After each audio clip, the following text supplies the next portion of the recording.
The world's greatest master of divine armor, the moment he opened his eyes after being reborn, found himself hogtied and pinned under someone's foot.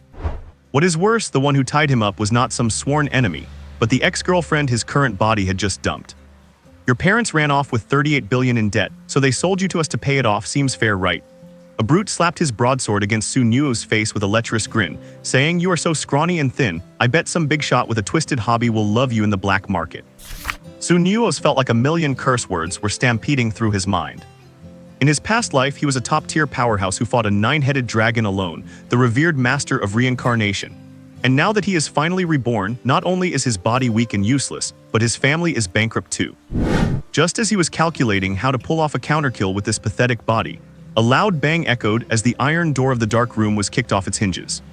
A stunningly beautiful girl in a black trench coat walked in, flanked by dozens of burly men in black suits. Su Nuoze's pupils constricted in shock. Gu Lianzhi, the commoner school beauty who was pestered into dating the original body, only to be dumped the moment she would not sleep with him, after which he even spread disgusting rumors about her being used up. Damn it, this woman is definitely here to chop me into pieces and feed me to the dogs. However, Gu Lianzhi merely shot him a cold glance and slapped a top-tier black card onto the brute's face. "I will cover his 38 billion. I am taking him with me." Before Su Nuoze could even feel relieved, Gu Lianzhi stepped heavily onto his chest. The girl looked down at him, her eyes as cold as ice. "Take him back and put him in a wedding dress. If he refuses to marry me, chop him up and feed him to the sharks." Not a traditional Mecha story, please go easy on the minor flaws. Deposit your brains here for safekeeping. Change into wedding clothes. Su Nuoze, being pinned underfoot, was completely stunned. As he stared at the stunning yet icy cold face before him, memories of the original host flooded his mind like a tidal wave.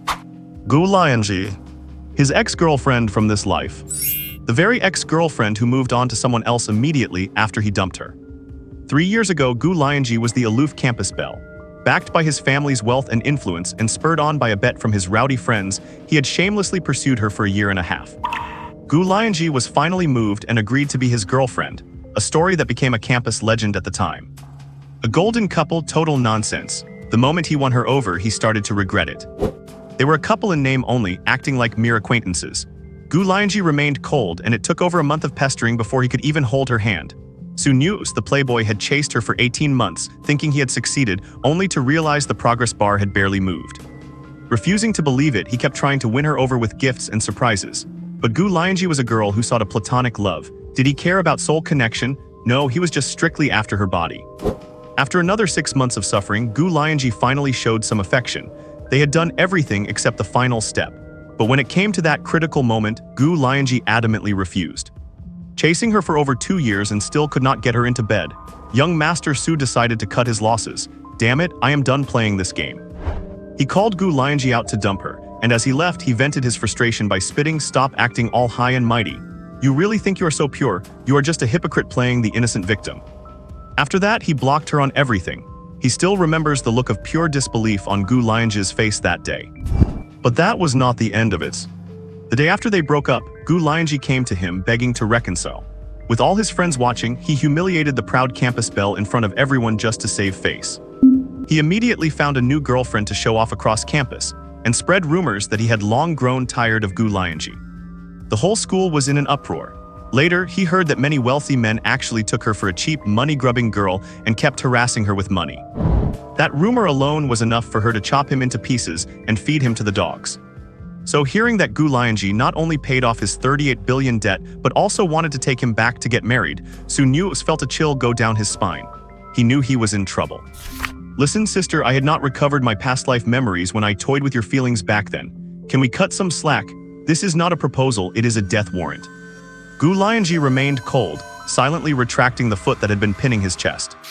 The man with a centipede tattoo on his face tilted his chin fawningly. "Ms. Gu, since you have paid off the 38 billion the Su family owed, this young master is yours to deal with." The brute gave him a hard shove, and Su Nuoze, who had just managed to scramble to his feet, stumbled and fell back down at Gu Lianzhi's feet. This damned weak body. If it were his previous life, he would have broken free and made everyone here kneel and beg for mercy. Before he could get up again, several men in black rushed from behind Gu Lianzhi, forced a rag into his mouth, blindfolded him, and hauled him up. After a bout of jolting, he was thrown heavily into a cramped space. With a loud bang, the door was locked. The roar of an engine followed and he finally realized he had been stuffed into a trunk.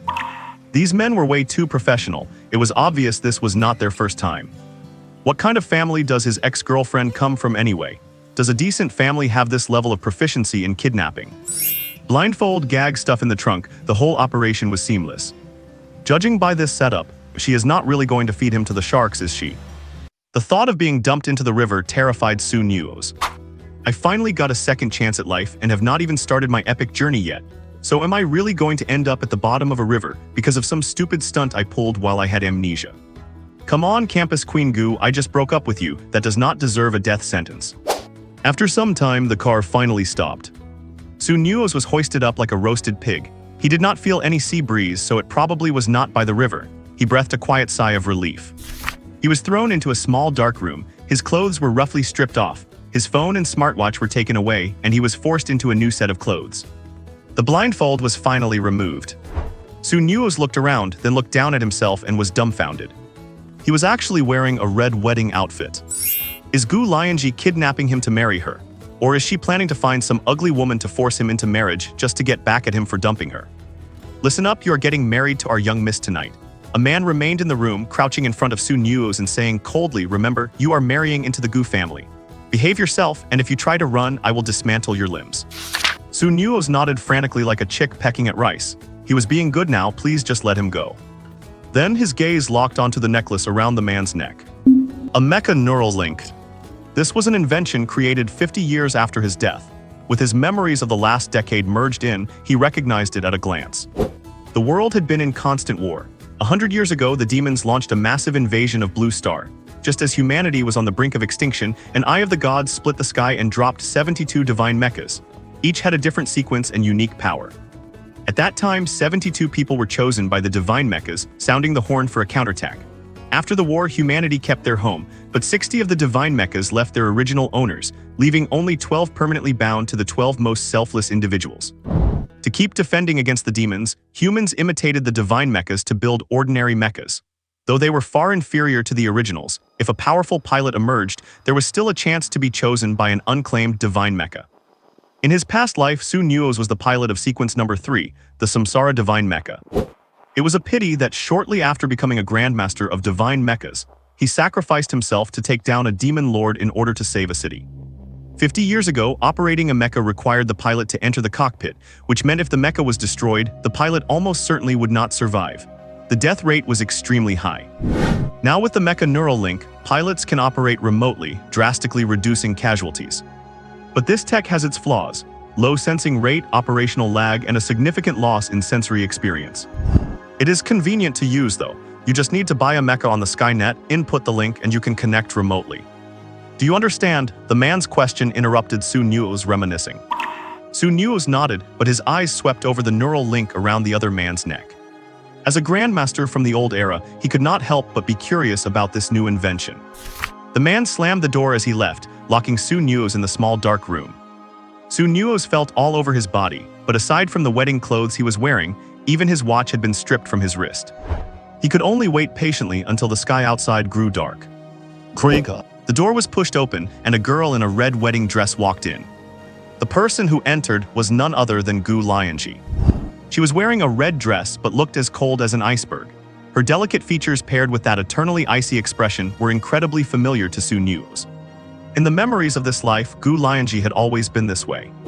No, she had changed once. When they kissed for the first time, he stole a kiss, and she slapped him so hard his face turned beet red. Later, it was only because he was thick-skinned enough that he could finally kiss her without getting slapped. Seeing Gu Lianzhi appear, he swallowed and said, "So, do you want to marry me?" Was this the thing he had been pining for 2 years before he recovered his memories? Did he just get his wish as soon as he remembered? Gu Lianzhi's cold gaze swept over him. "You do not want to." "Do I have a choice?" Su Nuoze's eyes lit up. "Yes, pay off the 38 billion in debt we cleared for the Su family, and I will let you go right now." Su Nuoze, you call that a choice? Su Nuoze really could not figure it out. This young lady of the Gu family comes from a wealthy background, is stunningly beautiful, and was dumped by him before he recovered his memories. Not to mention she was smeared by rumors everywhere. So why is she so insistent on marrying him? And what about his useless parents? How did they manage to rack up a debt of 38 billion? 50 years ago, with that much money, you could buy any mech except for a god tier one. He seriously suspects that his parents conspired with Gu Lianzhi to sell him off on purpose. I do not think I can pay back those 38 billion for now, Su Nuoze probed tentatively. Gu Lianzhi looked at him coldly. Become a live-in son-in-law of the Gu family and you can stay alive. Su Nuoze was dumbfounded. I would not just drop dead on the spot if I refused, would I? My grandfather keeps 2 sharks in his courtyard pond. Gu Lianzhi tilted her head. If you do not agree, I will have someone throw you in so you do not have to work to pay off your debt. It will be a quick release. Su Nuoze's cheek twitched violently. She is actually going to throw me in. He did not doubt her ruthlessness for a second and immediately put on a flattering smile. Honey, when are we getting married? Hearing this shameless honey, a glimmer of amusement flashed quickly in Gu Lianzhi's eyes before she instantly turned cold again. Someone will come for you in 10 minutes. Do not cause trouble, otherwise I do not mind feeding the sharks.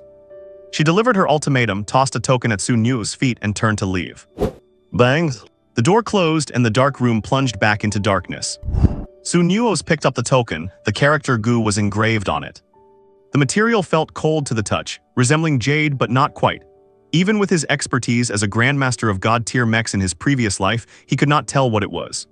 7 or 8 minutes later, the door opened again. A man wearing a mech sensor chain stood at the doorway and gestured with his chin. Let us go. Su Nuoze had no choice but to follow. Along the way, he secretly sized up the Gu manor. The estate was far from the city, filled with strange rocks and winding rockeries possessing an unfathomable foundation. Do not look around unless you want to lose your eyes, the man warned coldly. Su Nuoze lowered his head and curled his lip in annoyance. Gu Lianzhi's background must be from a top-tier hidden clan. In his past life, as a god-tier mech grandmaster, was not he treated as an honored guest by every clan leader he visited? And now he starts off by being locked in a dark room. Feeling this weak body, he sighed inwardly. Think back to his past life. At 8, he was refining his body. By 10, he could pilot a mech alone to perform high-difficulty maneuvers. At 16, the moment he reached the legal age for certification, he passed 5 levels of mech licensing all at once, shocking the human race. At 18, he had made his mark, storming into the top 100 on the Sky rankings and becoming the youngest mech master in history. At 20, he entered the Hall of God-tier mechs for the first time and was directly selected by the sequence 70 God-tier mech. But he was too proud to be satisfied with a mech rank so low.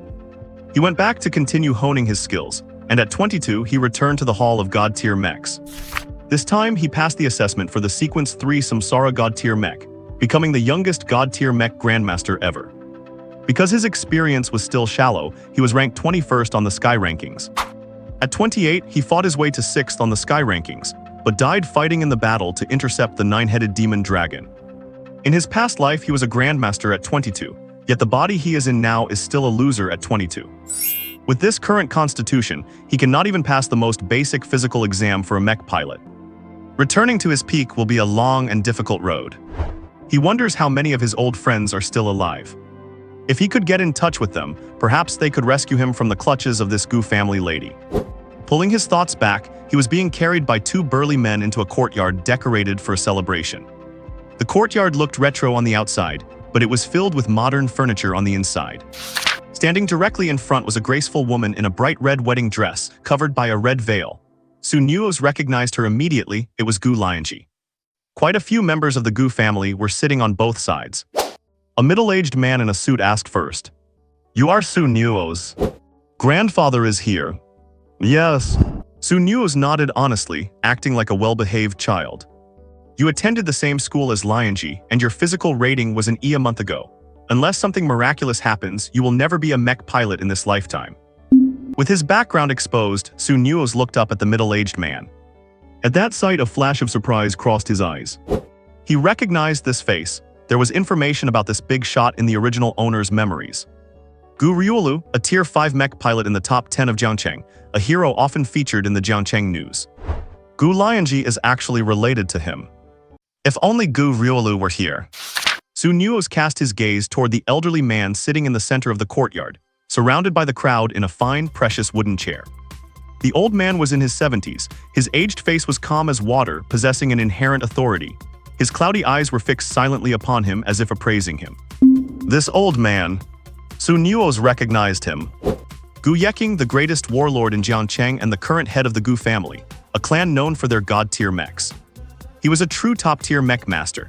In his prime, he had once reached the level of a legendary mech pilot, but as his body grew older, he was downgraded to a mech master. Mech pilot ranks are divided into Trainee, Level 1, Level 2, Level 3, Level 4, Level 5, Master Level or Mech Master, Legendary and Mythical. A mythical mech pilot is the peak of normal pilots, while a god-tier mech master stands outside the conventional hierarchy. This is because one can only become a god-tier mech master if recognized by a god-tier mech. Almost all kind-hearted mythical pilots are god-tier masters. Some legendary pilots have not been recognized by a god-tier mech, while some mech masters have. Nuoze was still at the mech master level when he was chosen by the Sequence 3 Reincarnation god-tier mech. However, even without being chosen by a god-tier mech, given his talent in his previous life, he would have eventually become a legendary mech pilot by the time he died. Because a god-tier mech master appeared in the Jiancheng Gu family 80 years ago, the Gu family is known as the god-tier mech clan. Nuoze truly had not expected Gu Lianzhi to be a member of the Jiancheng Gu family. In his memories of this life, Gu Lianzhi was very low-key at school. She was never dropped off in luxury cars, nor did she wear anything particularly expensive, which is why he dared to mess with her. If he had known earlier that Gu Lianzhi was from the Gu family, Jiancheng's biggest financial power, he would not have dared to provoke her even if he had 100 times the courage. At this moment, Gu Yeking was also sizing up Nuoze, and the disappointment in his eyes grew heavier. A loser from a wealthy background who had never undergone professional training, currently 22 years old, who only got into Jiancheng University through money and connections. His major was mech repair, and his grades were abysmal, with 7 or 8 failed courses. He was utterly unremarkable. It would not be an exaggeration to call him trash. He wondered what his granddaughter saw in this kid. He waved his hand helplessly, let the wedding proceed as scheduled. His granddaughter had already made up her mind, and he could not stop her. Wait, a man standing next to Gu Lianzhi suddenly spoke up. The man was wearing a dignified robe. He stared at Nuoze and said coldly, "At the very least, our Gu family is a clan of mech masters. Even if we are taking in a man as a son-in-law, he should be a pilot. If outsiders find out our Gu family accepted trash who is not even a trainee pilot, would not we be a laughingstock?" Second uncle. Gu Lianzhi, wearing her bright red wedding gown, suddenly spoke, her voice as cold as before. "And what exactly do you mean by that?" "He is not qualified to marry into our Gu family," second uncle Gu Lianzhi said righteously. Gu Lianzhi asked, "Second uncle, why are you targeting Nuoze so much? Or is it that you have taken bribes from someone else to be so invested in my wedding?" Gu Lianzhi's expression froze. Gu Lianzhi had hit the nail on the head. He had a friend who was the CEO of a mech construction company. The CEO's son had seen Gu Lianzhi recently and was mesmerized. When he returned home, he threw a tantrum, insisting on marrying Gu Lianzhi. So the CEO approached him, promising that if he could help his son marry Gu Lianzhi, he would give Gu Lianzhi a mech construction contract worth hundreds of billions. That was why, when Gu Lianzhi heard Gu Lianzhi was bringing home such a thing to marry, he was the first to jump out and express his dissatisfaction. Although exposed by Gu Lianzhi, he quickly regained his composure and feigned a sincere tone. "Lianzhi's second uncle is doing this for your future. A good partner can help your career." "Does my career need help?" Gu Lianzhi retorted. "Or does second uncle think that me becoming a level 4 mech pilot at only 21 years old counts for nothing?" A 21-year-old level 4 mech pilot was a genius with exceptional talent. Setting aside Nuoze's previous life, he had been a 22-year-old god-tier master, a feat unprecedented in history. Gu Lianzhi started, but Gu Lianzhi lifted her bridal veil and looked at him. "My mind is made up. If second uncle insists on this, then please forgive me for asking you to leave." Silence. The courtyard was silent for a full 5 or 6 seconds before Gu Lianzhi coughed. "Lianzhi, that is not what second uncle meant. I just thought that this kid should at least pass the test for a trainee pilot so you would not lose face when getting married." Gu Lianzhi said coldly, "I will earn back any lost face for the Gu family myself. As for making Nuoze a pilot, do not you worry about it." Her blunt tone made Gu Lianzhi's expression stiffen. Gu Lianzhi sighed, realizing he could not control his daughter at all. As for those around them, with the old man still sitting there, who would dare to interfere? Finally, Gu Lianzhi spoke, "Proceed with the wedding." The 1,100 who had not dared to make a sound stole a glance at the old man.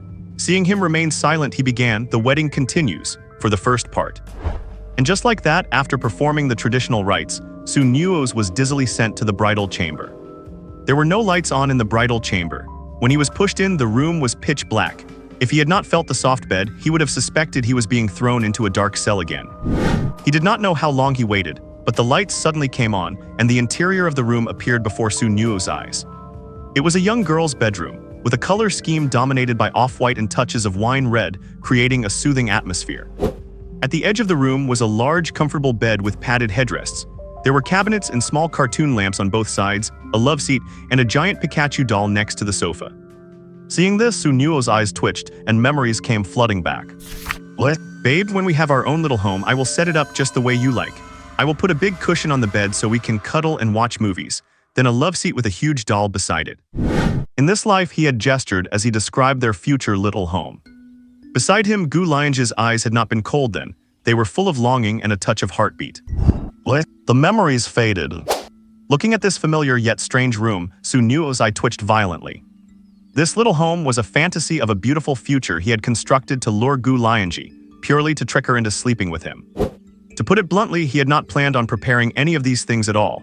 His goal back then was simple, just to sleep with Gu Lianzhi. Now that the room was actually presented before him, he began to panic. Why does Gu Lianzhi still remember the big promises he made? Could she be here for revenge? In the corner of the room, there were several mech sensing chains with a metallic sheen.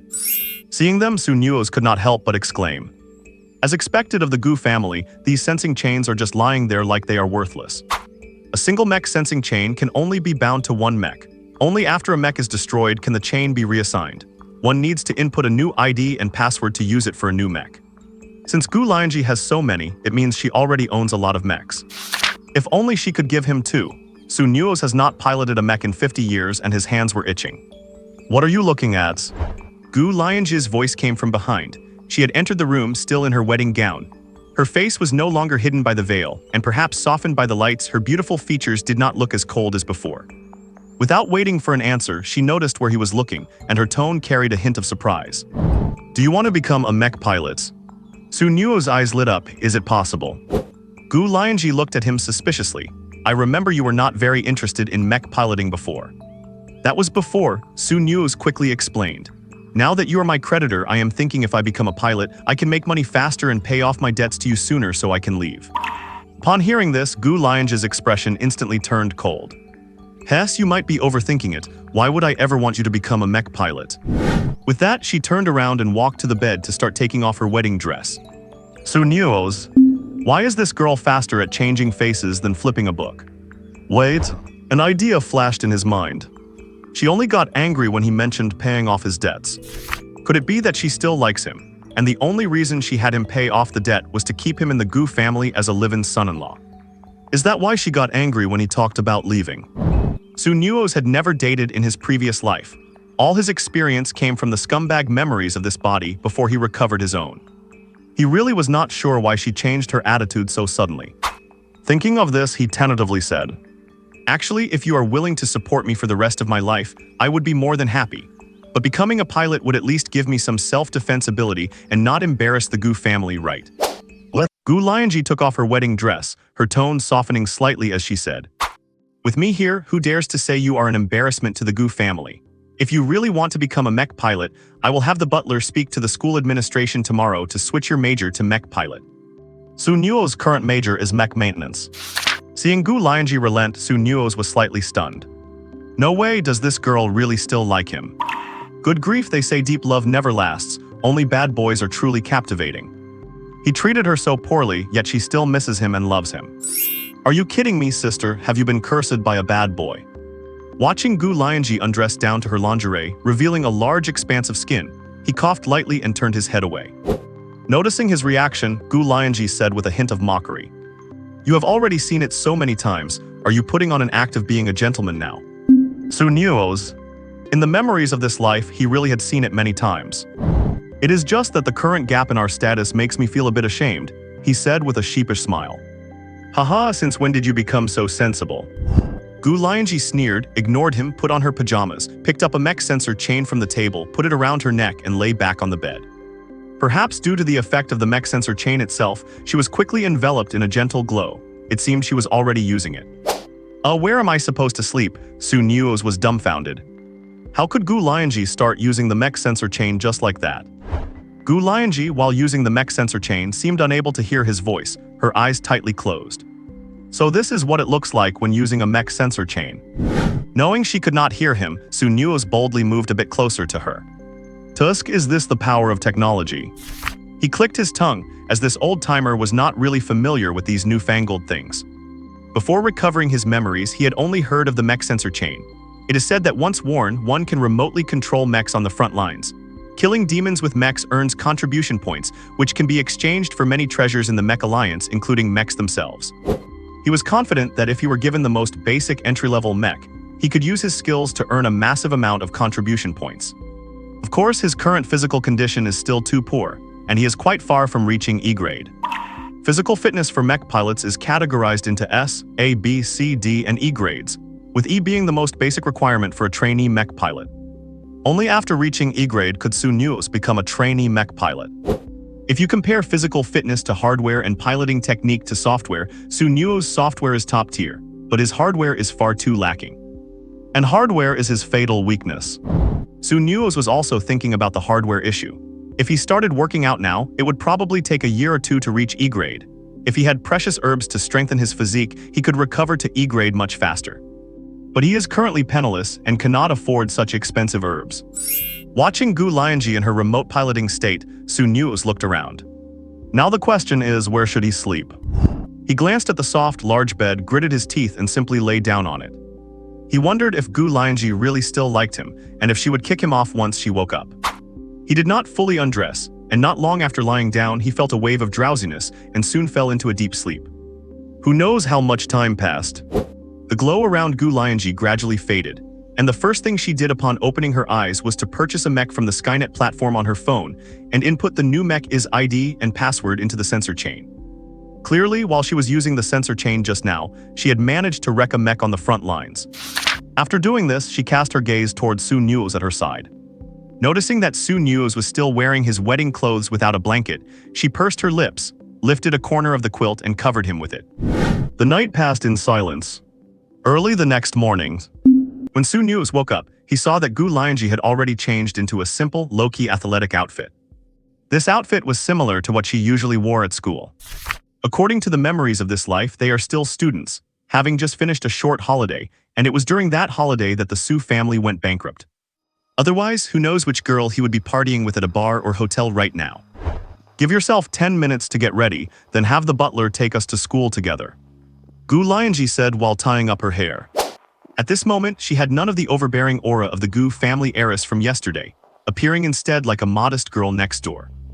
Looking at her now, no one would guess that this girl is the daughter of the Gu family, the largest conglomerate in Jiangcheng. Back then, he bullied her because she seemed to have no background and no hidden agenda. Nuoze went into the bathroom to wash up.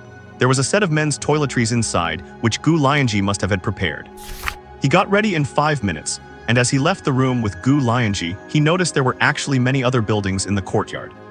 Since there were so many rooms, why did Gu Lianzhi insist on staying with him? And what about her covering him with the quilt last night? Nuoze grew increasingly suspicious that she still harbored feelings for him. That is right, he had already woken up when she covered him with the quilt last night. The memories from his previous life on the battlefield made him a very light sleeper. As soon as a demon came near him, he would wake up instantly to fight back. Leaving the courtyard, the butler was waiting by an old-fashioned sedan. Seeing the familiar old car, Nuoze's eyelid twitched. It was because of this inconspicuous little junker that he thought Gu Lianzhi was a pushover, and he nearly got away with it. Getting into the car, they arrived in front of a university after a drive of over half an hour. The words Jiangcheng University were carved on the university gate. After the demon invasion, society collapsed, and the world established the Mech Alliance to maintain order. To preserve order similar to the peaceful era, the Mech Alliance established many higher educational institutions, equivalent to the universities of the past. Most of the knowledge within these institutions is closely related to mechs, just like the Mech Gravity Balance Maintenance major in the Mech Maintenance Department where Nuoze studies. Of course, the most sought-after major in the institution is Mech Pilot, which is Gu Lianzhi's major. He previously thought Gu Lianzhi was able to enter that major because of her strong academic ability. Now it seems she has some powerful backing as well. Attending higher institutions is mandatory for all citizens protected by the Mech Alliance. After graduation, they must serve in the military, performing duties like various types of mech maintenance or material classification. Most of the materials used in the mechs built by the Mech Alliance are sourced from demon carcasses. Therefore, demon corpses are very valuable and are the primary source of contribution points. What? The butler parked the car near the school, and Gu Lianzhi was the first to get out and head toward the school. Nuoze was about to get out and follow, but he was stopped by the butler. Wait 5 minutes after the young lady leaves before you get out. Nuoze had no choice but to stop. It was nothing more than the Gu family not wanting people to know that Gu Lianzhi had any connection to him, a good-for-nothing. But I wonder, if the Gu family wants to hide me away so badly, why did they even make me a live-in son-in-law? Returning to school, Nuoze finally felt a sense of relief in the familiar environment. Living at the Gu family home felt too stifling. I did not even dare to breathe too loudly. That feeling of having no control over my own destiny, I only felt it once in my past life, in the moments before I died. My phone had been confiscated by the Gu family, so I could only follow the directions in my memory to reach my classroom. As soon as I walked into the classroom, I noticed the strange looks from the students around me. In the past, people would look at me with fear, envy, or jealousy, but at this moment, their strange stares were like those of people looking at a monkey in a zoo. Many in their eyes held a look of schadenfreude. Just then, a chubby guy greeted Nuoze, saying, "Z, I heard your family went bankrupt, so now you are a negative second-generation rich kid, is that true?" When he said negative, he specifically emphasized the word. Nuoze turned his gaze toward the person. He recognized the fat guy. His name was Huang Chenchen, one of his fair-weather friends who used to fawn over him all the time when he was on top. Because of his talent for flattery, the Nuoze, before he regained his memories, had spent quite a bit of money on him. I never expected that now that I had fallen, Huang Chenchen would be the first to jump out and make snide remarks. If this were before I regained my memories, I probably would have been furious and even tried to fight him in a rage. But now, Nuoze gave him a calm look and asked, "Oh, my family went bankrupt, so you are not going to continue being my lackey?" Hearing the word lackey, Huang Chenchen's face flushed red. Whenever he was around Nuoze, people around them would call him Nuoze's dog, and he had always been very sensitive to that term. "Nuoze, do not tell me you still think you are the same brother Z as before." Huang Chenchen sneered, "Your parents have fallen, just do not starve to death on the streets one day. That will not require a lackey like you to worry about." Nuoze smiled faintly and sat back in his seat. Huang Chenchen looked at his indifferent expression, his eyes filled with malice. This good-for-nothing has clearly lost his greatest backing, so how can he still be so calm? Does he still think he is that young Master Su from before? People around them had heard the argument, and while they had various expressions, no one got involved. Who knows if Nuoze might suddenly lose his mind? After Nuoze reached his seat, he opened his textbook, intending to see if the mechas of this era had undergone any updates or iterations. The book was brand new, obviously. For the few years he had been at the university, our young Master Su had not flipped through it even once. So even though Nuoze inherited the memories of this life, it felt as if he had not inherited anything at all. He first flipped open a book on modern history, planning to look at what had happened in the last 50 years. The moment he opened the book, he saw his own name in the table of contents. Chapter 7, The First Genius in Human History, The Fall of Sumo. Yes, Nuoze's name in his past life was Sumo. He opened to the page with his name in the table of contents and saw how the world mourned him as the master of reincarnation, and also saw the current situation of humanity. In the 50 years since he died, humanity had lost another 7 cities. 20 years ago, a master of divine Mecha spent a fortune building 4 demon-suppressing passes, which finally managed to hold the line of human territory, ensuring that no further territory was lost over the last 20 years. So this is the history of the 50 years since my death. Because he was so absorbed in reading, he did not even notice the counselor walking up to him. Amidst the strange looks from the students in the class, the counselor arrived in front of Nuoze. "Nuoze, pack your things in your bag and come out with me for a moment." Nuoze looked up and saw the complicated expression on the counselor's face, feeling a wave of shock. Could this be about Gu Lianzhi saying she would help him transfer majors? He nodded, packed his bag, stood up, and followed the counselor out. After he left, the students in the class could not help but start discussing. Why did the counselor take him away? Could it be because the Su family went bankrupt and the school can no longer tolerate this unruly menace, so they expelled him? It must be an expulsion, otherwise why would they make him pack his bag? Thinking that the school was finally going to expel this troublemaker, everyone felt much better. Elsewhere, Nuoze followed the counselor into a hall in the Mecha Pilot Academy. Inside the hall were 3 teachers, a beautiful young woman, an old man missing his left arm, and a man wearing glasses. Nuoze knew all 3 of them. That beautiful woman was named Chen Cheng, the wife of a level 5 Mecha pilot. But she was no mere trophy wife, she was also a level 4 mecha pilot herself. The man with glasses was named Xiao Han, also a level 4 mecha pilot. He was a very famous genius tutor in the mecha pilot program and quite renowned in Jiangcheng. Of course, the most famous one was that old man.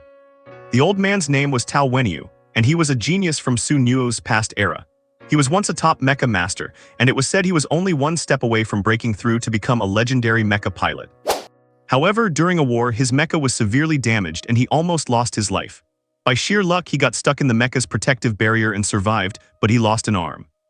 Because he lost an arm, he could never break through to become a legendary mecha pilot. Later, as he aged, his physical performance began to decline. He was no longer a pilot, but Jiangcheng University still spent a great fortune to hire him as a tutor to educate new blood and bring more mecha pilots to humanity. When Tao Wenyu saw Su Nuoze, he said angrily, "I absolutely do not allow a good-for-nothing to transfer into my class. It does not matter who asks." Su Nuoze was stunned, getting a hard time right from the start. He only heard the beautiful woman, Chen Cheng, say, "Master Tao, the mecha pilot program has always recruited talented prospective pilots. This child showed decent talent when testing for the pilot program, so he is qualified to enter the academy." Su Nuoze glanced at her. "Is this woman with the Gu family?" "Talent? HMPH. Tao Wenyu snorted, "A good-for-nothing who learns nothing, and you actually say he has talent." The last tutor, Xiao Han, adjusted his glasses and said, "Master Tao, we all tested Su Nuoze's talent together. He is indeed a decent candidate for a mecha pilot." Su Nuoze was frozen. "My goodness, there are 3 tutors in total, and 2 of them are from the Gu family. When did he ever test his talent? How come he did not know about it? Does the Gu family control everything in this school? Since you all say this kid has talent, I suppose it will not be a problem for me to test him on some basic mecha knowledge, right?" Tao Wenyu seemed well aware that Su Nuoze had used connections to get in. Not wanting to let the 2 of them get their way, he proposed this with a cunning glint in his eyes. Xiao Han and Chen Cheng were stunned. They knew better than anyone just how much of a good-for-nothing Su Nuoze was. Their earlier claims about him having talent were purely blatant lies. If Master Tao really put him through an assessment, Su Nuoze would definitely never get into the mecha pilot major. Just as the 2 were thinking of ways to refuse, Su Nuoze suddenly spoke up. "I accept, Master Tao, please begin the assessment." The expressions of the 2 changed, and they hurriedly signaled Su Nuoze with their eyes. But Su Nuoze acted as if he did not see them. As long as it was a mecha pilot assessment, he feared nothing. "Good, I love that kind of confidence in you," Tao Wenyu let out a hearty laugh. Seeing this, Xiao Han and Chen Cheng's faces darkened. "It is over. Once this old man starts the assessment, the mission the Gu family gave us will not be completed." Tao Wenyu, ignoring their expressions, asked Su Nuoze. "First question, when a mecha suddenly loses its balance on slippery terrain, what should you prioritize doing?" Both of them looked at Su Nuoze. Could he even answer such a basic question? Su Nuoze replied, "You should prioritize retracting the joints to lower the center of gravity." The 3 instructors looked surprised. They never expected the good-for-nothing young Master Su to actually know the answer. Even Su Nuoze's counselor was stunned.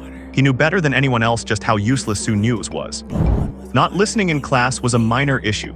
Countless teachers had reported his habitual truancy to him, but since Su Nuoze had a wealthy father, there was nothing he could do. Seeing this, Tao Wenyu increased the difficulty. Second question, the tactical maneuver known as overload spin, which system of the mecha does it put the most load on? Su Nuoze replied calmly, "The hydraulic joints." Tao Wenyu narrowed his eyes and continued to ask, "Briefly describe the relationship between nerve synchronization rate and mecha action latency, and list at least 2 ways to improve synchronization." Su Nuoze thought for a moment and began. "The lower the synchronization rate, the longer the delay between the pilot's neural signals and the mecha's movements. Methods to improve it. First, the pilot performs nerve calibration training. Second, using high-conductivity neural gel. Third, training the pilot's own psychological stress tolerance to maintain mental stability while operating the mecha." After this answer, the expressions of the 3 instructors became truly fascinating. Xiao Han and Chen Cheng were struck with disbelief, and the indignation that had been on Tao Wenyu's face subsided. In fact, there was one more answer to this question, increasing the grade of the mecha's sensor link. That answer was essentially a giveaway, but Su Nuoze did not mention it.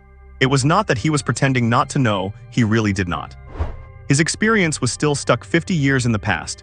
He did not know much about modern-day sensor links, so his answers all aligned with the knowledge from 50 years ago. Tao Wenyu sat up straight at this point and asked a new question. Fourth question, if you can answer this, I will approve your admission to the Mecha Pilot Major. Suppose you are personally piloting a mecha in combat against the demon race. The right arm's hydraulic pipe suddenly bursts, and at the same time the radar fails. What should you do? Hearing this, Xiao Han and Chen Cheng could not sit still. Chen Cheng interjected, Master Tao, modern students do not need to learn this. Everyone uses sensor links now, who actually manually pilots mecha anymore. Tao Wenyi ignored the two and just watched Su Nuoze, who was deep in thought. After a moment of reflection, Su Nuoze replied, first, activate the emergency shutoff valve for the right arm's hydraulic pipe. Then switch to the backup thermal sensing vision, and finally call for support while reporting coordinates. Seeing him answer successfully, Chen Cheng and Xiao Han both let out a sigh of relief. At the same time, the expressions they wore while looking at Su Nuoze shifted subtly. I never expected this guy to be anything but a loser. As for Su Nuoze's counselor, he looked at him as if he had seen a ghost. Is this really the loser young Master Su that so many instructors have been complaining about? Who are you? Get out of Su Nuoze's body right now. Master Tao, can Su Nuoze join the Mecha Pilot Major now? Chen Cheng asked Tao Wenyi. Tao Wenyi stared intensely at Su Nuoze and asked, final question. If you can answer this, I will personally tutor you, and I will cover all the medicinal herbs your body needs to reach the required level before you become a level 3 Mecha Pilot. He recognized the fact that Su Nuoze's body was weak, and knew that for him to become a pilot, it would take a long time to build up his physique. Rare medicinal herbs were crucial for him. Xiao Han and Chen Cheng frowned, but they did not stop him. Besides, even if Su Nuoze could not answer this one, he could still join the major. Please go ahead, Su Nuoze nodded. Tao Wenyi, you are piloting a Titan V-class mecha in deep-sea combat facing these conditions. 1. The right leg's hydraulic system has failed, maintaining only 30% power. 2. A level 5 demon giant ogre octopus is causing neural interference, dropping your synchronization rate to 45%. 3. You have 5 minutes of oxygen remaining. 4. 3 level 4 magic tooth sharks are closing in on you. In this desperate situation, tell me how you would respond. When this question was posed, Xiao Han and Chen Cheng to the side fell into deep thought. Even they were stumped by this scenario. Su Nuoze's gaze sharpened this problem. In his past life, he had experienced this exact situation firsthand. But the circumstances he faced back then were even more perilous than what Tao Wenyi described. He replied, the deep-sea pressure will accelerate the collapse of the hydraulic system, and complex combat is impossible with a low synchronization rate, so the priority is to surface immediately and disengage from combat. Secondly, I would jettison the left leg armor to reduce weight, using the right leg and back thrusters to maintain mobility. While performing these, I would release decoy sonar and torpedoes to create chaos. Magic tooth sharks are different from regular sharks that track blood. They possess very strong sonar detection capabilities. This was the exact protocol he followed when he encountered such an emergency in his past life. Hearing Su Nuoze's answer, Tao Wenyi took a long, deep look at him. Xiao Han and Chen Cheng, however, looked confused. As modern mecha pilots, should not they just use the mecha's remaining backup power to take those 3 sharks down with them in this situation? Anyway, if the mecha is destroyed, it can be rebuilt. Cannot they just buy another one using their sensor link? Present there, only Tao Wenyi truly understood Su Nuoze's logic. 50 years ago, every top-tier mecha pilot was precious. Once you died, you were really gone. In emergency situations, a pilot's first priority was self-preservation. Moreover, mecha cores from 50 years ago were extremely rare. If the pilot survived, the mecha core could also be salvaged. I accept you into my class. Tao Wenyi stood up. I admire you, and I will keep my word regarding the medicinal herbs. Your body is very fragile. You will need to soak for at least a week to reach the physical strength required for a novice pilot. Upon hearing this, Su Nuoze's eyes lit up. He had been worrying about his current frail physique, and it was as if someone had handed him a pillow just as he was starting to doze off. He did indeed need medicinal herbs, but he had not expected that modern herbs had been improved so much that they could raise his physical fitness to grade E in just 1 week. If this were 50 years ago, with his physical condition back then, it would have taken at least 3 months of medicinal baths to recover. After Tao Wenyi left, the looks Chen Cheng and Xiao Han gave Su Nuoze changed completely. Their previous contempt was gone, replaced by expressions of confusion and shock. The reason for their shock was that what they knew about Su Nuoze was completely different from the performance they were seeing now. If Tao Wenyi were not the school's famously stubborn old man, they would have suspected that he and Su Nuoze were working together to put on a show for them. Remembering that the person in front of them was from the Gu family, the two still managed to smile and say, Student Su, congratulations on joining the Mecha pilot program. Thank you both for speaking up for me just now, Su Nuoze said, nodding to the 2 mentors in gratitude. You are welcome, it is what we should do. Come with me, I will take you to your class. Chen Cheng nodded at him. Su Nuoze bid farewell to the academic counselor who was left standing there in a daze, and followed Chen Cheng away. After leaving the hall, Chen Cheng asked out of the blue, "Student Su, how do you know so much about mecha pilots? Did you study it in secret before?" "I have always been interested in mecha piloting and learned a little bit here and there back when I was messing around. Today just happened to be a topic that old Mr. Tao asked about." Su Nuoze explained, though he knew his performance today would inevitably arouse the suspicions of the Gu family. But so what? In his past life, he was the grandmaster of Mecha. As long as he could get his hands on a mecha, he could rise to power as fast as lightning, just like the old saying goes. A golden dragon is not meant to stay in a shallow pond. Once the wind and clouds gather, it will soar into the sky. Mechas are his wind and clouds. Once his strength returns, he will fear neither suspicion nor conspiracies. Chen Cheng gave Su Nuoze a strange look, then took out his phone to report something to someone else. Su Nuoze did not even need to look to guess that the other party was sending a message to the Gu family. Under mentor Chen Cheng's guidance, Su Nuoze arrived at the academic classroom for the Mecha pilot program. The class was in session, and upon noticing Chen Cheng and Su Nuoze, most people turned their eyes toward them. When they saw Su Nuoze, everyone's expressions changed, and some even glanced directly at the beautiful figure sitting in the front row. Everyone knew Su Nuoze, because Su Nuoze was the one who had once captured Gu Lianzhi, the high-reaching flower of Jiangcheng University. Almost all the boys present had a crush on Gu Lianzhi, given that she was not only brilliant in her studies but also stunningly beautiful. Yet such an outstanding girl had been snatched up by a useless, good-for-nothing rich kid. That was the reason why many who thought they were wealthy enough kept harassing Gu Lianzhi. Because in everyone's perception, Gu Lianzhi was just a gold digger. But only Su Nuoze knew that as a wealthy heiress, Gu Lianzhi did not care about his money at all. In fact, even he did not know what she saw in him. Gu Lianzhi did not even look up, acting as if she did not see Su Nuoze at all. "Excuse me, teacher Yu, this is a student transferring from another department." Chen Cheng apologized to the teacher on the podium and pushed Su Nuoze, saying, "Go find a seat." Su Nuoze looked at the crowded classroom and realized the only empty seat left was next to Gu Lianzhi. So under everyone's watchful eyes, he walked toward Gu Lianzhi's seat. No way is he really going to sit next to the school goddess Gu. Will she kick him out? Everyone watched as Su Nuoze sat down next to Gu Lianzhi with ease, and Gu Lianzhi acted as if she had not noticed him at all. Seeing this, everyone was stunned. Are you kidding me? Could it be that she still has lingering feelings for Su Nuoze? Usually, any guy who dared to sit next to Gu Lianzhi would be chased away immediately. But when Su Nuoze sat next to her, she did not react at all. Quiet. Teacher Yu felt the commotion and gave a cold warning, and the classroom finally fell silent. Su Nuoze glanced at the blackboard and realized that today's lesson was on demon species identification. Teacher Yu said, "New student, borrow a book from the person next to you." Su Nuoze looked at Gu Lianzhi beside him and said in a voice that only they could hear, "Wife, let me borrow your book." Gu Lianzhi glanced at him but still pushed the book toward him. Looking back at the question I just posed 50 years ago, a grade 9 demon known as the Kangai Demon Dragon appeared in human territory. I want to ask, what is the weakness of this grade 9 monster? After asking, Teacher Yu turned his gaze to Su Nuoze. New student, you answer the question. The grade 9 Kangai Demon Dragon. Upon hearing that name, Su Nuoze's eyes trembled. That creature had once filled him with immense fear. It was an existence that no one could defeat. New transfer student.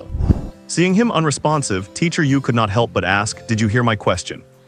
Hearing this, Su Nuoze came to his senses, stood up, and said, "Teacher, the Kangai Demon Dragon belongs to the demon royal bloodline, and as for its weakness, it has no weaknesses." As soon as he said that, the whole class burst into laughter. Once a loser, always a loser. He cannot even answer such a basic question. Does he not watch the news? How can he not know this? Is he even human? Hilarious, he cannot even answer the softball question Teacher Yu gave out. The students in the classroom did not bother to hide their mockery. Su Nuoze looked confused. He could not understand why everyone was laughing. Just then he felt someone poke his leg. He looked down and saw Gu Lianzhi writing a small note in the book. The weakness of the Kangai Demon Dragon is its eardrum. Su Nuoze frowned. How could its weakness be its eardrum, back then when he... It seems our new student's theoretical foundation is not very strong. Please sit down. Teacher Yu signaled for him to sit down, then explained, "Let me repeat. 50 years ago, in the year 128 of the Mecha era, the Samsara Grandmaster Sumo, in order to protect a city, forcibly activated the energy of the Samsara Divine Mecha and used the sword in the Mecha's right hand to pierce the eardrum of the Kangai Demon Dragon, successfully killing it. So the weakness of the Grade 9 monster Kangai Demon Dragon is its eardrum. Did everyone get that? The whole class replied yes. Nuoze. Like hell they did. Sumo was his past life, for crying out loud. As the person who personally killed the Kangai Demon Dragon, how could he not know its weakness? The Kangai Demon Dragon possessed royal demon blood and immense physical strength.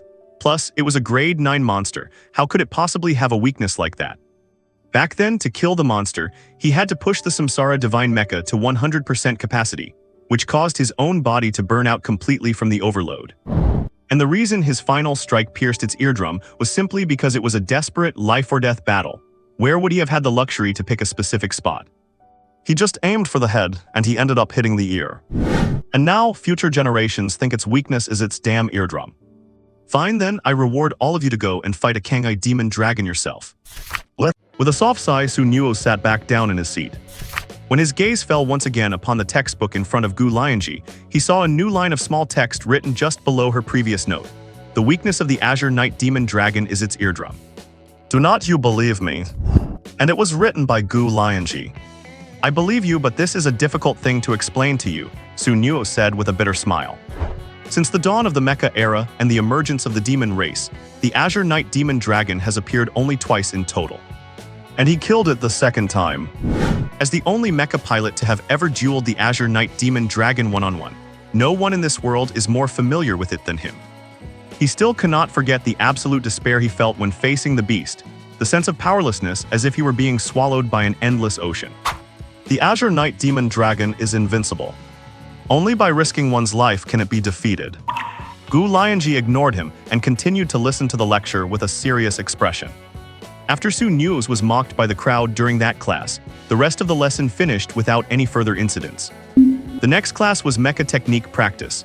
As luck would have it, the instructor was Tao Wenyi, the old man who had given Nuoze a hard time earlier. Tao Wenyi led everyone into a cockpit room, which contained many individual pods capable of housing one person each. These pods did not function like the Mecha sensory link used to remotely pilot frontline mechs, but they were connected to a game. An official research project called Mecha Glory. This game offered a 95% immersive sensory simulation, second only to the 99% sensation of the Mecha sensory link. It could be said that most beginners start their Mecha pilot training with this game. Receiving this memory, Nuoze could not help but sigh. How could there have been such great conditions decades ago? Back then, as soon as pilots could handle a mech, they went straight to fight the demon race, which is why the novice mortality rate was ridiculously high. Nuoze, stay here. The rest of you, enter the pods corresponding to your student IDs and start practicing. Everyone is to match against at least 5 demons of the same rank, Tao Wenyi commanded. Understood. Everyone walked into their respective pods. Gu Lianzhi frowned and glanced at Nuoze and Tao Wenyi before stepping into her own pod. Once the game starts, you cannot hear the outside world. After the indicator lights on all the pods turned on, confirming that all students had entered the game, Tao Wenyi asked out of the blue. Back in class, you said the Azure Knight Demon Dragon has no weaknesses. Nuoze was startled. He thought the old man had called him aside to talk about the herbal bath, so why did he jump to this? Yes, he nodded. Tao Wenyi looked at him with a complicated expression. 50 years ago, after the reincarnation grandmaster sacrificed himself, the Mecha Alliance spent 7 days and 7 nights analyzing the weakness of the Azure Knight Demon Dragon. At the time, nearly half believed the weakness was not the eardrum, and that the Grandmaster Sumo only pierced it because he used absolute power to slay it. But another group believed that as the most gifted figure in history, the Grandmaster must have discovered the eardrum weakness during the duel and delivered the fatal blow there.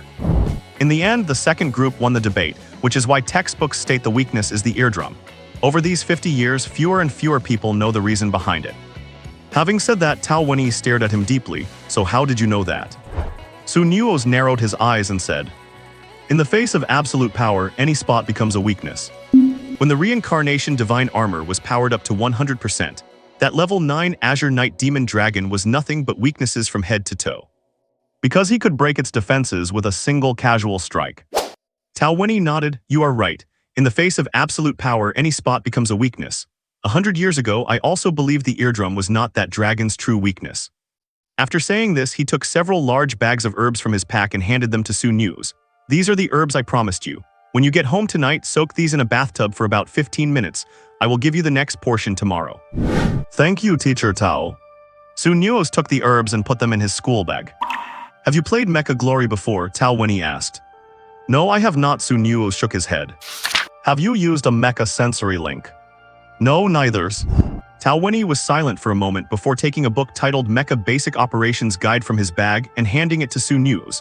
Take this and study it first. Come find me once you have learned everything in it. Su Nuoze originally wanted to say he already knew how to pilot a mecha, but considering the differences between the mechs of the past and the present, he decided to study diligently, take the book, and learn the operations of the new era to reconcile them with his old-school skills. Though there should not be much difference in operation, after all, modern mechs were designed based on the operation methods of the divine armor, and he was quite familiar with that.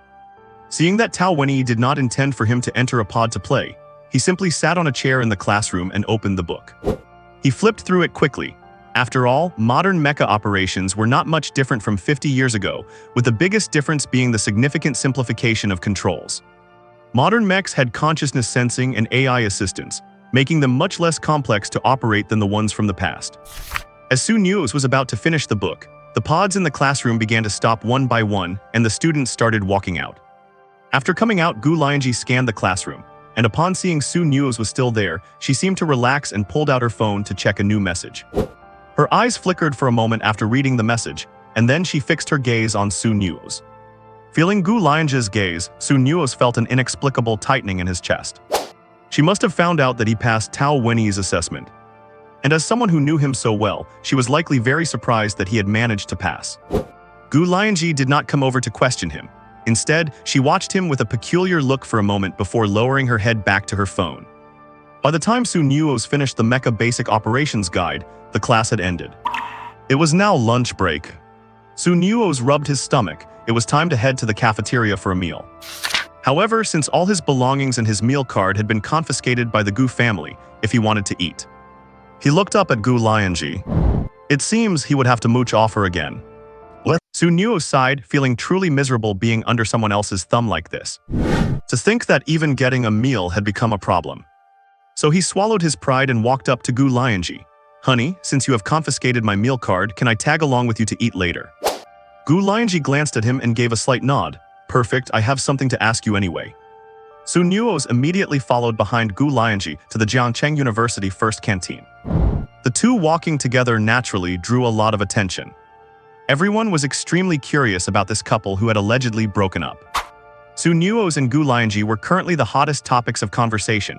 One was the loose campus belle Gu, and the other was the bankrupt disgrace Su Nuoze. The reason the public found out about Su Nuoze's family bankruptcy so early was, of course, thanks to the good brother Huang Chenchen spreading the news. As for Gu Lianzhi's bad reputation, that was spread by the Su Nuoze who had not recovered his past memories yet. However, judging by Gu Lianzhi's cold expression, she clearly did not care about the gossip circulating about her. If she did care, Su Nuoze would probably be shark-feed by now. When they reached the canteen, they heard some people whispering without any attempt to hide it. Did not they say Su Nuoze's family went bankrupt? Why is Gu Lianzhi still following him around? Could it be that young Master Su is just that good in bed? Or maybe the campus belle really likes him for who he is. Maybe she was not into him for the money at all. The real question is, did not these two break up? Why are they back together? Hearing their chatter, the corner of Su Nuoze's eye twitched.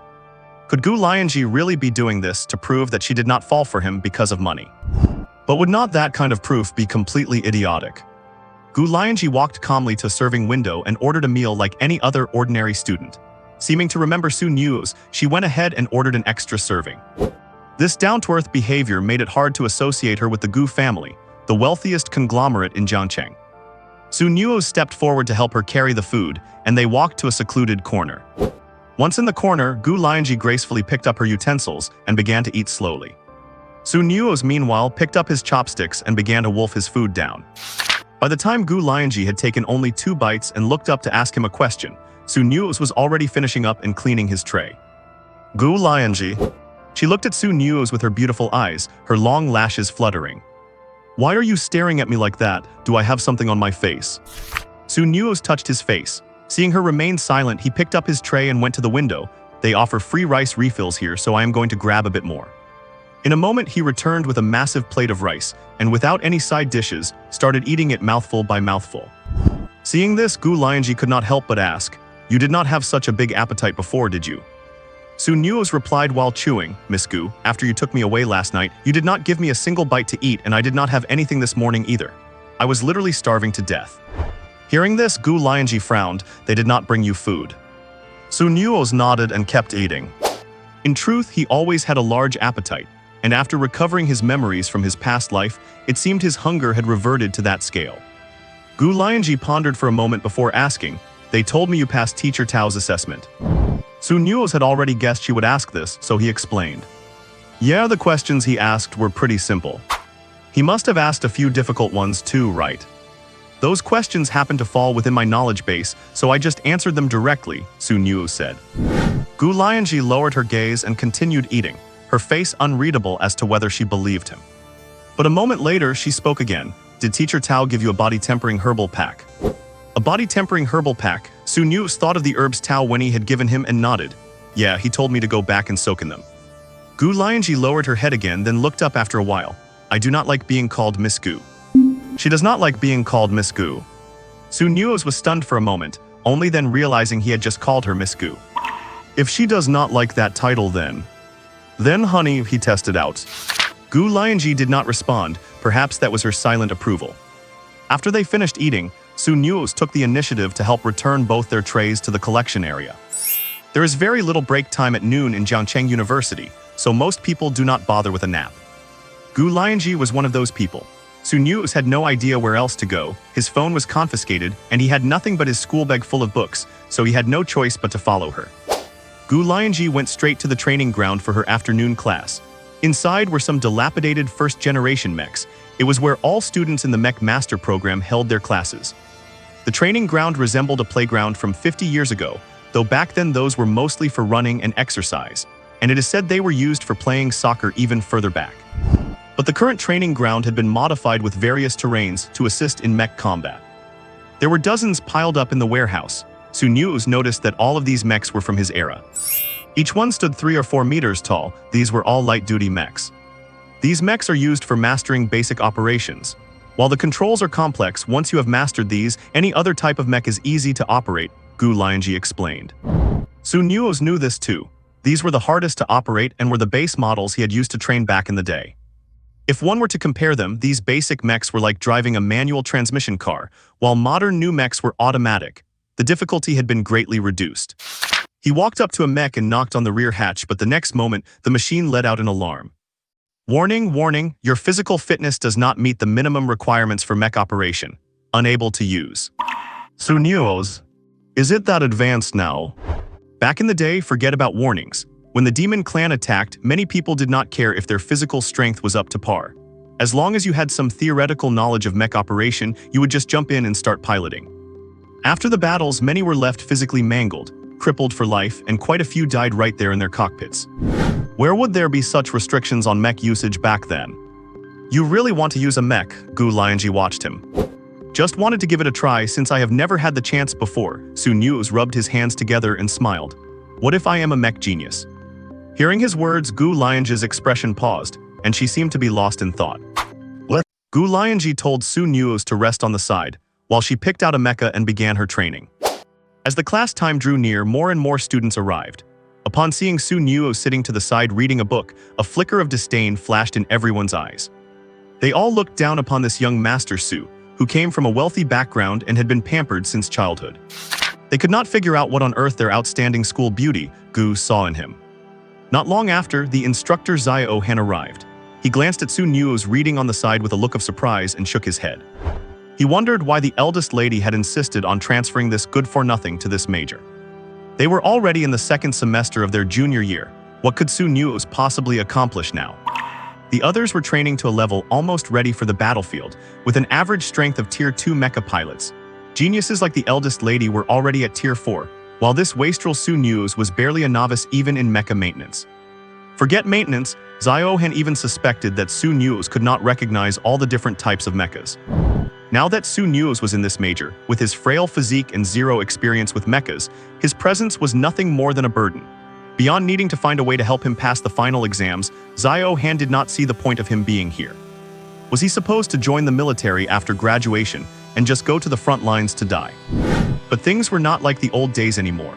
With modern mecha neural links, even if you were sent to the front lines, you would not necessarily die, but it would be a total waste of a mecha. Thinking that he should at least go through the motions since the kid was from the Gu family, he took a copy of Basic Mecha Operation Guide and walked over to Su Nuoze. Young Su, you are not able to operate a mecha yet. Take this book home, read it, and get familiar with how to pilot them. Once your physical condition is up to par, I will teach you how to handle one. Seeing the familiar book, Su Nuoze was slightly surprised and pulled out the copy of Basic Mecha Operation Guide that Tao Wenyi had given him from his backpack. Professor Tao already gave me the same book last class. He explained, then asked Professor Xiao, do you happen to have any books on body tempering medicinal packs? Could I take a look at one? Body tempering medicinal packs. Xiao Han recalled the promise Tao Wenyi had made to Su Nuoze recently. He glanced at the other students practicing and nodded, wait here for a moment, I will go get one. By their junior year, he did not need to worry about most students anymore. His presence here was just a matter of fulfilling his duties as a teacher. The only one who really caused him concern, it seemed, was the Su Nuoze standing right before him. Before long, Xiao Han returned with a book titled Analysis of Body Tempering Herbs.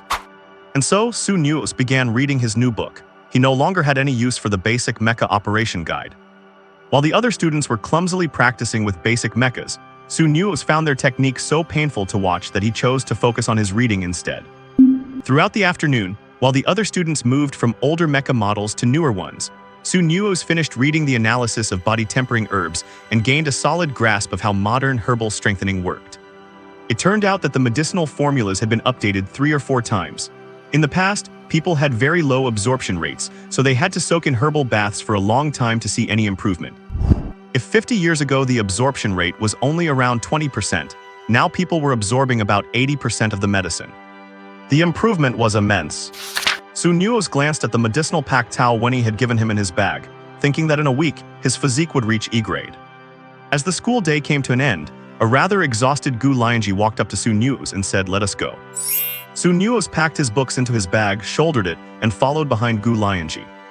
Actually, most people did not like carrying their bags and preferred to leave them in the classroom where they had their next lesson. As for the old young master Su, he naturally had lackeys to carry his bag for him, which was how he had found his seat so easily that morning. They did not head for the main gate, but went through a small side door where the Gu family's butler was already waiting for them. After they climbed into the vintage car, the butler started the engine.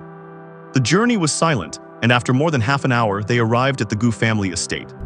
Su Nuoze had caught a glimpse of the estate that morning, but seeing the home of the city's largest financial group again, he could not help but marvel.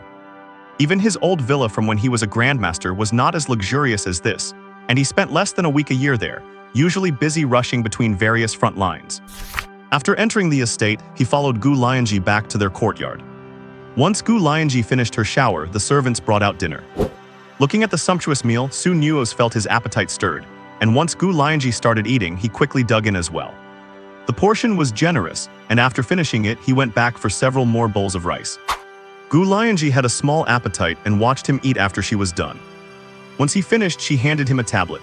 The Gu family kitchen has chefs on 24-hour standby. Whenever you want to eat, just order on this tablet and they will have it delivered within half an hour. Su Nuoze took the tablet and scanned the dizzying array of dishes, letting out a clicking sound of disbelief. As expected of a financial conglomerate, they really are loaded. But suddenly thinking of something, he said, "Wifey, could you return my phone to me? It is quite inconvenient to do things without it." If she liked him, surely she would not mind such a small request. Unexpectedly, hearing this made Gu Lianzhi's expression turn cold, as if he had touched on a taboo. "Give you your phone so you can go back to fooling around with those women out there." Su Nuoze froze. Good grief, now he understood why he could not get his confiscated phone back. It was because Gu Lianzhi was jealous. His original phone did have a lot of girls added to it, some who were after his looks, others after his money. And they all had one thing in common: he had been intimate with all of them. Thinking of this, he swallowed hard and did not dare bring up the phone again. After dinner, servants came to clear the table, and Su Nuoze took a shower, taking the opportunity to use his medicinal body tempering pack. The medicinal properties were gentle, not as stinging as the baths 50 years ago. After soaking for 10 minutes, he could clearly feel his spirit and energy improving, and some of his flabby weight had already begun to shed. When he came out of the bathroom, he noticed the dining table had been cleaned, and Gu Lianzhi was sitting on the sofa, holding a new mecha neural link as if waiting for him. While he was still drying his hair, Gu Lianzhi stood up and handed him the new mecha neural link. This is a Peregrine 01 cadet mecha. With your current physique, this is the only type you can handle. Is this for me? Nuoze asked, pleasantly surprised. He knew the Peregrine 01 cadet mecha. It was one of the 3 basic models for beginners. His physical strength was not enough yet, but with a neural link he could barely operate it, though not for long, or it would damage his body. Gu Lianzhi did not say a word, simply tossing the mecha link into his lap before turning and walking away with a cold aura. Watching Gu Lianzhi's cold back, Nuoze could not help but smile. His wife really was tough on the outside but soft on the inside. Did I do something incredible in my past life to end up with a girlfriend like this? Wait, I suppose I did contribute quite a bit to humanity in my past life. After blow-drying his hair, Nuoze walked on tiptoe to the bedroom. Seeing that Gu Lianzhi had already entered the mecha neural link state, he climbed into bed and took out his own neural link device. Following the instructions he found online for using the device, he pressed his forehead against the crystal at the center of the neural link. Ding! The next moment, his body felt as if it had been sucked into another dimension. This feeling of detachment made his heart feel a bit uncomfortable, but before long, a screen appeared in front of him. Hello, is this your first time using a mecha neural link? Yes or no? He clicked yes. Since this is your first time using a mecha neural link, you will now undergo a 5-minute mecha tutorial. The next moment, Nuoze felt as if he were sitting in a familiar environment. He looked around and realized he had actually stepped inside a mecha. Through the mecha's sensors observing the outside world, he discovered he was in a training ground. Starting training. Then the system's voice guided him through the mecha operation training. After a brief period of discomfort, Nuoze mastered mecha operation within a few minutes. Following that, the system guided him to practice with the 3 basic beginner mechas, Peregrine 1, Worker Ant 1, and Iron Shield 1, before notifying him that the tutorial had ended. Detected that you have registered a Peregrine 1 mecha. Would you like to log in? Yes or no? Yes. After that, Nuoze felt his body being pulled again, which made him think. Whoever invented the mecha neural link is truly a genius. Then an introduction appeared before him. Dear sir, your Peregrine 1 mecha, serial number QH, is located in the Mecha Alliance's Southern Division, a battlefield. The primary operational terrain in this area consists of sandy deserts and rainforests. The missions suitable for the Peregrine 1 mecha in this area are as follows. A list of missions appeared before Nuoze's eyes, with the first few being, for example, survey the terrain of the Thorn Outpost area, 3 contribution points per hour. Survey the terrain of the Black Rock Rift area, 5 contribution points per hour. Survey the terrain of the Blood Vine Canyon area, 7 contribution points per hour.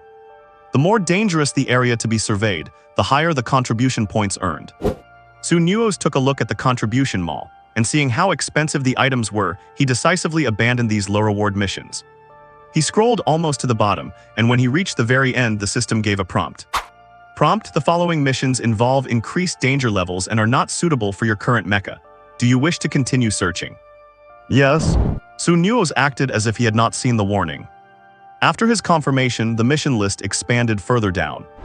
Transport supplies, transport scrapped mechas from the Humus Rift back to the nearest outpost, earn 30% of the total value of the transported supplies in contribution points. Prompt: this mission is suitable for Worker Ant 1 mechas. Cover the Worker Ant mechas while transporting scrapped mechas back to the nearest outpost, earn 40 contribution points. Prompt: this mission is suitable for Iron Shield 1 mechas. Clear out demons that have infiltrated the staging area, 20 points for a level 1 demon, 100 points for a level 2 demon, 1000 points for a level 3 demon. Prompt: this mission is not suitable for trainee mecha pilots. Nuoze looked through these missions and shook his head. None of them suited him. The Peregrine 1's strengths are speed and flight, while its ability to kill demons is only average. He thought for a moment and asked directly, do you have any emergency missions? Emergency missions have time limits and are not suitable for trainee mechas. Accepting one requires a deposit of 100 contribution points. If the mission is not completed, the points will not be refunded. Nuoze, can I take a look first? He asked. Just because I cannot afford to accept them does not mean I cannot look at them, right? Emergency Mission 1. Support the retreat of the frontline troops at Snake Tooth Pass, gain contribution points based on merit. Emergency Mission 2. Transport the cores of scrapped frontline mechas back to the nearest fortress. Trainee Mecha Core 50 points, Level 1 Mecha Core 100 points, Level 2 Mecha Core 500 points, Level 3 Mecha Core 2000 points. Nuoze looked at the emergency missions, then turned his gaze back to the previous list. Better save up 100 contribution points first. He saw in the exchange mall that a Peregrine 1 mecha was actually worth 1,000 contribution points. He had not expected Gu Lianzhi to just give him a 1,000 point contribution gift like that. He would have to bring back 2 level 2 mecha cores just to equal the value of 1 Peregrine 1. In the end, he chose a mission. Survey demons leaving the Scorpion Tail dunes and report intelligence to superiors in real time, 50 contribution points per hour. Prompt: this mission poses an extremely high threat level to the Peregrine 1 mecha. Please consider your decision carefully. This was the mission with the highest reward among all those he could accept. The Scorpion Tail dunes were already close to the frontline battlefield, making the danger factor very high, but that was exactly why Nuoze chose this mission. He lived for the thrill. Before accepting the mission, please register an account. Do you wish to register? Register. Please choose a name for your account. All contribution points from future missions will be credited to this account. Nuoze was a little surprised. This was the first time he had to choose a name. It felt a bit like an online game. He decided on the name Sumo, his name from his previous life. Ding detected that the user nickname infringes on a grandmaster's name, violating Article 314 of the Mecha Alliance regulations. Please choose a new name. Nickname violation. Seriously, I am infringing on myself. Nuoze had no choice but to rename himself Suhaidu Black Soil. Black Soil makes ink, so that counts as his name too, right? Confirm the nickname Suhaidu. Yes. Nickname successfully confirmed, starting to accept the mission. Mission accepted successfully, now transferring you into the mecha with serial number QH. Ding, transfer successful. The next moment, Nuoze felt his body enter the interior of a cold mecha. Through the mecha's perspective, he observed that he was inside a warehouse. Hello, respected Mr. Suhaidu. Please arrive at the Scorpion Tail dunes within 20 minutes. Map guidance is now being transmitted. Inside the mecha's large screen, a map navigation route appeared. The destination shown by the map guidance was none other than the Scorpion Tail dunes. Nuoze first tried starting up the mecha and found that all its functions were working fine, so he took off. He glanced at the other trainee mechas in the warehouse and then flew straight out. This was a human city built like a fortress, full of metallic aesthetics. After Nuoze left, he noticed many other mechas in the sky flying away together. The sight was incredibly impressive. The sky was filled with flying metal mechas. All the mechs here are of high rank. Nuoze's Falcon 1 mech looks a bit out of place among so many advanced machines. Nuoze does not feel inferior at all, though. After all, he was once the master of the Samsara God mech. This is the first time he has truly seen the battlefield of this era. As he flies, he sees a scene of devastation. On the way to the fortress cities, he spots worker ant mechs loaded with demon corpses and mech parts, and he also sees many damaged mechs returning for repairs. In this era, mech pilots have a high degree of freedom. 50 years ago, all men were required to serve in the military, but unlike back then, thanks to the existence of the mech neural link, there is no shortage of pilots. After 8 minutes of flying at full speed, he soon reaches his destination, the Scorpion Tail dunes.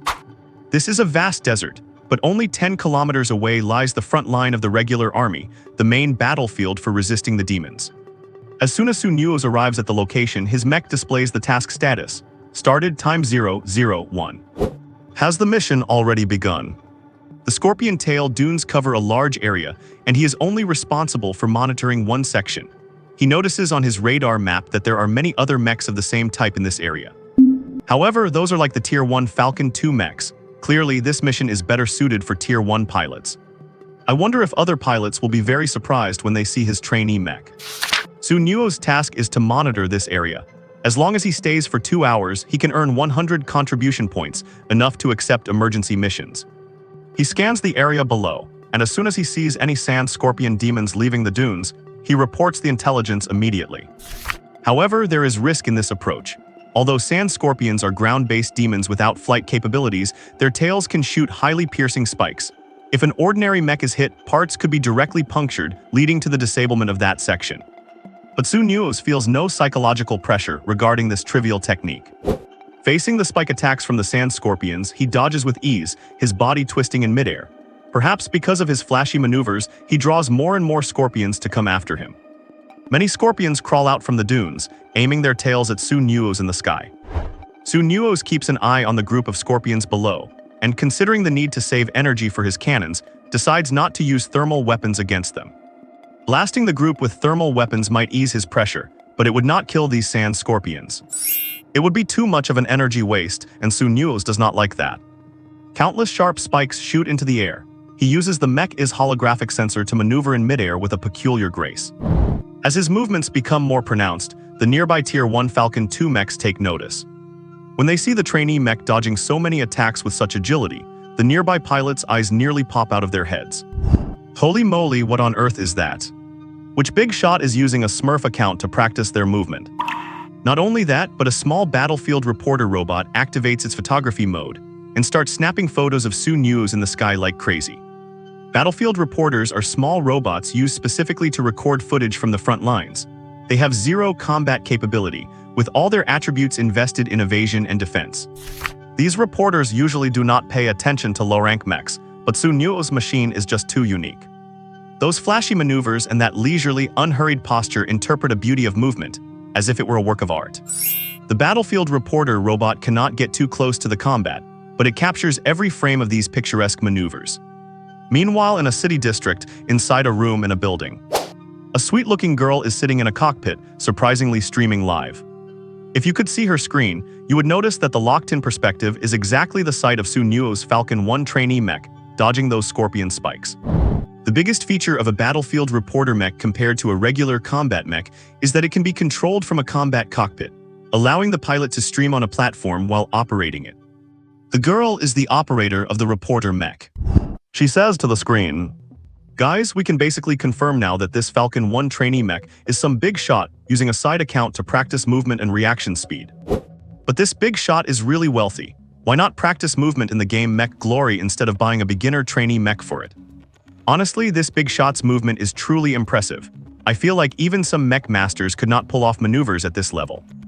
Her stream chat is moving incredibly fast, with most messages saying this is a real pro, while others say, "Is not the streamer in the southern sector? That area's sky is usually infested with magic eagle swarms. A big shot spends 1,000 contribution points to buy a trainee mech just for fun, and we are just here watching the stream." After watching this stream for so long, the streamer has finally captured a mech with real skill. Guys, why do I feel like this guy's operations are even better than those geniuses in the Youth Mech Championship? Those geniuses are young, but the person behind this Falcon 1 might be really old. Back on the battlefields, Nuoze was a bit uncomfortable at first because, unlike the 100% synchronization rate he was used to, the neural link only provides 98%. While it is only a 2% difference to a master of the god mech style like him, even a 0.1% gap feels off. Just as Nuoze is having fun dodging, a massive roar suddenly erupts from the front line. The sound does not just startle Nuoze. The nearby Tier 1 pilots and the reporter robot are terrified too. Even the sand scorpions in the dunes dig into the soil, acting like turtles pulling into their shells. Nuoze looks toward the source of the roar and sees a flying demon with a wingspan of 30 or 40 meters, blotting out the sky, chasing a Tier 4 mech named Penitent. The Penitent is a speed-type mech famous for its melee capabilities. Its weapon is a chainsword, and its appearance resembles religious emblems from the peaceful era over 100 years ago. And the direction the Penitent is running toward is exactly where he is. Why is this guy running toward me? Nuoze's face turns green, and he turns around to flee immediately. He only has this one mech, and he does not want it destroyed. Ding, accepting emergency mission. Just as he turns to run, a mission alert suddenly lights up on his mech's screen. What is going on? Why did he just accept an emergency mission? Please turn around immediately, receive the mission box from the Penitent mech, and deliver it to the nearest South Sector fortress. Mission success reward, unknown. Mission failure, compensation of 1,000 contribution points. Seeing the system mission, Nuoze felt a darkness wash over his eyes. Are you kidding me? It is forcing an emergency mission on him. Is not this just putting him on the spot? As a soldier in his previous life, obeying orders was Nuoze's second nature. Besides, even if he failed the mission, the system would compensate him with 1,000 contribution points. After all, his Falcon 01 cadet mech itself was worth exactly that much. But why did the system lock onto him when there were so many other level 1 mechs nearby? When he glanced at the radar, he was stunned to find that those level 1 mechs had already fled kilometers away. What the heck? These guys ran that fast. No wonder the system locked onto his cadet mech to take the mission. He had no choice but to bite the bullet and move forward to assist the incoming penitent mech. When they were within 1 kilometer of each other, their signal links connected. Nuoze heard the pilot of the penitent mech in his earpiece. "Brother, help me carry this back. I will hold off this demon eagle." By the time the male voice finished speaking, the distance between the two mechs had closed to just a few hundred meters. He watched as the penitent threw a box high into the air, then turned around to fight for his life against the pursuing demon eagle. Nuoze caught the iron box smoothly, feeling a sudden weight sink into his hand. "What the heck is in here? It is so heavy." With no time to think, he immediately grabbed the box and sped away behind him. At this moment, the girl in the live broadcast room and the viewers were completely baffled. No way everyone else fled. Why did the expert stay behind? "I recognize that thing in the sky. It is a level 4 demon eagle. They are extremely fast. I bet the expert stayed behind because he accepted an emergency mission from the Alliance. What is a cadet mech doing getting involved? That demon eagle is clearly not something to mess with." "Host, do you know what is inside that iron box the expert is holding?" The girl frowned, watching the two mechs that had just completed the handoff in the sky. After a moment of thought, she said, "If I am not mistaken, that box should contain demon eagle cores. Did you know that when demon eagles are molting, their heart cores fall off with their feathers? However, most of them swallow the cores back into their mouths after molting ends. You only have a chance to get these cores during their molting season, and they are essential parts for high-level flight mechs, worth a fortune. Looking at the size of that box, I feel there are at least dozens of cores in there. That penitent pilot must have stumbled upon the nest of a group of molting demon eagles." Hearing the host's explanation, many viewers in the chat finally understood. "Professional. I always thought the host was just a pretty face. I did not expect her to know so much about the demon race. A question, since demon eagles value these cores so much, is not it a bit too much to ask a cadet mech to transport them?" Exactly. Even if this cadet mech is being piloted by an expert, the mech's own limitations are just too low. Even master-level pilots would struggle to escape from a level 4 demon eagle, right? Watching the comments, the girl shook her head and said, "I doubt the penitent pilot expected the Falcon 01 to make it back on its own. If everything goes as expected, there should be some high-level mechs on their way to receive the Falcon 01 right now. After all, even a heavily injured level 4 demon eagle is more than a match for a cadet mech. If it touches that Falcon 01 even once, it will be totaled instantly." Under the assault of a level 4 demon, a cadet mech is no tougher than paper. The girl was right. The nearest fortress to the Scorpion-Tail Dunes had already dispatched several level 4 and level 5 mechs to provide support. But it was estimated to take at least 7 or 8 minutes to arrive. On the other side, the penitent mech turned to block the massive demon eagle, but the eagle swiped a claw across it, tearing a huge hole in the penitent's chest and exposing the core inside. The scene made everyone in the live room wince in pain. Yet the penitent kept lunging at the demon eagle. The demon eagle struck again, directly ripping the head off the penitent. Boom! Suddenly there was a deafening sound, followed by a shrill screech, as a brilliant burst of flames erupted in the sky. The penitent had self-destructed. Being a level 4 mech, the shrapnel from its explosion pierced the demon eagle's right claw. If you looked closely, you could see the claw dripping with blood. The field reporter girl said in a low voice, "This is bad. I thought the penitent could hold it off a bit longer. At this rate, the eagle will surely catch the expert with ease." She cut the camera to the distance. Although the Falcon 01 was fleeing with everything it had, it could not hit top speed due to the heavy cargo. "Forget a minute, the expert will be caught within 30 seconds, she sighed, shaking her head. She had finally captured a Smurf expert, only to watch him get destroyed right before her eyes. After screeching for a moment, the level 4 demon eagle set its cold eyes on Nuoze, who was running for his life in the distance. It let out a sharp cry, and its massive body turned into a black bolt, giving chase to Nuoze. Nuoze was running at full tilt, feeling a bit helpless after hearing the explosion of the penitent. What a useless thing. If he had had that penitent mech even at 50% performance, he could have easily killed that monster. He had seen the penitent earlier. Even though it was heavily damaged, it must have had at least 70 performance left, right? Sensing the demon eagle rapidly closing in from behind, Nuoze immediately activated his mech's immersion mode. He began to perceive every single shift in the environment with perfect clarity. Listening to the wind, he felt the current sharpen. He abruptly lowered the mech's center of gravity and used the weight of the box to dip the mech's altitude. Whoosh! The moment he lowered his altitude, a massive shape swooped down from directly above. It was the demon eagle's attack. Incredible dodge. The field reporter girl could not help but clench her fists and shout. In that split second, If the Falcon 01 had not suddenly dropped as if it had godlike vision, it would have been torn apart by the eagle's claws. As expected of an expert, that kind of reflex is definitely beyond anything a pilot below master level could pull off. As Sunoze lowered his altitude, his eyes calmly watched the demonic eagle blocking his path. He hovered in the air, still clutching the case in his hands. He had likely guessed what was inside the case, but in this situation, without support, there was no way he could escape from a level 4 demonic eagle. Even if this demonic eagle was already severely injured. Some thump, some thump, some thump. He felt his heart pounding violently. This was a sign of extreme excitement. He did not linger, turning to flee in another direction, and as the demonic eagle noticed his movement, it flapped its wings violently. Caught in the intense wake of the wind, the Kestrel 1 mech lost its balance and began to teeter in the sky. The moment he lost his balance, the demonic eagle lunged at him. This time, the eagle attacked from below. Clearly, it would not let Sunoze pull off the same evasive maneuver he used just a moment ago. Whoosh! Feeling the wind speed around him intensify, Sunoze gritted his teeth. Damn it, you're still chasing me. He abruptly released the case.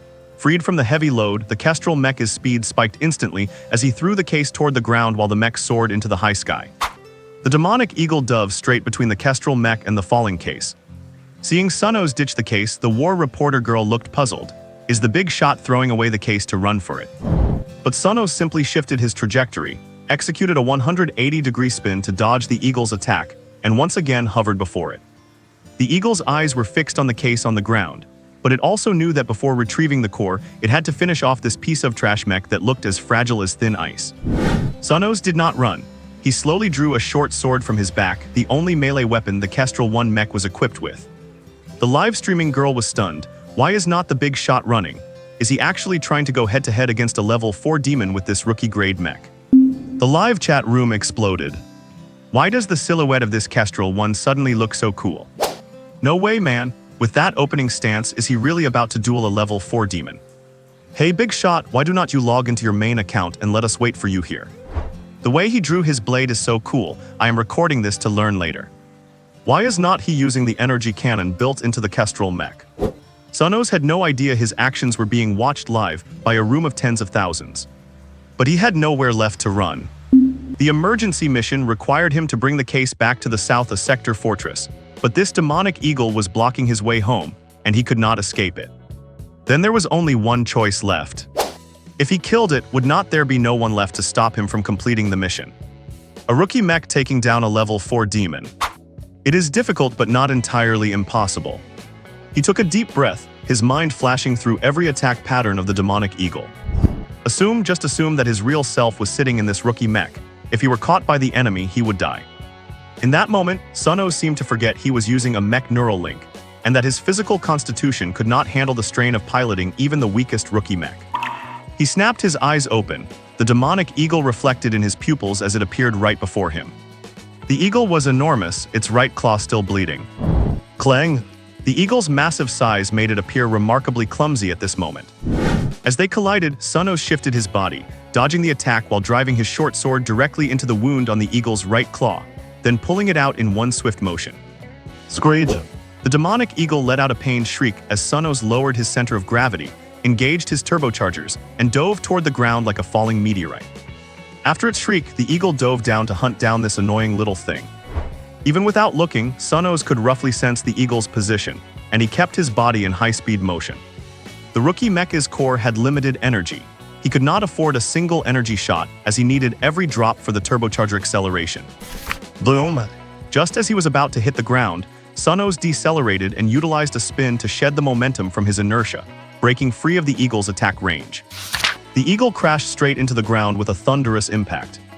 Hearing the sound of the crash, his mind was crystal clear. Were its wings injured too, or was it its tail preventing it from balancing? He sprang up immediately, using the time difference before the eagle could recover, and lunged onto it, driving his sword into its tail. The short sword pierced right into the eagle's tailbone. It actually broke through the defense. So its tail was indeed injured. The eagle writhed in agony, its wings flapping frantically against the ground, kicking up sand and exposing several sand scorpions that had been hiding. How could those sand scorpions withstand the thrashing of a level 4 demonic eagle? Many were crushed to death on the spot by its wings. Sunoze, having reacted in time, had already soared into the air, avoiding the chaotic wings. He glanced at the case nearby and the wreckage of the penitent mech on the other side. He quickly grabbed the case and flew toward the chainsword lying among the penitent's debris. The Kestrel One's attack power was too low, but that chainsword would definitely pierce the eagle's defenses. Noticing Sunoze was about to take the case again, the eagle dragged its body and chased after him once more. But it was clear that its speed had dropped significantly. After picking up the chainsword, Sunoze dropped the case again. His only goal in carrying the case was to bait the eagle into hunting him. Feeling the wind of the eagle's high-speed pursuit, he lifted the chainsword slightly, waited, and the mech began to accelerate. This was his first battle since his rebirth. Regardless of how many times stronger the demons were, he would not fear them. He had even slain a 9-level Azure Knight Demon Dragon, let alone a mere level 4 demonic eagle. He accelerated once more, smashing violently into the demonic eagle. A rookie mech colliding with a level 4 demonic beast, it looked no different than an egg hitting a rock. Boom! With a roar, the left arm of Sunoze's rookie mech was shattered, but he had driven the chainsword deep into the eagle's skull. It turned out that during the collision, he had urgently shifted the angle of impact, losing his left arm in exchange for easily driving his weapon into the eagle's existing injury. The demonic eagle suffered a near-fatal blow, howling in agony on the ground. This sword had struck its vital point, nearly ending its life. Having lost the chainsword, Sunoze could only reach behind his back with his remaining right arm to draw the short sword he had just put away. Warning: your mech has sustained 23.5 damage, and performance is reduced by 40.78. Ignoring the system's warning, he leaped up, stepped onto the eagle's shoulder, and plunged the short sword into the beast's fatal wound. After the final fatal strike, the eagle's struggling finally ceased. It had actually ceased to breathe. What? Oh my gods! The war correspondent girl who had been watching the battle all along could not help but shout. What did she just see? A trainee-level mech taking down a 4th-level demon. Never mind the girl, the viewers in her live stream were going wild. Streamer, are you sure you are not showing us a sci-fi movie? My god, a trainee-level mech killed a 4th-level demon. Are you kidding me? Guys, I feel like the streamer is about to hit it big. She actually managed to capture such an insane scene. Holy crap, I feel like I am too nervous to breathe. The master actually used a trainee-level mech to kill a 4th-level demon hawk. Can this master be any more impressive? Streamer, please stop using the mech master to humiliate this pro next time. Okay. Even a peak mech master could not kill a 4th-level demon with a trainee mech. My god, what is the master's main account? Is it possible they are a legendary mech pilot? Why do I feel like the master might be a mythical mech pilot or even a grandmaster? If you gave me a trainee mech, I would not even have the courage to face a 4th-level demon, and yet the master just drew a sword and finished it off. The live stream exploded, and many people sensed something big. They hurriedly downloaded the recorded video and posted it online. The title was shocking: a trainee-level mech kills a 4th-level demon. At this moment, the war correspondent girl's eyes were filled with stars. So cool, I have never seen such a cool mech pilot. Even though that trainee mech standing on the demon hawk had lost its left arm, as long as it stood there, no one would underestimate him because of his low mech level. The streamer's name is Wan Yingying. She comes from a prominent family and is herself a 4th-level mech pilot.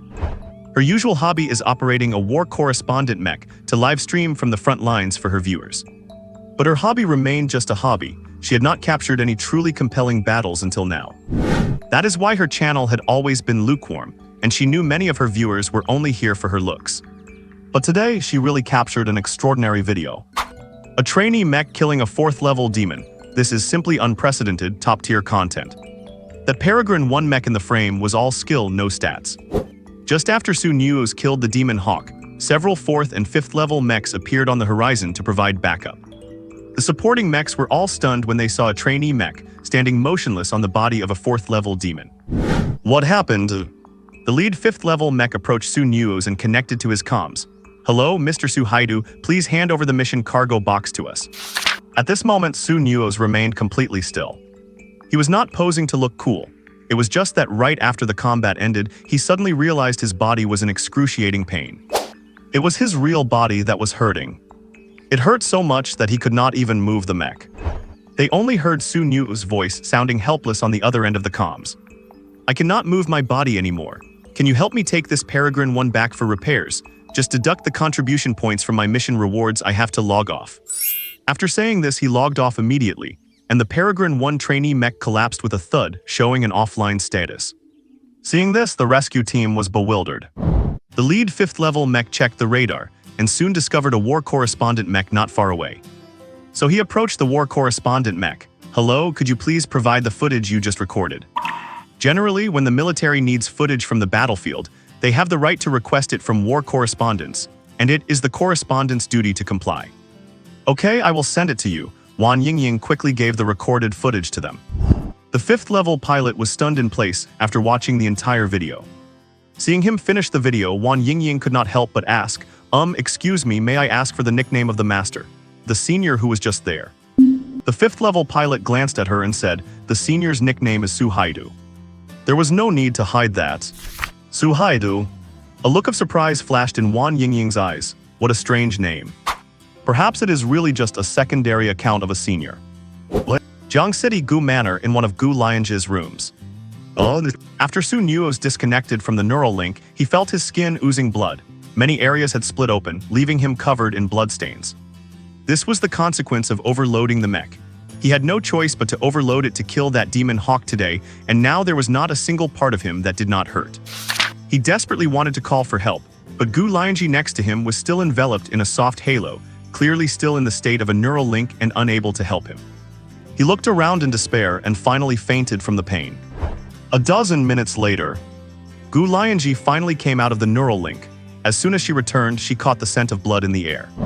She turned her head abruptly and found Su Nuoze lying on the bed, covered in wounds and appearing to be at death's door. Did Su Nuoze overload his mech? Panic flashed in her eyes, and she hurriedly took out her phone to contact the family medical ward. After making the call, she could not wait any longer.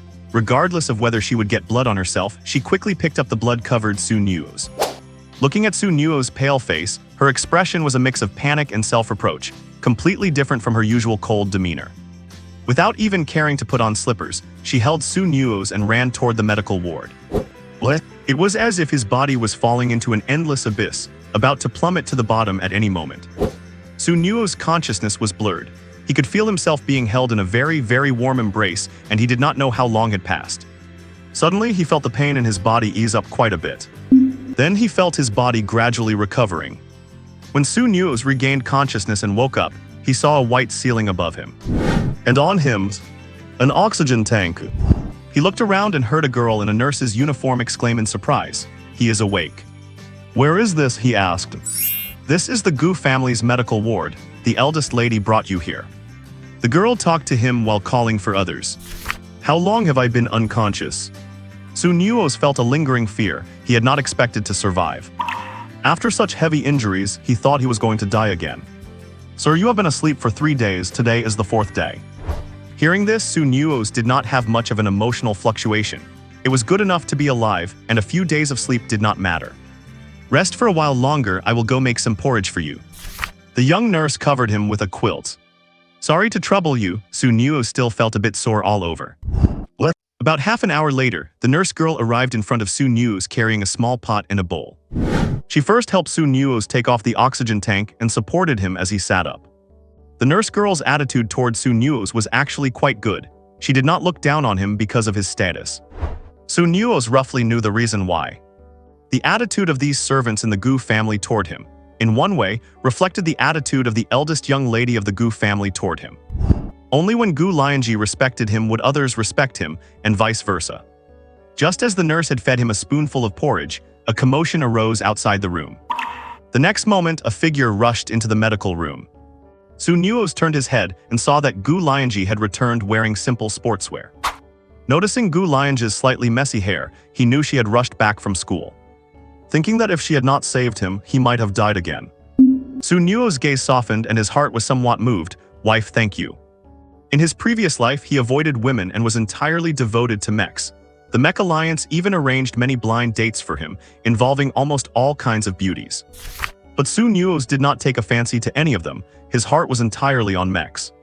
No matter how beautiful a woman was, could she compare to his samsara god mech. In this life, his mindset has become much more laid back. After all, he is someone who has already died once. "I have taken away your mech neural link," Gu Lianzhi said, slightly out of breath as if she had just run over. "When your physical fitness reaches level E, I will give the mech neural link back to you." Hearing this, Su Nuoze's expression stiffened. He still had a lot of contribution points that had not been reimbursed. However, looking at Gu Lianzhi's expression, he knew there was no way to persuade her. And it was true, he had come back from the gates of hell, which probably gave Gu Lianzhi quite a scare. He could only hope his physical fitness would reach level E as soon as possible. He just wondered how many contribution points the authorities would give him after completing that emergency mission. "Wife, when can I go back to school?" Su Nuoze asked. "Rest well and heal your injuries before you go back." After Gu Lianzhi finished saying this, she seemed to feel that her words were a bit heartless, so she explained, "I thought about it, and if you transfer directly to the mech pilot major, you might not be able to keep up with the progress of others, so I asked Teacher Tao for the body refining medicine package you need for your E-level breakthrough. You will rest at the Gu family for these few days. It will not be too late to go back to school once you pass the trainee mech pilot certificate exam. As for books, I have already had someone bring them back for you, just stay here and heal." Hearing this, Su Nuoze's tone softened. "Wife, you are so kind." Not only did she pay off his huge debt, but she also very thoughtfully arranged everything for him. The biggest question of the new era is, what kind of love potion did he give Gu Lianzhi before he recovered his memories that makes her so devoted to him? Did she see him kill someone? That is not right either. She is a tycoon's daughter, it is just killing someone. Gu Lianzhi raised her eyebrows slightly at his words, but then her face turned cold. Use your smooth talking skills on improving your physical fitness and stop overstressing the mech neural link. It was evident that she had developed some immunity to his sweet talk, given how often he had used it on her before. I definitely will not again next time." Su Nuoze smiled apologetically, as this time really had scared him too. Actually, being killed by the claw of that level 4 magic hawk back then would have been better than ending up like this after overloading the mech link. A mech neural link and actually being inside a mech are two different concepts. He still did not have the habit that mech pilots of this era had of abandoning their mechs easily. The moment he sat in a mech, he felt the mech and his life were tightly bound together, as if the mech was his own flesh and blood brother. That was why he risked his life at the time.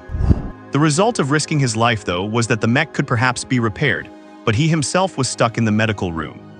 Better wait until he can safely pilot a mech before doing anything else. Gu Lianzhi did not leave immediately. She stood at the door of the medical room, noticing the little nurse feeding Su Nuoze one spoonful at a time. Seeing them looking so intimate, she frowned slightly. "Su Nuoze, your hands are fine, cannot you eat by yourself?" "Eldest miss, it is okay, I will just feed him." The nurse did not realize the problem yet. "I said let him eat by himself." Gu Lianzhi's tone became a bit heavier. The nurse's hand shook and she quickly placed the bowl on the small table beside her. "Son-in-law, you should just eat it yourself." "Right, thank you," Su Nuoze nodded. He looked at Gu Lianzhi strangely. In his impression, Gu Lianzhi rarely showed anger, and most of the time when she was angry it was because she was jealous. Was she jealous because the little nurse was feeding him? Thinking of this, he somehow wanted to laugh and could only say to the little nurse, "You go out for a moment, I have something to discuss with your eldest miss." The little nurse seemed unable to handle Gu Lianzhi's icy gaze, so she acknowledged and quickly left. When only the two of them were left in the room, Gu Lianzhi said coldly, "What is it?" "Wife, I am still a patient, I cannot lift my hands." Su Nuoze raised his bandaged hand and acted as if he were wronged. A flash of something flickered in Gu Lianzhi's eyes, and she parted her red lips, so. "Wife, can you take the place of that little nurse and feed me?" Su Nuoze blinked. He was testing Gu Lianzhi to see if she was really jealous just now. Hearing Su Nuoze's request, a flash of panic crossed the depths of Gu Lianzhi's eyes. She, the dignified eldest miss of the Gu family, the daughter of Jiangcheng's largest tycoon, when had she ever served anyone? But Su Nuoze's hands could not move now. If she did not help, she could not exactly call that nurse back in, could she? "Only this once, you eat it yourself when your hands get better." While comforting herself internally that she had taken care of him before, she forced a cold tone and said this. She actually sat beside Su Nuoze, picked up the bowl of porridge from the bedside table and started feeding Su Nuoze. "Wife, you are so good," Su Nuoze squinted his eyes. But after just one bite, he suddenly frowned. "It is hot." "Then what should I do?" Gu Lianzhi was a bit at a loss, her long eyelashes fluttering slightly. "Wife, you blow on it for me first and then feed it to me," Su Nuoze suggested.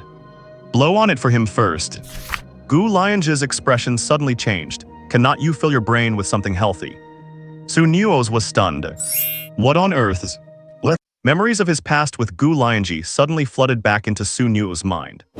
As it turned out, before regaining his memories, he had indeed made many outrageous demands of Gu Lianzhi.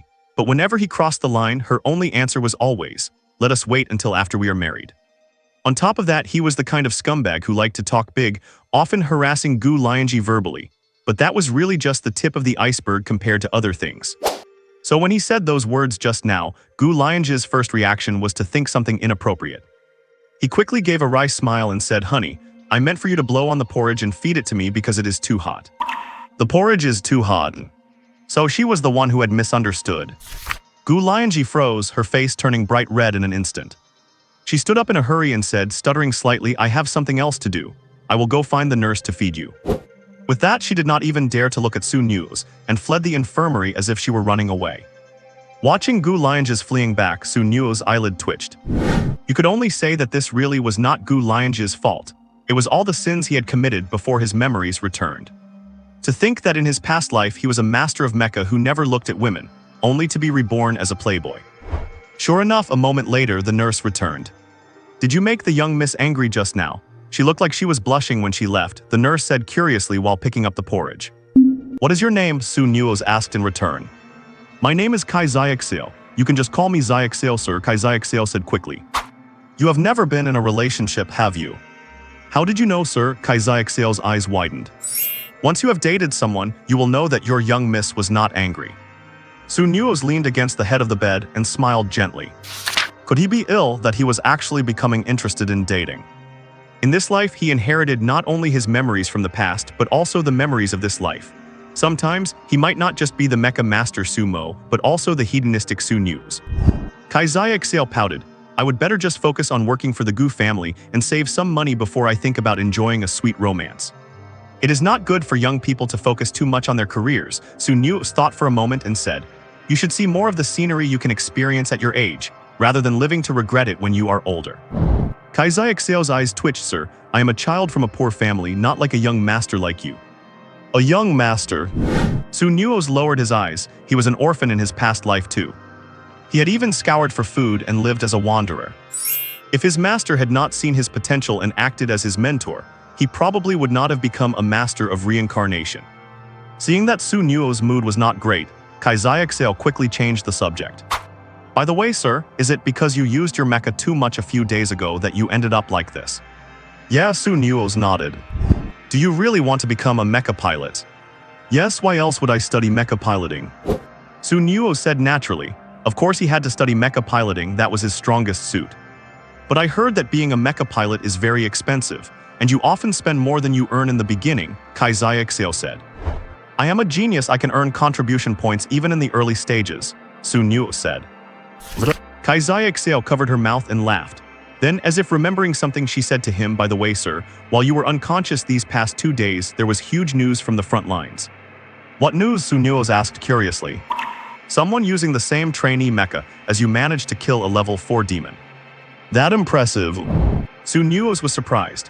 He barely managed to kill a severely wounded level 4 demon eagle with a trainee mecha, so he did not expect someone else to have.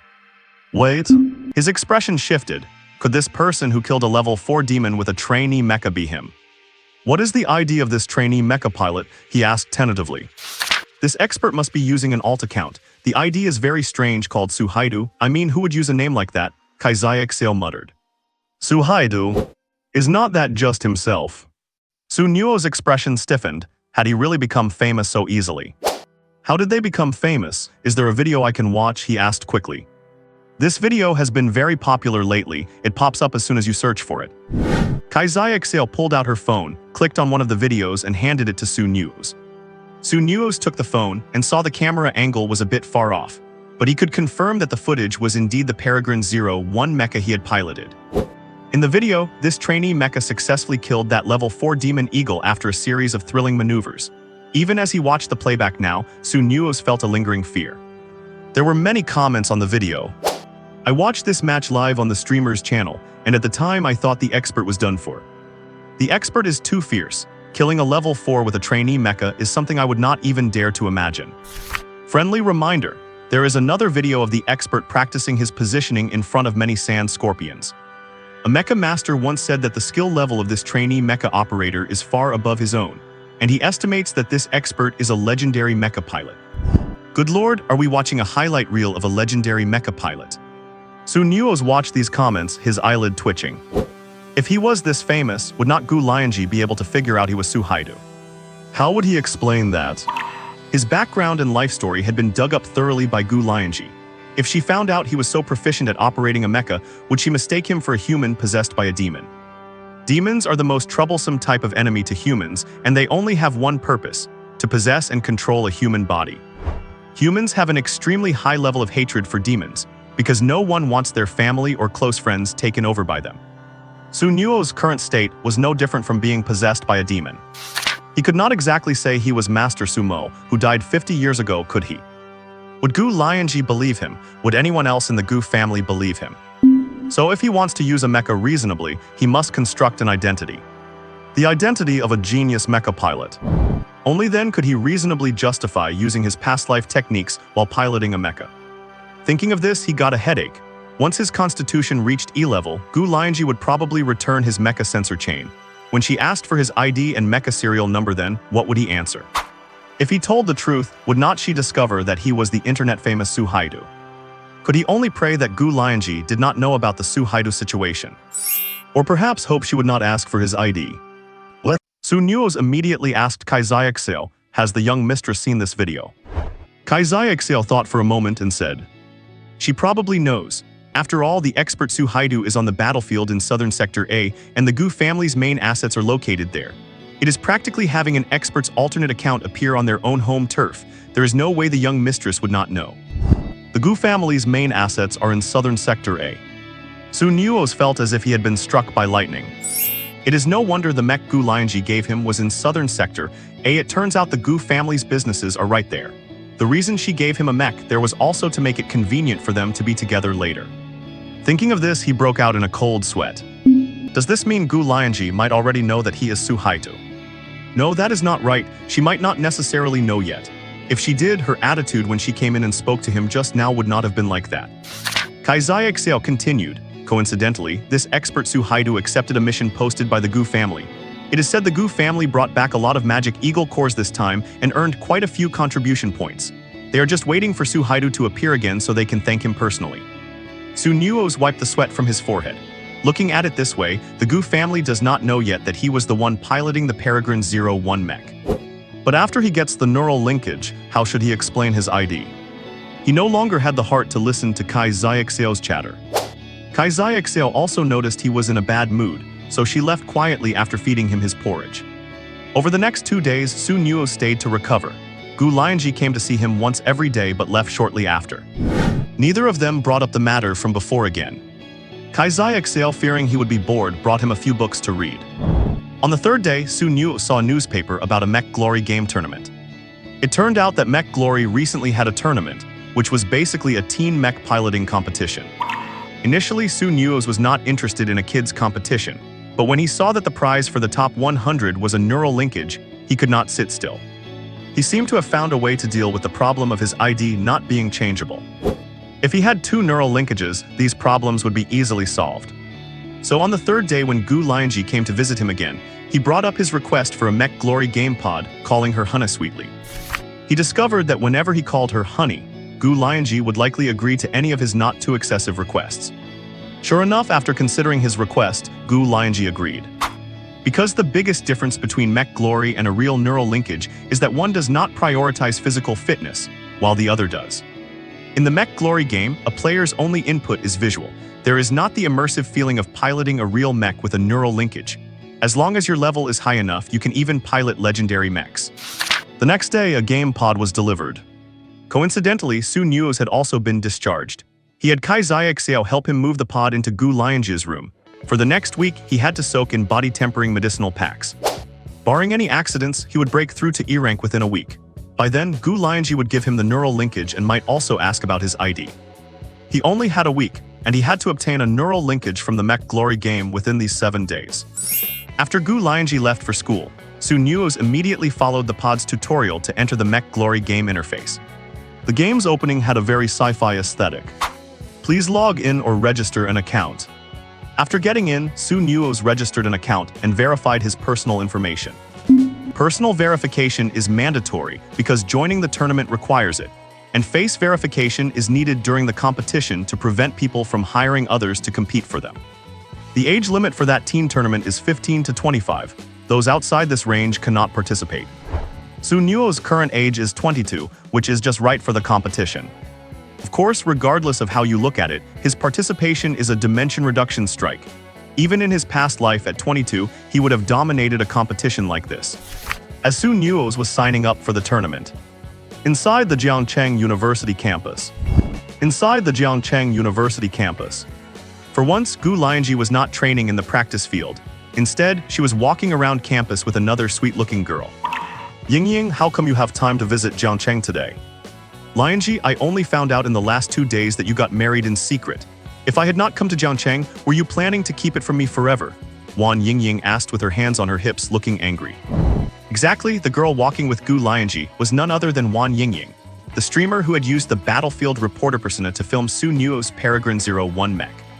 My family has always been against the marriage, so I did not let you guys know, Gu Lianzhi said, her voice dropping a little. No, my sweet beauty Lianzhi, how could you quietly marry a trash? A man so plain and ordinary. Wan Yingying sighed in exasperation.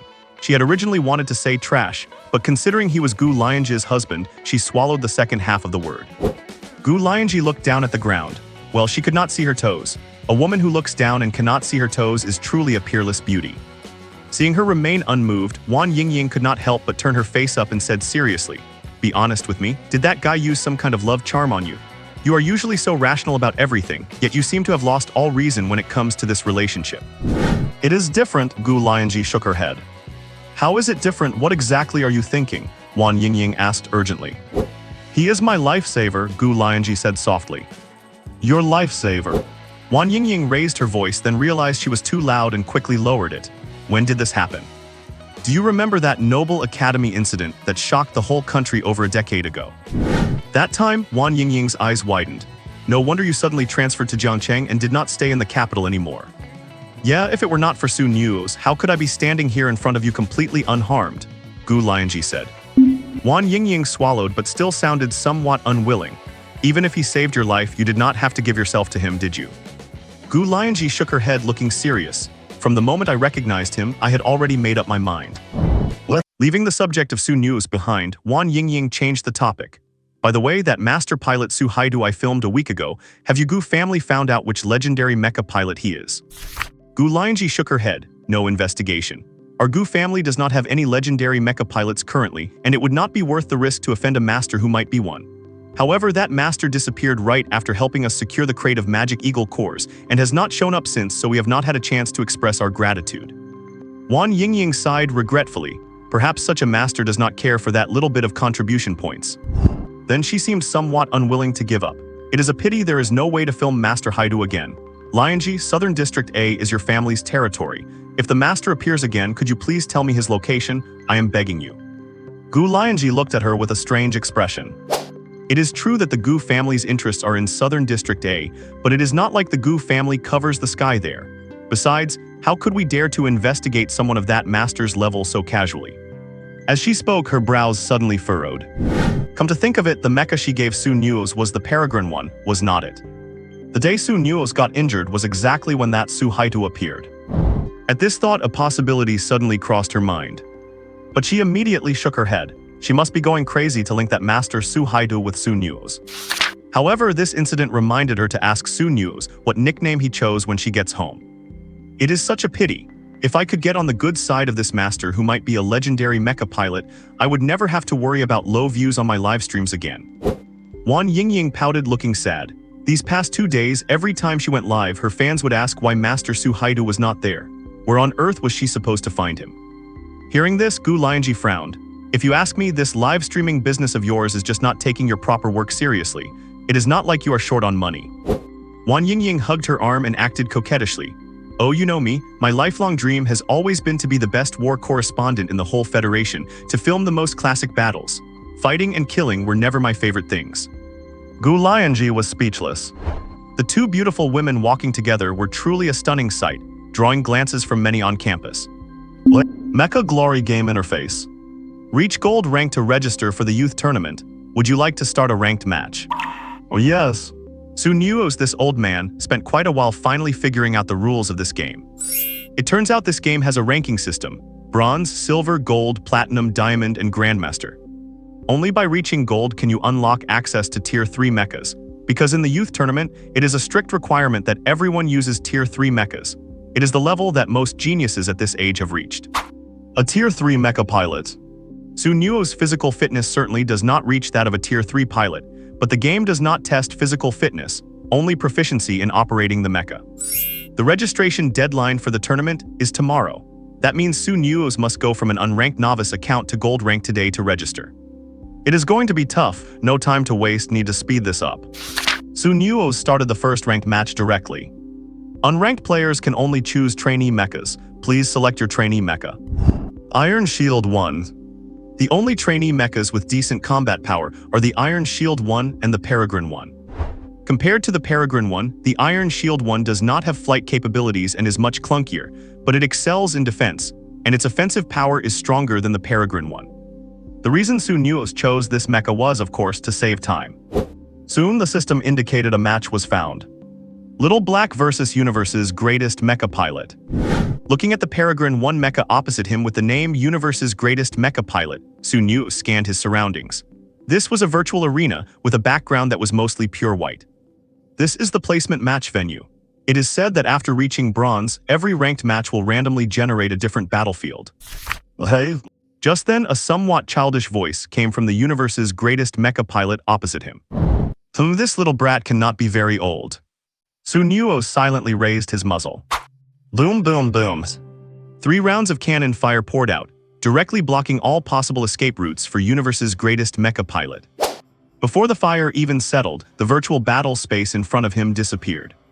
Game over. Would you like to continue to the next ranked match? Continue. Su Nuoze started the next match, and it ended just as swiftly and devastatingly. Because the opponents in placement matches are not very skilled, Su Nuoze essentially secured quick kills every time by predicting and blocking their movement. 5 placement matches finished. Congratulations to player Little Black for completing 5 placement matches. Won 5 games, total time taken 14 seconds, rating S, placed at bronze rank 1. Would you like to continue with ranked matches? After the placement matches ended, a bronze rank emblem appeared above Su Nuoze's head. Placement matches only consist of 5 rounds. Even with a clean sweep, the highest rank you can be placed in is bronze 1. Continue. Please select the mecha you wish to use. Upon reaching the bronze rank, all Tier 1 mechas were unlocked. Su Nuoze selected the Iron Shield 2 mecha directly. After matching was successful, he was placed on a vast ocean standing on a solitary island. In front of him, a biological mecha with several tentacles glared at him. A spider-type mecha, a fairly elementary Tier 1 biological mecha. Oh my god, buddy, you finished your 5 placement matches and got straight to bronze 1. A school kid's exclamation came from the spider-type mecha. Su Nuoze raised his cannon and fired 3 shots instantly. Boom, boom, boom. The spider-type mecha's energy core and 2 weak points were struck on the spot, and the screen went dark. Su Nuoze checked the 10 victory points on his bronze 1 badge and chose to continue ranking. What followed was a repetitive and boring cycle of massacres. At the start of each match, he would analyze the opponent's mecha weak points and then launch a sudden strike. The first 2 shots would force their movement and damage the weak points, and the third shot would directly strike the mecha core. You see, Iron Shield type mechas are always the fastest at ending a battle. Climbing the ranks all the way, it only took 10 consecutive wins before Su Nuoze hit his promotion match, the first small hurdle. The system matched him against another bronze expert who was also undergoing their promotion match. Yet this expert could not even withstand 3 shots from Su Nuoze. Congratulations to player Zio Hai for successfully promoting to Silver V. Do you want to continue with the ranked matches? Continue. Su Nuoze calmly uttered these 2 words. Please select the Tier 2 mecha you wish to use. After breaking through to Silver, you can use Tier 2 mechas. Iron Shield 3. Bronze could not withstand his 3 shots, so naturally Silver could not either. And so, in the time that followed, Su Nuoze began his 3-shot kill journey to climb the ranks without any explanation. On this day, he went absolutely wild in the Silver matches. He crushed everything in his path. No matter what kind of mecha the opponent used, even if it was the same Iron Shield model as his, he still took them out in one move. Because of his continuous winning streak, the system frantically matched him against Silver I players, the so-called experts of the Silver tier. But no matter which expert showed up, he would end the fight in 3 shots. After dozens of consecutive wins, many Mecha Glory players started to notice his Zio High account with its 100% win rate. Quite a few people started calling Su Nuo's 3-shot high. Since the system pulled many players in their silver promotion matches to face Su Nuo's today, he also ended the golden dreams of quite a few players. In about an hour, Su Nuo's account had promoted to Gold Eye with a 56-game winning streak. After reaching Gold Eye, he registered for the tournament, confirmed he would use the Tier 3 Iron Shield 4 Mecha, and then immediately logged off. I thought registering would take some effort, but it turned out to be so simple. Su Nuo's left the cockpit looking relaxed, unaware that in this single hour, he had already walked the path that took many players 5 or 6 years to traverse. After enjoying a hearty meal in the cafeteria and soaking in his body-strengthening medicine bath as planned for the day, he picked up a book and started reading. He had no plans to keep climbing ranks in Mecha glory. Bullying novices was really meaningless. Besides, although the Gold 3 tier was low, it was enough to participate in the competition. In the evening, Gu Lianzhi returned. After ordering dinner, she went to take a shower first. After her shower, she came out to eat, but it seemed she received a message on her phone, and she rushed to get dressed again, ready to head out. Reasonably as her husband Su Nuo's asked, "Honey, what are you going to do?" Gu Lianzhi paused for a moment and said, "The family has an emergency meeting that concerns the family business, so we younger ones have to attend. You should just stay at home." After saying that, she put on her coat and left. This swift and decisive manner made her look like the head of the house working hard outside, while Su Nuo's the delicate trophy husband. Su Nuo shook his head with a laugh and continued reading. He urgently needed to supplement his knowledge of the mecha developments over the past 50 years. Otherwise, he would not recognize many of the new types of mechas. He read until quite late, but Gu Lianzhi still had not returned. He wondered what urgent matter was troubling the Gu family. Su Nuo's did not wait and simply pulled the quilt over himself and went to sleep. The night passed without incident. The next day, Su Nuo's first logged on to check the competition status. The competition would start tomorrow and last for 5 days, which was exactly when his physical fitness would reach E level. After confirming the time, Su Nuo spent the whole day reading again. It is worth mentioning that Gu Lianzhi went to another long emergency meeting that night. On the third day after Gu Lianzhi left for school, Su Nuo's logged on to participate in the youth competition. He had thought there would not be many participants, but he was shocked to see 87,000 registrations.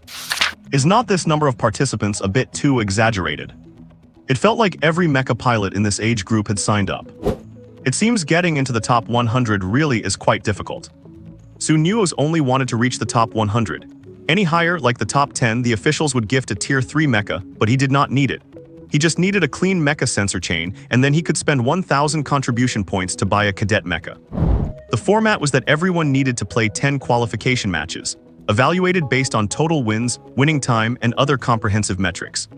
The top 2,000 would then receive Mecha Alliance contribution point rewards. The top 2,000 would then play 5 more qualification matches, and the top 100 would be selected based on a final comprehensive evaluation. The multi-round format was also designed to prevent skilled players from being eliminated early by running into top-tier experts too soon. More matches would make the rankings more credible. After learning the rules, Su Nuo's immediately started his matching mode. Since over 80,000 people were participating, players had all sorts of ranks. In his first match, Su Nuo's was matched against a Platinum 2 player. When this player saw Su Nuo's Gold Eye rank, his eyes lit up. Just as he was thinking about how he could bully a novice in his first match, his gaze shifted down and he saw Su Nuo's 100% win rate. His excited expression froze on his face. "Are you kidding me? 100% win rate." Su Nuo's raised the muzzle of his Iron Shield 4 and fired 3 shells. The game ended and Su Nuo's won his first match. Afterwards, Su Nuo's started matching his next 9 opponents. The opponents varied in skill. He even ran into a Diamond tier player, though he was taken out in 5 shots. Trying to kill a Diamond player in 3 shots was a bit unrealistic. Only that Diamond player wasted a little of Su Nuo's time. Besides that, some features of a new mecha also cost him a bit of time. It was a mecha released in the last 50 years called the Phantom Model. When he first faced a Phantom Model mecha, Su Nuo's was surprised for a moment by its ability to turn invisible. As a result, it took him over 20 seconds to find and destroy the opponent. Just like that, 10 matches ended without any surprises, and Su Nuo's took all 10 wins. Next was just waiting for the scores to be tallied at 5 p.m. 10 wins should be enough to get into the top 2,000, right? When Su Nuo's entered the cockpit after soaking in his body-strengthening medicine that afternoon, his eyes went dark when he saw his ranking. First place Zio High, 10 wins, duration 2 minutes 41 seconds. Second place, Black and White Impermanence. 10 wins, duration 27 minutes 42 seconds. Third place, Zuxu Wants to See Snow. 10 wins, duration 31 minutes 55 seconds. Fourth place, well, if nothing else, he was going to be famous again. His performance far exceeded second place. It was as if he were here just to crush the competition. It was fortunate his phone had been confiscated. Otherwise, if he searched online, he would likely find the hot searches full of his Zio high handle. This youth competition was highly anticipated every year, and he had certainly stolen the show this time. The second day of the competition was a rest day, with the official matches resuming on the third day. Gu Lianzhi seemed to have an emergency meeting today, and she left in such a rush that she did not even have time to eat. This made Su Nuoze curious about what exactly was going on with the Gu family. While eating, he grabbed the servant who brought his food and asked. According to the servant, there had been an uprising of the magic eagle species on the front lines in the southern sector, and the pressure on the front lines had been intense recently. A magic eagle uprising, could it be related to that crate of magic eagle cores? Upon hearing this news, Su Nuoze frowned. What he did not know now was what level those magic eagle cores were. They could not be high-level ones, could they? Otherwise, there would be no reason for the magic eagle species to revolt. If that is the case, the Gu family might make a fortune this time. On the third day of the competition, Su Nuoze entered the match on time and began his 5 placement matches. Since he intended to withdraw as soon as he reached the top 100, he did not hold back his strength in any of the 5 placement matches, crushing his opponents instead. Every opponent turned pale the moment they saw they were up against Black 3 Cannon. And then they were promptly sent packing by 3 Cannon. After the 5 matches, Su Nuoze waited for the scores to be finalized that night, planning to claim his mech neural link and exit the competition. With his daily soaking in body-refining medicine packs, he felt his physical fitness getting stronger and stronger, and he estimated he would reach grade E within these 2 days. A grade E physique can operate trainee mechs and level 1 mechs. At night, the results were indeed released. And Little Black had, unsurprisingly, taken first place, occupying the top spot on the leaderboard. When claiming the mech neural link, Su Nuoze naturally did not dare to have it sent to the Gu residence, so he had it couriered to the Jiangcheng University delivery station. He had to pick this up behind Gu Lianzhi's back. The reward for the top 2,000 was 2,000 contribution points, which was enough for him to buy 2 trainee mechs. After selecting the address, he exited the competition. Over the next 2 days, he read books, gaining a basic understanding of all the mechs and combat styles of this era, while his physical condition gradually improved. His appetite had grown larger these days, and he could eat 5 or 6 bowls of rice per meal. Everything was moving in a positive direction, but Gu Lianzhi had been extremely busy lately. Sometimes she would not even return to the bedroom at night, seemingly using her mech neural link to help out. On the 7th day, while testing his physique, Su Nuoze discovered he had reached grade E. Finally. So after explaining it to the butler consulted with Gu Lianzhi and drove him to a nearby Mech Alliance branch for the Mech Pilot Certification test. The Mech Pilot Certification Center was a massive stadium. After arriving, Su Nuoze stated his intention to apply for the Mech Pilot Certification. Seeing his age, the staff member asked, "Which level of Mech Pilot Certification are you applying for?" Trainee Mech Pilot. Su Nuoze had checked beforehand. The trainee pilot test was free, while any level above that required a fee. Trainee Mech Pilots. The staff member looked at Su Nuoze with a strange expression, but still gave him the application form for the trainee pilot test. He had never seen someone this old come in for the trainee test. Most applicants were 15-year-olds who were just getting their first chance to take it. The test was simple. First, a machine checked if his physique had reached grade E, and once that was confirmed, he just had to show basic proficiency with 3 types of trainee mechs. Once it was confirmed he could operate the mechs normally, he passed the test. Actually, operating a level 1 mech was about the same, and if he did not have a total lack of money, he would have taken the level 1 certification too. After entering the physical test machine, several probes checked his muscle density and confirmed his grade E status. Next was the mech operation part. Regardless of the certification level, one had to operate a physical mech, not use a neural link. Su Nuoze was very familiar with this. He stepped up, pretended to be a beginner, and used the trainee mech to perform some basic maneuvers in a clumsy, stumbling manner. I must say, pretending to be a novice was more exhausting than fighting a high-level magic group with the Samsara god mech. The problem was that the Gu family butler was standing right there with his arms crossed, watching him, so he had to put on a show. In the end, Su Nuoze successfully obtained his trainee mech pilot certificate. Immediately after, he used the excuse of picking up books at school to have the butler drive him back to Jiangcheng University. In reality, he went to the delivery station to pick up the mech neural link that had arrived that morning. The butler did not give him a hard time. After getting his item back at the university, he hid the link in a lining of his bag and returned to the Gu residence with the butler.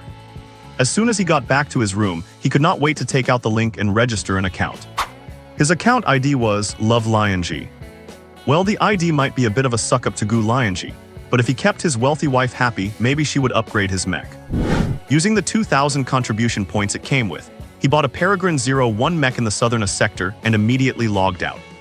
After finishing this series of operations, he finally let out a long sigh of relief. The risk of his identity as Su Haidu being exposed was temporarily under control. After resolving everything, he hid the link under his bedsheet for easy swapping at night, and then went straight to the shower. That night, Gu Lianzhi returned to the bedroom, a rare occurrence. "Honey, I passed the trainee mech pilot test today," Su Nuoze said, rushing over the moment she arrived. "I know," Gu Lianzhi said, having already been informed. She tossed the neural link to him. "I bought you a level 1 mech. Get used to it soon and go get your level 1 certification too." She bought what? A level 1 mech? The smile on Su Nuoze's face froze. If he remembered correctly, a level 1 mech cost 3,000 contribution points, right? How was he supposed to conjure up a level 1 mech for his secondary account? But wait, when Gu Lianzhi bought him a mech, did not she check his ID? She just bought it directly into the neural link. It seems she could. As long as the mech link input was registered to the neural link, it counted as a purchase. Since each link could only hold 1 mech, what happened to the trainee mech? He gulped. Did not this mean there was a high probability Gu Lianzhi would find out he was Su Haidu? "Use that level 1 mech to meet me tonight. By the way, what is your ID?" Gu Lianzhi asked while taking off her combat suit. "Gu Lianzhi, my ID is Gu Lianzhi," Su Nuoze said. "Gu Lianzhi?" Gu Lianzhi's watery eyes rippled, looking quite surprised. "What?" Gu Lianzhi suppressed the emotions in her eyes and said as calmly as she could, "All right, bring your tier 1 mech to Scorpion Tail Dune tonight. My ID is Han Zhai Buyu." Su Nuoze nodded, though he was inwardly frantic with worry. What on earth should he do? If he logged in with his Su Haidu account, his identity would be exposed the moment they met. Seeing Gu Lianzhi head into the bathroom to shower, Su Nuoze immediately used the mech neural link to log in to the Su Haidu account. Gu Lianzhi would take about 20 minutes to shower, so he had to resolve the tier 1 mech issue within that time. Time was of the essence. He immediately placed the neural link on his forehead and entered the system.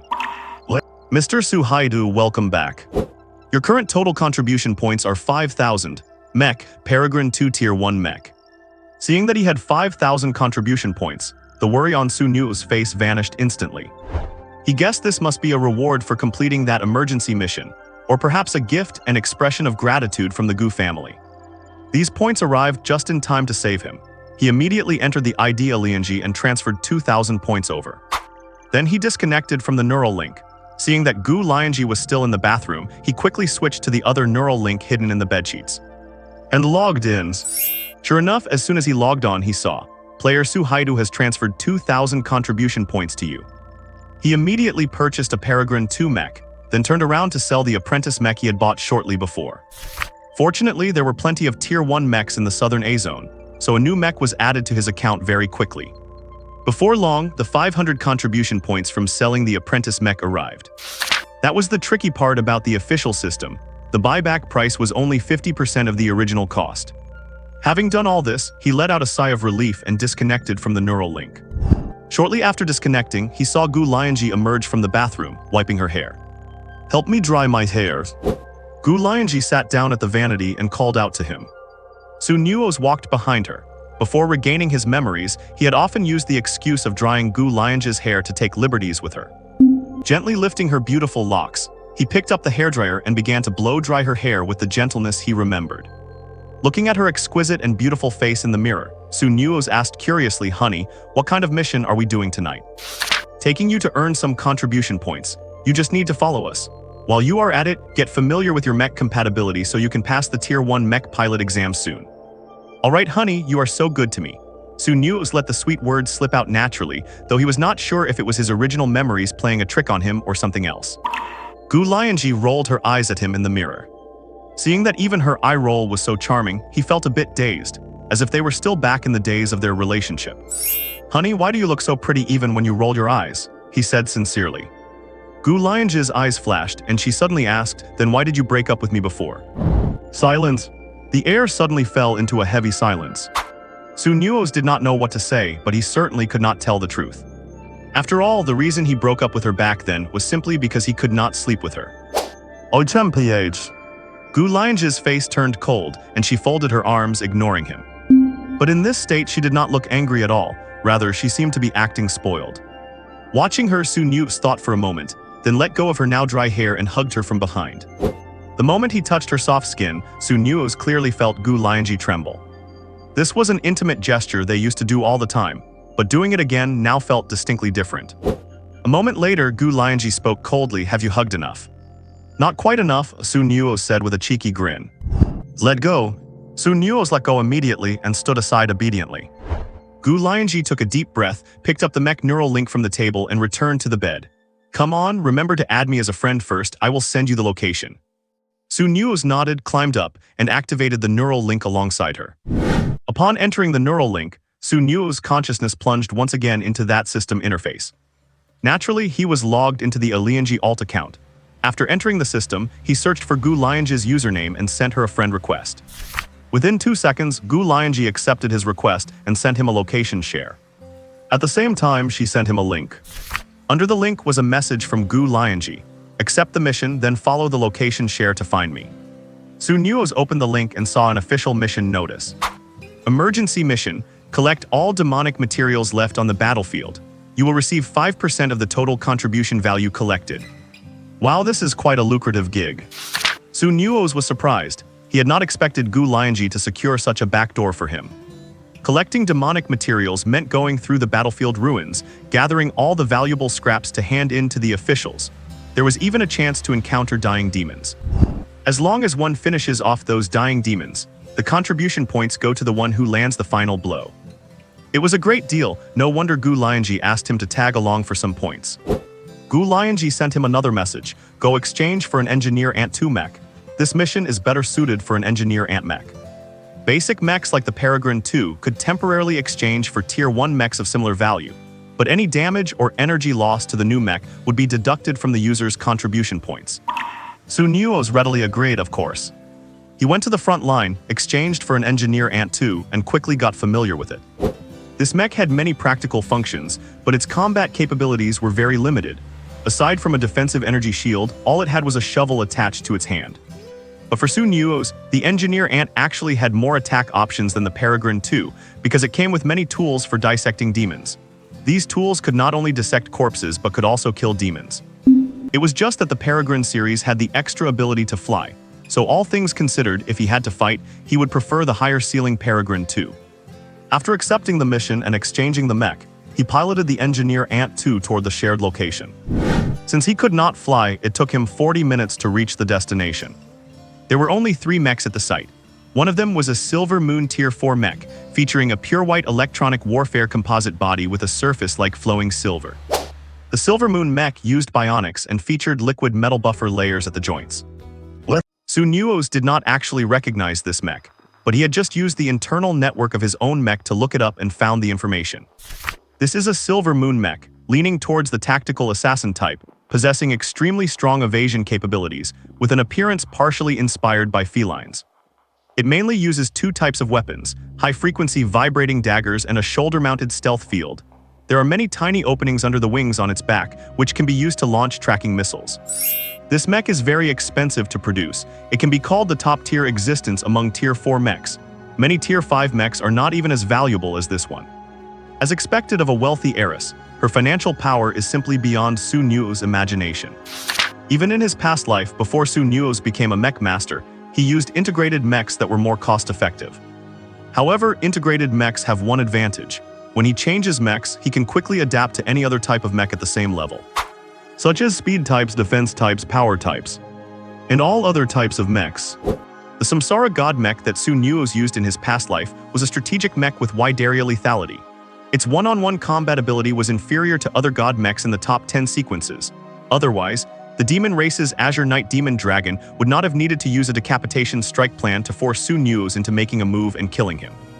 I'm afraid the demons in his past life never imagined that Su Nuoze could take their king down with him before he died. That said, besides Gu Lianzhi's Silver Moon mech, she has 2 other Tier 4 mechs by her side. One is the Iris class Tier 4 mech, which is red as flames. The Iris mech's advantage lies in long-range sniping, and it has a huge energy core on its back, which looks rather clunky. The Iris mech only has 2 attack methods: the ultra-long-range railgun in sniper mode and the folding rocket pod on its back in bombardment mode.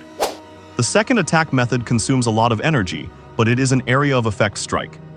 At the end of the day, Su Nuoze is most familiar with this equipment, because all fire-type mechs like this Iris were created by imitating one of the functions of the Samsara god mech. Not to mention the fire type, the higher the level of the mech, the more its design resembles that of the god mech.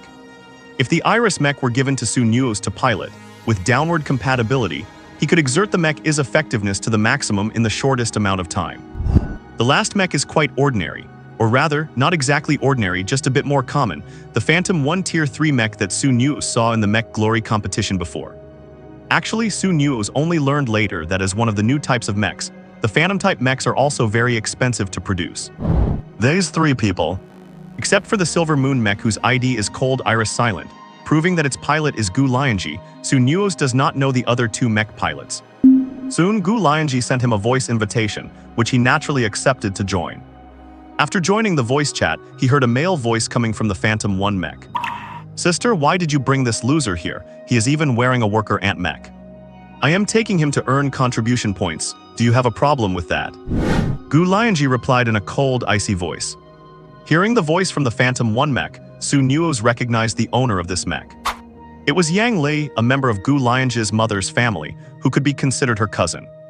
"Sister, why are you bringing him along to leech off our points? We are carrying such a dead weight.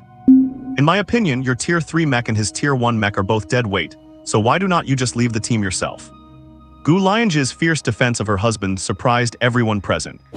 Su Nuoze was deeply touched. His wife takes such good care of him, no wonder the Gu family servants are all so respectful to him without any signs of defiance.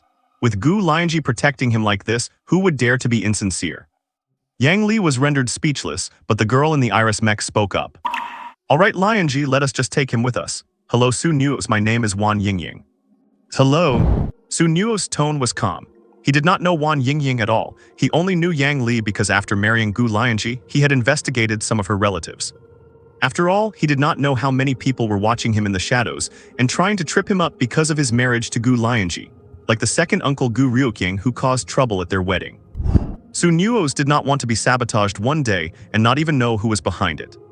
Gu Lianzhi said to Su Nuoze, "Follow us, and do not be slow when it is time to pick up the loot." "Understood." Su Nuoze nodded.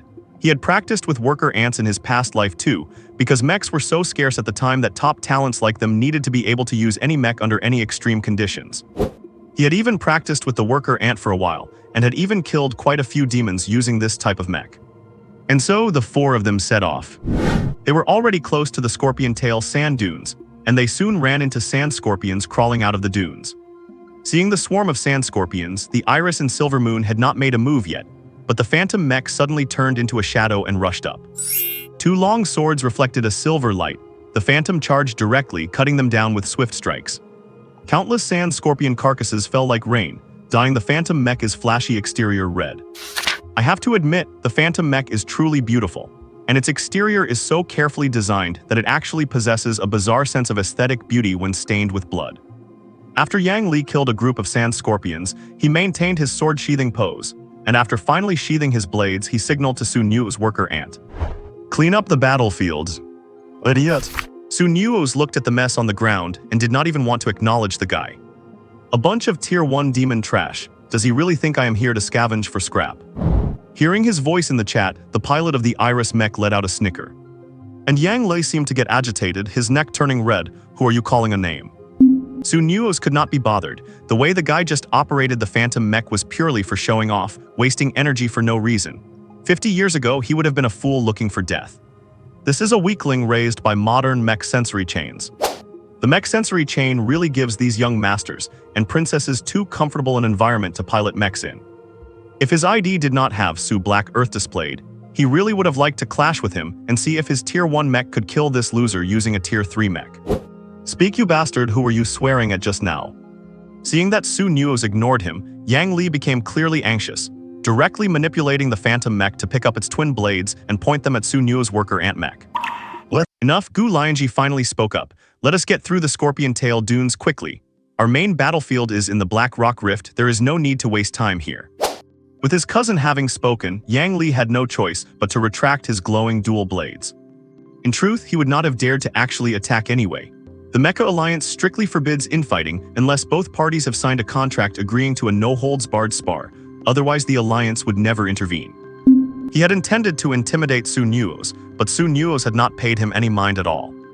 In the end, he channeled all his frustration toward the Sand Scorpion swarm, maneuvering his Phantom One to lead the way and quickly carving a bloody path through the Scorpion Tail dunes. As for Gu Lianzhi and Wan Yingying, the two of them had not made a move at all. Using 2 level 4 mechas to kill these sand scorpions was simply a waste of energy.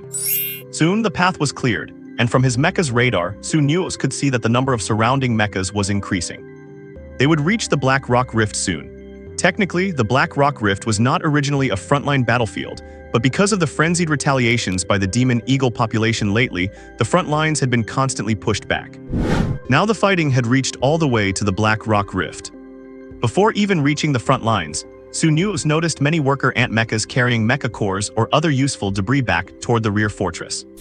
It seemed to be a ceasefire period. The mechas behind the front lines were all at rest, with most of them in standby mode, indicating that their pilots were offline. At the entrance of the valley stood 2 massive black stones, looming like 2 ancient behemoths facing each other, their surfaces covered in moss from the passage of time, modeled like ancient totems. Looking at the strange patterns on the moss, Su Nuoze felt an inexplicable sense of familiarity. He asked Honey, what do the patterns on these 2 stones mean? The patterns on the 2 stones were somewhat similar, and he kept feeling like he had seen them somewhere before. Gu Lianzhi replied, the Black Rock Rift has always been like this. Perhaps these stones have endured a very long time. Keep close to me when we go in later, do not get lost. Do not worry, I will definitely hold on to my wife's leg tightly, Su Nuoze replied. Gu Lianzhi did not reply. One could guess that on the other end, she was probably rolling her eyes hard. Many new model mechas were coming and going at the cold, grim entrance to the canyon. If Su Nuoze had not crammed some basic knowledge beforehand, he might not have been able to identify these types of mechas at all. An officially verified mecha appeared before them and led them through a long tunnel. Looking at the lead official 03T mecha, Su Nuoze curiously asked Gu Lianzhi, Honey, where are we going? Gu Lianzhi paused for a moment before explaining, a nest of demon eagles has been driven into a devil's den. Very few people know about that den. Our Gu family has kept the information under wraps, and now they are taking us there to earn contribution points. Su Nuoze, good grief, your Gu family does this kind of thing. Their mechas traveled along the winding path deep into the canyon. The rocks on both sides shimmered with a pitch-black luster, a unique feature of the Black Rock Canyon. As they went deeper, the mountain walls on either side became steeper, the layers of black rock appearing like a massive grave, awaiting the arrival of the graveyard's master. After about a dozen minutes, there were no other mechas around, only their 5 mechas. The 03T mecha walked into a patch of overgrown gray-green weeds and spoke in their chat channel. The entrance to the Devil's Den is right here in these weeds. Turn on your headlights and follow me. The path inside is quite rugged, so keep up. The 4 of them nodded and followed the 03T into the weeds. Sure enough, after pushing aside the weeds, a deep cave entrance appeared before them, pitch black inside. The 03T mecha turned on its headlights and stepped into the entrance first. Gu Lianzhi told Su Nuoze to stay at the very back, then she entered first. Next were the Phantom and Iris mechas, and finally Su Nuoze's worker Ant 2 mecha. The Iris mecha was for long-range attacks, so it was positioned at the very back as well. After walking into the cave, Su Nuoze turned on his side lights to observe the environment. The surrounding walls had rust-colored rocks that, under the beam of the side lights, seemed to writhe uncannily, outlining lines and traces of alternating light and shadow. But upon looking closer, the dim rocks stood silently, as if the sudden movement was just an illusion. Su Nuoze frowned deeply. He activated tactical synchronization and reached out to touch the stone wall. It felt slippery and cold, as if covered in a layer of damp moss. This does not seem like a normal devil's den. Trailing at the back of the group, he did not dare let his guard down for even a second. After continuing for about half an hour, a massive arched stone gate appeared in front of them. The pilot of the 03T mecha said, "We are here." "Mr. Liu, where are my grandfather and the others?" Gu Lianzhi asked. The pilot of the 03T, addressed as Mr. Liu, replied, "They are waiting for the group of demon eagles at the bottom to enter their molting period. Many demon eagles were heavily injured and forced into molting, so Elder Gu has not moved against those high-ranking eagles yet." Demon eagles do indeed enter a molting period when they are heavily injured. Because they possess some phoenix bloodline, they typically enter this molting phase for self-protection when breaking through or suffering injuries, which is what people call nirvana. Gu Lianzhi asked, "What about the rest of the Gu family?" Mr. Liu replied, "They are down below hunting the low-ranking demon eagles. I will take you there right now." With that, he pushed open the stone gate. "Why keep the stone gate closed?" Su Nuoze, who had not spoken until now, suddenly asked in their public voice channel. Mr. Liu paused for a moment before replying immediately, "Because the entrance to this den is not hidden. Keeping this gate shut prevents outsiders from stumbling in here by mistake." At this moment, his cousin Yang Li also let out a mocking laugh. "How ignorant! If it were not for my cousin, you would never find this place to earn contribution points in your entire life. Understand, loser." Su Nuoze ignored him. Yang Li felt he had wasted his breath, snorted coldly, and walked straight through the stone gate. Mr. Liu, however, glanced at Su Nuoze, and upon seeing the level 1 worker Ant 2 mecha he was operating, the wariness in his eyes eased a little. Everyone walked into the stone gate together, and inside it was like a completely different world. Everywhere there was the roar of gunfire and the screeching of demon eagles.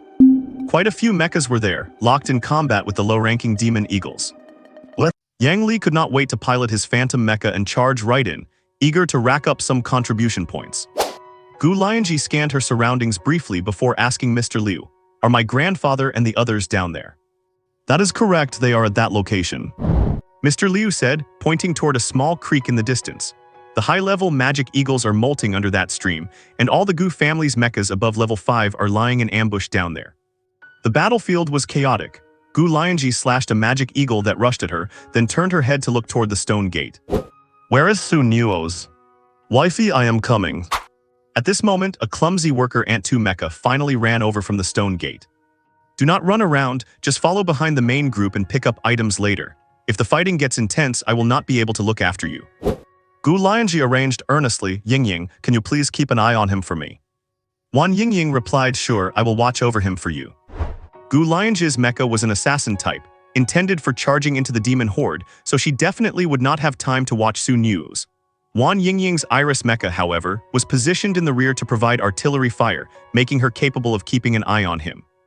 "It is all right, wifey. I do not need anyone to look after me. You two just focus on your tasks." Su Nuoze waved his hand. Gu Lianzhi nodded. Thinking that a worker Ant 2 would not dare to rush to the front line, she charged into the fray. These low-level magic eagles, trapped like turtles in a jar, were nothing more than walking contribution points. Once Gu Lianzhi had dived into the flock of magic eagles, Mr. Liu closed the stone gate.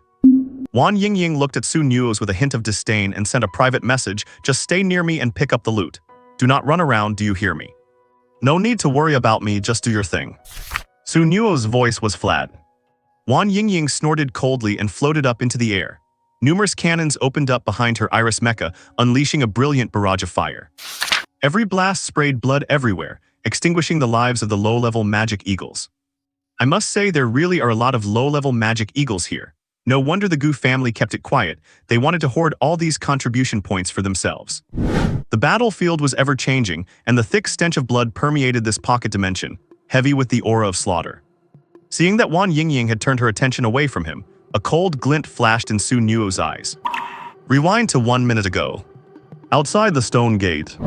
After Mr. Liu led the three of them into the stone gate, Su Nuoze had been drawn to a strange symbol on the side of the gate.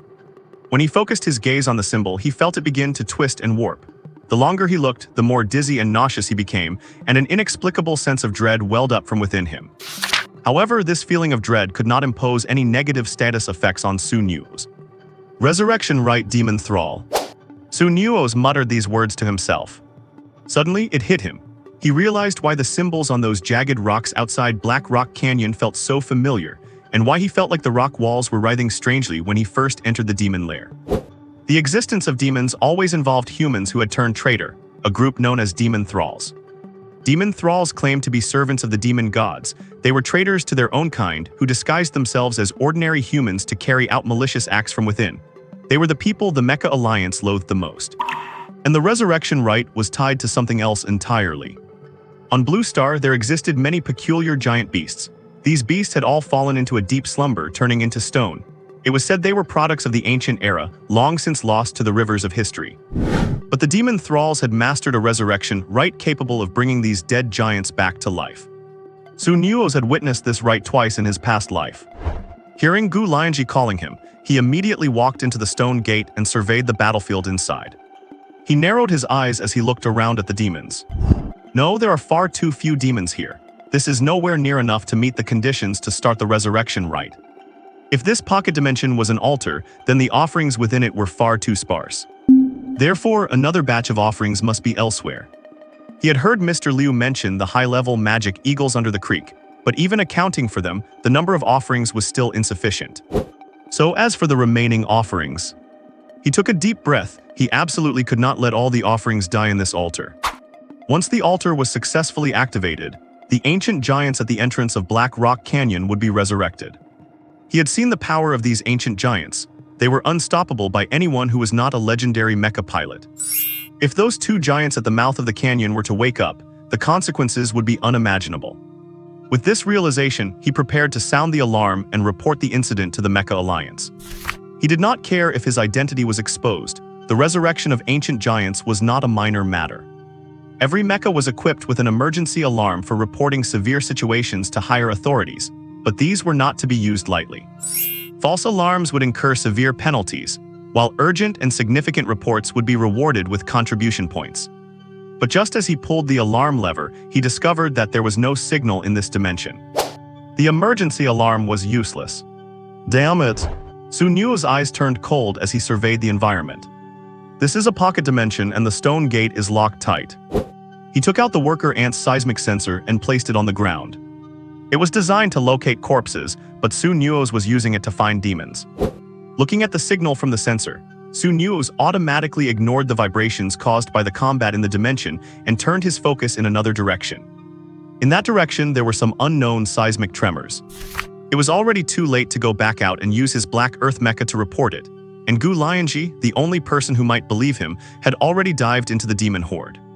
Watching Gu Lianzhi killing demons in the group, he repeatedly tried to contact her via voice, but she never picked up. Is she too bloodthirsty to answer a call? Go and tell someone else.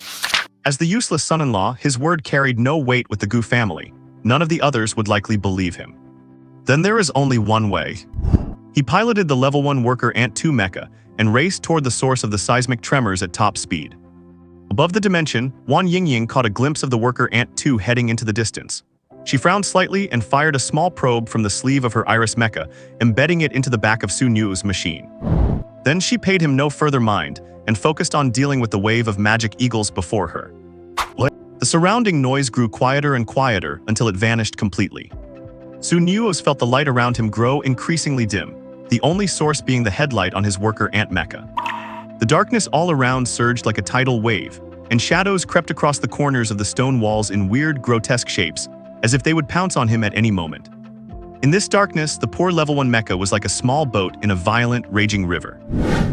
Deep within the cave, a low, rumbling howl echoed from time to time, like the growl of beasts trapped in the darkness.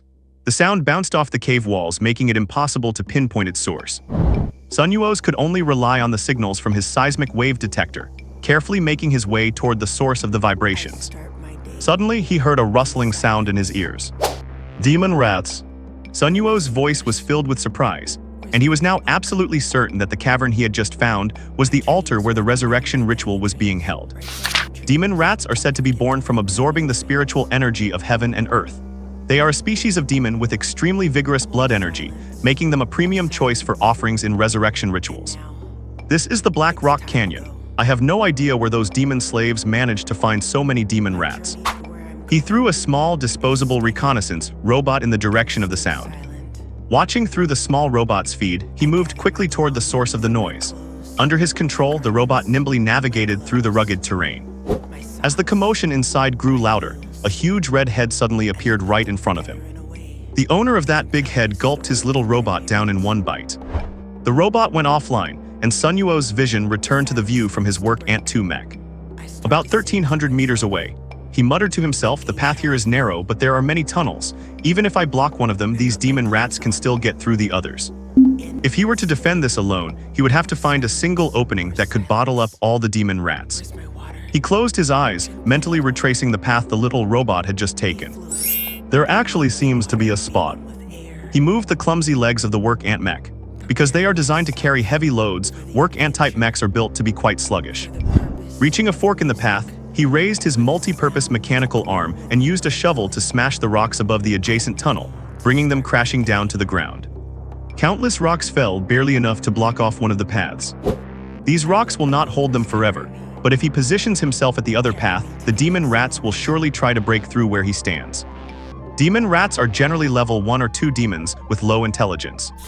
Besides, there is not a better option now. He raised his mechanical arm again to clear some debris, ensuring that only the path he was guarding remained passable. He then stood his ground, gripping his various welding, carrying, and repair tools, waiting. The vibrations in the ground grew more intense, and his expression turned solemn. He stared intently at the commotion ahead, which was getting louder by the second. A few seconds later, a giant rat with sleek red fur, 2 to 3 decimeters tall and eyes glinting with malice, charged into his line of sight. Behind it, more and more red-furred rats swarmed in. The demon rats were here. Seeing the sheer number of them, Sun Yuo's felt no fear. Instead, he gave his scalpel a flick. The leading demon rat had already charged right up to Sun Yuo's. Sun Yuo's had his mech discard its only energy cannon, grabbed a shovel, and swung it down with a swift motion. Squelch! The demon rat's head was cleanly severed by the shovel, a crisp, efficient strike that wasted not a drop of extra energy. Before Sun Yuo's could even follow up, the next demon rat was already upon him. He used the scalpel in his left hand to dispose of the second rat, only to face the overwhelming horde surging toward him. The pressure on him spiked. Yet his movements were remarkably agile. Although he only had 2 hands, he managed to use all 5 tools of the work ant 2 mech as weapons against the demons. One demon rat after another fell at Sun Yuo's hands. Perhaps for many level 1 mech pilots of the same rank, taking on 3 demon rats with a combat mech would already be something to be proud of. But for Sun Yuo's, he was operating nothing more than a support-type mech. And his enemies were hundreds, thousands, or even more demon rats. He constantly cycled through his tools to fend off the rats leaping at him, pushing his hand speed to the limit, achieving a state of total awareness. This was exactly why he had chosen this narrow choke point. The attack surface was small, and the pile of corpses building up in front would hinder the movement of the rats behind. So as long as Sun Yuo's withstood the initial surge, the disruption caused by their fallen companions meant that only 3 or 4 rats could reach him at a time, allowing him to take them out one by one. The blood spray had already dyed the work ant 2 red, but he remained like a killing machine, dispatching every demon rat without a hint of emotion. The sound of shrieks and the squelch of blades piercing flesh. The demon rats seemed to have been driven into a frenzy, charging blindly to their deaths, or rather, being pushed by their companions into the reach of Sun Yuo's blades. After the brief, frantic start, Sun Yuo soon found his rhythm. His movements never faltered, and he became increasingly adept with the 5 auxiliary tools. He even managed to check the mech's energy reserves between attacks. Seeing that they were still plentiful, he felt a sense of relief. This crisis should be easy enough to resolve, right? The moment that thought crossed his mind, an alarm bell rang in his heart. Almost instinctively, he lunged to the side just as a red-black rat, slightly smaller than the rest, swiped at his waist. His timely dodge saved the energy core in his chest, but he took a heavy blow to his side. Warning: modular engineering hub under attack. Liquid stabilizer turret damaged. Mech performance reduced by 7%. Remaining mech performance, 93%. Damn, I almost forgot about the Rat King. The system alert rang in Sun Yuo's ears, but he did not have time to worry about it. He raised his left shovel and with all his strength struck blindly behind him. Bang! The blind strike connected perfectly with the red-black demon rat. The Rat King seemed stunned, and Sun Yuo's plunged his scalpel down, precision targeting the beast's neck. A level 2 demon had been effortlessly slain by Sun Yuo's level 1 mech. Damn it! Sun Yuo's cursed, quickly checking the damage to his mech. The silver lining was that while the balancing system was damaged, it would not hinder operations in the short term. No harm done, just a little dirt on the sleeve. Inside the grotto. As Mr. Leo watched the number of magic hawks on the battlefield dwindling, his expression grew increasingly anxious. If anyone could see him right now, they would be shocked to discover that inside his 03T mech, a human was actually sitting. He was not using a mech sensory link to operate it remotely. He was physically sitting inside the mech himself. Inside the cockpit, he pulled out a specially modified phone and dialed a number. The moment the call connected, he could not help but demand, "Wild Wolf, what is going on over there? Where are those demon mice?" A man's voice came from the other end. "I was about to ask you the same thing. Are you sure the tunnels are cleared? The demon mice are moving very slowly on my end. I do not know where the blockage is." "I have cleared the tunnels 3 times already. How could there be a blockage?" Mr. Liu asked, puzzled. "Then hurry up and find a way to clear it. I am not piloting a mech here, so I cannot do the clearing," Wild Wolf replied. To avoid being detected by official radar, Wild Wolf had arrived in person and was not operating a mech. "How am I supposed to clear it?" Mr. Liu sighed. "I have to stay here to negotiate with the Gu family in Jiangcheng. Let us initiate Plan B. You should know that Lord Demon God is not just here to resurrect the 2 ancient beasts, there is also the Gu family." "That's the only way," Wild Wolf said. On the battlefield, the ground was littered with the corpses of magic hawks, and the Gu family's mechs were busy collecting most of the materials. Only a few magic hawks remained, and they were being swarmed. It was estimated that all of them would be dealt with within 10 minutes. Wan Yingying, the pilot of the Iris mech, had some downtime. She scanned her surroundings and, seeing nothing that required her attention, a thought suddenly crossed her mind. Wait, did that loser sneak off? The image of the Worker Ant 2 mech appeared in her mind. Right, the Worker Ant 2.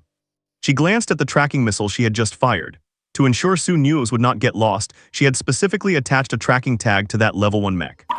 She looked at the red dot and its movement trajectory on the large screen, and her brow furrowed slightly. How did that guy get so far away? Why does that troublesome guy keep wandering off? Feeling rather irritated, she prepared to call Gu Lianzhi to have her retrieve her husband. But when she looked at Gu Lianzhi, she saw her busy directing the Gu family's younger generation and subordinates in transporting supplies. Oh right. Gu Lianzhi was the young lady of the Gu family. Ever since she took in a live-in son-in-law, she had become one of the heirs, so whenever the family had an operation, she acted as commander for training purposes. Deciding not to disturb her, she chose to go retrieve the troublesome guy herself. Following the tracking path, she piloted her Iris away from the area. Entering the cavern Su Nuoze had once entered, Wan Yingying muttered indignantly to herself. If he knows he is weak, cannot he just stay put? Wandering around just wastes everyone's time. As she ventured deeper into the cavern, she felt the activity from the grotto behind her fading, as if she had strayed from the main group. The surrounding eerie and strange environment began to unsettle her. The wall beside her seemed to twist strangely for a second, making her shudder in fear. She immediately switched on all her external lights, flooding the passage with brightness. What a dump, it feels so creepy in here. She mumbled, looking at the distance still left to travel. She gritted her teeth, her anger toward Su Nuoze growing even more. She was absolutely furious. Besides, this place was so terrifying that using the mech sensory link felt just like playing a horror game. She suppressed her fear and cautiously moved deeper. After some time, a faint noise suddenly reached her ears. What was that sound? She narrowed her eyes and walked toward the depths. As she drew closer to the red dot, the commotion inside grew louder, seemingly mixed with the sounds of combat. Is that loser fighting something in there? Filled with curiosity, Wan Yingying quickened her pace, her thrusters pushing her forward. Warning, large number of demons ahead, please be careful. A large number of demons ahead. Wan Yingying was shocked. Where on earth did that loser provoke a group of demons? Just as she was about to move forward, she noticed the corpse of a level 2 rat king on the ground not far ahead. With level 2 demons around, has not that loser's mech already been totaled? She took a few more steps and saw a sight she would never forget. In the dim cavern, a massive worker ant mech stood at the entrance, using various surgical blades to kill one demon mouse after another as they rushed in. Even a level 2 rat king, when attempting a sneak attack on the worker ant, was swatted to the ground by a shovel and finished off with a single strike from a scalpel. Wan Yingying was stunned. She had seen people pull off an upset kill, but never a massacre like this. The worker ant 2 mech before her was not only quick and decisive, but also performed with breathtaking artistry. Demon mice of the same level could not even touch him before being struck in their vital points and dispatched. This skillful performance, as refined as a work of art, brought a name to her mind. Su Haidu. Is this Su Haidu? She checked the pilot's ID from her Iris mech. Lianzhi. She uncertainly looked at her own display panel again. Yeah, this guy is definitely Su Nuoze. A look of deep shock flashed in Wan Yingying's eyes. How could this be? She had considered countless possibilities, even entertaining the thought that this guy might be the legendary Su Haidu, but she never imagined the person piloting this mech would be Gu Lianzhi's incompetent husband. Wait, Suhaidu. A possibility dawned on her. She narrowed her eyes and carefully scrutinized the worker Ant 2 mech in the distance, which was only a level 1 yet outperformed 4 or 5 level mechs. The piloting of this mech was so perfect that she felt if she were in the seat, she would not even last 5 seconds. And yet this mech was... Could Su Nuoze be Suhaidu? She suddenly wondered, did Su Nuoze sneak off just to kill these demon mice here? And why were there so many demon mice here, and how did Su Nuoze even know they were here? She had many questions now, but any confusion was quickly cast aside. Because the piloting of this worker Ant 2 mech was just too cool. She became captivated by watching his movements, just like how she had admired Suhaidu before. If there was only one person in this world capable of holding off hundreds of demon mice with a level 1 mech, then that person could only be Suhaidu. What? Just as Wan Yingying was completely mesmerized, a communication request arrived from the system. She snapped back to reality and checked, only to find it was a private voice message from the love of Gardenia mech. As soon as she connected, she heard Su Nuoze's helpless voice. Miss Wan, are you just going to stand there and watch the show, or are you going to come and help? Hearing this, a flash of embarrassment crossed Wan Yingying's face. She finally unleashed the brilliance of her iris mech again, stepping forward to blast away a large swarm of demon rats. Why are there so many demon rats here? She asked immediately after stepping up to relieve some of the pressure on Su Nuoze. There are demon slaves pulling strings behind this, be careful. Su Nuoze's deep voice made Wan Yingying feel inexplicably nervous. For some reason, even though it was the same voice, she felt that Su Nuoze's voice now had a unique magnetism to it. Could it really be the influence of the filter she developed after guessing that he was Suhaidu? Right, she still had not asked him if he was actually Suhaidu. Her mech was high-level and expensive to produce, and with a bombardment of financial firepower, the demon rats in the tunnel were quickly cleared away. Even the pile of demon rat corpses on the ground ignited, and the smell of burning and thick black smoke began to fill the tunnel. After disposing of all the demon rats, Wan Yingying impatiently approached the worker Ant 2 mech and asked, "Brother-in-law, are you Suhaidu?" This was the first time she had called him brother-in-law, as she honestly did not know what else to call him. Su Nuoze was startled inside and immediately denied it. How could I possibly be Suhaidu? Wan Yingying insisted, "You are Suhaidu. Only Suhaidu has this level of technical skill. Brother-in-law, who on earth are you, and why do you have such masterful piloting skills?" Su Nuoze was silent for a moment. He had not expected to be discovered by this girl, and this phrasing was crucial. If he did not handle it well, she might start suspecting him of being an otherworldly demon. "Actually, I work for the official organization," he said after a moment of deliberation. "Let me introduce myself. I am the leader of the Samsara Organization's Earth Team 1, codename Su Ying. My code number is 14,578,544. My mission is to operate undercover in the civilian sector, track down unawakened ancient giant beasts, and stop the demon slaves from conducting resurrection rituals." The Samsara Organization was a group he had founded 50 years ago after becoming a Samsara master, though it had disbanded 20 years after his death. However, the ID number and codename Su Nuoze provided had indeed existed, so even if the number were checked, it would leave a paper trail. Seeing how serious Su Nuoze looked, Wan Yingying showed a look of shock. People from the Samsara Organization, but did not the Samsara Organization disband 30 years ago? The Samsara Organization disbanded on the surface, but in reality it transitioned into an underground organization, Su Nuoze explained helplessly. "I am telling you this so you will trust me and also to keep my secret." So, Wan Yingying looked at him in surprise. "You really are Suhaidu, and you are a big shot hiding your identity among the public." Su Nuoze gave a soft grunt of affirmation. "By the way, what do you mean by the demon slaves conducting a resurrection ritual?" Wan Yingying asked. "That is exactly why I came to this place." Su Nuoze looked at the scattered corpses on the ground and said in a low voice, "This is where the demon slaves are holding the resurrection ritual. Do you remember the 2 black boulders at the entrance to the Black Rock Rift?" "I remember. What is wrong with those boulders?" "If I am not mistaken, those 2 boulders are actually ancient giant beasts." "Ancient giant beasts?" Wan Yingying's voice trembled. She knew all too well what kind of disaster an ancient giant beast could bring upon humanity. To awaken an ancient giant beast, you need a massive amount of flesh as a sacrifice. Since we have cleared out the demon rats, the primary sacrifice material, the demon slaves must prepare other offerings. I do not know what other cards they have up their sleeves. Su Nuoze spoke with concern. This was precisely what he feared most. Wan Yingying understood. "So you snuck away from where you were just to intercept the demon rats here and stop the ritual from succeeding." As she thought about this, little stars lit up in her eyes. She felt like she was watching a lone hero quietly guarding the world in a place where light could not reach. But then she asked skeptically, "But why did not you ask Gu Lianzhi and the Gu family for help? They should have been able to assist you, right?" Now she finally understood why Gu Lianzhi had insisted on choosing this deadbeat as her husband despite everyone's objections. So the Gu family had been keeping everyone in the dark, letting everyone believe this son-in-law was useless. What a massive scheme. But Su Nuo's next words made her expression change instantly. "Gu Lianzhi does not know my identity either, and neither does anyone in the Gu family."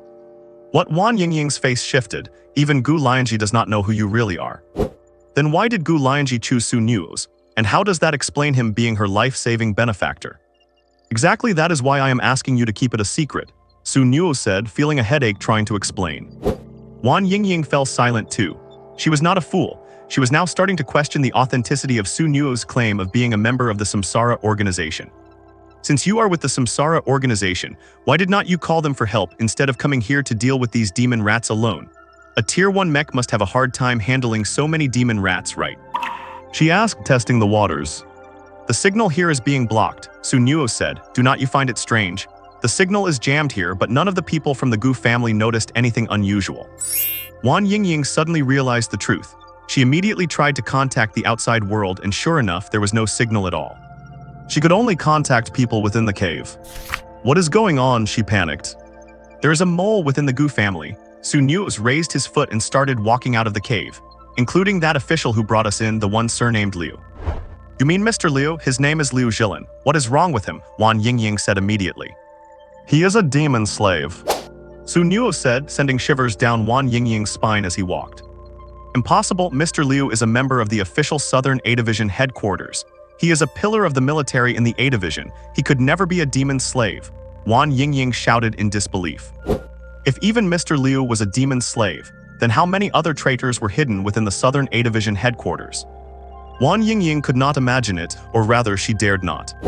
She would rather believe that Su Nuo's identity as a member of the Samsara organization was a lie. Whether or not he is a demon slave, you will find out for yourself in a moment, Su Nuo sneered. Wang Yingying glanced at him. Although the worker Ant 2 mech was already battered and tattered, it stood with its back perfectly straight. The master of this mech seemed to possess a level of absolute confidence. Just as she was about to ask another question, the tunnel suddenly began to shake. The ground beneath the mech started to tremble, and the internal systems immediately issued a warning. Warning: intense seismic activity detected. Activating automatic emergency stabilization system. The bizarre markings on the cave walls began to glow with a blood-red light, casting a haunting halo over the otherwise dim cavern. Seeing these changes, Su Nuo's expression shifted. Damn it, the resurrection ritual has started after all. What? You mean those two ancient behemoths are about to be resurrected? Wang Yingying asked nervously. There should still be a chance to turn things around. Let us head to the altar quickly. Su Nuo was already moving, retracing his steps as fast as he could. Let me carry you. Watching the clumsy worker Ant 2 mecha running outward, Wang Yingying maneuvered her Iris mecha behind him, scooped him up, and flew rapidly back the way they came. After all, flying is much faster than running. Wang Yingying already had a rough idea of the route, so she moved at a high speed. In just about 5 minutes, she arrived back at the battlefield with the worker Ant 2, which was now falling apart like a pile of scrap. As soon as they reached the battlefield, they noticed the atmosphere was a bit strange. Tiny granular particles had appeared on the originally clean, neat ground, and a faint red mist permeated the air. The scene was deathly quiet, with almost every mecha standing perfectly still. Taking a closer look, they saw 2 mechas surrounded by all the others, the atmosphere feeling quite heavy.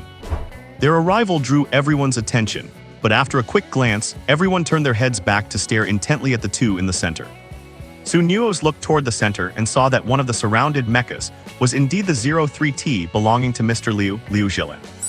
Apart from the 03T, the other one surrounded was a level 5 Inc. Max mecha. The mecha was black and white in design, and its pilot was Gu Lianzhi's 6th uncle, Gu Ryuksun. Too bad it was not the second uncle who was hostile toward him, Gu Ryukyang. Su Nuo thought to himself that it would have been better if the mole was Gu Ryukyang. He could have taken care of 2 problems at once. Everyone surrounding them was in level 5 mechas, and there were even 3 masterclass mechas.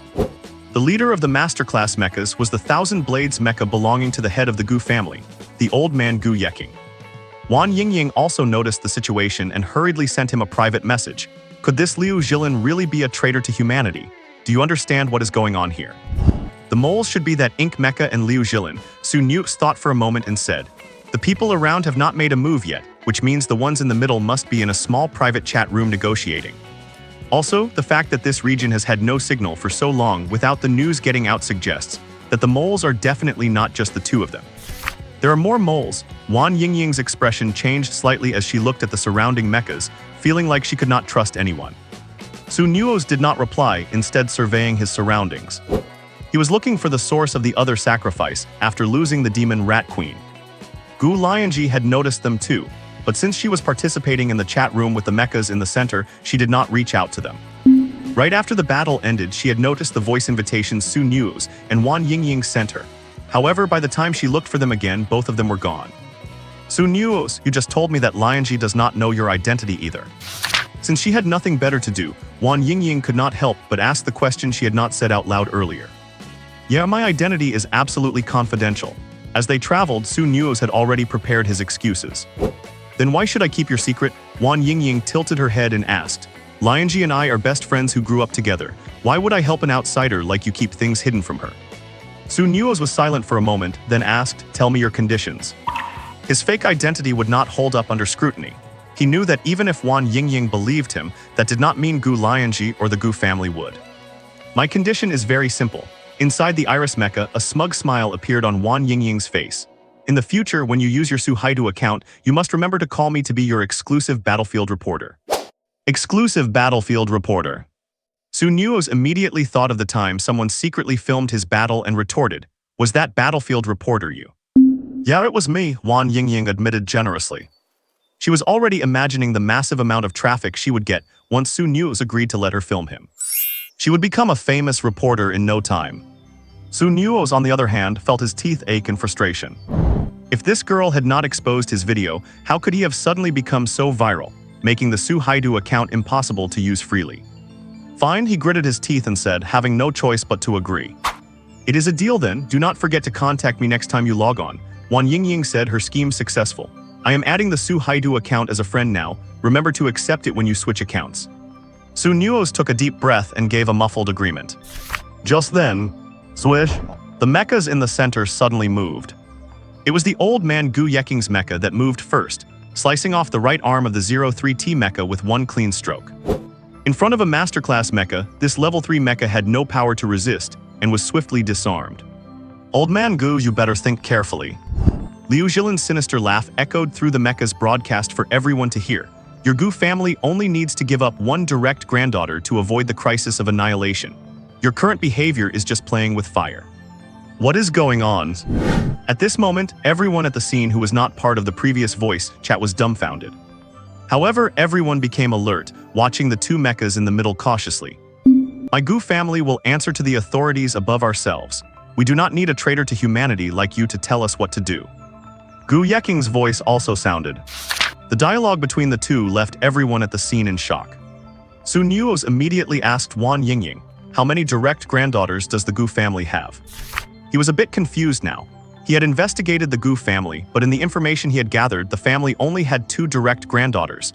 One was Gu Lianzhi and the other was Gu Junjun, who had just turned 6. Could the direct granddaughter they were talking about be Gu Lianzhi? Lianzhi is the only one with inheritance rights. If the old man is this furious, it must be Gu Lianzhi. Wang Yingying really wanted to roll her eyes at Su Nuoze. Your wife is being targeted by a demonic servant, and you still do not know who they are talking about.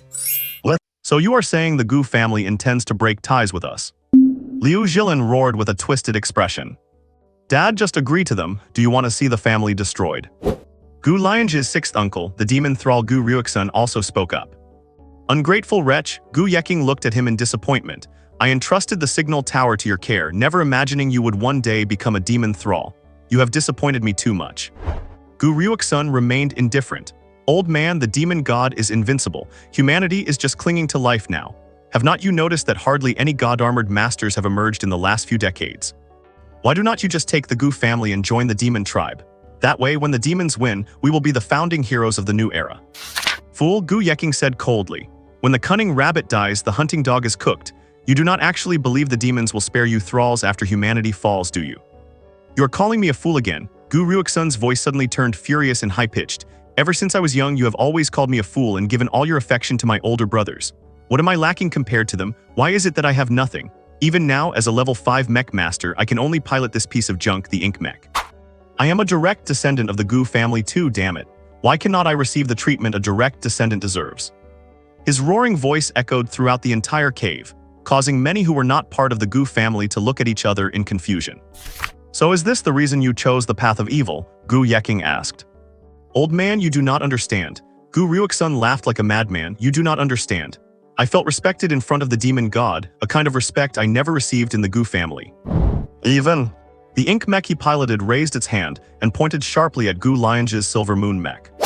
But no sooner had he pointed than several Gu family mechs immediately stepped forward to guard the silver moon. Seeing this, Gu Ruoxun laughed heartily. Even those house slaves show more respect to this junior than they do to me. This pack of dogs all know that I have no status in the Gu family. His blatant words made the expressions of many who were subordinate to the Gu family quite unpleasant. Sixth uncle. At this moment, Gu Lianzhi spoke up. Is this the self-comfort you seek after becoming a demon thrall? Upon hearing this, Gu Ruoxun's expression changed. What would a spoiled little girl like you know? His voice sounded somewhat desperate and defensive. We are both direct descendants of the Gu family, so why do not I get what I am entitled to? Why do not you blame the old man for not treating us equally? Enough, Gu Yeking said in a deep voice. Gu Ruoxun, what exactly will it take for you to stop this ritual? While the few were arguing, Su Nuoze at the edge of the crowd finally found the source. He noticed that about 200 meters away from him, there was a level 5 general-purpose mech with a huge black box mounted on its back. The black box was stained with blackened blood. Su Nuoze realized that the core from a demon eagle during its molting season could also be used as a sacrifice. Although using a demon eagle core as a sacrifice was a bit of a waste. He now understood what the demon thrall's backup plan was, and he had also roughly guessed their plan this time. One could say that since the moment he took the emergency mission with the Peregrine 01 mech a week ago, the demon thrall's plan had already begun. The demon thralls used the demon eagle core as bait to enrage the demon eagle species, drawing the front line to the Black Rock Rift where an ancient beast was petrified, then took advantage of the Gu family's greed, using this demon lair to attract them, and incidentally pinning the blame for the disaster on the Gu family. The Gu family's original intention was to kill all the remaining demon eagles in this lair, harvesting their cores like killing a chicken to get the eggs, and swallowing this huge piece of fat for themselves. But they did not expect that their greed would lead them straight into the trap the demon thralls had carefully designed for them. After all, if the ancient beast were to revive, from the official perspective, it would appear that almost the entire Gu family had run into this demon lair, blocked all information related to it, and performed the revival ritual. Once the incident occurred, the Gu family would never be able to clear their name. Therefore, when he and Wan Yingying first returned, the demon thrall was already negotiating with the family head, Gu Yeking. If the negotiations went well, perhaps the revival ritual would not proceed, but the Gu family would obviously have to pay something. If the negotiations failed, the ritual would continue, the ancient beast would revive, and the Gu family would be implicated. Clearly, the talks had broken down. Listening to the recent conversation, one could roughly understand that the demon thrall's target was his wife, Gu Lianzhi. This was the main reason their negotiations failed. Looking at the problem from the perspective of the demon thralls, their first plan had definitely failed because the demon seed rats were taken out by him and Wan Yingying, so the backup plan had to rely on the demon eagle cores. As mentioned before, demon eagle cores could also serve as sacrifices for the revival ritual. Since that group of demon thralls had the confidence to turn the tables, it meant. The owner of this level 5 general-purpose mech was also a demon thrall. Whoever could be trusted with the demon eagle core must hold a high status in the Gu family, probably not much lower than Gu Ruoxun, who controlled the signal tower. The signal tower could help the team maintain constant communication in signal-blocked areas, but it also had the ability to isolate signals. The signal isolation in this demon lair was likely the work of that signal tower. Thinking of this, he immediately sent a private message to Wan Yingying. After Wan Yingying connected, he immediately told her what he had analyzed. Hearing this, Wan Yingying was both shocked and angry. Then what should we do now? Go and snatch the black box containing the demon eagle core. I am a level 1 mech and you are a level 4 mech. Are you crazy or am I trying to snatch something from a level 5 mech? Su Nuoze said helplessly. Go and seek Gu Lianzhi's help, and while you are at it, watch this mech for me. Do not let anyone notice I have run off, he decided decisively. What are you going to do? Wan Yingying asked, puzzled. Su Nuo said calmly, switching accounts, calling for backup. Afterward, he explained the plan to Wan Yingying in detail, and then logged off and left. Wan Yingying also knew the gravity of the situation. After cutting off contact with Su Nuo's, she immediately sought out Gu Lianzhi. This time, Gu Lianzhi noticed Wan Yingying's communication request. She was surprised that the other party had something to discuss at such a critical moment, so she connected the call. As soon as the call connected, she heard Wan Yingying's anxious voice. Lianzhi, the level 5 mech holding the black box with the demon eagle core, is also a demon thrall. The demon eagle core is the key to activating the revival ritual. We must find a way to take back the black box. What? Gu Lianzhi's eyes narrowed and she immediately asked back, how do you know all this? Su Haitu told me. Oh, do not ask about it now. Anyway, as long as you recover that black box, the revival ritual will not be activated, Wan Yingying said anxiously. Su Haitu told you. Gu Lianzhi remained suspicious. Where is he and when did you two meet? What? Wan Yingying said urgently. Hey, can I explain it to you slowly after this is over? The big shot Su Haitu went to call for backup, and he was the first one to discover this resurrection rite. Anyway, you just have to trust me. As long as we take that black box away, these magic slaves will not be able to initiate the resurrection rite. Gu Lianzhi was filled with doubt, but seeing Wan Yingying's expression, it did not seem like she was faking it. Besides, given Wan Yingying's background, she was the last person who would turn into a magic slave. After considering it for a while, she chose to believe her. That level 5 mech holding the black box belongs to a consultant for the Gu family named Luo Hongyi. Are you sure he is a magic slave? Wan Yingying, I am sure. Right now, Grandpa Gu and 6th uncle are negotiating, and that guy Luo something is holding the offering for the resurrection rite. If he pours the offering onto this altar, the ritual will begin, so we must seize the black box completely intact. Hearing this, Gu Lianzhi looked at her grandfather in the center and sent a private chat request to him. At this moment, the two people in the center were still arguing. 6th uncle Gu Ryuxun said very firmly, I told you we only have 2 demands. First, Dad, you lead the Gu family to join the magic slave faction. Second, hand over Gu Lianzhi's physical body. Once you send her to the location we designated, we will immediately stop the initiation of the resurrection rite. At this point, Gu Lianzhi's father, Gu Ryulu, also got a bit annoyed. 6th brother, you are supposed to be her uncle. How could you help outsiders plot against your own niece? Heh, I have already defected to the demons. Do you really expect me to care about family ties? Gu Ryuxun replied dismissively. Everyone around. Fair point. It is like when you ask someone who cheats in a game why they do it, and they just stiffen their neck and say righteously. I have already abandoned my own parents, so what is wrong with me using a cheat? Apart from these 2 demands, is there really no other way to reconcile? Gu Yeking asked just after finishing his call with Gu Lianzhi. There are only these 2 ways to reconcile. Inside the ink mech, Gu Ryuxun's spiteful gaze was fixed tightly on Gu Lianzhi's mech. Upon hearing this, Gu Yeking seemed to resign himself to fate and looked at Gu Lianzhi. Lianzhi, Grandpa is sorry. I hope you can prioritize the big picture and the interests of the Gu family. As soon as the head of the Gu family said this, the expressions of everyone at the scene changed. Wait, is the Gu family really going to sacrifice Gu Lianzhi? Even Gu Ryuxun was a bit stunned by this sudden surprise. The old man is actually willing to give up on Gu Lianzhi. Gu Lianzhi also said with a mournful tone, Grandpa, I have only achieved what I have today thanks to the protection of the Gu family. If sacrificing me can save the Gu family, then I am willing to sacrifice. As she said this, she walked out from the crowd. But few noticed that while she appeared to be walking out, she was actually edging closer to the level 5 integrated mech controlled by Luo Hongyi. That is what you said. Gu Ryuxun's tone revealed a hint of excitement. Gu Lianzhi, log off immediately and head to the 77 convenience store at Shop 38, Zhenan West Street in the East Ring district of Jiangcheng. As soon as our people see you, I will immediately stop the initiation of the resurrection rite. Fine, Gu Lianzhi turned around and pretended to walk toward the door, but in reality, she was closing in on Luo Hongyi. Do not move, I told you to log off right now. Just at that moment, boom, a loud noise suddenly erupted from the side.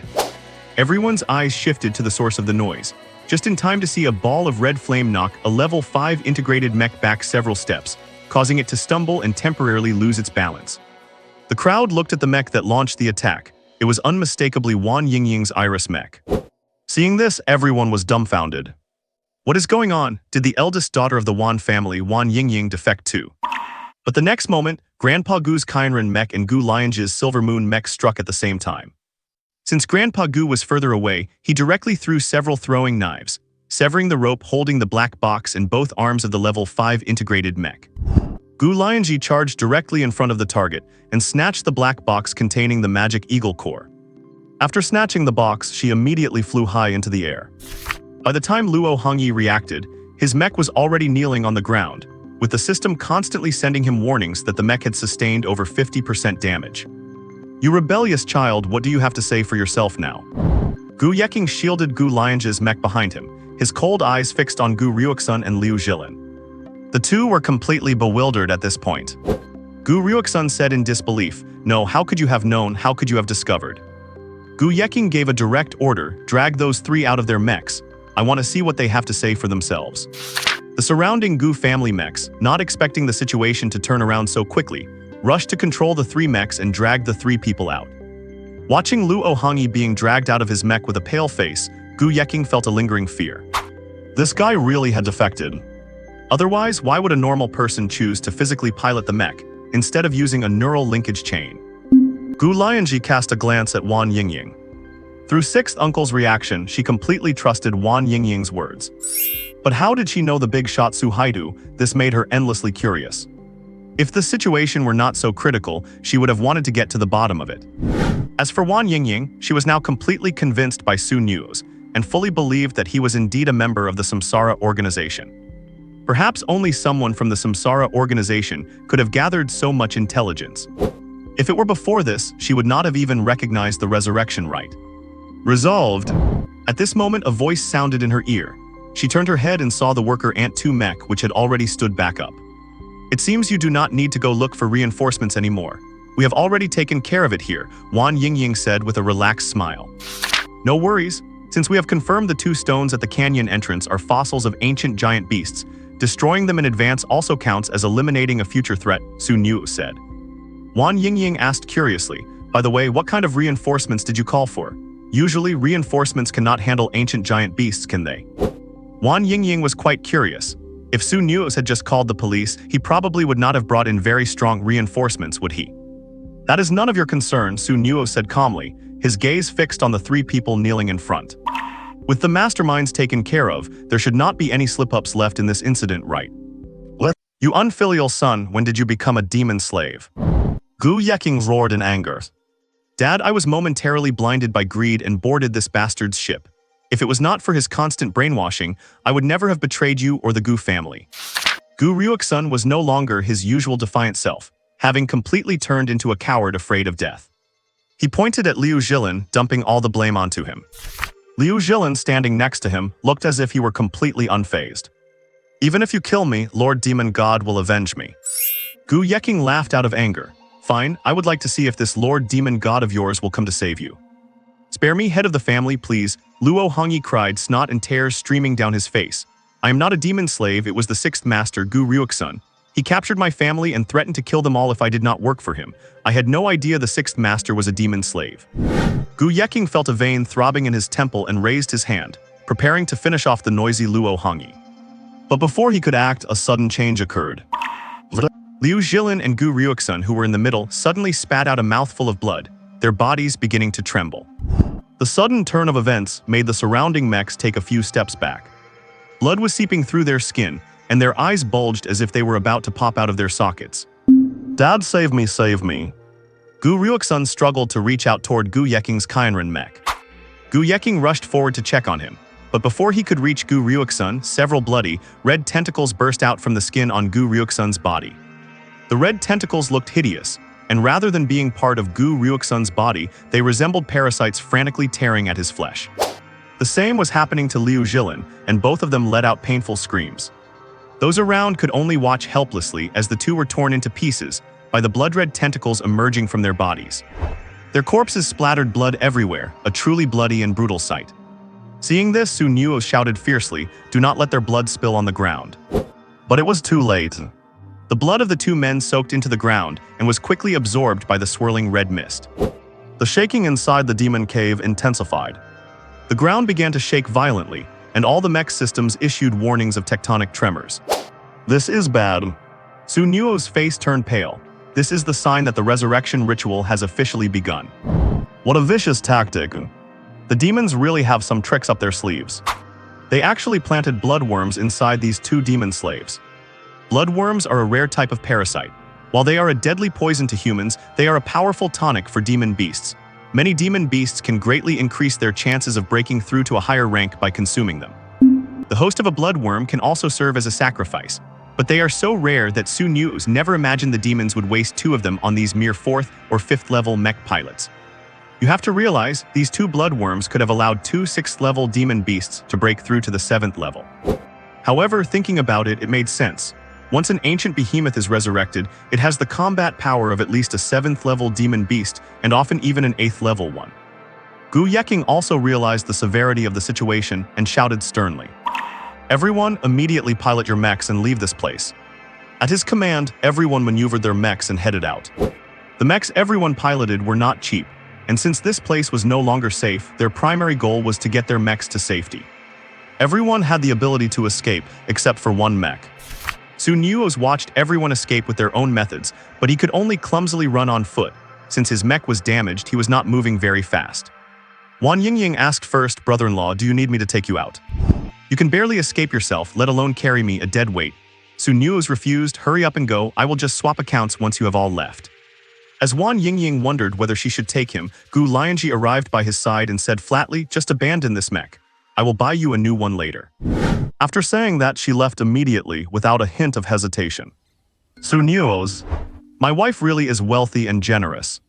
Seeing everyone had left, Su Nuoze made a swift decision and swapped accounts. Gu Lianzhi has logged off, up next is Su Haidu. Su Nuoze initiated the mech is self-destruct sequence, and then disconnected from the neural link.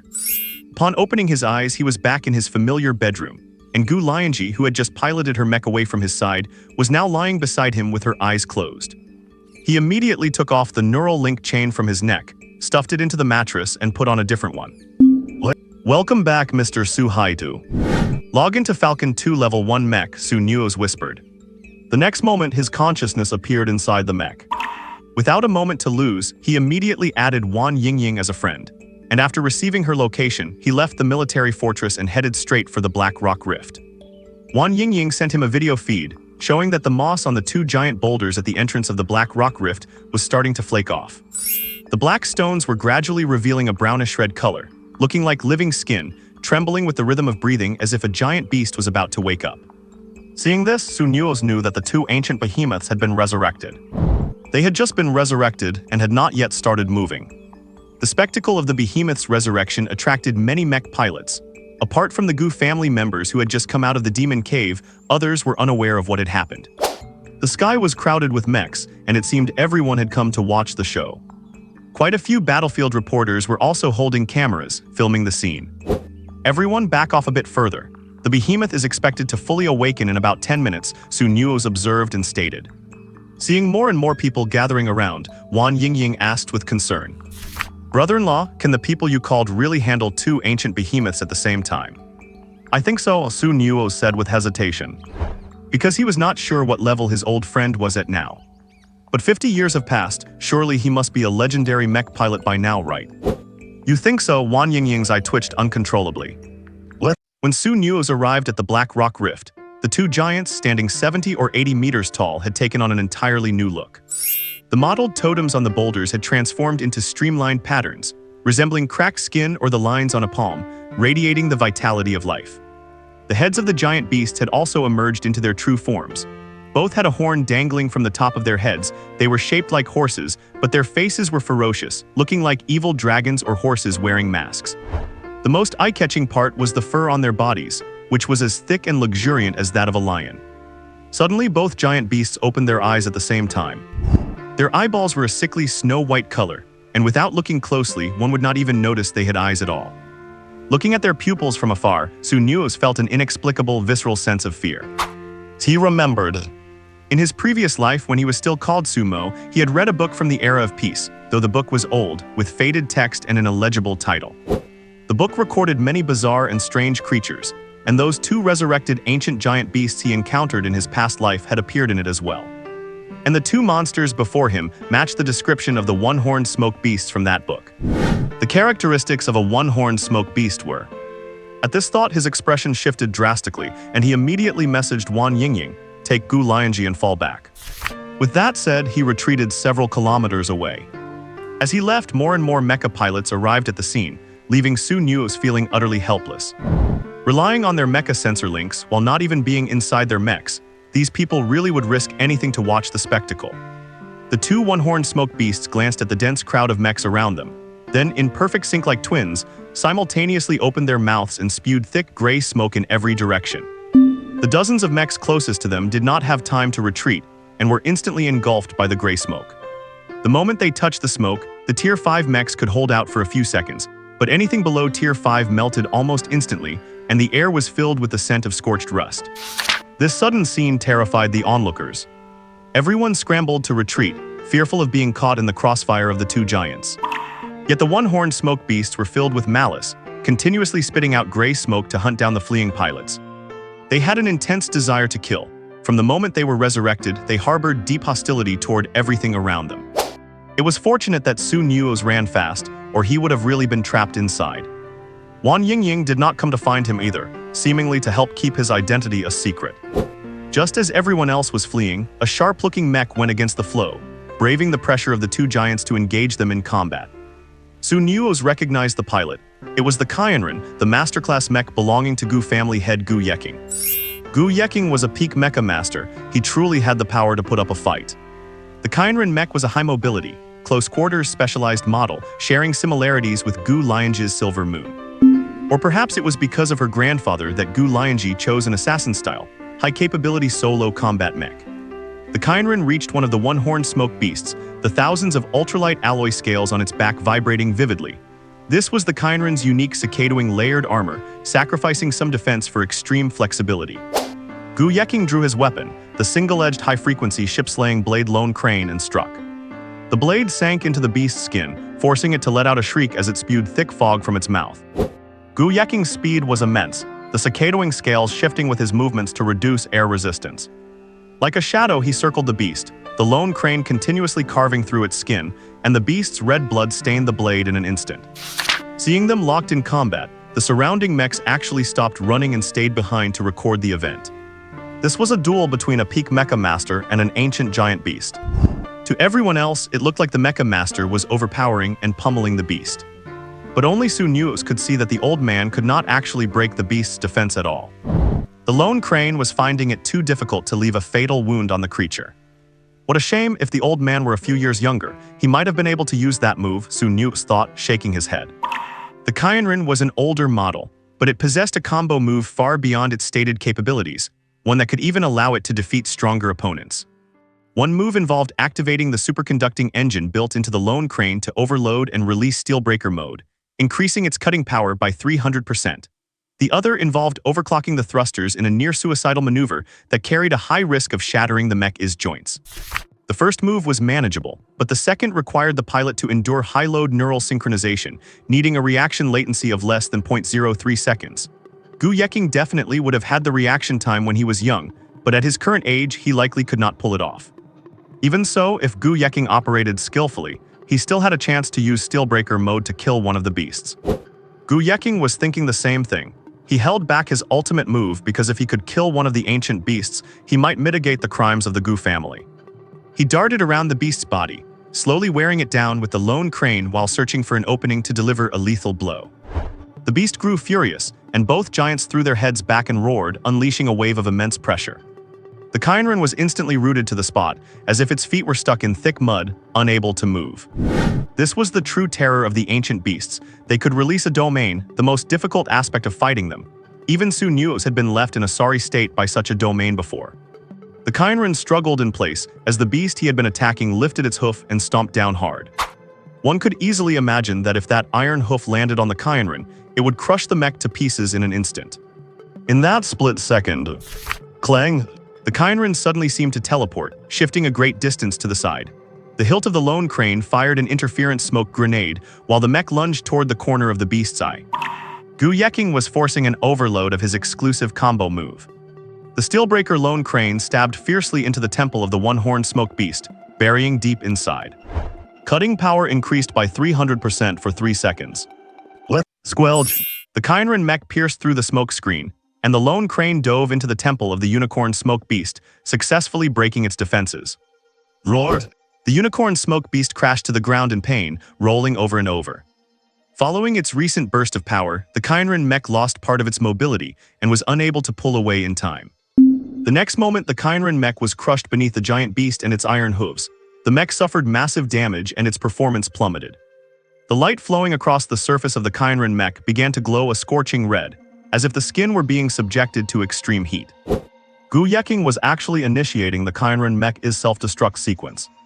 A top-tier mech master, driven to the point of self-destruction by an ancient giant beast. Boom! A massive explosion erupted beneath the hooves of the unicorn smoke beast. The violent shockwaves sent many nearby mechs flying, and the terrifying sound wave cracked the shells of many low-tier mechs on the spot. However, that had nothing to do with Nuoze, who had long since retreated to a very safe distance. Gu Lianzhi's Kainrin mech had self-destructed. He looked toward the unicorn smoke beast and saw it slumped on the ground, its body covered in wounds from the explosion. The unicorn smoke beast was covered in scars. Although severely wounded, it was still alive. It collapsed to the ground, letting out a mournful wail. Its companion lay down in front of it, gently touching it with its antennae. It seemed the two unicorn smoke beasts shared a very deep bond. What is going on now? Seeing that the two beasts were no longer on a killing spree, the curious crowd of pilots stayed back to watch the show. Nuoze frowned. Were those two beasts up to something? No sooner had the thought crossed his mind than he saw the unharmed beast place its horn against its companions. A miraculous scene unfolded. The heavily wounded beast suddenly turned into a mass of glowing white mist, swirling like threads into the horn of its companion. An armor-like shell suddenly appeared on the body of the unharmed beast, while the wounded one completely dissolved into mist, merging with its partner. Great, the boss's second phase has begun. The remaining unicorn smoke beast slowly opened its cold eyes after absorbing its companion's power. Roar! It let out a roar to the heavens, and the sky filled with dark, thunderous clouds. An unprecedented, terrifying aura erupted from its body, far beyond anything felt when the two beasts had first appeared. Rank 7 peak strength, Nuoze's voice was heavy. An ancient beast at this level was a match for a legendary human mech pilot. Every mech within a 3-kilometer radius, including rank 5 mechs, exploded in an instant. Countless explosions rang out in the surroundings like a string of firecrackers. The unicorn smoke beast stood its ground, head held high, destroying all low-level mechs without even moving. This was the true power of an ancient giant beast. The beast lowered its head, looking toward the human fortress. It could sense the scent of humans inside that fortress. The thought of human presence ignited a bloodthirsty glint in its eyes. Thud, thud, thud. It stomped on the ground, walking toward the human fortress. As it moved, all remaining mechs in the area received an emergency mission. Intercept the unicorn smoke beast. Ding, accepting emergency mission. Greetings, Mr. Suhaidu. Please do your best to stop the ancient beast that has awakened in the Black Rock Rift. It was not just Nuoze's system that received this alert. Everyone around had received the mission notification. But everyone ignored the mission and turned to run. Are you kidding? This beast wiped out hundreds of rank 5 mechs with a single breath. Stopping it would be no different than suicide. Everyone cherished their mechs. They would rather sacrifice contribution points to reject the emergency mission than stay. Nuoze was surprised after accepting the mission, but he made his choice. Execute the mission. He drew the short sword from the back of his rank 1 Peregrine 2 mech and flew to the beast's path. As countless mechs fled in a panic, his move against the current was so jarring that it caught the attention of every pilot. Is this guy actually trying to carry out the mission? Why is there still someone so desperate for death? It is just a rank 1 mech. If it gets destroyed, so what? Our mechs are high rank, it would hurt to lose them. Those fleeing found a justification for their retreat. Despite that, Nuoze's Peregrine 2 drew the attention of almost every mech pilot fleeing toward the fortress due to his maverick behavior. Gu Lianzhi and Wan Yingying also noticed him. Nuoze's actions were just too eye-catching. Everyone was running for their lives, yet he was heading straight into danger. Wan Yingying was initially dismissive, but when she saw the system identify him as a friend, her expression changed, and she shouted directly into Gu Lianzhi's voice channel. It is Suhaidu. Suhaidu. Gu Lianzhi was surprised and could not help but take another look at that Peregrine 2 mech. She checked his information through the system, and indeed the ID displayed was Suhaidu in bold characters. Is this the legendary Suhaidu whose main account is supposedly a legendary mech pilot? This was her first time meeting him. It was not just Wan Yingying who noticed. Other curious pilots looked at the idea of this guy who seemed to be throwing his life away. Seeing the name Su Haidu, they were all shocked. This guy trying to attack a giant with an egg is actually Su Haidu. A bold pilot opened their comms and shouted to Su Nuoze. Master Su Haidu, switch to your main account. Only a small number of people had known this rank 1 mech belonged to Su Haidu. But after that guy shouted, every mech pilot present knew that the operator of this Peregrine 2 standing in the way was the famous Su Haidu. Many people paused to take a look at the master. Su Nuoze did not respond, his gaze fixed on the unicorn smoke beast walking toward them. He was not sure how long he could hold it off, maybe a second. Maybe not even a second. Although the surrounding mech pilots were shocked that he was Su Haidu, their priority was to protect their own mechs, so they all quickly moved away from this dangerous place, though most of them still kept a part of their attention on Su Nuoze. They wanted to see how the legendary Su Haidu would stop an ancient giant beast. Obeying orders is the inherent duty of the older generation of mech pilots. Once Su Nuoze accepted the mission, he could not retreat. In his previous life, it was precisely because of the millions of mech pilots who firmly obeyed orders that humanity managed to survive until now. So what if it is like a praying mantis trying to stop a chariot? Remain calm even if Mount Tai collapses before you, and do not blink even if an elk appears at your side. Su Nuoze calmly watched the unicorn smoky beast walking toward him. He could almost see the disdain and contempt in the beast's eyes. A tremendous pressure welled up in his heart as the unicorn smoky beast drew closer, and its ancient beast aura was about to envelop him. As the distance between them closed, he sensed a murderous hatred flashing in the depths of the beast's eyes, along with a flicker of fear. "Huh, fear." At that moment, he heard several exclamations from behind him. It was the cries of those mech pilots. He seemed to realize something and whipped his head around. He saw a 30-meter-tall dark silver humanoid mech floating behind him. The mech had sharp, aggressive lines, with a surface forged from Starcore steel, covered in fine cracks. Its joints were covered in black buffer scales that opened and closed like dragon scales as it moved. Deep blue energy flowed through the gaps in its armor like blood vessels, as if the machine were a living, breathing creature. Behind this mech floated 3 interlocking metal rings that rotated slowly, with a red crystal embedded in the center. This incredibly cool mech was none other than a legendary mech. The Tianyuan mech, Arbiter of Doom. "Old Su, you still don't know the immensity of heaven and earth, do you?" A mature, aged male voice came from the legendary mech. Hearing a voice that was slightly familiar, Su Nuoze replied with dissatisfaction. "You are the same as ever, you never got over your habit of being late." Both of them were using broadcast audio rather than private voice chat. The surrounding mech pilots were shocked upon hearing their conversation. This legendary mech pilot actually knows the great Su Haidu. And listening to how casually they spoke, it was clear that they were old friends. Could it be that the rumors online are true, that Su Haidu's main account really is a legendary mech pilot? The most shocked of all was Wan Yingying, as she was the only one who knew Su Haidu's true identity. And that Su Nuoze, whom she had insulted as a loser just this noon, had actually summoned a legendary mech pilot. Su Nuoze had hidden his true colors so well. To think that the leader of that samsara organization could call upon a legendary mech pilot. She knew the owner of this Tianyuan mech all too well, or rather, every mech pilot present above level 3 had attended this person's lectures. This was none other than the renowned veteran legendary mech pilot, Wang Mang. How on earth did Su Nuoze know him? Gu Lianzhi, standing beside her, was completely unaware that Su Haidu was her own son-in-law, and she felt a sense of relief. It is fortunate that the Gu family did not offend the great Su Haidu. It looks like his main account really is a legendary mech pilot. Back then, the Gu family had almost investigated Su Haidu's identity. Thankfully, they had not probed too deeply, otherwise they would have offended this big shot. At the same time, she breathed a sigh of relief. It was lucky that the reinforcements sent by the authorities arrived quickly. Otherwise, if this ancient giant beast had broken into the human fortress and caused heavy losses, the Gu family would have been finished.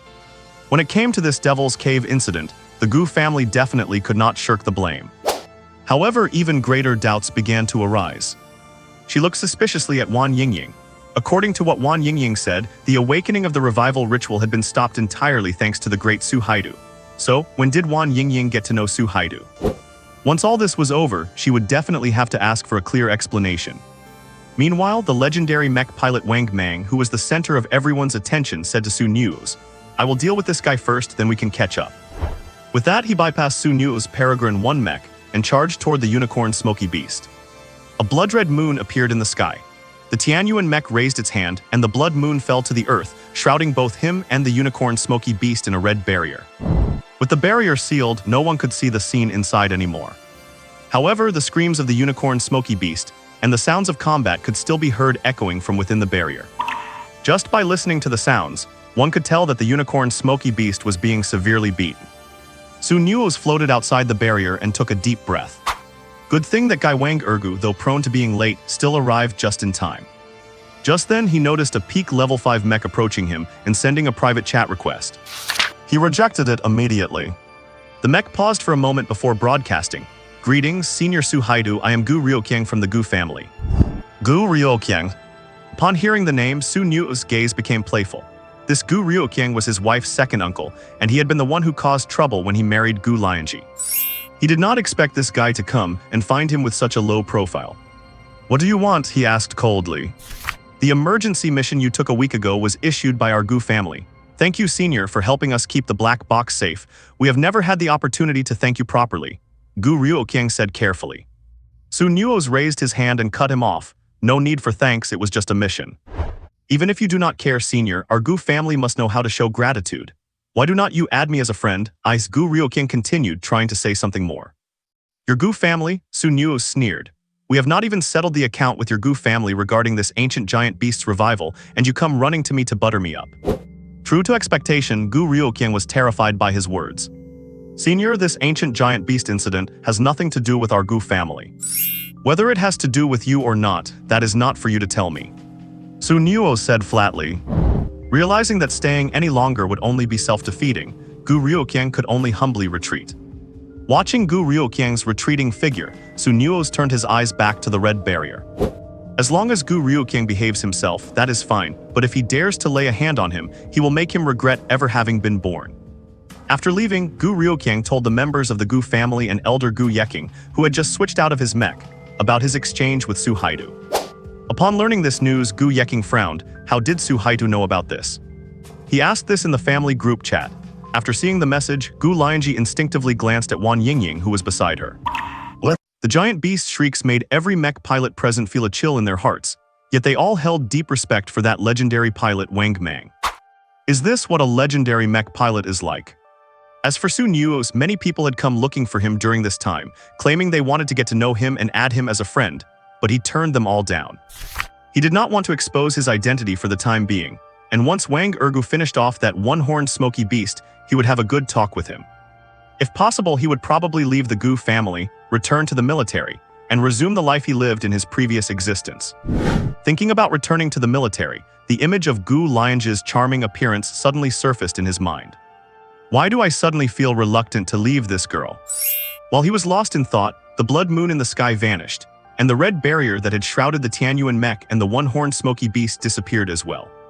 The blood-soaked Tianyuan mech hovered in the air, while the corpse of the one-horned smoky beast lay in a pool of blood, its body riddled with holes pierced by a spear. The Tianyuan mech retracted its weapon, Gungnir the Spear of Termination, and approached Nuoze's mech. Follow me. After saying this, Wang Mang grabbed the shoulder of the Peregrine 2 mech and flew off into the distance with Nuoze in tow. Nuoze knew the other party had something to tell him, so he immediately sent a message to Wan Yingying. He asked Wan Yingying to stall Gu Lianzhi for him and make sure she did not log off. If Gu Lianzhi logged off, she would discover that he was still in the state of using the mech neural link. What? Following Wang Mang to a deserted place, he finally could not help but ask. Old Su, what exactly is going on? Did you reincarnate? Actually, I am quite surprised myself, Nuoze replied with a bitter smile. I reincarnated for some unknown reason, and I only regained my memories a week ago. Then can you still pilot the reincarnation divine mech? Wang Mang asked. I cannot pilot it. Nuoze shook his head, not to mention whether I still need to pass the assessment. My current physical condition is nowhere near the minimum requirement for piloting a divine mech. With that, he could not help but ask, it is not like I am saying this to be mean, Ergu, it has been 50 years, how come you are only a legendary mech pilot? Did not you go for the divine mech assessment? Wang Mang said gloomily, I have taken it over a dozen times. I go for the assessment almost every year, but I have never passed once. Nuoze, then you really are quite pathetic. Do not call me Ergu anymore, Wang Mang said, I have changed my name now. My name is Wang Mang. Wang Mang, Nuoze's eyes widened, did not you go by Wang Gu? Why did you change your name? Wang Gu was the other party's previous name, which was why he loved calling him Wang Ergu. Because the name contained the word dog, they gave him the nickname Wang Ergu. Wang Mang sounds more domineering. Wang Mang lowered his head. We have lost many brothers in the 50 years you were gone. Hearing this, Su Nuoze fell silent as well. He had already discovered this fact. Time flashes back to an hour ago. After switching accounts, Su Nuoze immediately used the communication contacts within the account to call for help. He clearly remembered the phone numbers of his brothers from his previous life. So following his memory, he made the first call. And the response he received was the cold voice of an automated customer service. I am sorry, the number you have dialed is not in service. Please try again later. So he tried a second, a third, and a fourth. The response to all of them was the same cold. I am sorry, the number you have dialed is not in service. He did not know if his old brothers had changed their phone numbers or what had happened. It was not until he dialed the fifth number that the call finally went through, and Wang Mang's somewhat matured voice came through. Who are you? Su Nuoze asked excitedly, Ergo, is that you? Wang Mang was silent for a long time on the other end, then suddenly asked, who exactly are you? After thinking for a while, Su Nuoze spoke earnestly. I am Su Mo, I have been reincarnated. That was the situation. After Su Nuoze explained for a long time, even bringing up things like how they used to compare their sizes while bathing, Wang Mang finally accepted the fact that he was Su Mo. Things became much simpler after that. He called Wang Mang to deal with the ancient giant beast, and it turned out Wang Mang was even late. Looking at the cool Tianyuan mech in front of him, Su Nuoze finally asked the question he had not dared to ask on the phone earlier. So how many of our old classmates from our class are still alive? About 60 years ago, in order to resist the invasion of the demon race, humanity created a prodigy class. The prodigy class gathered the top geniuses from all over humanity and put them through years of devilish training. When the devilish training ended, there were only 27 people left in the prodigy class. You have to know the prodigy class originally had 60 people. And the others did not just quit the class, they died. They died during the devilish training, but those who survived became the sharpest swords, each possessing top-tier individual combat capability. Su Nuoze was the second-place finisher after the devilish training ended. And Wang Gu, that is Wang Mang, was the second to last. After the training, the 27 graduates of the prodigy class had a very good relationship. After all, they had all experienced life and death together and had long become brothers. But as they joined the war between humanity and the demons, more and more people sacrificed themselves. By the year Su Mo died, only 15 members of the prodigy class remained. 50 years have passed. I wonder how many of those 15 are left. Not counting you and me, there are only 3 left, Wang Mang said in a heavy tone. Including Wang Mang, out of the original 60-person prodigy class, the 60 greatest super geniuses in human society at the time, only 4 are still alive. Although he had prepared himself mentally, upon hearing this number, Su Nuoze still felt deep grief in his heart. Only 4 brothers left. They do not know you are alive yet. If they find out you have returned, they will definitely be very happy. Wang Mang said this. Who are the other 3? Su Nuoze took a deep breath and asked. Yifeng, Zio, Ruan, and Guxing. Wang Mang gave 3 names after you were killed by the demon race's decapitation plan. Yifeng personally piloted the Annihilation Divine Mech, ran into demon territory, and killed 7 8th-level demon beasts, scaring the demons so much that they did not dare cross the border for 2 years. Zio Ruan passed the assessment for the Infinite Divine Mech 36 years ago. As for Guxing, Wang Mang pondered for a moment and said, Guxing did not pass the assessment for the top 10 Divine Mechs and eventually chose the rank 12 White Dust Divine Mech. Upon hearing this, Su Nuoze could not help but give him a strange look. Ergu, even though your ranking back then was at the bottom, it has not been so many years that you cannot even pass the assessment for a single Divine Mech, right? Inside the Tianyuan mech, Wang Mang's mouth twitched and he defended himself. My goal is a top 10 ranked Divine Mech. I do not settle for the others. Su Nuoze just watched him stubbornly insist. Alright, let us not talk about that. When will your strength recover? The human race is not in a good spot right now and really needs high-end combat power. Unable to stand the silence, Wang Mang changed the subject. It will not recover in a short time. How about this? Give me a set of body-refining potions and send someone to pick me up for the military tomorrow, Su Nuoze said with a wave of his hand. And help me pay off those tens of billions in debt while you are at it. Wang Mang's eyes widened. No way, what did you do to end up owing that much money? I had just regained my memory when I realized I was drowning in debt. Su Nuoze could not help but lose his composure. Who could he even reason with about this? He had just woken up only to be carried off by a group of large men, and then his ex-girlfriend, whom he had mistreated, came knocking on his door. Heaven knows how helpless and terrified he felt at that moment. Actually, those are minor issues, but we have hit a snag here, so you might not be able to return to the military for now, Wang Mang said in a melancholic tone. Unable to return, what do you mean? Su Nuoze frowned. Through this incident with the Gu family, you must have discovered some clues about the demon race's plans, right? You mean the demon slaves, Su Nuoze guessed. Exactly, Wang Mang nodded. In recent years, many families within human territory have been seduced by the demon race or had dirt on them discovered by demon slaves, forcing them to work in the shadows. The Gu family is in the same situation this time, and the demon slave's target has always been the Gu family. It was only because you came over this time that the Gu family did not fall into the trap the demon slaves carefully designed for them.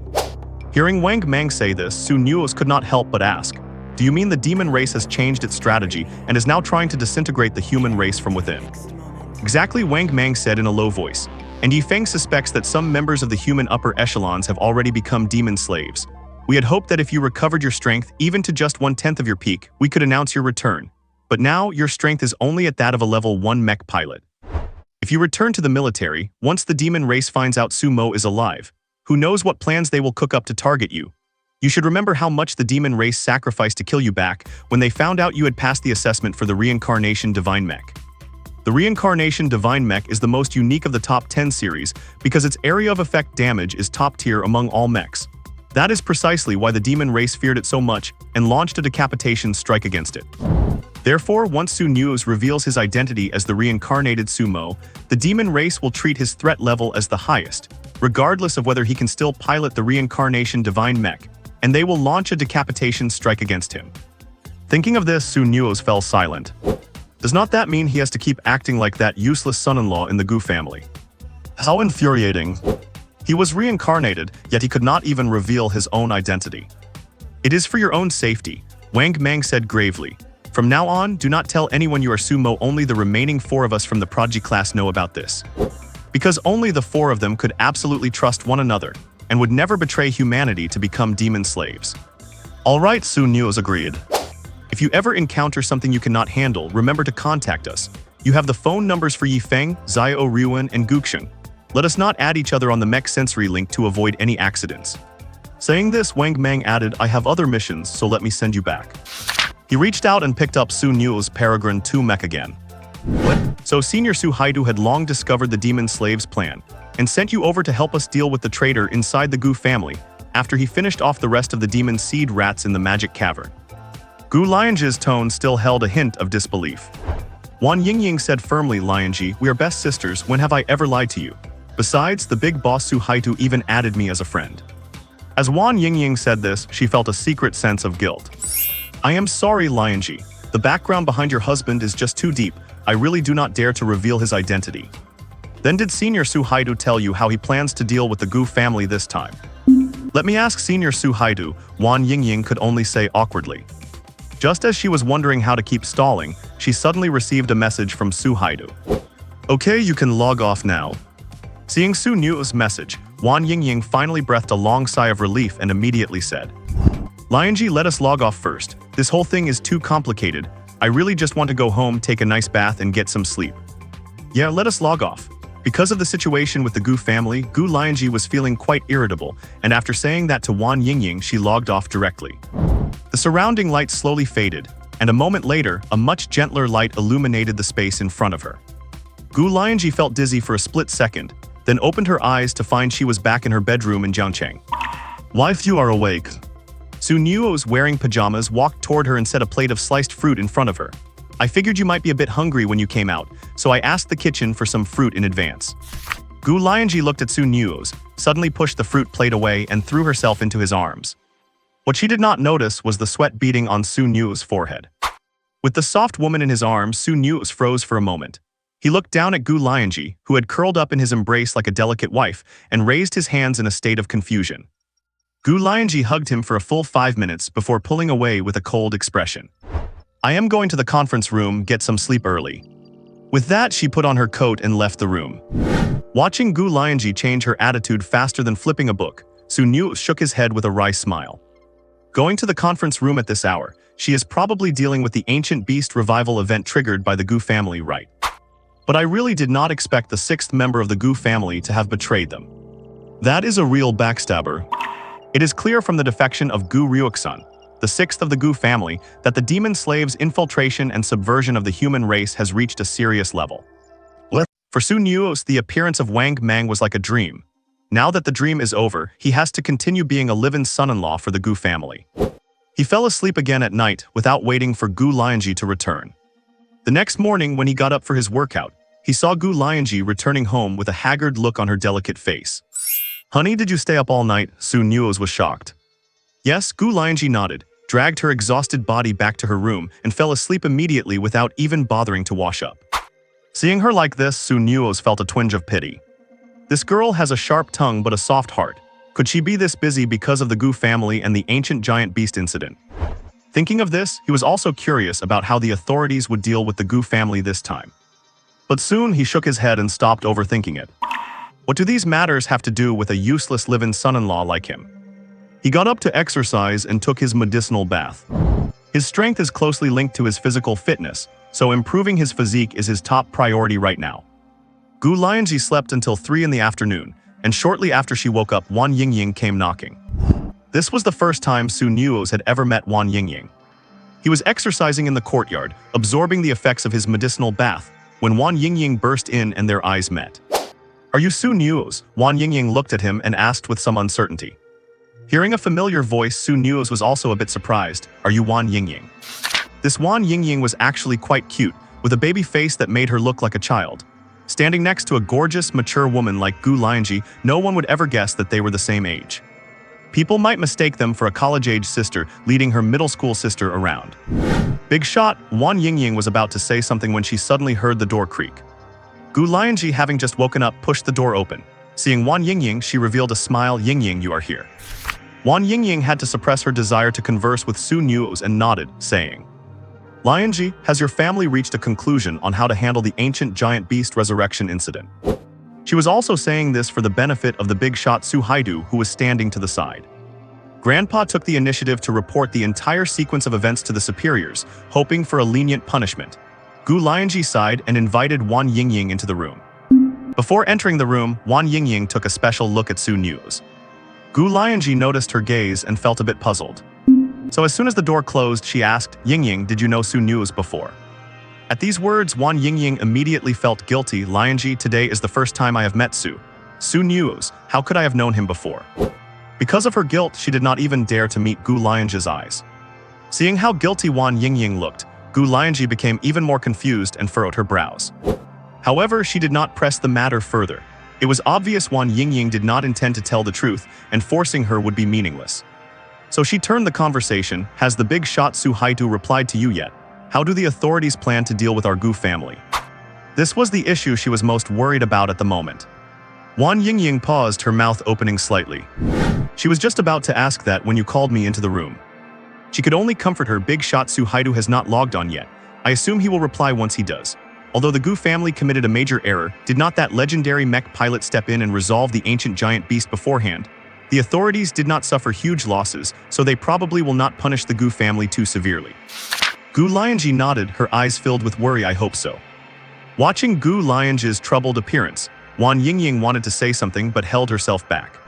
She really wanted to say that as long as you take good care of your husband and whisper a few kind words in his ear, given his relationship with that legendary mech pilot, it would be a breeze to clear the Gu family's name.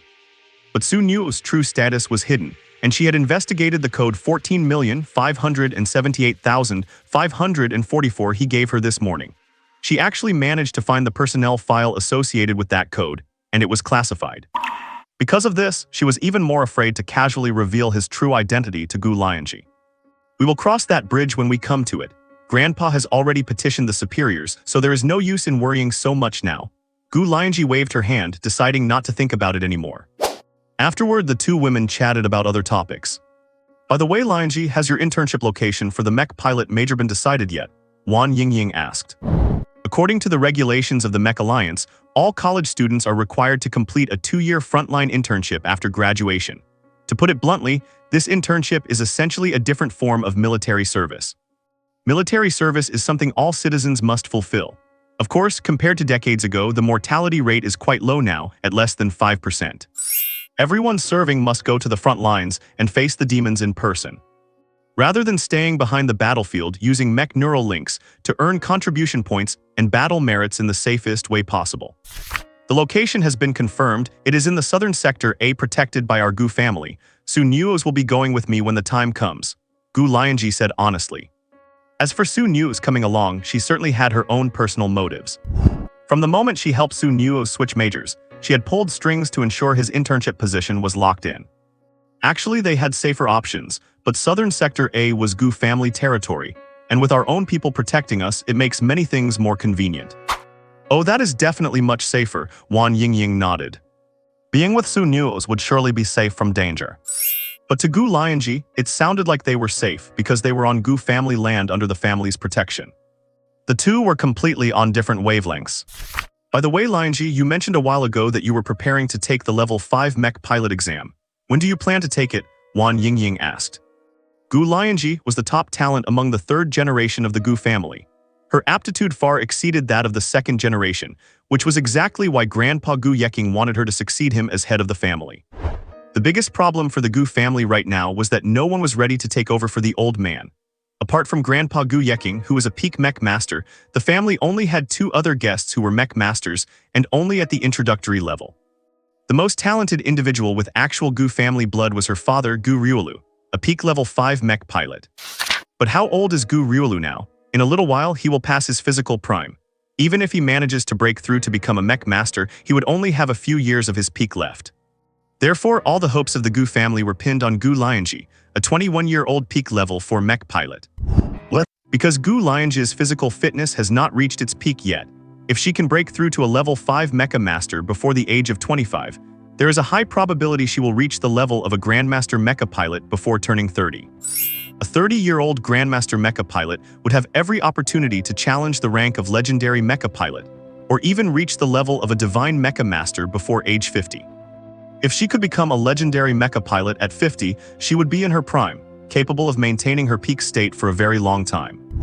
Precisely because of Gu Lianzhi's unique talent, when the 6th elder of the Gu family, Gu Ryuksun, proposed her as the condition for the demon clan's demands, the old patriarch flew into a rage on the spot. To touch Gu Lianzhi is to touch the very foundation of the Gu family. So have you passed the exam for your senior journalist license yet? Gu Lianzhi asked Wan Yingying. At the mention of the senior journalist license, Wan Yingying's cheeks flushed as she said, "The senior journalist license requires filming 3 highly popular videos. Apart from the viral video I filmed last time of the expert Su Haidu taking down a level 4 demon hawk with a trainee mecha, I still need 2 more hit videos to qualify. A war correspondent's credential is quite important. For instance, a standard one allows access to most war zones, but if she can obtain the senior journalist license, it would grant her entry into some much more significant and exclusive occasions. The authorities also provide various conveniences to those senior journalists to facilitate their filming work. However, how difficult is it to get 3 hit videos? She has been a journalist for so many years and has only ever filmed that 1 hit video of Su Haidu." Wait, Su Haidu?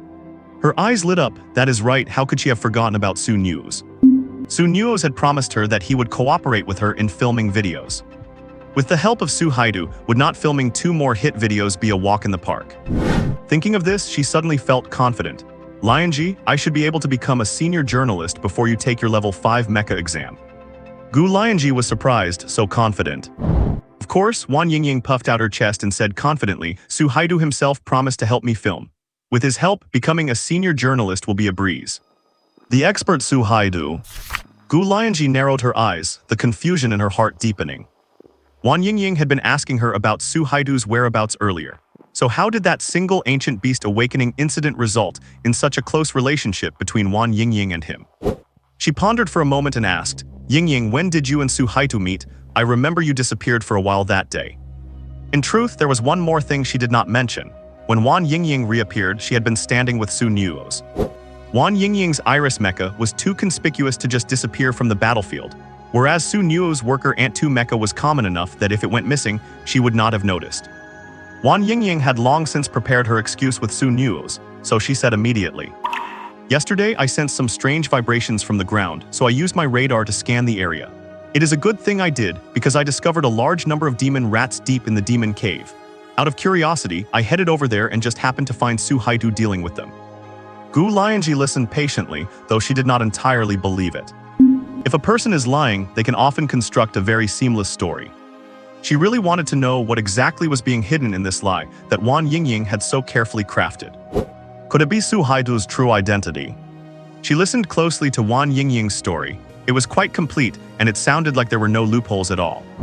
But she still did not believe that a careless girl like Wan Yingying could sense ground vibrations, much less be meticulous enough to track the direction of those vibrations with a radar. She had an intuition that Su Haidu had contacted Wan Yingying first. Or perhaps Wan Yingying had gone looking for him. Wan Yingying did not seem like the type to discover such problems on her own. Her sudden disappearance felt more like she had been called away by someone. Besides, there was another peculiar detail. When she was busy dealing with the demon hawk, both Su Nuoze and Wan Yingying had called her in succession. And later, when she and Wan Yingying left the demon cave, she noticed that Su Nuoze's worker Ant 2 Mecha was quite severely damaged and stained with blood. That look did not resemble a logistics mecha at all, but rather like a combat mecha that had just finished a fierce battle. However, she could not quite remember the detailed condition of the worker Ant 2 clearly, as it was only a fleeting glance. Whether Su Nuoze had any involvement with Su Haidu remained to be seen. She would find an opportunity to probe Su Nuoze about it. "Yingying, do you know the real identity of the expert Su Haidu?" she asked. Wan Yingying was stunned and quickly denied it. "How could I? Su Haidu is a big shot who knows legendary mecha pilots.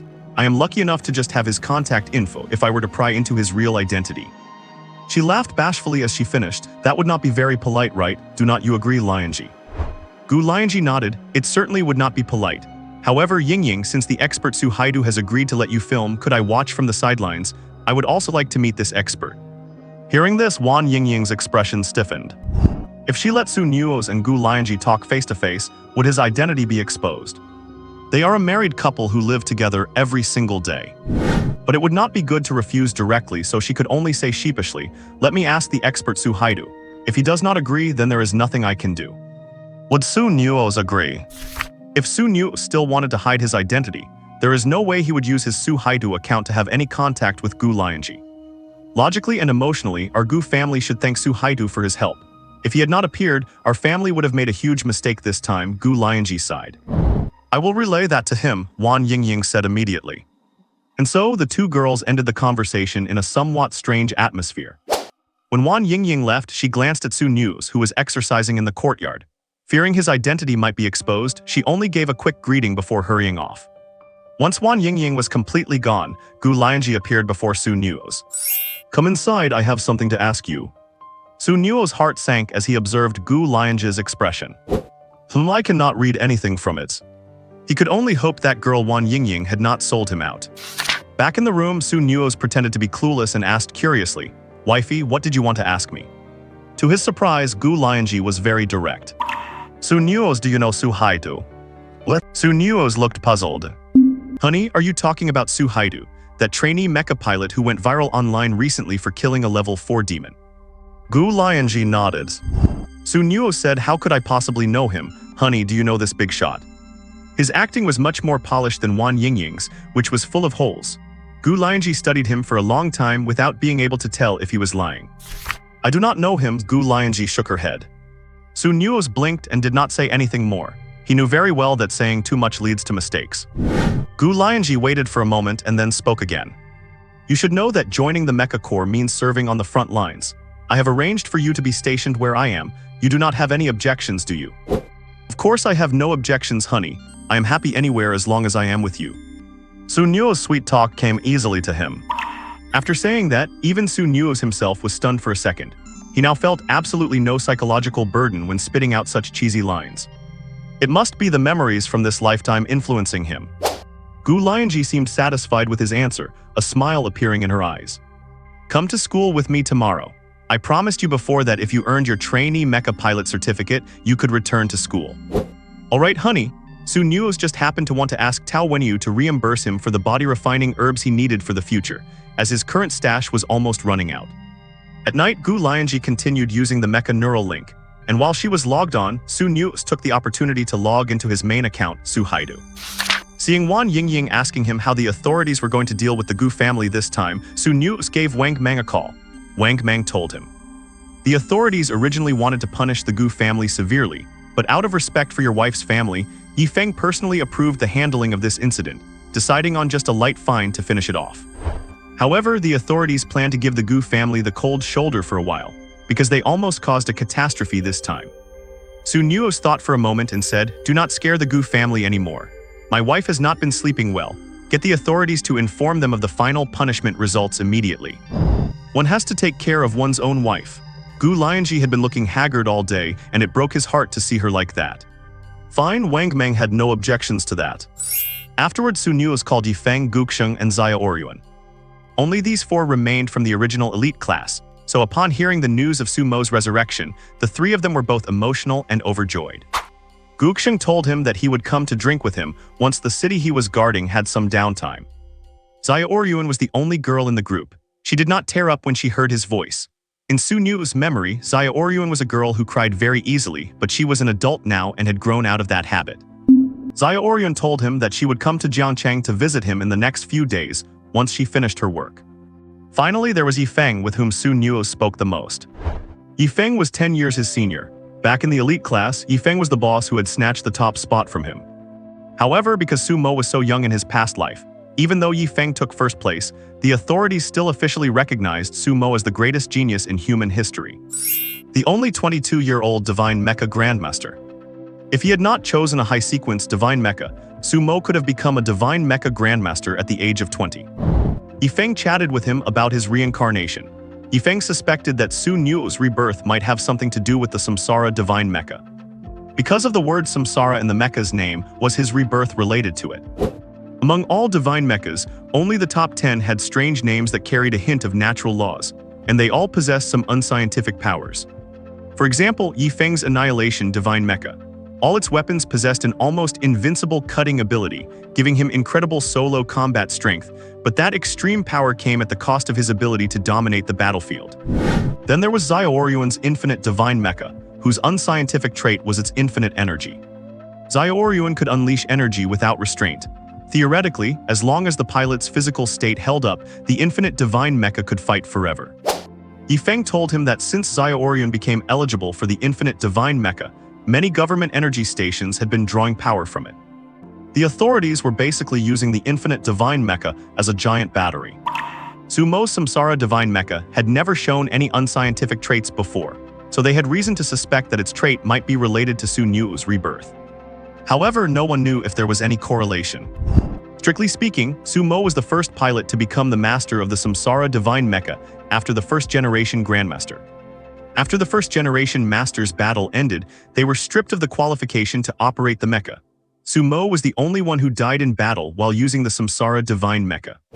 In fact, Yifeng really hoped that the rebirth was connected to the Samsara Divine Mecha, because if they were linked, did not that mean Su Nuoze still had a great chance of becoming the master of the Samsara Divine Mecha again? Finally, the two exchanged a few words, and Yifeng insisted that Su Nuoze must hide his identity well. Except for the four of them in the elite class, no one could know that he was the reincarnation of Su Mo. Su Nuoze naturally agreed. After finishing his chat with his brothers from the elite class, Su Nuoze told Wan Yingying about the official penalty for the Gu family. Wan Yingying immediately shared the good news with Gu Lianzhi. She specifically mentioned that it was all thanks to the big shot Su Haidu, who pleaded for the Gu family, leading the authorities to reduce their punishment. Although Gu Lianzhi wondered why Su Haidu would help the Gu family for no reason, she finally breathed a sigh of relief and passed the news to her grandfather, Gu Yeking.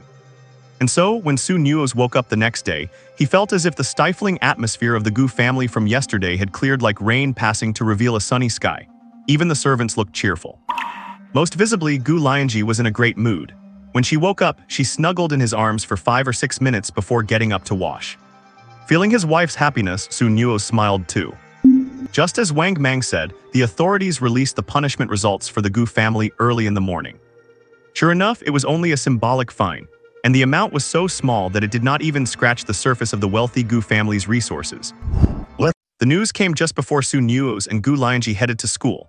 Gu Lianzhi was so happy that she bought him a brand new level 1 mecha online right then and there.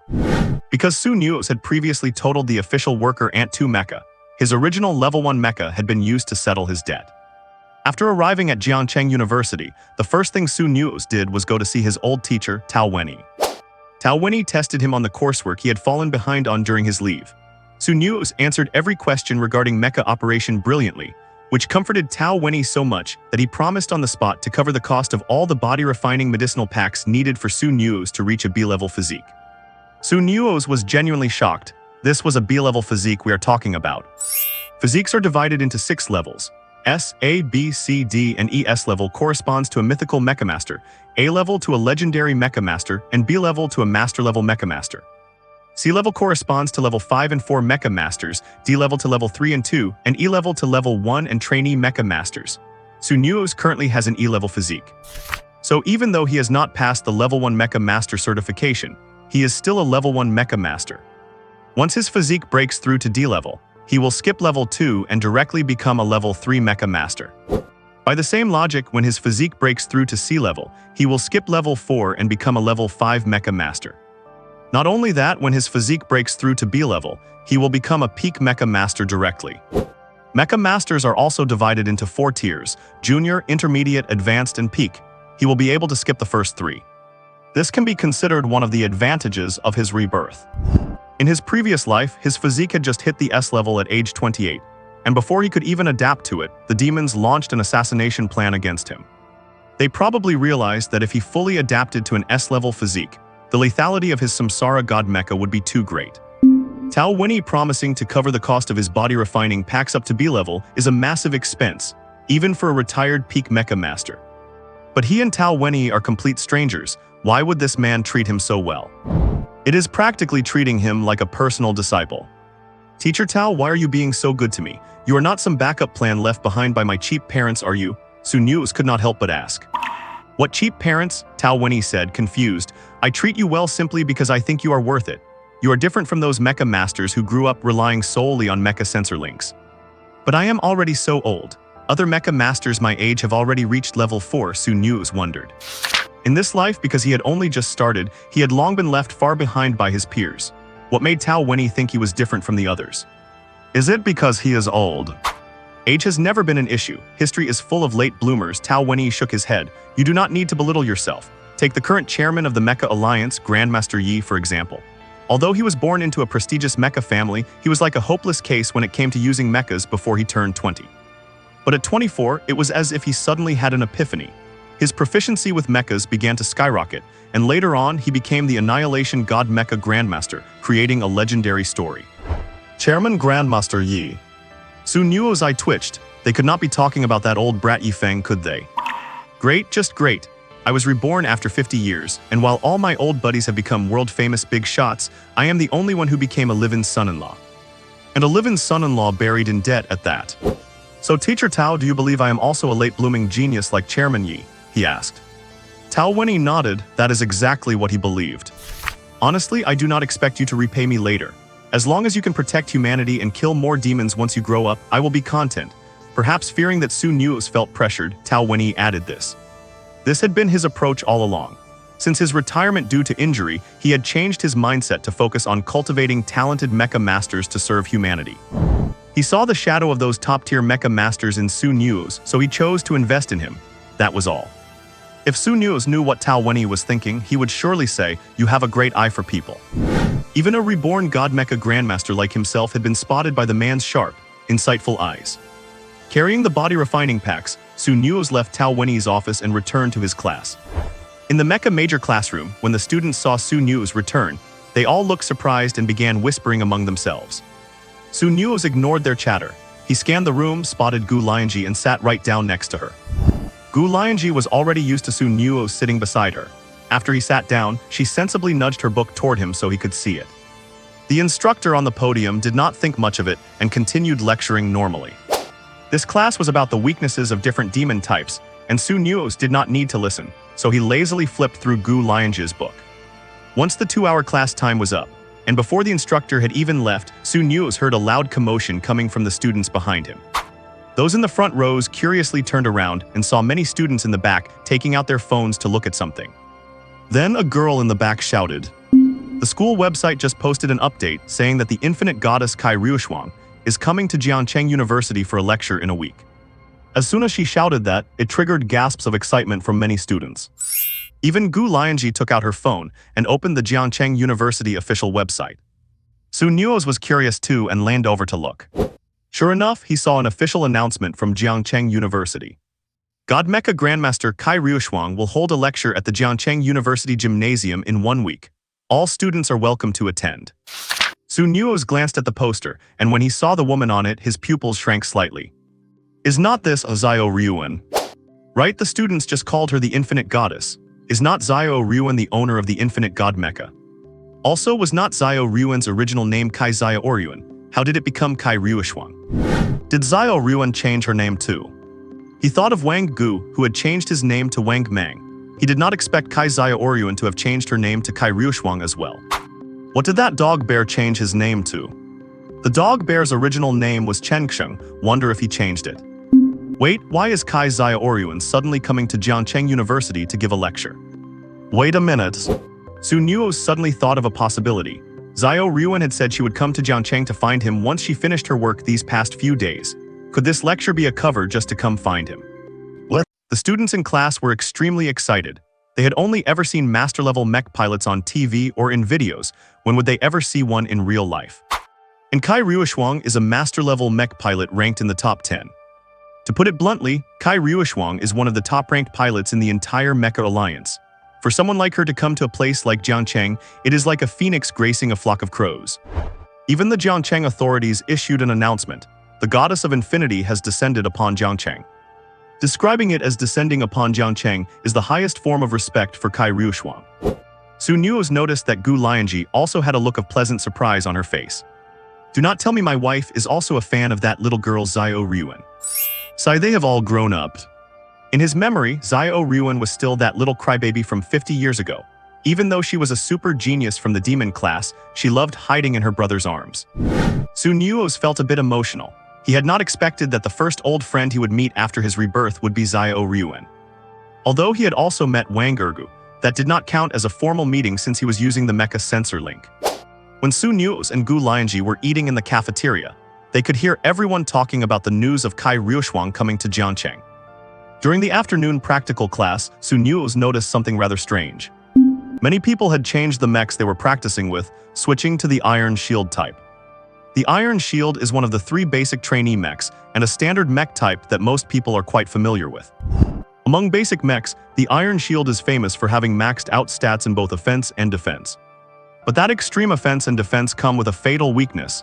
Its agility is terrible. In almost every mech competition, the Iron Shield mech is known as the sitting duck.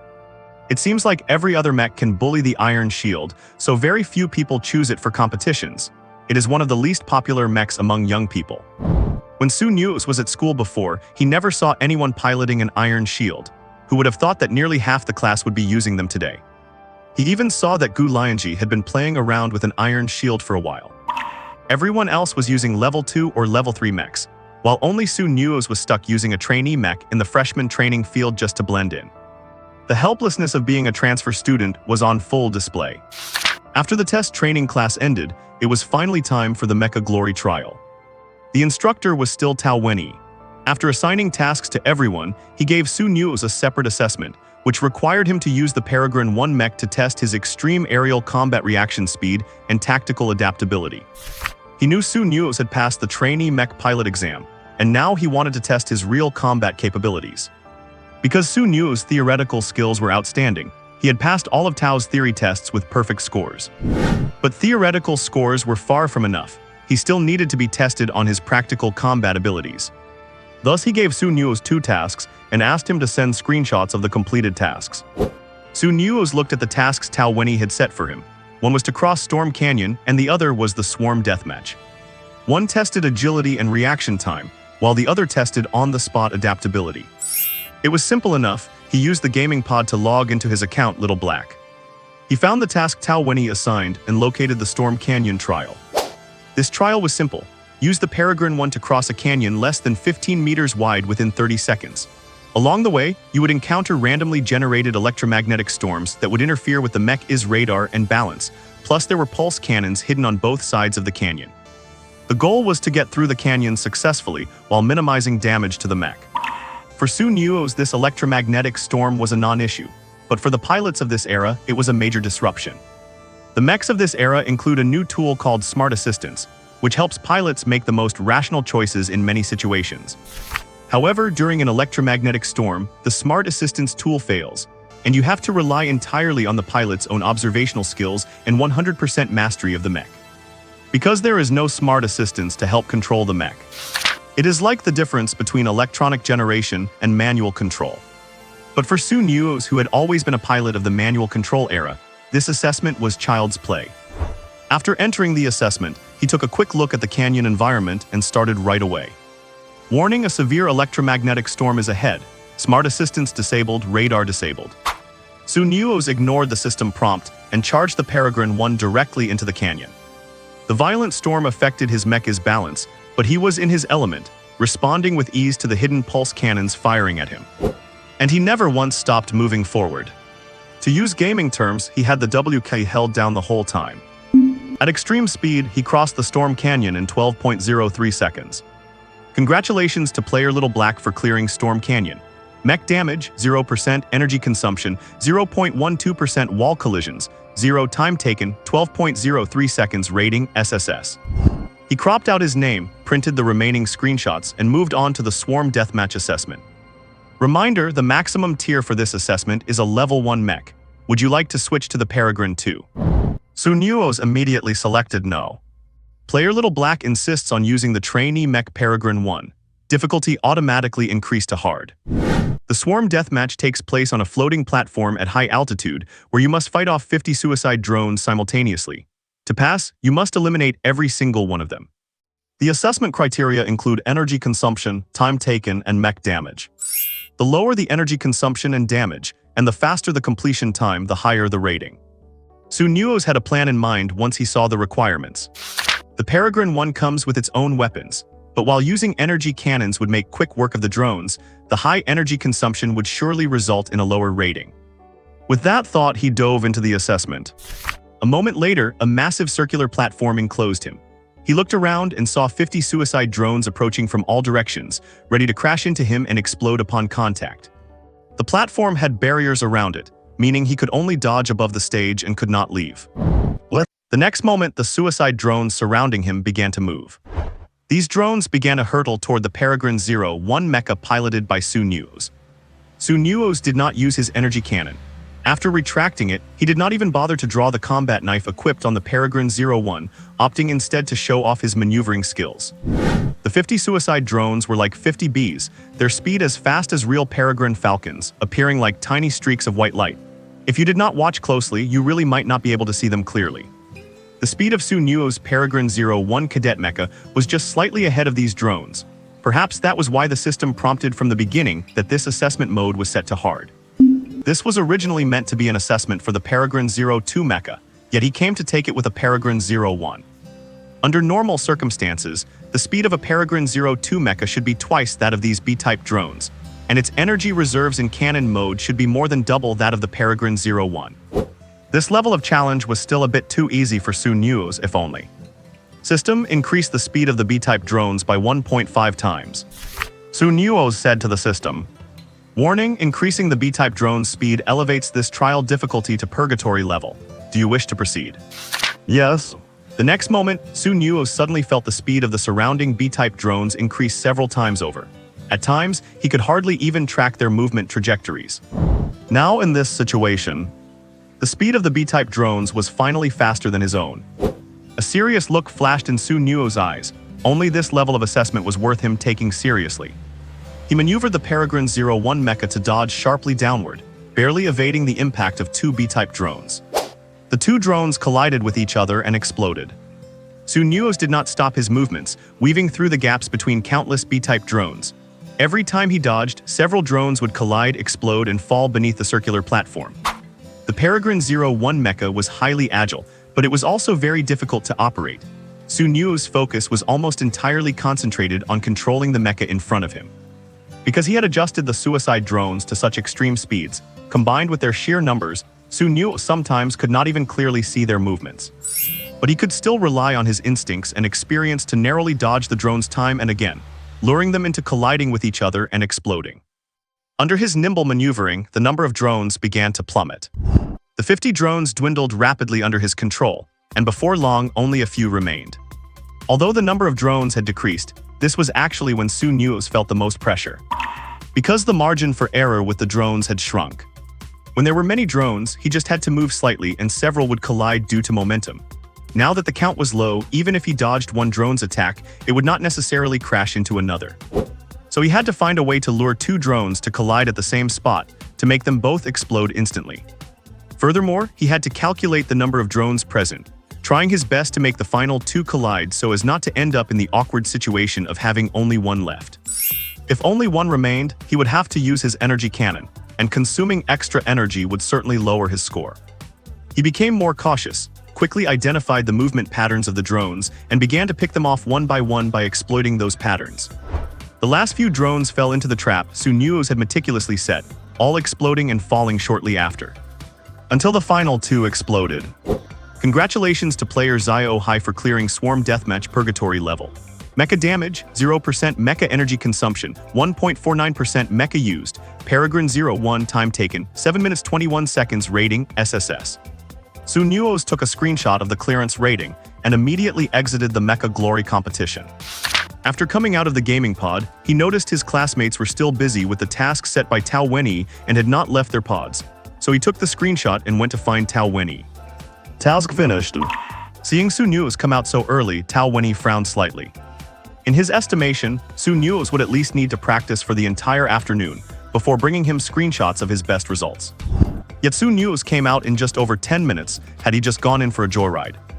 He was about to scold him, but when he caught sight of the large word passed on Su Nuoze's screenshot, the reprimand was swallowed back down. Could this kid really be a late-blooming prodigy? He flipped to the assessment scores and saw the 3 large S letters. To be precise, it was a double SSS rating. His pupils constricted sharply, as if he had seen a ghost in broad daylight. What is going on? His hands trembled as he looked up at Su Nuoze. This is the result of your assessment just now. Yeah, the paper is still warm. I just printed it out after finishing the assessment. Su Nuoze nodded. He noticed Tao Wenyi's shock. But he had already prepared himself psychologically. Since he had decided to build the persona of a genius mech pilot, he had to show his true colors. Tao Wenyi did not know what to say anymore. If Su Nuoze had just passed 2 assessments, even with a barely passing grade, he would have considered him a genius or a prodigy. But now, seeing the double SSS ratings, he suspected Su Nuoze might be the reincarnation of some legendary mech master. Even a normal genius should not be this exaggerated, right? But quickly, he tore up both screenshots and pulled out a lighter to burn them to ashes. Seeing Tao Wenyi's actions, Su Nuoze was surprised. Old man, what are you doing? Tao Wenyi clapped his hands, threw the unrecognizable remains of the screenshots into the trash, and solemnly grabbed Su Nuoze by the shoulders, saying, Su Nuoze, from now on, you must never tell anyone that you only recently became a mech pilot. Su Nuoze raised an eyebrow, somewhat puzzled. Especially during your military service in a few months, Tao Wenyi said in a deep voice. During service, if anyone asks when you became a mech pilot, just say you have been focused on honing your piloting skills since you were 15. You must not let anyone know you only started learning this year, understand? Su Nuoze asked, why keep it a secret? Could it be that old man Tao Wenyi knows something as well? Like the fact that there are demonic slaves among the human elite. If you were just an ordinary genius, I would tell you to show your brilliance, but your talent seems far, far greater than I imagined, which also means your life will be in much greater danger. Tao Wenyi's tone was heavy. Within human territory, things are not as safe as they appear on the surface. What? I understand, Su Nuoze nodded. Great, so he cannot even use his genius identity now. But with Mr. Tao Wenyi vouching for him, if the identity of Su Haidu is ever exposed in the future, Tao Wenyi will be able to help him out a little. As for the name Su Mo, he will not be using it again. He will not even mention it. Remember what I told you today and do not tell anyone about these 2 assessment scores. Tao Wenyi glanced at the gaming pods nearby and gave him a nudge. Go back into Mecha Glory and pass the red-blue flash test and the ACE challenge assessment. Once you pass, you do not need to print out the score screenshots, just tell me verbally. Got it. Su Nuoze returned to the gaming pod and began the other 2 assessments. The red-blue flash test measures reaction speed, and the ACE challenge pits you against a high-level intelligent AI that also operates the Peregrine 1 mecha to duel you. These 2 assessments were not very difficult, and he handled them quite easily, passing both in less than 10 minutes. However, considering it would be too shocking, he waited for another dozen minutes before exiting the gaming pod. After telling Tao Wenyi his scores, Tao Wenyi could not help but feel shocked again and blurted out. You would not happen to be the Black 3 cannon that is circulating on the internet, would you? Nuoze was stunned. What Black 3 cannon? Although he had used Xiao Hai's account to participate in a competition before, he had truly never heard of the nickname Black 3 cannon. It was during a Mecha Glory competition a while back. Black 3 cannon used an iron shield type mecha and defeated every opponent he met with 3 cannon shots. He took first place in the qualifiers with a score far higher than the second place player, but he dropped out of the tournament after reaching the top 100. Is that you? The more Nuoze heard, the more familiar it sounded. And it was not until Tao Wenyu said he took first place by a wide margin that he finally realized this Black 3 cannon was indeed him. He did not expect that just trying to get a mecha sensory chain would make him so famous. This Black 3 cannon name is way too ugly, he sighed, neither denying nor admitting it. Tao Wenyu looked at him. I really doubt if you have ever used a mecha before. You are so talented that I find it a bit unreal. Nuoze shrugged. I have to let you know that your investment is not a loss. Tao Wenyu sighed. When Grandmaster Kai Ryuoshuang comes to the school in a few days, I will definitely find a way to make her take you as her apprentice. If you can become the apprentice of a divine mecha grandmaster, your future will definitely be brilliant, and I can say I taught a divine mecha grandmaster. Nuoze heard this and feigned surprise. Really, Teacher Tao, can I also meet the goddess Wu Liang? Well, although he was the one who taught that little girl Xiao Ryu and her mecha skills, now she is a goddess, and he is just a live-in son-in-law burdened with huge debts. Yes, I will try my best. Grandmaster Kai should be willing to accept you as her apprentice. While Tao Wenyu was speaking, the students in the surrounding classrooms were also finishing their assessments one after another and walking out of the gaming pods.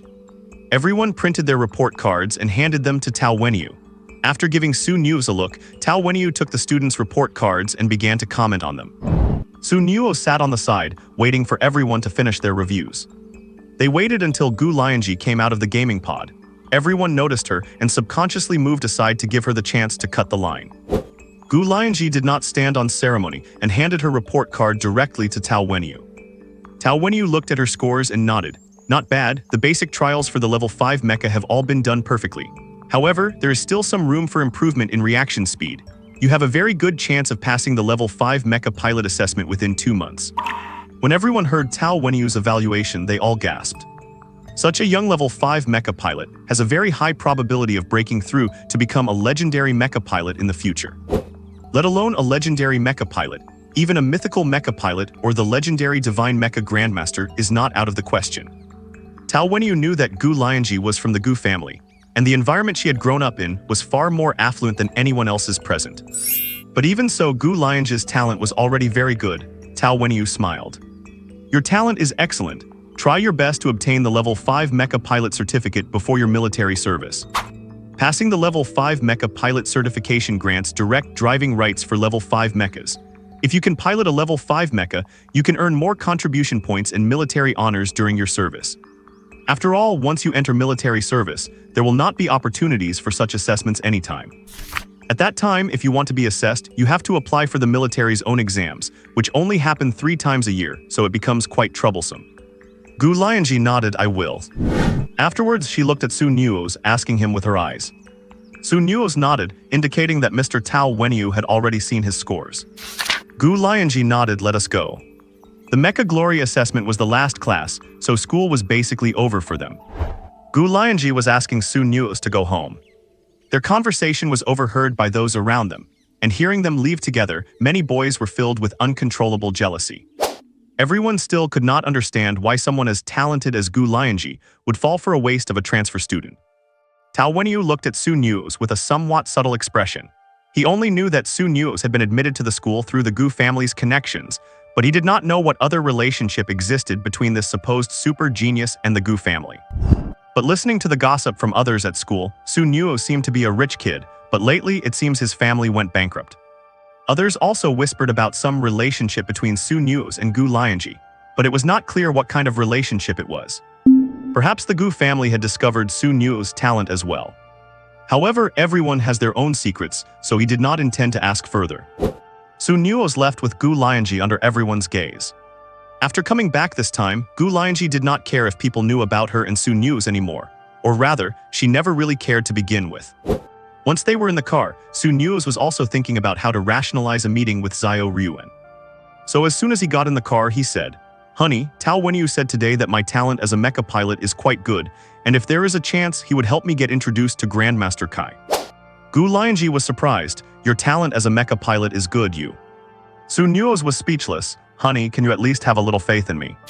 Gu Lianzhi was puzzled. I remember you had your mecha pilot talent tested when you were a child, and it was precisely because you had zero talent that your parents did not let you major in mecha piloting.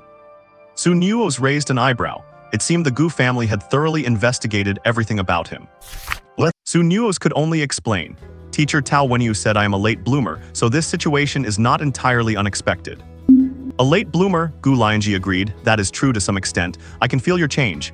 Ever since your family went bankrupt, you have seemed like a different person. Nuoze was startled, knowing it was because his memories from his previous life had awakened, so he laughed and joked. People always grow, do not they? After experiencing so much, it is normal to become more mature. Gu Lianzhi shook her head. It is not just maturity. You have not reached out to any of those admirers of yours outside ever since then. Nuoze, was I really that unbearable? Well, it seems he really was quite unbearable before his memory returned in this life. Gu Lianzhi was already being respectful to him. Come to think of it, if the goddess of infinity teaches you some moves, it would not be a bad thing, Gu Lianzhi added. If I have the chance, I would like to meet her too. Nuoze could only agree. What else could he say? Kai Ruoxuang came to Jiangcheng specifically to see him. There is no way Jiangcheng University could have that much influence. On the way, Gu Lianzhi did not speak anymore, but closed her eyes to rest.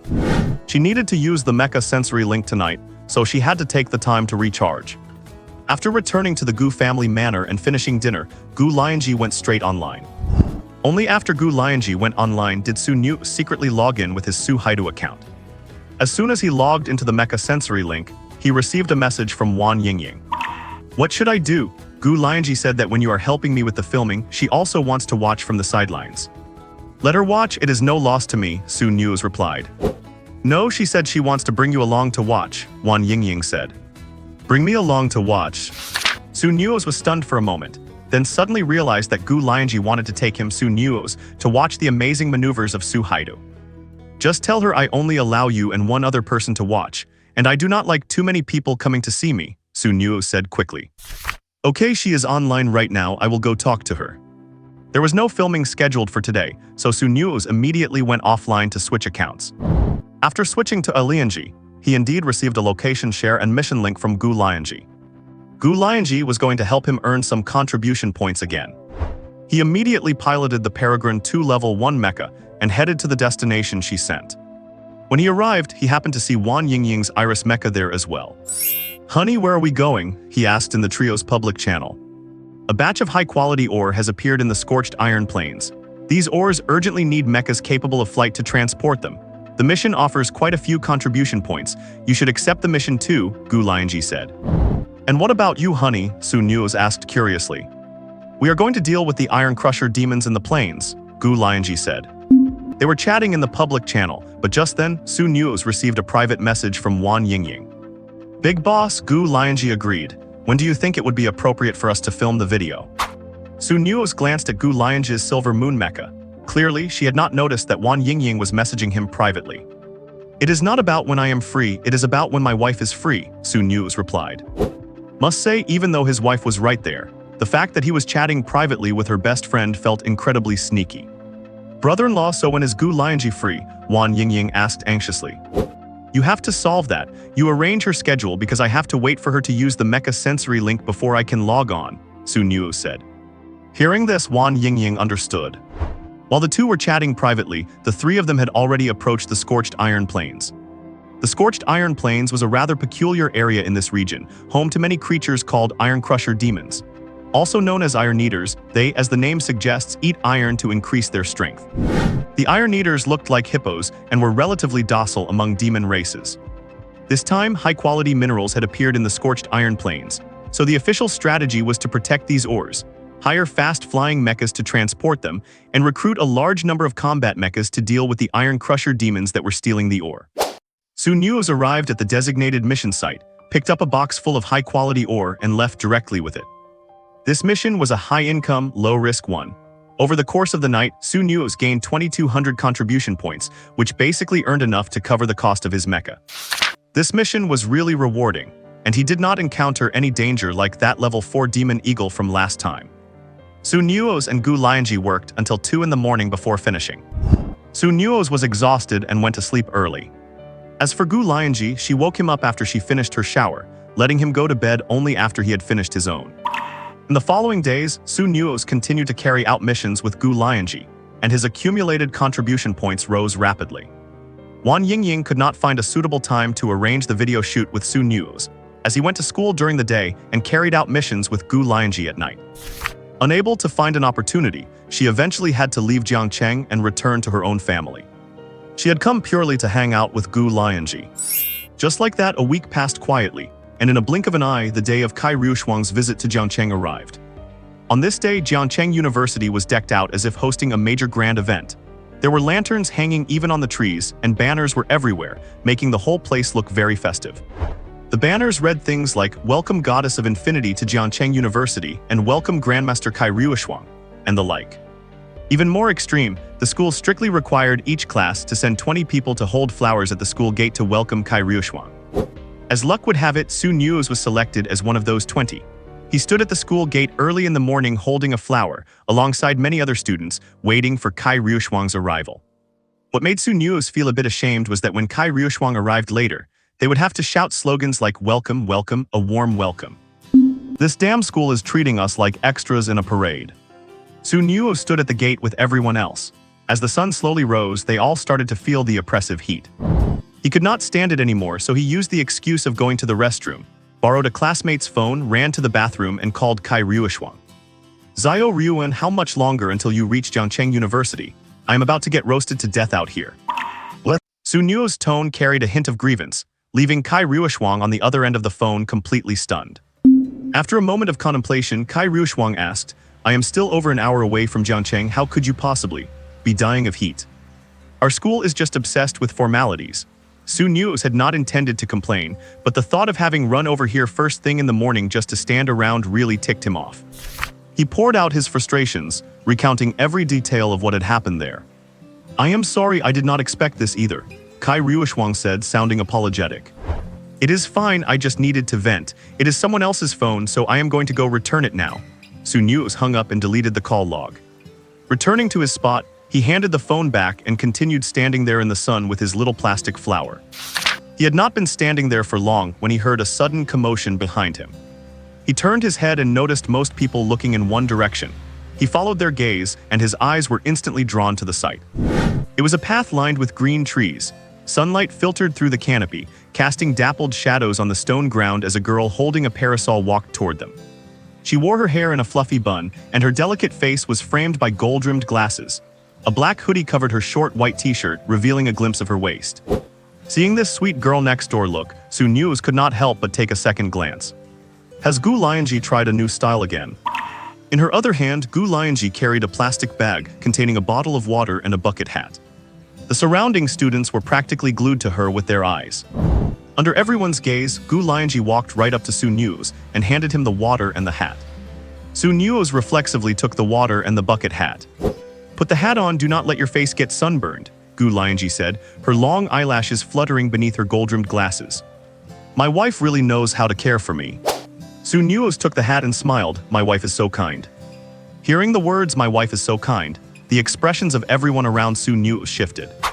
Wait a minute, was he being serious with that term of endearment?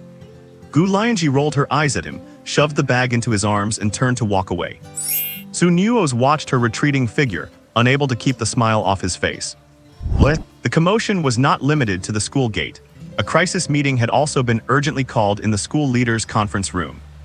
Almost every high-ranking official of Jiangcheng University was present in the conference room. The principal stood there with a livid face and slammed his hand on the table in fury. "Great, does anyone here know we have got a mole in our school?" The school leaders looked at each other, clearly confused about what the principal was driving at. "We have some big shot with massive influence here." The principal threw his phone onto the table. "Someone made a single phone call all the way to Master Kai's base, thousands of miles away, and filed a massive complaint against me." He bellowed with rage. "They said our Jiangcheng school is obsessed with formalities. Tell me, when has Jiangcheng University ever cared about empty formalities?" Hearing this, the leaders finally understood what he meant. The vice principal spoke up cautiously. Principal, we are all on the same team here. Who among us would know someone of Master Kai's level? Another leader nodded. Exactly. And we are not obsessed with formalities. Could the formality Master Kai mentioned be the welcome ceremony we set up today? The principal frowned. You mean to say that one of the students in our welcoming party snuck a message to Master Kai? The vice principal nodded. Yes, old Zhao, you know us. Which one of us has a connection to Master Kai? It must be one of the students. Someone suggested, could it be that girl from the Gu family? If anyone in our school is qualified to know Master Kai, it is that Gu family member. The principal shook his head after a moment of thought. It is not her. She was not even on the list for the welcome ceremony. Besides, would the Gu family really go directly to Master Kai over such a trivial matter? His point was that if the Gu family knew someone like Master Kai, they would not bother them with such a minor issue. What he really wanted to know was which mole had snitched. It definitely was not a formal report. If it were, he would have had officials from the authorities coming down on him, not a personal scolding call from Master Kai herself. So this mole had reported it directly to Master Kai. How did he not know they had someone with such powerful connections in his school? Old Zhao, what do we do now? The vice principal asked. Principal Zhao waved his hand. Let the welcome ceremony people disperse for now. Do not stay at the entrance. If Master Kai arrives and sees them standing there, I will be in for another earful. It is truly bizarre. He went over the list of students from wealthy backgrounds again and again, but he could not figure out who could have possibly called Kai Ruoxuang's private number. Even he did not have her private number. Kai Ruoxuang had called him using her secretary's phone just to berate him. Some leaders left immediately to handle the situation, leaving the rest of the room staring at each other, suspecting everyone of being the mole. Thanks to Kai Ruoxuang's efficiency, Nuoze and the others were quickly dismissed and returned to their cool classrooms. Everyone was barely paying attention in class today, their minds entirely focused on the fact that the Mecha master Kai Ruoxuang was visiting Jiangcheng University. The professor said helplessly, everyone, please focus. I know you all want to see the goddess of infinity as soon as possible, but even if she arrives, the lecture is not until 2 this afternoon. All Mecha students will have the chance to attend then. Professor, do you know when she is arriving? Why was our welcome ceremony cancelled? Someone asked. The professor shook his head. I am not sure why it was cancelled. It seems the principal had a change of heart and decided not to bother with empty formalities. It was just a waste of time having so many people stand in the sun at the school gate since early morning. Even though many students had not complained, it did not look good for the school. Since no one seems to be in the mood to listen, why do not I tell you all some legendary stories about the goddess of infinity instead? The professor pushed up his glasses and set his book down. As soon as they heard he was going to talk about the goddess, everyone sat up straight. The goddess of infinity is currently 76 years old and was a contemporary of Chairman Yi Feng, the late Mecha master Su Mo, and the equilibrium master Zunzi. Well, the professor's first sentence made the entire room gasp in awe. The 3 people he mentioned were all iconic figures who had appeared in their history books. They had no idea Kai Ruoxuang was from the same era as those legends. The teacher was quite satisfied with everyone's reaction and continued. Kai Ruoxuang once participated in the Demon Advent campaign, the Crimson Stone campaign, the Demon Dragon campaign. She has countless merits, both big and small. For the sake of humanity's future, she has remained unmarried to this day. However, because a God Armor Grandmaster can live up to 300 years, Grandmaster Kai still looks to be about your age. Nuoze dared to disagree with that point. He had seen photos of Kai Ruoxuang now. She had more temperament and maturity than before, with an added sense of charm. So while she might look similar on the surface, the actual difference is quite significant. Afterward, the teacher talked about the contributions Kai Ruoxuang had made, and the types of mechs she used most frequently before becoming a God Armor Grandmaster. In fact, the mechs Kai Ruoxuang used before she became a God Armor Grandmaster were all of the crowd control variety. To use Kai Ruoxuang's own words from 50 years ago, she was just there to provide support for her brothers, letting them handle the killing. Nuoze quite liked Kai Ruoxuang's support, as she could help him resolve many unnecessary troubles on the battlefield. After becoming a God Armor Grandmaster, Kai Ruoxuang could no longer provide support. She had to stand on her own. Thinking about the infinite energy characteristics of the boundless God Armor, could that be considered support in another level? As the teacher spoke, the time for the class quietly slipped away. Just before the class ended, the teacher said, "You will all be going to the front lines for military service soon. I only hope you remember to obey orders while trying your best to protect your own lives. Only by staying alive is there hope for growth. I hope each of you has the chance to become a God Armor Grandmaster and be chosen by a God Armor." After saying this, the teacher left the classroom amidst the applause of the students. But no sooner had the teacher left than everyone rushed out of the classroom like a swarm of bees, heading toward the school gate. There was only one reason. The school forum had just posted a message. The goddess of boundlessness had arrived at Jiangcheng University. Everyone wanted to go out and catch a glimpse of the God Armor Grandmaster. Soon the classroom was empty. Nuoze looked at Gu Lianzhi and said, "Wife, there is definitely no one in the cafeteria now. Shall we go eat?" Gu Lianzhi was stunned and nodded. She could not quite keep up with Nuoze's train of thought.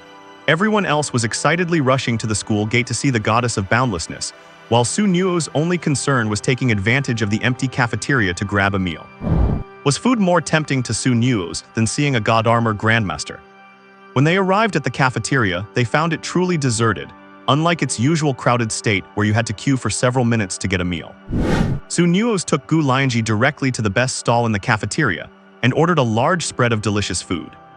The food in the cafeteria was decent, though naturally inferior to the private chefs of the Gu family. Nuoze and Gu Lianzhi sat together eating, and Nuoze stared at Gu Lianzhi's phone as she scrolled through the school forum. Many candid photos had appeared on the forum, though most were taken from bad angles. There were too many students at the gate, and many could not even clearly see Kai Ruoxuang. Kai Ruoxuang had not even stepped out of her car. She had simply sat inside as it slowly drove into the campus. Seeing this, Gu Lianzhi remarked, "You were right. If we had gone over there, we might not have even caught a glimpse of Grandmaster Kai's face." Nuoze was stunned. He had just been hungry and wanted to eat, never thinking about all that.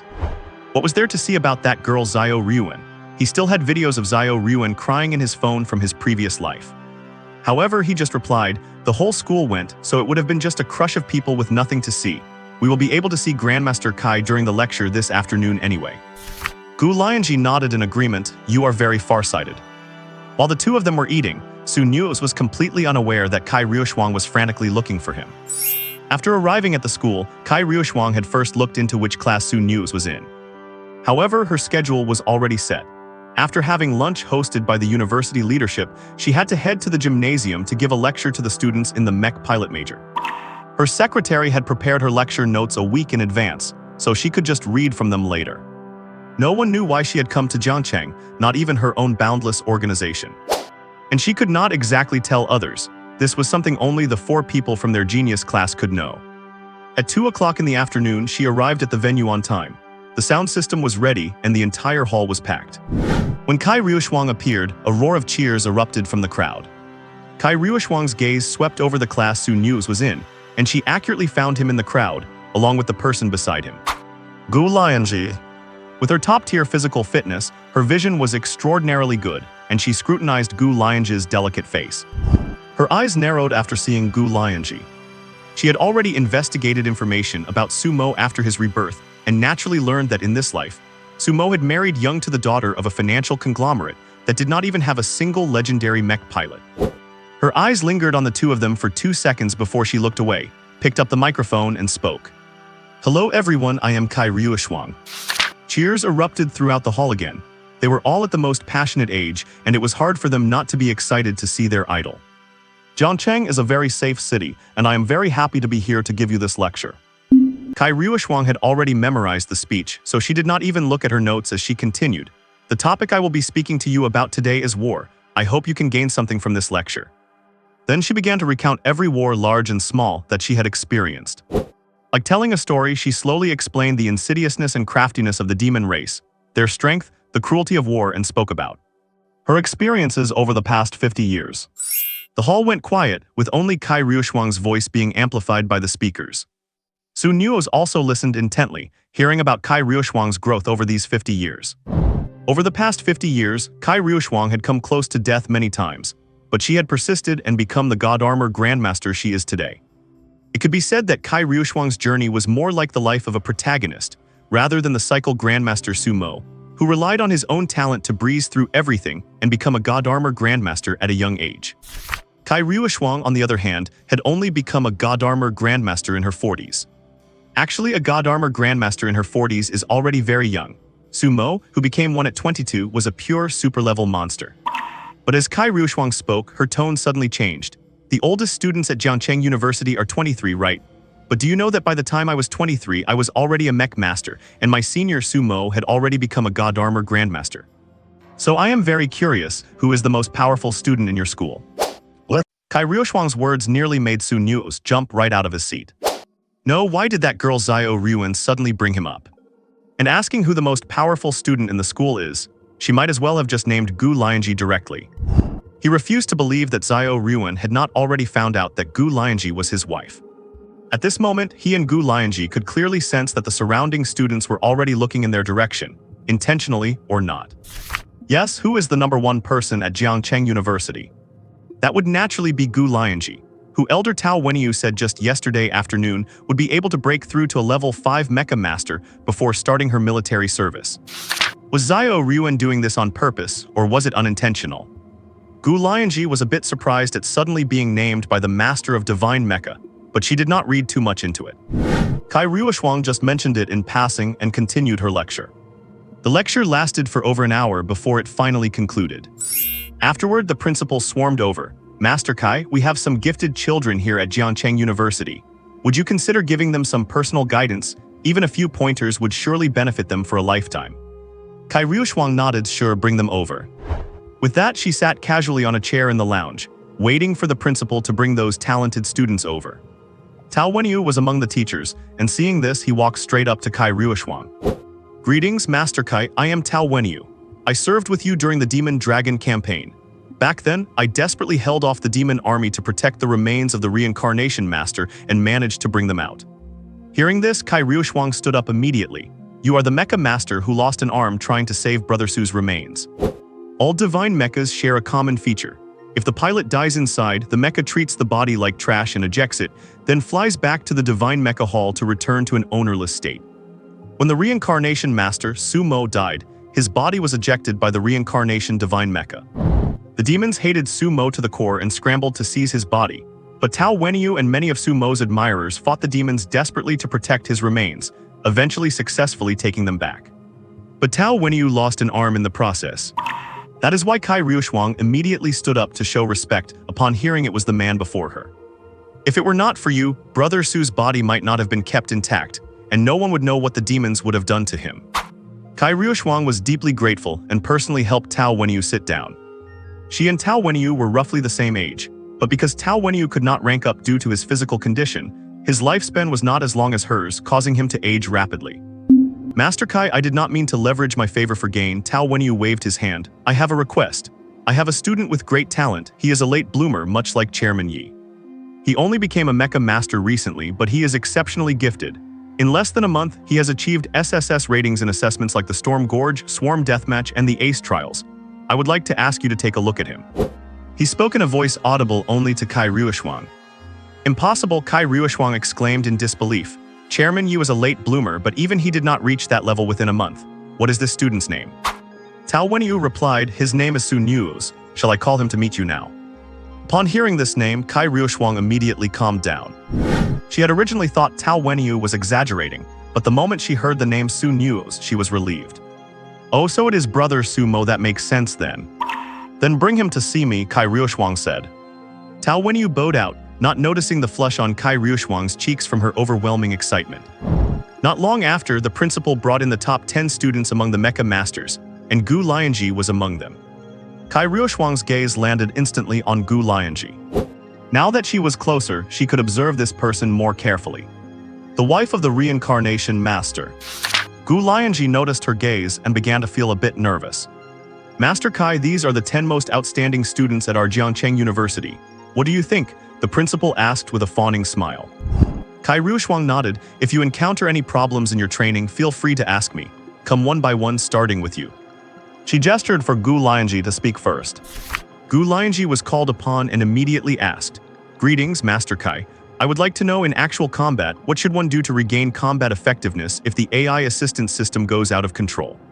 Kai Ryoshuang was surprised by the question. Regarding AI assistance, the Mecha Alliance had held numerous conferences because using this feature posed a future dilemma. That is, if someone tampers with the AI, for instance causing it to mutiny, it would be a disaster for the pilot. Therefore, the authorities had implemented many fail-safes regarding AI mutiny. If you are piloting the mecha manually, the AI core power supply is not far from you. You must cut it manually as quickly as possible and override the AI commands with the auxiliary neural link, Kai Ryoshuang said. Initiate the emergency manual override protocol. If there is truly no time, you must sacrifice some of the mecha's functions, such as disabling weapons or performing a forced shutdown. Gu Lianzhi nodded and asked again, Senior, how can one adapt to a purely manually controlled mecha, like the conventional Peregrine mecha, without the aid of AI assistance tools as quickly as possible? You are asking me these questions because you are about to head to the front lines, are not you? Kai Ryushuang understood and looked into Gu Lianzhi's eyes. However, she also started calculating. If Sumo were heading to the front lines for service just like them, could she have him transferred under her command? Only by keeping him under her command would she feel assured of Sumo's safety. Gu Lianzhi nodded, yes, because I have never used a purely manual mecha in combat. I have only practiced with basic mechas in the school's training grounds, but I could barely make them move and have never participated in real battle. Then you must know that all divine mechas are manually controlled, right? Yes, I know that. Gu Lianzhi was surprised. Did the other person mean she might have a chance to become a divine mecha master in the future? If she could become a divine mecha master, she would truly restore the glory of the Gu family. But Kai Ryushuang's tone suddenly shifted. But do you know, Master Sumo became a divine mecha master at 22. You must be 22 now, right? Yet you are not even a level 5 mecha master. What? Kai Ryushuang's words left everyone present completely baffled. Why would Grandmaster Kai bring up Sumo, that deceased Grandmaster, again? And judging by her tone, she would not be comparing Gu Lianzhi to that legendary reincarnation Grandmaster, would she? The principal wiped the sweat from his forehead and quickly chimed in. Yes, Grandmaster Kai, but how could our students possibly compare to the reincarnation Grandmaster? Gu Lianzhi was also confused. She did not know if it was her imagination, but she felt that this Grandmaster Kai held quite a bit of hostility toward her. Where could this hostility have come from? She had not even known the woman before today. Besides, if a God Armor Grandmaster in the prime of her life bore a grudge against their Gu family, they would have been finished long ago. Kai Ryushuang regained her composure and waved her hand, saying, It is nothing. Next person, please. She felt a secret pang of annoyance. She was already over 70, why was she acting so petty with a mere kid? Gu Lianzhi stepped back but did not leave, intending to listen to Grandmaster Kai's advice for the others. When dealing with the other students, Kai Ryushuang was much more normal. She acted like a sympathetic senior, patiently answering everyone's questions. This demeanor of hers only made Gu Lianzhi suspect even more. Had she offended the other party somewhere? Or perhaps had the Gu family offended Grandmaster Kai? When she got home, she would have to ask her grandfather if their Gu family's late God Armor Grandmaster ancestor had ever crossed paths with Grandmaster Kai. While Kai Ryushuang was answering questions for the sixth student, old man Tao Wenyi arrived with Su Nuoze. Kai Ryushuang spotted Su Nuoze behind Tao Wenyi immediately, a flash of joy crossing her eyes. Tao Wenyi introduced him. Grandmaster Kai, this is the student I just mentioned. With that, he gave Su Nuoze a nudge. Helpless Su Nuoze had to step forward and bow. Greetings, Grandmaster Kai, my name is Su Nuoze. Kai Ryushuang looked at him, her gaze softening significantly. But at this moment, the principal on the side grew unhappy and immediately jumped out. Old man Tao, why did you bring this fellow here? Is not this just causing trouble for Grandmaster Kai? Principal Zhao knew everyone in the school with any influence, and Su Nuoze was definitely on his list. Su Nuoze was the school's troublemaker, a recognized superwaste. Had old man Tao lost his mind, bringing this piece of trash before Grandmaster Kai? I gave him permission to bring him, Kai Ryushuang interjected, her tone laced with dissatisfaction toward Principal Zhao. What was wrong with this guy, humiliating her brother Su right in front of her? Principal Zhao shut his mouth the moment Kai Ryushuang spoke. Although Kai Ryushuang desperately wanted to talk directly to Su Nuoze, she remembered there were still 4 students left to ask questions. Resisting the urge, she gestured to the 7th student, go ahead and ask your question. The remaining 4 students posed their questions, and Kai Ryushuang answered them one by one. Once everyone had finished, Kai Ryushuang finally looked toward Su Nuoze. Su Nuoze, is it? Your physique is indeed only E rank, but if your talent for mecha piloting is good, there is still plenty of room for growth as you improve your physique. Clearly, the two of them knew each other inside and out, but in front of so many people, they had to pretend they were meeting for the first time. Su Nuoze nodded as you say.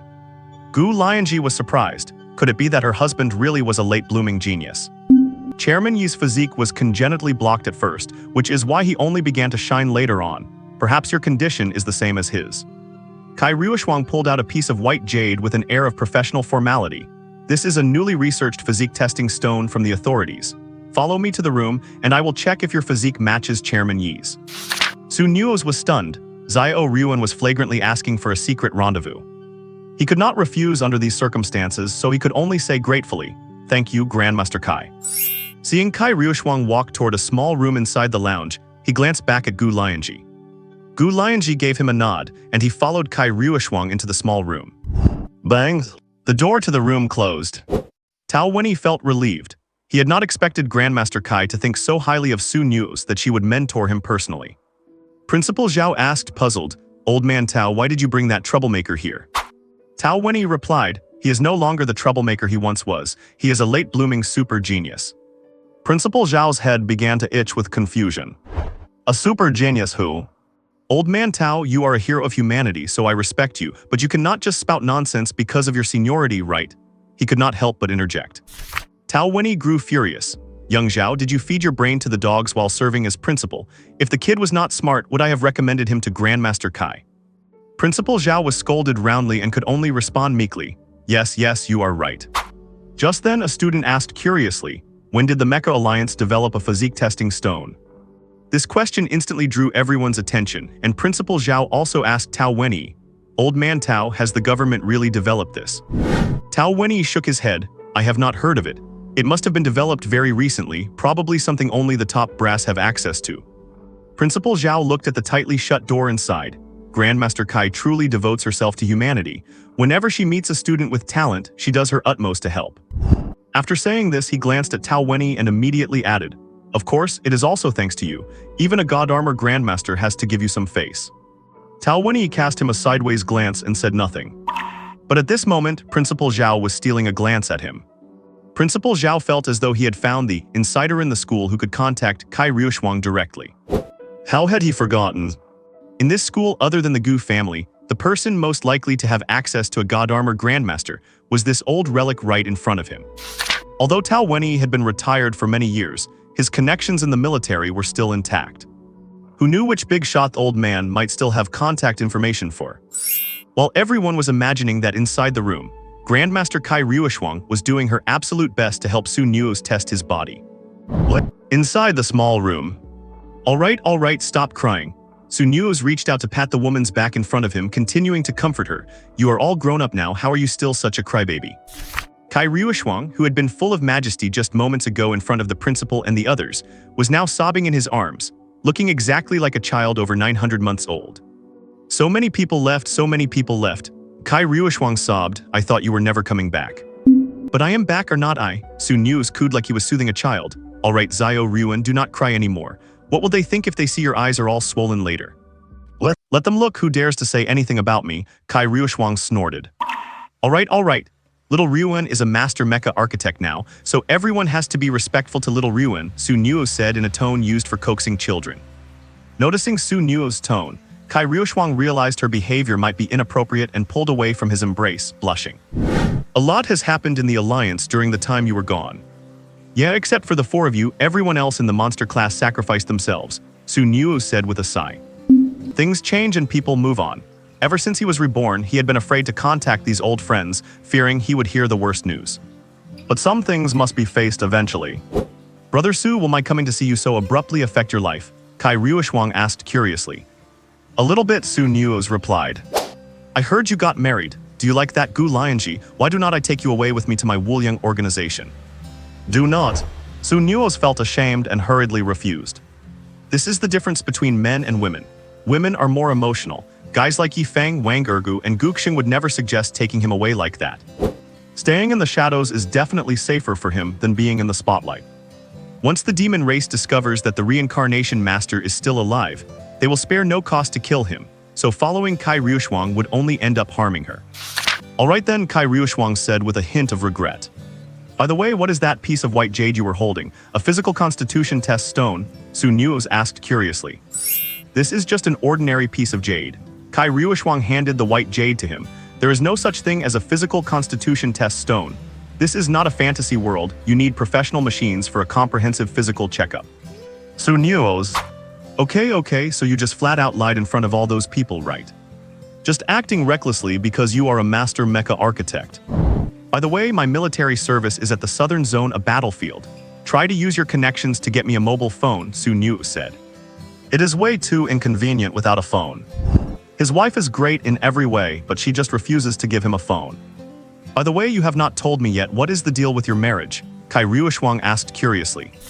Oh, my wife, she paid off my debts of tens of billions, and now I am a live-in son-in-law at her house, Su Nu said casually. Kai Ruoxuang narrowed her eyes. During the Su Mo era, she did not think anyone was worthy of brother Su. She never expected that right after his rebirth, he would be snatched up by a warlord's daughter. If she does not treat you well, you might as well come with me, she probed. No need, she treats me quite well. Su Nu shook his head. If Gu Lianzhi did not treat him well, he would have called for help and run off long ago. Why would he wait until now?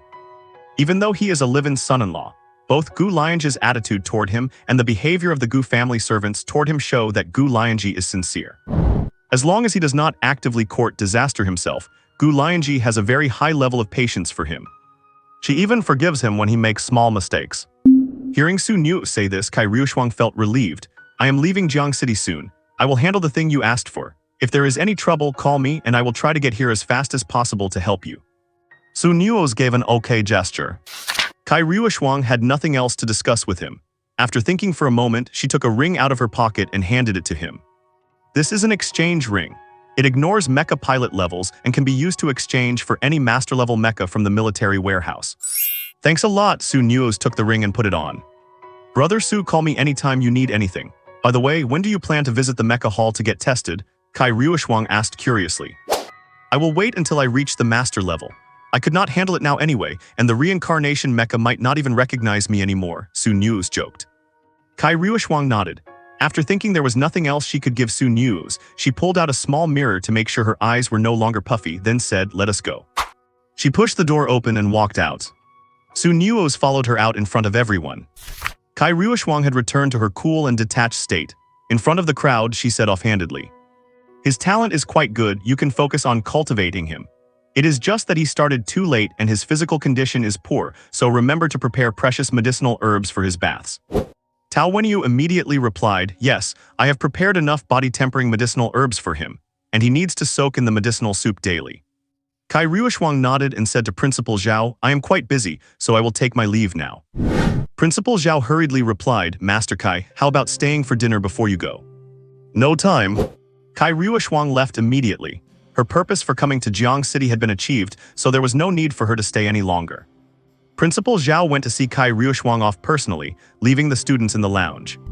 Tao Wenyu came to Su Nuoz and asked, what else did Master Kai say to you just now? Su Nuoz thought for a moment and said, she said that once I reach level 5 as a mecha pilot, I can join her Wuliang organization. Master Kai thinks highly of you. Keep working hard, your physical condition is not the biggest issue. Tao Wenyu patted him on the shoulder and turned to leave. Finally, Su Nuoz looked at his wife. Gu Lianzhi nodded, let us go. She was full of doubts. In fact, what she could not understand most was her own illusion. Her sixth sense told her that Master Kai Ruoxuang did not like her. Why would that be? They had clearly met for the first time today. She did not ask Su Nuoz more about his talent. Instead, she was preoccupied with wondering why Kai Ruoxuang was hostile toward her, and whether that hostility was even real. Back home, still confused, she asked her grandfather if the senior mecha master of the Gu family had ever offended Master Kai. Upon hearing the message from his granddaughter, Gu Yeking was also baffled. He did not know if any Gu family ancestors had offended Master Kai, but he was certain their family had no connection with her. Consequently, Gu Lianzhi told Wan Yingying about the matter. Wan Yingying was also puzzled as to why Kai Ruoxuang would go to Jiang City, but she thought to herself, Lianzhi, could it be your imagination? There is no reason for Master Kai to have any hostility toward a young girl like you. Gu Lianzhi was equally troubled, but I feel that Master Kai's attitude toward me is different from how she treats others. When she came out of the room with Su Nuoz today, she gave me another look that felt very strange. But what Gu Lianzhi did not expect was that Wan Yingying seemed to have heard something shocking. What did you say? Su Nuoz and Master Kai came out of the room alone. What? Exactly, Grandmaster Kai was just checking Su Nuoz's physical fitness. Why are you making such a fuss about it? Gu Lianzhi asked back. And nothing, it is nothing. Wan Yingying said this, but in reality, a massive storm was brewing in her heart. If it were anyone else spending time alone with Grandmaster Kai, she would not have been this surprised. But the problem is that person is freaking Su Haitu. Su Haitu even knows the legendary mech pilot Wang Mang, so it is not that strange for him to know a Grandmaster of Mecha, is it? In her eyes, the meeting between Su Nuoze and Grandmaster Kai was just two acquaintances reporting for duty. But she could not tell Gu Lianzhi this. She had promised to keep Su Nuoze's secret. "Yingying, are you hiding something from me?" Gu Lianzhi's tone darkened. She was not about to let Wan Yingying off the hook so easily. Wan Yingying's reaction just now could not have been that simple. "Lianzhi, what could I possibly be hiding from you?" Wan Yingying was already starting to panic. "The part you were surprised about just now was Su Nuoze going to meet Grandmaster Kai. Do you also think Su Nuoze is not worthy of meeting Grandmaster Kai?" Gu Lianzhi pressed. Hearing Gu Lianzhi's question, Wan Yingying let out a huge sigh of relief. So Gu Lianzhi suspected she looked down on Su Nuoze. She had thought Gu Lianzhi suspected that Su Nuoze was Su Haidu. Luckily, Gu Lianzhi guessed wrong, otherwise she would have made a huge mistake. So she feigned standing up for Gu Lianzhi and said, "Lianzhi, I never said anything because I saw how much you care for that guy Su Nuoze, but I just cannot understand why you would fall for someone so good for nothing. You just told me that Grandmaster Kai is tutoring Su Nuoze one-on-one. I even suspected if your Gu family used their influence to get him that meeting. You are such an outstanding girl, how did you end up with someone like Su Nuoze? Is it really just because he saved your life?" After saying this, Wan Yingying added to herself, "You really are something else, you have such great taste." It has to be Gu Lianzhi. She actually managed to fall for an expert planted in the city by the authorities and even brought him into the Gu family as a live-in husband. Su Nuoze meeting Grandmaster Kai has nothing to do with the Gu family, it was entirely his own ability. Gu Lianzhi frowned. "Yingying, I hope you will not be so hostile towards Su Nuoze in the future. He is my husband after all." Fine, he is your husband, you just keep defending him. I will not be hostile toward him anymore." Wan Yingying sounded like she was helplessly compromising, but she was actually relieved. Afterward, she asked Lianzhi, "Are you free tomorrow night? The big shot Su Haidu is available, do you want to come and see him?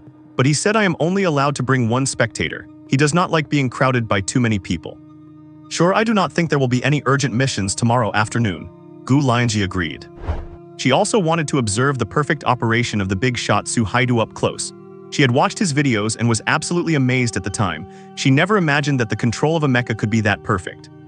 "I wonder if Su Haidu could teach us a few tricks tomorrow." She suddenly remembered that teacher Tao Wenyu mentioned Su Nuoze had decent talent. If possible, could she ask the big shot Su Haidu to teach Su Nuoze a few tricks too? Better wait until tomorrow to test the waters with Su Haidu first. It would not be good to offend him. While Gu Lianzhi and Wan Yingying were on the phone, Su Nuoze was also in contact with Wang Mang. As soon as Su Nuoze logged into his Su Haidu account, he saw a message from Wang Mang. "How are things going with your wife?" Su Nuoze immediately called Wang Mang. As soon as the call connected, he asked, "Wang Ergu, what do you mean by that message? What do you mean by how things are going with my wife?" Wang Mang's tone was not playful at all. Instead, he said heavily, "Your wife is being targeted by the demon clan." Su Nuoze targeted by the demon clan. He was not that surprised. After Gu Lianzhi's uncle, Gu Ryuxun, defected, the demand he made to the Gu family was to hand over Gu Lianzhi. Now, Wang Mang was telling him again that the demon clan had his wife in their sights. "Do you know why they're targeting my wife?" he asked. "During the 50 years you were dead, about a dozen years ago, a major event that shocked the entire alliance occurred. All the students at the capital's aristocratic school were kidnapped collectively," Wang Mang said. All the students at the capital's aristocratic school, Su Nuoze was shocked too. Wang Mang replied, "That is right. Anyone who could enter that school back then was from an illustrious aristocratic family. The school's defensive level was even comparable to a human fortress." "Is Gu Lianzhi involved in this?" Su Nuoze caught onto the point. Wang Mang hummed. "In that incident, 781 students were taken away and only 7 escaped. Your wife, Gu Lianzhi, was one of them." "So have those students been rescued now?" Su Nuoze asked, "and what did they take those people for?" "This kidnapping was a collaboration between the demon clan and their servants. We have been investigating where they took the students all these years, but we have had no progress," Wang Mang said, "but recently they have become active again and plan to move against the remaining 7. Your wife is not the first one they have targeted." Hearing this, Su Nuoze narrowed his eyes. No wonder Gu Ryuxun's condition last time was either the entire Gu family or Gu Lianzhi alone. It is like that common saying on the internet. In a room, if you want to open a window, everyone will try to stop you. But if you say you want to tear off the roof, they will negotiate with you and agree to let you open the window. So Gu Ryuxun used the choice between the entire family and Gu Lianzhi alone to force the Gu family to hand her over. Do not spread word of this. If you have a good relationship with your wife, you need to look after her safety. This incident with the ancient beast, the unicornial smoky beast, was just the beginning. The next operation by the demon servants might happen while you are serving on the front lines, Wang Mang warned solemnly. Are the demon servants kidnapping them to force the major families to defect? Su Nuoze guessed. No, Wang Mang denied. We suspected back then that the reason the demon clan kidnapped these students was that they all had one common trait. What trait? They were all bathed in dragon blood. Their physiques were enhanced to a certain degree. Wang Mang dropped the bombshell. The dragon blood they were bathed in was the one you killed 50 years ago after a life-and-death struggle. The Azure Knight Demon Dragon. Hearing this, Su Nuoze was shocked, but also puzzled. The blood of the Azure Knight Demon Dragon is extremely potent. Could the fragile bodies of those students have handled it? Wang Mang said, after you killed the Azure Knight Demon Dragon, an expert group studied its corpse and eventually used the most precious blood from it to dilute a dragon blood serum. This serum was not made available to the public, but quotas were given to all wealthy aristocratic families, warlords, and financial conglomerates. Coincidentally, all the students who were injected with the diluted dragon blood attended aristocratic academies. After finishing his chat with Wang Mang, Su Nuoze felt a heavy heart as he exited the Mecha neural link. Unexpectedly, one trouble followed another. The demons had actually set their sights on Gu Lianzhi. It seemed he would have to keep a close eye on her to ensure she was not snatched away by the demons. Just as he emerged from the Mecha neural link, Gu Lianzhi came over to tell him some news. Tomorrow, Ying Ying and I are going to find Su Haidu. I will arrange a relatively easy mission for you, so you can just go do it on your own. What? Su Nuoze was dumbfounded. Going to find Su Haidu, why did not he know about this? But on the surface, he still nodded and said, okay honey, do not worry about me, just go ahead and handle your business. Gu Lianzhi hummed an acknowledgement and turned to take a shower. Taking advantage of the time she was away, Su Nuoze logged back in to check with Wan Yingying. Wan Yingying immediately cried to him, the advanced journalist assessment is almost here. If I do not shoot a few viral videos now, I will have to wait until the second half of the year to take the exam again. Hearing this, Su Nuoze had no choice but to agree to film tomorrow night. But then he asked doubtfully, then how should I help you record the video? A battle where the weak overcomes the strong, or just the same fancy footwork as before? Upon hearing this, Wan Yingying said a bit shyly, hey master, could you show the footage of you using the worker ant mecha to fight the demon rat last time? I feel like everyone would really love to see that. Are you crazy? Su Nuoze refused on the spot. My wife knows I piloted the worker ant mecha last time. Do you want me to get exposed by Gu Lianzhi right in front of her? You could operate other logistics-class mechas, like the Tinker Modular Engineering Mecha. Su Nuoze was silent for a moment before agreeing, fine. Send the contribution points needed to buy the mecha to my Su Haidu account now. His agreement with Wan Yingying was limited to helping her obtain the Advanced Journalist Certificate. Once she got it, their collaboration would be complete, and she could never reveal his identity as Su Haidu. You got it, Wan Yingying gladly agreed. Also, you find the location of the demon rats. I do not have time for that. Understood. Ending the conversation with Wan Yingying, Su Nuoze switched to his Su Haidu account and used the contribution points she sent to purchase a Tinker mecha. The Tinker is a Tier 1 mecha and, aside from the Worker Ant series, one of the most popular basic mechas among the public. It features two multifunctional engineering arms. The left arm can switch between a hydraulic cutter, a nano welder, and a scanner. The cutter is for cutting through wreckage, the welder for rapid repairs, and the scanner for fault diagnosis. The right arm is a telescopic mechanical manipulator with a precision microwelder tip, used for repairing circuit board level damage. It also includes features like a rear tool compartment and foot stabilizers. After reading through the functions of the Tinker, Su Nuoze's mouth twitched. Seriously, why does Wan Yingying insist on having him kill demons with this thing? What kind of ultimate niche contrast gimmick is this? Is she trying to use this absurdity to attract viewers to her videos? Su Nuoze studied the mecha for a while. It was a new model released within the last 50 years, not an old one, so he had to carefully research how to use it. Otherwise, it would be embarrassing if he failed while using it. After getting a general idea of how to use the mecha, he felt confident. He waited for Gu Lianzhi to finish her shower so they could go execute their mission together. Following Gu Lianzhi on missions was both easy and rewarding. The only downside was a lack of freedom. However, Su Nuoze could feel that Gu Lianzhi was intentionally training his proficiency with mechas, so the missions she found for him were quite demanding of a pilot's operational skills. Of course, for Su Nuoze, this level of operation was like children's play, completely effortless. At night, while following Gu Lianzhi on missions, his contribution points had already reached 7,000, all earned from the profitable tasks he picked up while tagging along with her.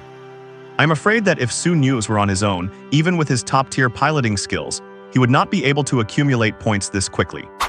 Early the next morning, when Su Nuoze arrived at Jiangcheng University with Gu Lianzhi, he saw someone at the classroom door who annoyed him. Huang Chenchen. Before the Su family went bankrupt, he had always been a sycophant, but he was the first one to jump out and act snide once they lost everything.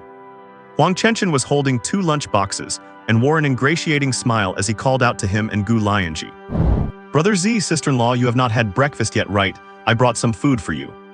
Looking at the fawning smile on Huang Chenchen's face, Su Nuoze felt a bit dazed. Huang used to do this all the time, and he had given him plenty of tips in return. He never expected that after going bankrupt, the guy would latch onto him again.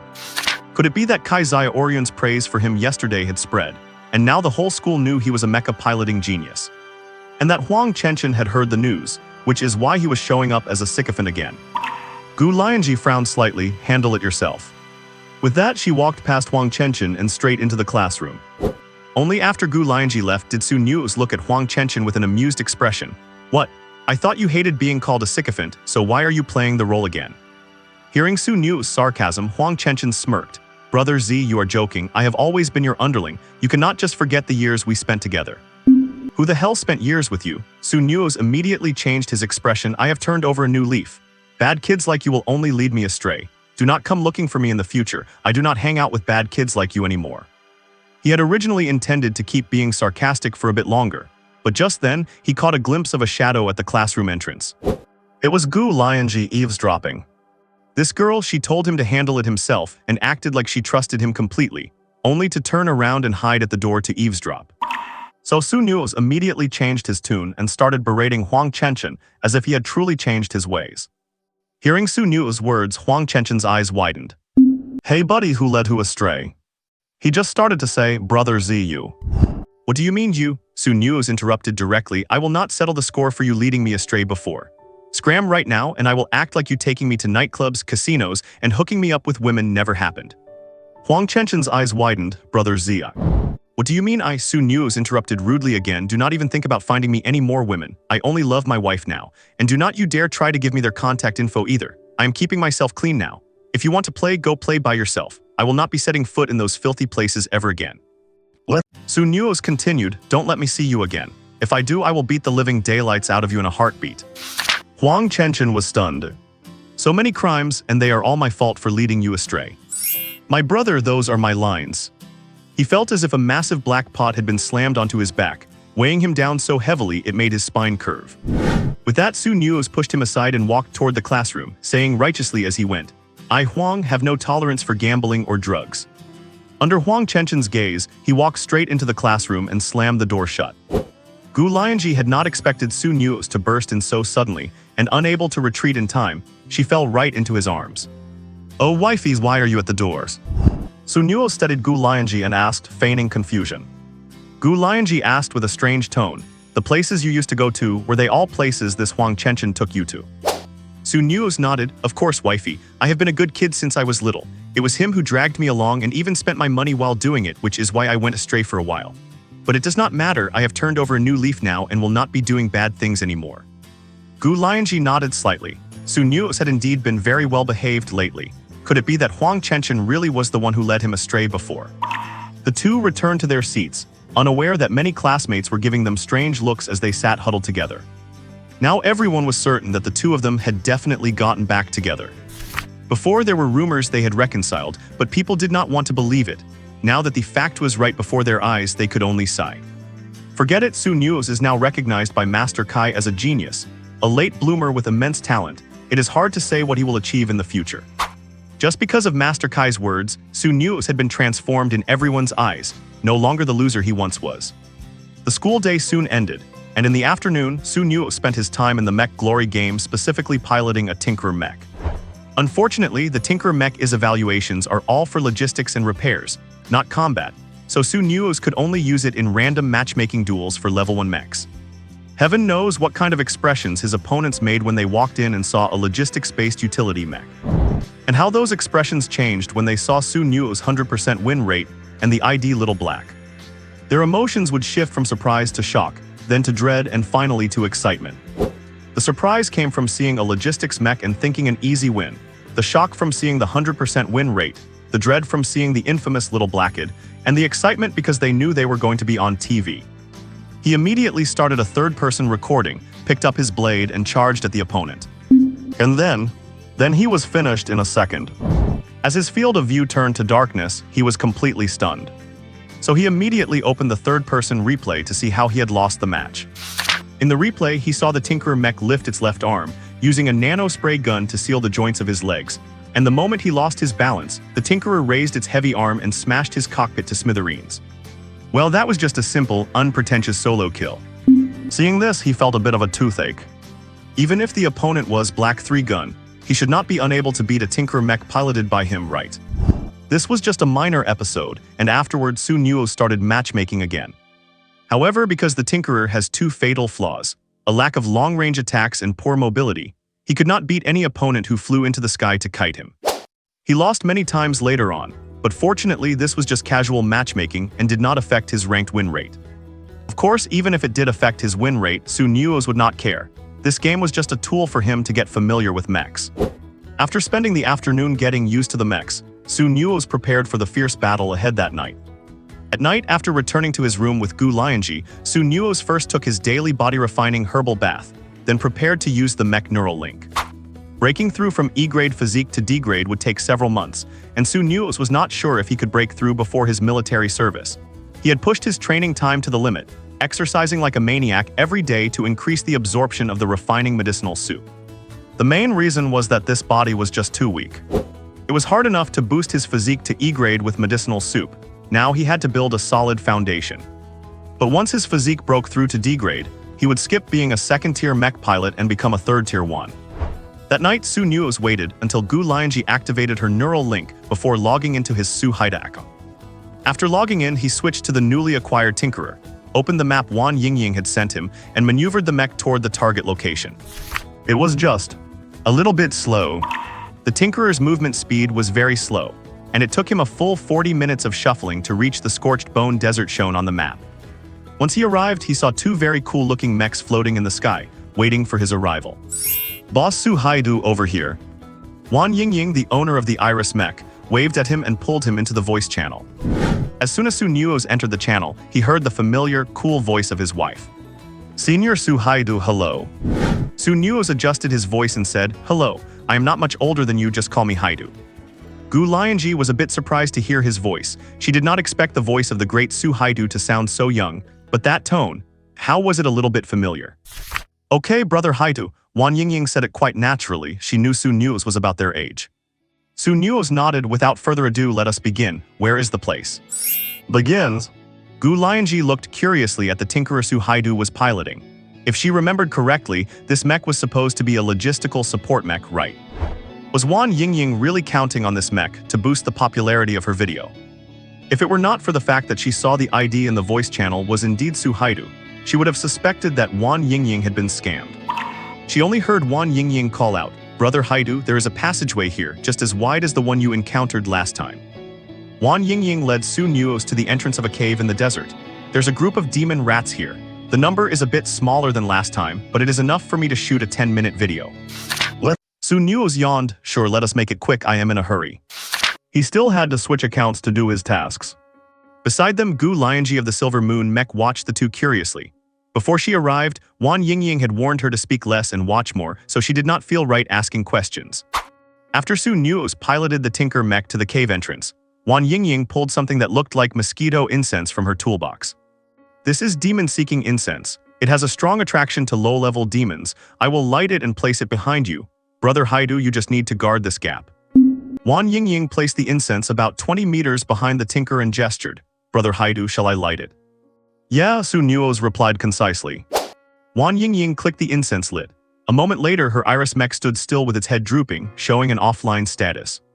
Soon after, a small robot appeared in the corner, the very same field reporter she had been using. The field reporter chose a perfect angle and turned on the recording function. Seeing their actions, Gu Lianzhi was even more surprised. Was Su Haidu actually going to use a Tinker to deal with demons? She moved away from the filming spot to watch curiously. Rustle, rustle. The sound of demon rats moving echoed through the cave, while Su Nuoze stood calmly in place, showing no sign of tension. Gu Lianzhi blinked. He is this relaxed. As the noises grew louder, all three of them tensed up. Here they come. Nuoze did not panic. He retrieved a folding crane arm from the rear tool compartment. The arm had a 2-ton weight capacity and he slammed it down right in front of him. Bang! A deafening crash left the lead first-level demon rat dead on the spot.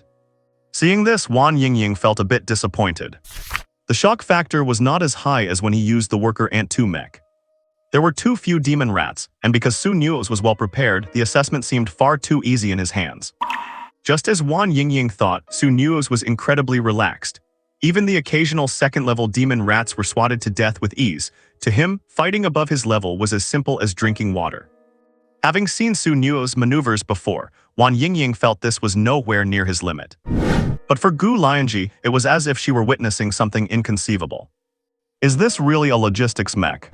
The precision with which he found the second-level Rat King's weakness and the decisiveness of his one-hit kills. Even if she were piloting a second-level mech, she doubted she could be this smooth and effortless. Nuoze operated with great focus. He was not just standing there to stop all the demon rats, he was determined to clear them all with 0 damage taken. Under his slaughter, the demon rats were soon completely wiped out, and only 8 minutes had passed since he started. Nuoze looked at the field reporter drone controlled by Wan Yingying. Enough. Wan Yingying nodded immediately, switched her account back to the Iris mech, and stowed the field reporter robot back into her back tool compartment. I am out. Nuoze then performed an action neither woman expected. He logged off directly, leaving the Tinker mech exactly where it stood. Watching Nuoze suddenly go offline, the two women were stunned.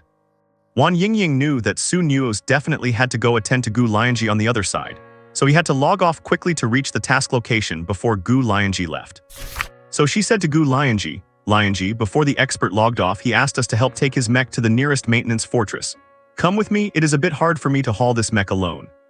Since the great Su Haidu helped film the video, she would help him stall Gu Lianzhi for a bit. Gu Lianzhi recovered from her shock. She pondered for a moment and asked, "Yingying, this Su Haidu is so young, why would he be willing to help you film a video?"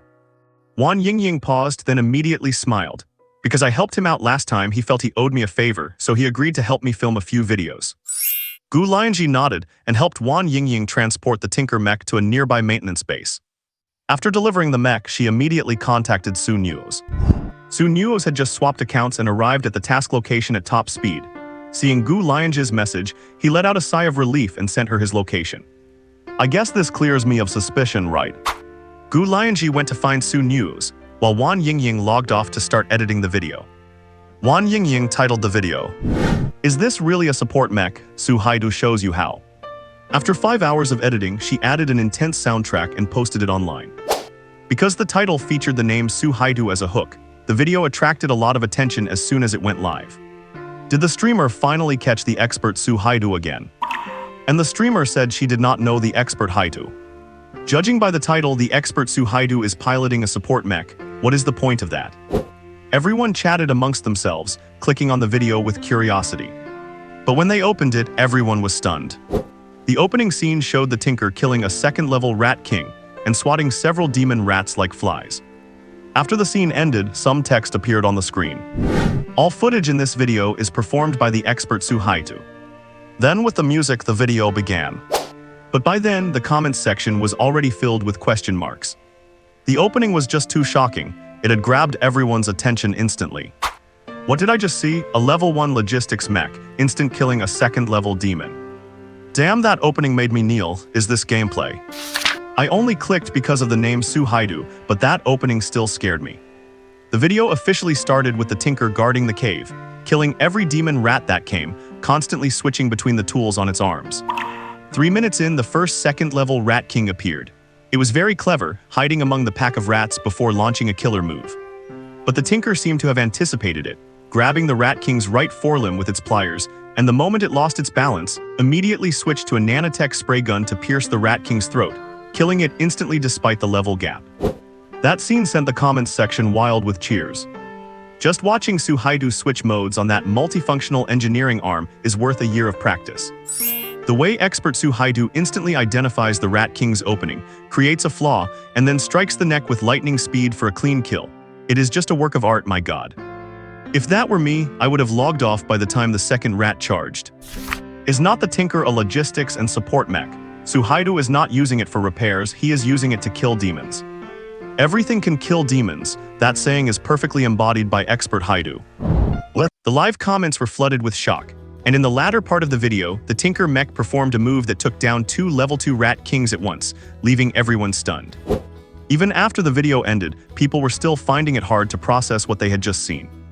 The comments below the video were no different. Before the video, I was wondering if Big Boss Haidu could really do anything special with a Tinker Mech. After the video, holy cow, he actually turned it into something incredible. It is over, the official frontline is probably going to be short on Tinker Mechs these next few days. The executives at the Tinker Mech company must be grinning from ear to ear. This is practically the best advertisement they could ever get. I officially declare that this episode is even more mind-blowing than the previous one, where an intern mech took down a level 4 magic eagle. Just as the comments suggested, the Tinker Mech company executives were thrilled, because the viral success of this video triggered an endless stream of orders for their mechs. Of course, Wan Yingying was also grinning from ear to ear. She never expected this video to go viral so quickly. So she immediately pinned a comment to the top of the video. Babies, Big Boss Haidu has promised me he will record more videos, so stay tuned for the next episode. This pinned comment instantly attracted the attention of countless new viewers. As a result, our reporter Wan's follower count skyrocketed, even surpassing that of many senior reporters. Seeing these numbers, Wan Yingying knew she was not far from becoming a senior reporter herself. The very thought of being a senior reporter made her blood rush with excitement. You have to realize there are places even mech masters cannot enter, but senior reporters can. For instance, battles between mech grandmasters and high-level demons. Take the last battle between the legendary mech pilot Wang Mang and the ancient beast, for example. It took place inside a barrier set up by Wang Mang, but unfortunately there were no senior reporters on the scene, so the fight went unrecorded.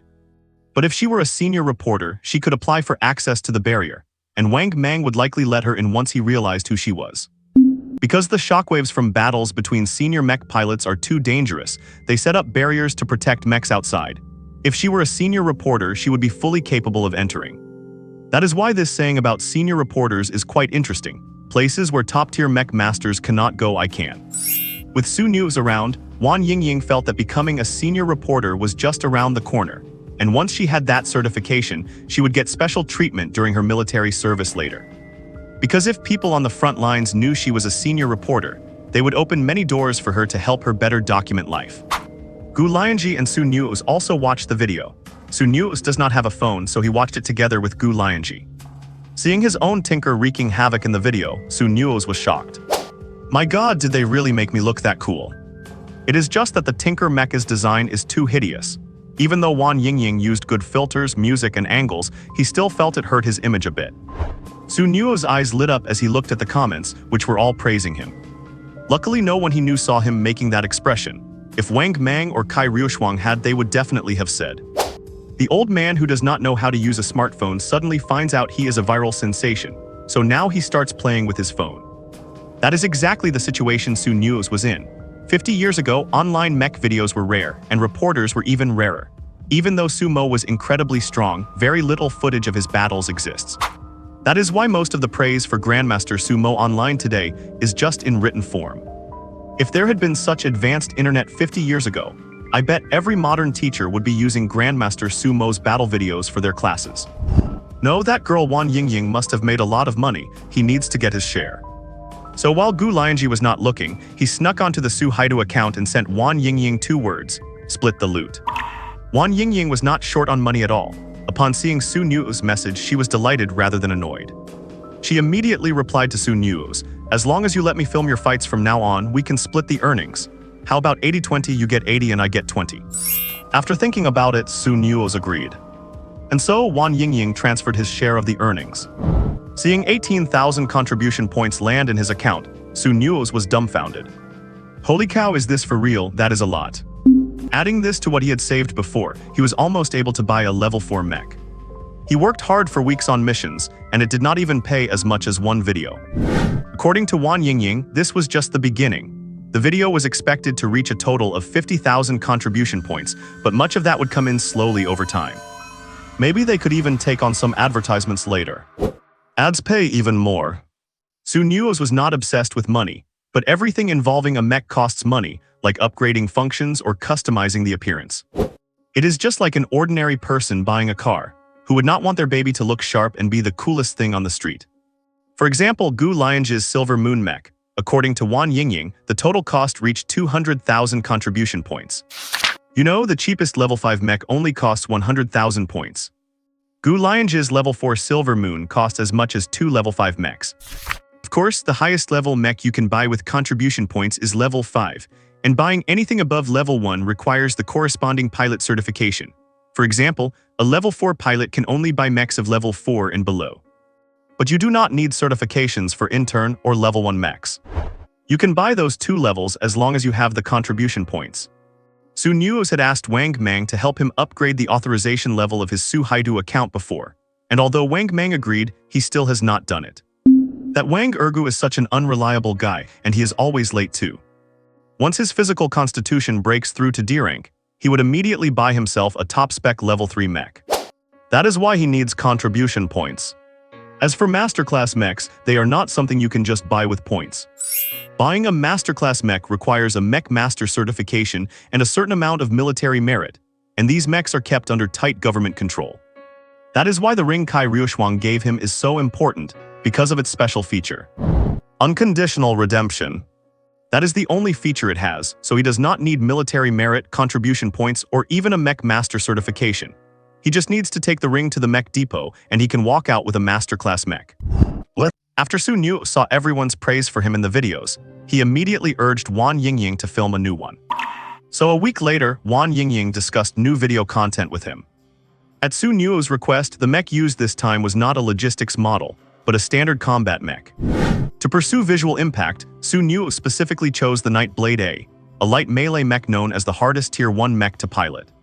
This mech, known as the Battlefield Flea, stands 5 meters tall and weighs only 2.8 tons, with its exposed skeleton covered only by ceramic fiber mesh, giving it almost zero defensive capability. However, the mobility of the Nightblade A is insane. In terms of maneuverability alone, this mech can rival a standard tier 3 model.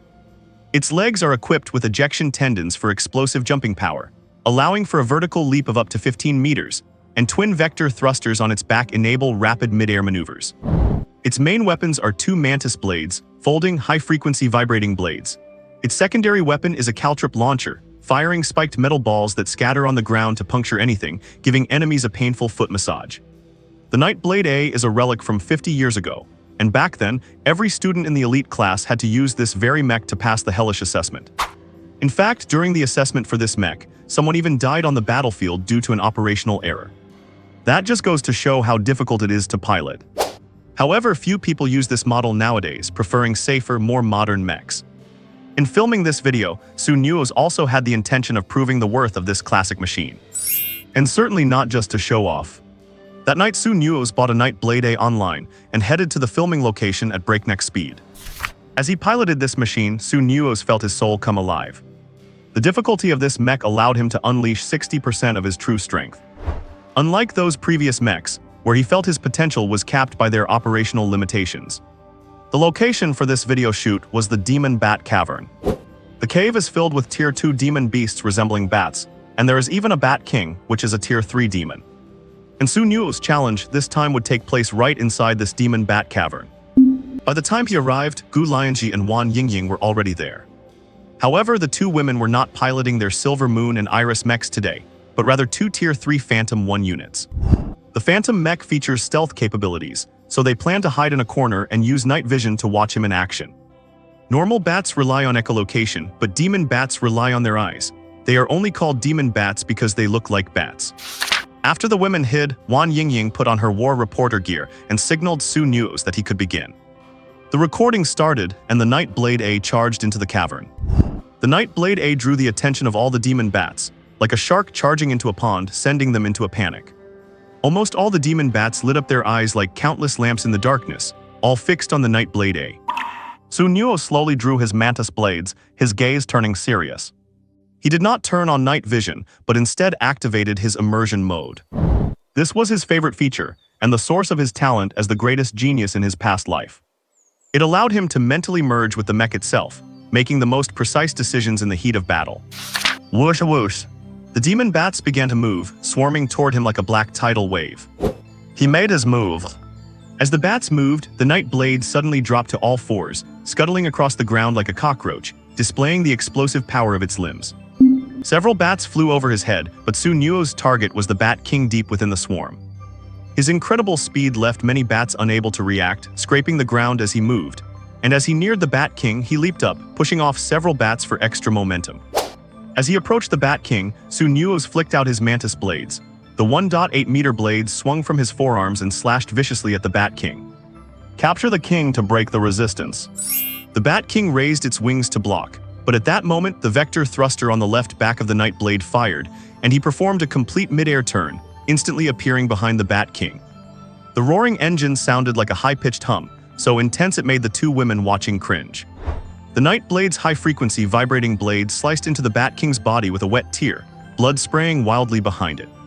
The Bat King shrieked, and countless demon bats dived at the Night Blade A without regard for their own lives. The Night Blade A plummeted to the ground and deployed its caltrip launchers, scattering spikes everywhere. He remained unaffected as he slid across the floor. When the bats dived to intercept him, many stepped on the spikes, and blood splattered as they shrieked in pain. Noticing the bats were wary of the ground, Nuoze raised his blades and sliced upward as he slid, disemboweling countless bats. The bats could not withstand the blades and scattered upward like a flock of startled sparrows. In the chaos of the scattering bats, Nuoze fixed his gaze back on the wounded Bat King. This next strike was going to be cool. Both vector thrusters on the Night Blade's back fired simultaneously, and with the ejection tendons providing terrifying jump force, the mech flashed like lightning toward the Bat King. The vibrating mantis blades hit their limit, and flames began to flicker on their edges. Inside the cockpit, warning alarms blared. Warning, joint overload, please lower the frequency. Warning, joint overload, please lower the temperature. Nuoze ignored the warnings. The Night Blade reached the ceiling in an instant, and his flaming blades came crashing down, cleaving the Bat King in two. And it was not over yet. The Night Blade A was still running at high frequency, but Nuoze had no intention of slowing down. Like a spinning top out of control, he charged into the remaining swarm. The crazily spinning mech boiled its joint hydraulic fluid, doubling the vibration frequency of its blades and turning into a vortex of death, sweeping through the surrounding bats. Countless demon bats shrieked as they were pulled into the high-frequency tornado, exploding into a bloody mist.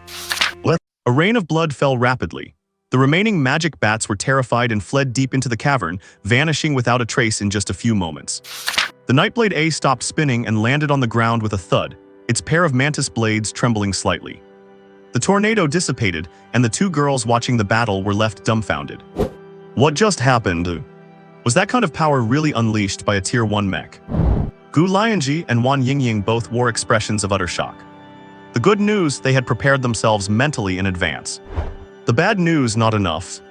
Although they were mentally prepared, it was clear that their preparation was far from sufficient.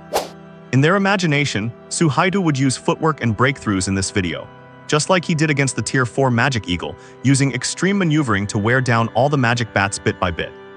The idea was sound, but reality was completely different from what they had envisioned. The Master Su Haidu wiped out an entire flock of magic bats that were 1 or even 2 tiers higher than him in seconds. Is this even fair? Why can Su Haidu unleash such exaggerated attack power with the same Tier 1 mech? I suggest selling Tier 1 mechs to this guy at Tier 3 prices from now on. It is simply absurd. Do not even mention it.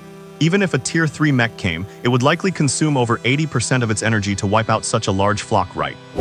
The two girls stared blankly at the back of the Nightblade A. It stood motionless, but the faint glow it emitted confirmed that the pilot had not disconnected. Is Su Nuoze showing off?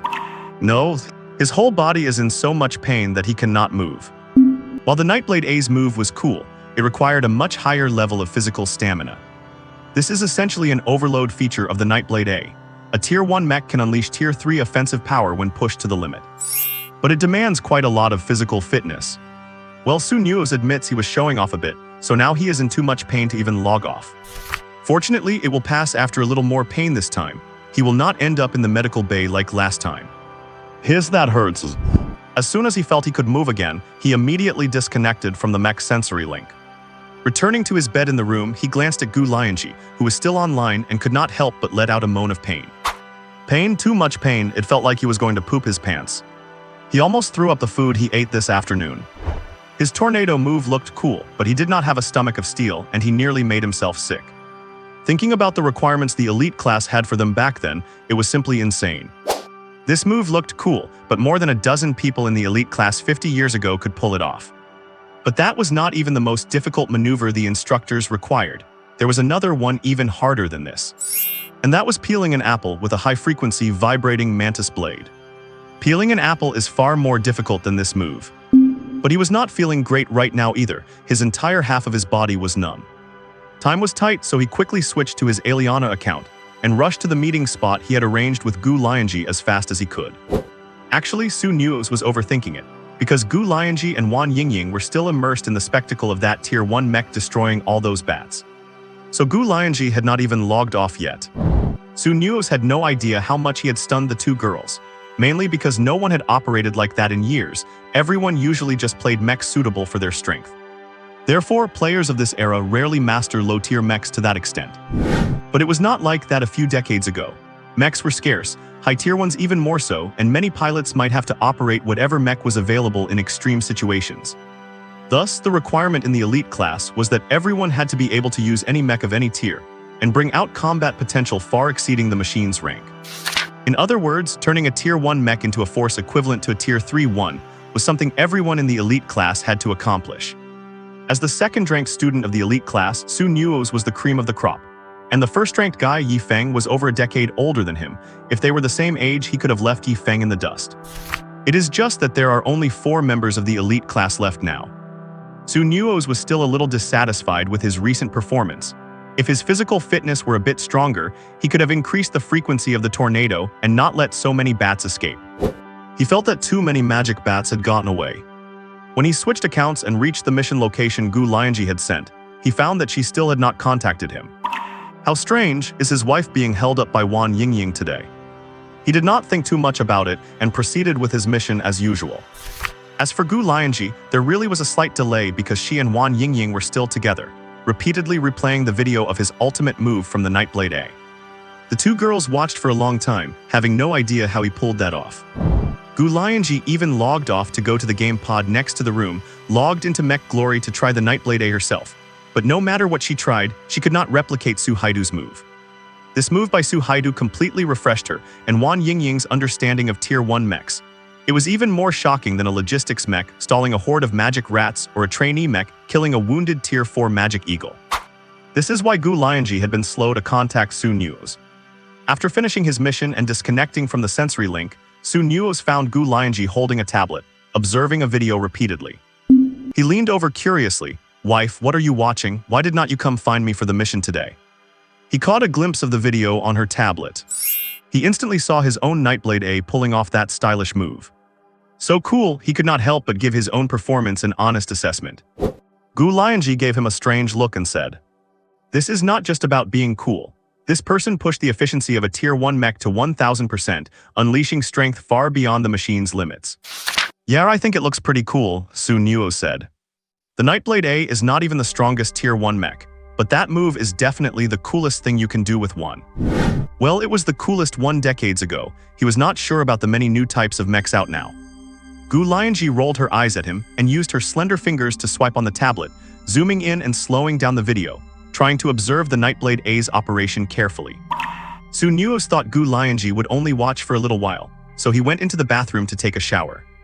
But when he came out, he found that Gu Lianzhi was still glued to the video. "What? Honey, why are you still watching this video?" Nuoze leaned in close to Gu Lianzhi and let his hand rest on her shoulder as if by accident. "I want to see exactly how Su Haidu pulled off that move."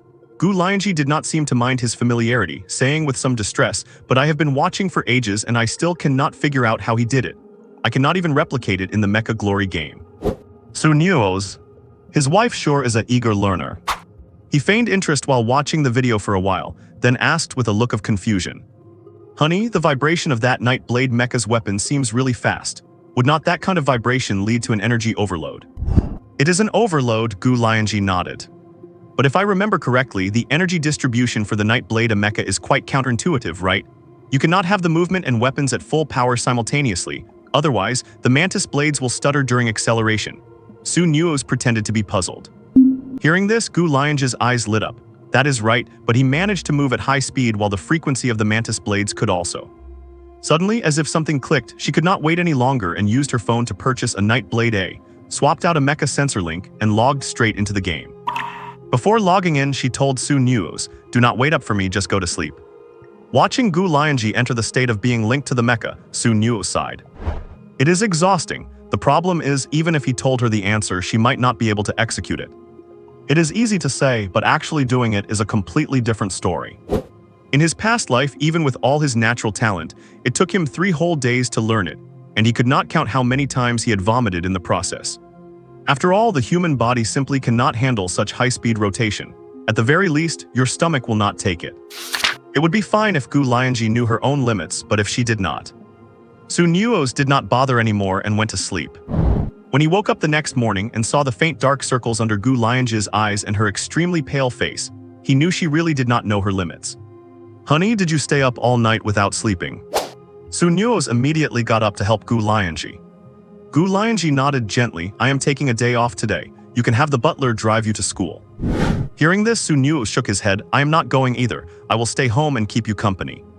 There is no point in going to school right now. Aside from reporting his results to Tao Wenyu every day, he would be better off exercising and reading at home. The only things he needs to improve right now are his physical fitness and catching up on the knowledge accumulated over the past 50 years, so school does not offer much help. In fact, for many well-off students at Jiangcheng University, attending classes during the period leading up to military service does not make much difference, because their families have Mecha sensor links at home and they can practice on the Mecha Glory game. Students from wealthy families already had their military service placements arranged. But students from less privileged backgrounds rely on the school's mechas and gaming pods to train and prepare for their upcoming service. After Gu Lianzhi asked for leave on behalf of Nuoze, she went to catch up on sleep. While Gu Lianzhi was sleeping, Nuoze first took a medicinal bath. After soaking, he worked out to absorb the full effects of the medicine. Afterwards, he silently logged into Su Haidu's account. At the same time, in an unfamiliar city 200 kilometers away from Jiangcheng, Wan Yingying also had dark circles under her eyes, but it was not from practicing. She had spent the entire night editing the video. Having learned from her previous video, she had set up 6 cameras in the cave this time just to capture Nuoze's maneuvers more clearly and from multiple angles for a cooler video. Well, after Nuoze pulled off that sequence, she was left completely stunned. To showcase the performance perfectly, she switched between multiple shots and worked for an entire night before she finally managed to finish the video to the highest standard. Once the video was done, she could not wait to publish it with the title, "What is the ceiling of a level 1 mecha?" Then she collapsed into bed and went asleep. And after that, the video began to brew and ferment. While Wan Yingying slept, the video went viral, spreading like wildfire across the internet. Because the title Wan Yingying chose this time was truly too bold. What is the ceiling of a level 1 mecha? Anyone who saw the title clicked on it with the intention of tearing the video apart. But after clicking and watching, everyone silently liked it and shared it with their friends. Before watching, let me see which brat had the nerve to give this such an arrogant title. After watching, never mind. Everyone who watched the video was won over by the operation of the Nightblade A mecha inside. The title is perfectly accurate, is not it? They could all testify that this is indeed the ceiling for a level 1 mecha. And so, many people started commenting below. "Hey creator, can you get the master Su Haidu to show us the ceiling for level 2 and level 3 mechas? We want to see it." Bro, are you kidding me telling me this is a level 1 mecha? That was insane. I really want to know who the real master Su Haidu is. People were guessing before that he was a mecha master, so I ask you, which mecha master could pull off these maneuvers for me? A real mecha master says he does not dare to claim that level of skill. Can you ask the master to teach us this move? I want to learn it too. The video spread faster and faster, and netizens began to speculate about Su Haidu's identity. Some said he was a legendary mecha pilot, while others suggested he might be some master who did not want to reveal his true identity. Some even claimed that Su Haidu was an alien monster from the demon race, who had secretly learned human mecha techniques. Indeed, when Nuoze saw comments like that, he was almost terrified. How did everyone start guessing that it was an alien monster? Because the maneuvers of the Nightblade A were so perfect that it did not look like something a human could do, and such perfection made everyone suspect that the pilot was an alien monster. It was not the first time alien monsters had piloted mechas, but fortunately, their numbers were rare, and there had not been many instances of infighting caused by them. The name Su Haidu exploded across the web, and even many mecha masters took note of the video and commented specifically. Master Su Haidu is likely a legendary mecha pilot. Because these masters knew that even they could not reach that level. While they were capable of challenging mechas of a higher class, they really could not pull off maneuvers like this. When Wan Yingying woke up and saw her video had gone viral, her first reaction was joy. But soon she was terrified by the private messages and news from her family. Her family, the Wan clan, was asking her for the true identity of Su Haidu, as many high-profile figures were coming to them for answers. After all, since the person who filmed Su Haidu was the daughter of the Wan family, if they could not find Su Haidu, they could certainly find the Wan family's daughter. Many mecha masters were pressuring the Wan family, and the head of the family, Wan Yingying's grandfather, came to her room personally to find her. Wan Yingying had decent talent, but unlike Gu Lianzhi, who had reached level 4 mecha pilot 2 years ago and was preparing for the level 5 exam, she had only just stepped into the level 4 ranks. She was usually seen as someone who did not focus on her main profession, often delayed by her work as a battlefield journalist. Because of this, Wan Yingying was not as favored in the Wan family as Gu Lianzhi was in the Gu family. When the head of the Wan family showed up in person, Wan Yingying felt quite flattered yet uneasy. "Grandfather, why did you come yourself?" Wan Yingying felt nervous upon seeing him. The head of the Wan family smiled kindly. "Yingying, we did not really support you being a battlefield journalist at first, but since you have achieved results in this field, if our family can produce a high-level journalist, you would be our pride." High-level journalists had another quite impressive title, historians. The battle reports recorded by high-level journalists had a chance of being included in history books, which was the ultimate glory for any journalist. Wan Yingying scratched her head in embarrassment. "It is nothing special. If I had not met the great Su Haidu, I probably would not have reached the level of a high-level journalist so quickly." She kept her guard up and did not foolishly refer to him as Big Brother Haidu. She was very aware that she must never reveal Su Nuoze's true identity through her words or actions. The head of the Wan family was not in a hurry, sitting on the sofa as if they were just chatting. "Yingying, when did you meet Su Haidu? Why did not I hear you mention him before?" Wan Yingying explained. "It was back when I went to Jiangcheng to accompany Gu Lianzhi on a mission. We encountered the resurrection of an ancient beast. I happened to meet the great Su Haidu, helped him out, and he owed me a favor, so he agreed to accompany me for 3 videos. She was just one viral video away from applying for her high-level journalist certificate. She had rehearsed this story many times. No matter who asked, she would stick to this version of the truth." The head of the Wan family asked curiously, "Then do you know who he is?" Wan Yingying shook her head. "I am not sure, but judging by his voice, he should not be very old." The head of the Wan family frowned. "Could he be a monster?" Wan Yingying still shook her head. "I do not know." If it were not for the fact that she had checked and verified that Su Nuoze's ID existed, and that he knew Grandmaster Kai and the legendary mecha pilot Wang Mang, she would have suspected him of being a monster too. But all evidence pointed to the fact that Su Nuoze could not be a monster. Hearing this, the head of the Wan family said seriously, "Yingying, it is fine to look for him to film, but you must not get too deeply involved. It would be fine if he is a human powerhouse hiding his identity, but what if he is a monster in disguise? How would that implicate our Wan family?" Wan Yingying replied immediately, "Do not worry, grandfather. After I finish filming the video, I will stop contacting him." The head of the Wan family nodded and left her room. Watching her grandfather leave, Wan Yingying sighed in relief. She was terrified that he would press her for more details. But soon she became worried. Su Haidu's video was way too popular. It had gone viral across the entire network. And according to past trends, the powerful investigative force of netizens would soon dig out the real identity of the hidden expert. Because whenever an expert hides their identity, certain habits and techniques often give them away. After all, as an elite, they were bound to be famous, and there were plenty of records of their online activities. Thus, a new type of video became popular, guessing the true identity of Su Haidu. Titles like "The True Identity of Su Haidu Revealed," it turns out he is.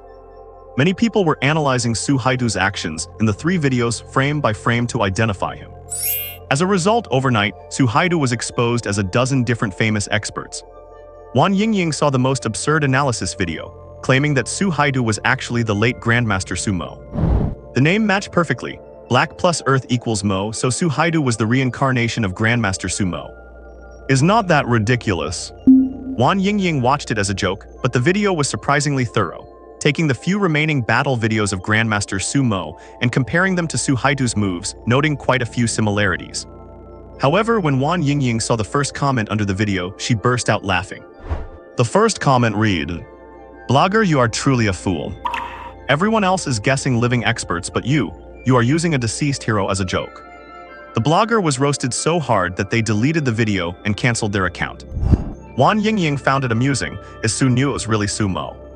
She could understand why the name Su Haidu was so similar to Su Mo after all. Su Nuoze was a member of the underground organization known as the Reincarnation Organization, which was led by Grandmaster Su Mo back in the day. It was normal for members to revere him as their idol. In her view, the reason Su Nuoze's movements resembled Grandmaster Su Mo's was simply due to the effect of idolization. Su Nuoze must have been intentionally imitating Grandmaster Su Mo. Wan Yingying did not take the video seriously, unaware that she was actually so close to the truth. Because Su Haidu had become too famous lately, Su Nuoze discussed with Wan Yingying to lay low for a while, stop posting videos, and let the overwhelming heat die down. Su Nuoze loved money, true, but the attention was too high, and he worried that Wang Ergu and the others would not be able to keep it under control. He had his own troubles these past 2 days. He had a bit of a toothache. It was because Gu Lianzhi was making too much noise at night. His wife had decided out of nowhere that she had to master the tornado move of the Night Blade A. As a result, her dinner went to waste every single night. Because as soon as she finished the Mecha sensory link, she would vomit everything up. Su Nuoze watched his wife in this state, not knowing whether to comfort her or not. They had gone through the same thing years ago, and it had been even worse. To master high-difficulty moves, desensitization training was inevitable, and one had to fight against their own physiological responses. It must be said that this was an incredibly painful experience. After going through it, one's mecha piloting skills would see a significant boost. Therefore, Su Nuoze did not stop Gu Lianzhi. Looking at Gu Lianzhi's pale complexion, Su Nuoze still felt a bit of heartache. But there was no other way. Mech pilots of this era have had it too easy. If they want to become stronger mech pilots in the future, these are things they must go through. Every time Su Nuoze woke up, he would see that his account had gained a lot of contribution points, and he had not been to school lately because Gu Lianzhi was busy practicing with Night Blade A. Su Nuoze did make one trip in between to pick up 2 weeks' worth of body-tempering medicinal packs from Tao Wenyi. Tao Wenyi checked Su Nuoze's physical condition, and finding that he had been diligently exercising every day, wore a gratified smile. Although Su Nuoze had not been a mech pilot for long, he was nothing like the troublemaker or good-for-nothing that rumors in the outside world claimed. On the contrary, Su Nuoze was very hardworking, which was evident from his physical fitness test report. Thus, Tao Wenyi felt relieved enough to let Su Nuoze live at home and stop coming to school. Along the way, Su Nuoze made a detour to the Mech Pilot Certification Center and passed the exam for his Grade 1 Mech certificate. After obtaining the Grade 1 Mech certificate, Su Nuoze returned to the Gu household and discovered that the permissions for his Su Haidu account had been activated. Now the Su Haidu account could redeem any Grade 1 through Grade 5 mechs. Master-level mech verification was not so easy, but Su Nuoze did not have such high requirements at the moment, so he did not pay it much mind. Su Nuoze did not bother redeeming more advanced mechs. For him right now, a Grade 1 mech was already the ceiling. Over the next month, Su Nuoze exercised every day, but he kept up the habit of going to school once a week. This was for the physical fitness checkup Tao Wenyi had arranged for him, as he also wanted to see when his physical fitness would reach Grade D. Tao Wenyi told him one piece of bad news and one piece of good news. The bad news was that his body had been severely depleted, so if he forced an improvement now, it would lead to even worse long-term damage, potentially capping his physical fitness at Grade C. This was absolutely unacceptable to Su Nuoze, so he chose another way. That was to nurture his body first, then improve it. Only after his body was properly nourished would he focus on improving his physical fitness. The good news was that his body could indeed recover, and he could nurture it while training, with an expected breakthrough to Grade D within a month around the time of his military service. On the other hand, Gu Lianzhi also successfully passed her Grade 5 mech pilot exam, officially entering the ranks of intermediate mech pilots. If going from intern to a Grade 4 pilot counts as a primary level pilot, then a Grade 5 pilot can be considered an intermediate one. Gu Lianzhi let out a sigh of relief upon receiving her Grade 5 certificate. At the very least, she had gotten it ahead of schedule. About a month before his military service, the Gu family was set to host a birthday banquet. The Gu family patriarch Gu Yeking was celebrating his 80th birthday, and they had invited many well-known industry titans. And the matrilocal son-in-law the Gu family had taken in, Su Nuoze, would also be making his public debut. Su Nuoze actually found such things quite annoying, but he had to attend and subject himself to everyone's scrutinizing gaze. That day, the Gu family compound was decorated with lanterns and colorful banners, just like the new year. There was an endless stream of guests. Nuoze had originally thought this was just an ordinary banquet, but Gu Lianzhi had secretly told him a secret. The truth was that this banquet was actually the patriarch paving the way for her. Gu Yeking intended to use his 80th birthday to host all his friends, show off his granddaughter as the genius of the Gu family, and introduce the son-in-law Nuoze to everyone. The purpose of this move was self-evident. Taking in a husband was a way to tell everyone that Gu Yeking intended to pass the leadership of the Gu family to his granddaughter, Gu Lianzhi. Normally, the succession goes from father to son, but when the daughter is exceptionally talented, far surpassing other men, rules can be broken. This was likely why Gu Yeking had not cared at all about Nuoze, that good-for-nothing marrying into the Gu family. Because his granddaughter was talented enough, she had the right to make her own choices in marriage. Conversely, if Gu Lianzhi had not been talented enough, she would have become a pawn, a tool for the Gu family to form a strategic alliance through marriage to some young master of another prominent family. Nuoze did not really know much about the internal relationships between warlords and conglomerates. In his past life, too many had wanted to marry off their most beautiful and talented daughters to him. Even the official Mecha alliance had very much wanted him to leave behind offspring. It was fortunate he did not, otherwise, how old would his children be now after his rebirth? Who knows, he might even have had grandchildren and great-grandchildren by now. Back to the banquet. As a son-in-law of the Gu family, Nuoze represented the family's face, so there were no dramatic tropes like house servants giving him a hard time. The Gu family prepared a proper Zhongshan suit for him, and when Nuoze put it on, he took Gu Lianzhi by surprise. Gu Lianzhi discovered that the beggar-like demeanor of a spoiled wastrel that Nuoze once had was completely gone. It was as if he had become a different person. Could it be that he had truly settled down after getting married? Gu Lianzhi was amazed at Nuoze's change, but she was happy to see it.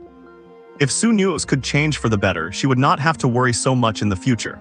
If he could continue to be well-behaved, she felt she could be a qualified wife. At night, the banquet began, and Patriarch Gu Yeking had invited almost all of his close friends and contacts, even including 2 legendary mech pilots. The arrival of 2 legendary mech pilots to celebrate the Patriarch's birthday brought immense honor to everyone in the Gu family. Inside the Gu family banquet hall, the crystal chandeliers lit the room as bright as day, and when Nuoze and Gu Lianzhi arrived, they instantly attracted everyone's attention. Gu Lianzhi was wearing a pale white haute couture gown, and she walked slowly into the room with her arm linked with Nuoze. "Lianzhi, come here." Gu Yeking's voice echoed from the center of the hall, where he stood surrounded by a crowd of mech masters and even the legendary mech pilots. Gu Lianzhi immediately walked with Nuoze toward Gu Yeking. "Brother Li, this is my granddaughter Gu Lianzhi.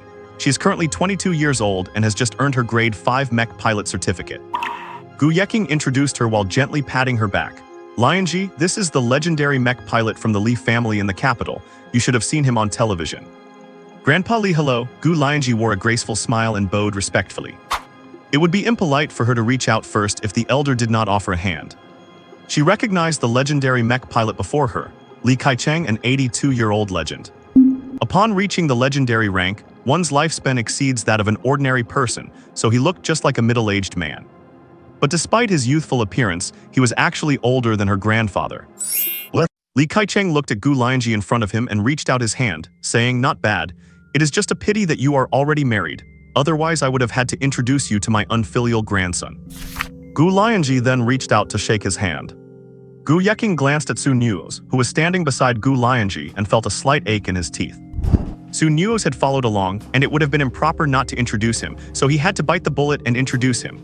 "Brother Li, this is my granddaughter's husband, the son-in-law of my Gu family, Nuoze." Nuoze wore a world-weary expression on his face, and upon seeing Li Kaicheng, he gave a faint nod. "Hello." Li Kaicheng subconsciously bent his waist a little. "Hello, hello." The people around them. Li Kaicheng suddenly realized what he had done. "That is not right. Darn it, I have gotten so used to serving those big shots in the capital that I could not break the habit." Under the strange gazes of those around him, he immediately straightened his back and pretended to nod indifferently. But at the same time, the way he looked at this son-in-law in front of him changed. The air about this guy in front of him was just too similar to those real big shots. Is this the kind of aura a live-in son-in-law should have? His eyes were filled with doubt, and he even began to wonder if the Gu family had hitched their wagon to some big shot. A person's strength determines their temperament and aura. As a legendary mech pilot, Li Kai-cheng had met many big shots, and those big shots always had a certain look and demeanor, and simply standing there gave people a sense of immense authority. But those big shots were all old men in their twilight years. How could he see that same feeling in a little kid? What gave this son-in-law the confidence to act like that in front of a legendary mech pilot like himself? Lianzhi, this is your grandfather's comrade-in-arms from back in the day. You should call him Grandpa Su. Gu Yeking immediately introduced another legendary mech pilot to Gu Lianzhi, which turned Li Kai-cheng's recent behavior into just a small interlude. Gu Lianzhi greeted the other legendary mech pilot, Grandpa Su. And this mech pilot from the Su family did not reply immediately, but instead spent the time sizing up Su Nuoze, the Gu family's son-in-law. Su Nuoze glanced at him and then withdrew his gaze, as if he were looking at someone of no importance. The Su family's mech pilot narrowed his eyes and turned to greet Gu Lianzhi with a smile. My grandniece, if you run into any trouble on the front lines in the future, contact me. My life was actually carried out from a mountain of corpses by your grandfather back then. And so they exchanged contact information with Gu Lianzhi on the spot. After that, Gu Yeking introduced all his old friends to Gu Lianzhi one by one. Gu Lianzhi greeted them all as well. She knew some of them, while others she was seeing for the first time. Meanwhile, Su Nuoze was bored on the sidelines. Back when he was still Sumo, this was his mental state whenever he attended banquets. But fortunately, this time he was just an ordinary, inconspicuous son-in-law. In the banquets he had attended before, all sorts of beautiful women, whether they were the only daughters of warlords or the heiresses of conglomerates, were pushed in front of him to try and get to know him, which annoyed him to no end. And that was all officially sanctioned. Can you believe it, family? In order to get him married, the authorities basically organized a royal concubine selection just to get him to produce an heir. When Gu Lianzhi finally finished meeting all the grandfather generation elders, Su Nuoze felt liberated. But Gu Lianzhi was not yet free. Her father dragged her off to meet the uncle generation elders. Su Nuoze, however, was now free, so he plopped down at the table full of delicacies and began to feast. Today, to entertain the distinguished guests, the ingredients were top-notch, far tastier than what he could order at the cafeteria. Su Nuoze ate quite contentedly. His actions caused people around him to keep their distance, and some even whispered among themselves. Is this guy the Gu family's son-in-law? He has no manners when sitting or eating. Su Nuoze ignored everyone's criticism of him, his eyes focused solely on the food in front of him.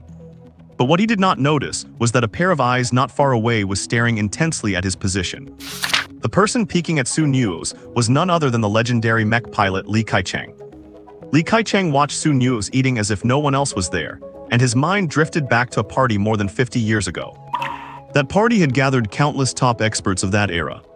Coattailing on his grandfather's glory, he was lucky enough to attend that banquet. At that gathering, he noticed that many people's gazes were focused on a young man who was eating as if no one were around, yet no one dared to underestimate him in the slightest. Even the goddess he had a crush on back then was pushed by her elders toward that young man. He saw his goddess acting with great caution while talking to the young man, but the young man did not even lift his head, as if the beauty around him was not even worth as much as the steak on his plate. And so many gorgeous girls, and even heiresses he could not hope to reach, were pushed in front of the young man, and these high-end mighty girls became timid. But the young man did not pay attention to any of them. Not long after, his grandfather dragged him over to that young man as well. Master Su, this is my good-for-nothing grandson Li Kai-cheng. Li Kai-cheng, this is Master Su. Master Su is even younger than you, so you should learn a lot from him. At his grandfather's signal, he bowed respectfully to him and said, "Hello, Master Su." Noticing his approach, the young man lifted his eyelids, took a look at him, and said indifferently, "Hello." In a daze, the image of that young man eating steak overlapped with the son-in-law in front of him. Li Kai-cheng could not forget that day. It was the first and last time he had ever seen the super genius written into the history books. The Samsara master Sumo. With just one glance, he could never forget Sumo's expression.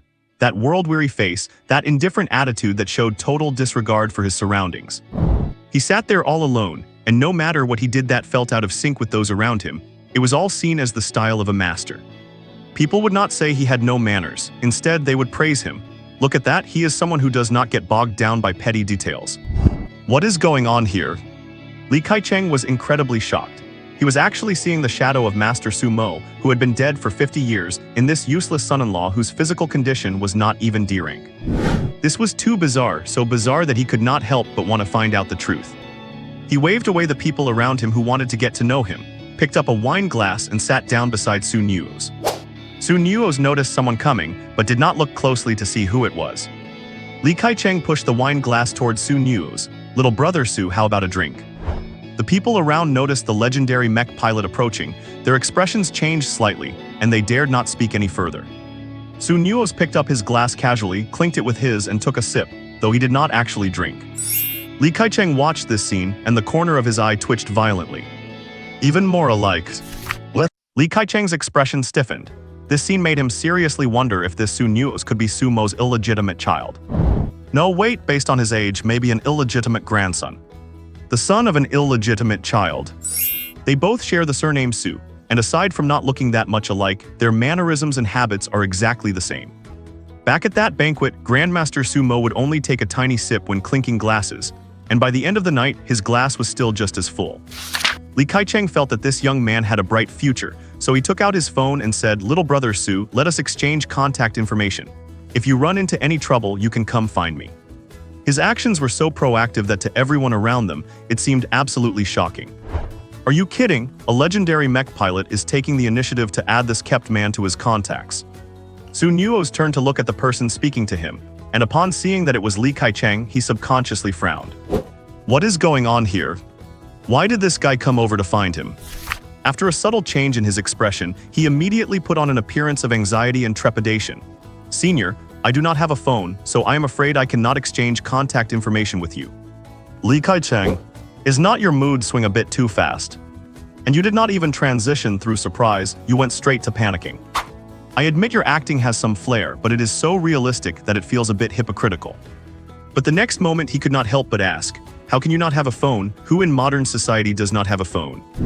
He believed this was just an excuse Su Nuoze made up to avoid giving him his contact information. But Su Nuoze shrugged and said, I really do not have a phone. If you do not believe me, ask my wife. Having said that, he looked over at Gu Lianzhi, who had just noticed them and was walking their way. Wife, this senior wants to add me as a contact, but my phone was confiscated by you. Gu Lianzhi, who was walking over, froze. What did her husband just say? This legendary mech pilot is taking the initiative to add him. She shot a reproachful glare at Su Nuoze, signaling him to stop talking, then looked at Li Kaicheng apologetically. Grandpa Li, my husband's phone is indeed with me. If you want his contact information, I will hand the phone to him right now. As she spoke, she gestured to a servant nearby to help fetch a brand new phone. Seeing the brand new phone, Su Nuoze's eyes lit up. Could it be that Gu Lianzhi bought this new phone for him? She probably was not going to give him his old phone back, but buying a new one seemed plausible. Gu Lianzhi handed him the phone, batting her eyes. Husband, this is your new phone. It only has my contact information in it. Su Nuoze opened the phone and found that the only contact was indeed Gu Lianzhi. The various drinking buddies and female friends saved on his old phone were all gone without a trace. To be honest, he really did not want to add a random legendary mech pilot, but considering it was part of his wife's networking, he added him anyway. He was honestly baffled. This legendary mech pilot was acting like he had lost his mind. Why search for a nobody like him instead of anyone else? After adding him, he excused himself and then moved to a new spot to keep eating. Still, there was an upside. At least his wife was willing to give him a phone. The rest of the banquet passed with everyone socializing and drinking. Once it ended, Su Nuoze and Gu Lianzhi returned to their room. Gu Lianzhi reached out her right hand directly to Su Nuoze. What is this for? Su Nuoze asked, confused. Gu Lianzhi dropped the playful demeanor she had with their elders and spoke calmly. Hand over the phones. Su Nuoze. And just like that, the phone he would just put in his pocket had not even warmed up before it was taken away. Gu Lianzhi checked his phone and found an unread message. It was from Li Kaicheng. Little brother Su, my name is Li Kaicheng. Why did not you reply to the senior? Gu Lianzhi picked up the phone and asked him. Did not see it. Su Nuoze said casually. In fact, he had seen it, but he could not be bothered to reply. Gu Lianzhi had no choice but to reply for him. Hello, Senior Li, my name is Su Nuoze. You can just call me Zioz. Then after thinking for a moment, she handed the phone back to him. If Senior Li tries to reach you, remember to reply to him early. Okay, wifey. Su Nuoze took the phone back happily. Gu Lianzhi could not stand seeing him act so pathetic. She rolled her eyes and went into the bathroom to shower. Meanwhile, Su Nuoze opened the video he had not finished watching earlier. It was the video Wan Yingying had made about him. Watching the camera cuts inside, Su Nuoze nodded. It looked even cooler than he had imagined. He scrolled through the comments under the video, looking at everyone's opinions of him, and was amused for quite a while. When Gu Lianzhi came out of the bathroom, she saw Su Nuoze hugging his phone and chuckling. Her gaze turned dangerous as she approached him. Only when she saw he was watching a video did the dangerous light in her eyes fade. "Help me dry my hair," she called out. Su Nuoze stood up immediately and picked up the hair dryer to help her. At night, Gu Lianzhi seemed too tired, and for once she did not use the mech sensory link. But Su Nuoze was full of energy. He logged into his account Su Haidu and arranged to meet Wan Yingying to finish filming the final video. This time, he did not want to cause too much of a stir and planned to record a different kind of non-combat video. That is right, Su Nuoze used the Su Haidu account to accept a repair mission for damaged mechs on the front lines.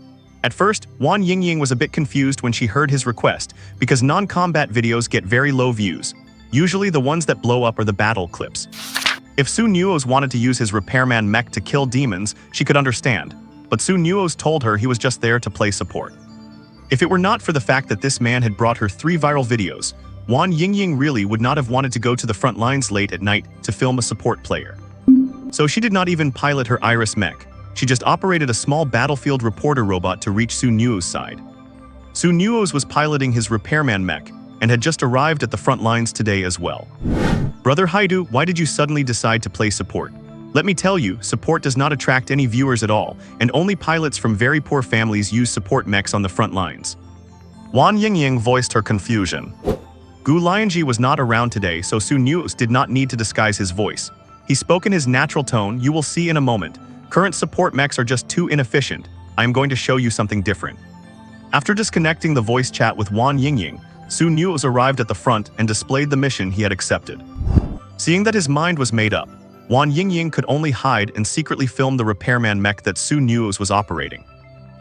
Bright moonlight blanketed the wasteland, where hundreds of mechs were engaged in battle with agile nocturnal demons, but among the fray, there were also mech pilots fighting directly in their units. When Su Nuoze arrived on the scene as a reinforcement unit, the commanding officer who had posted the mission took one look at Su Nuoze's ID and was completely stunned.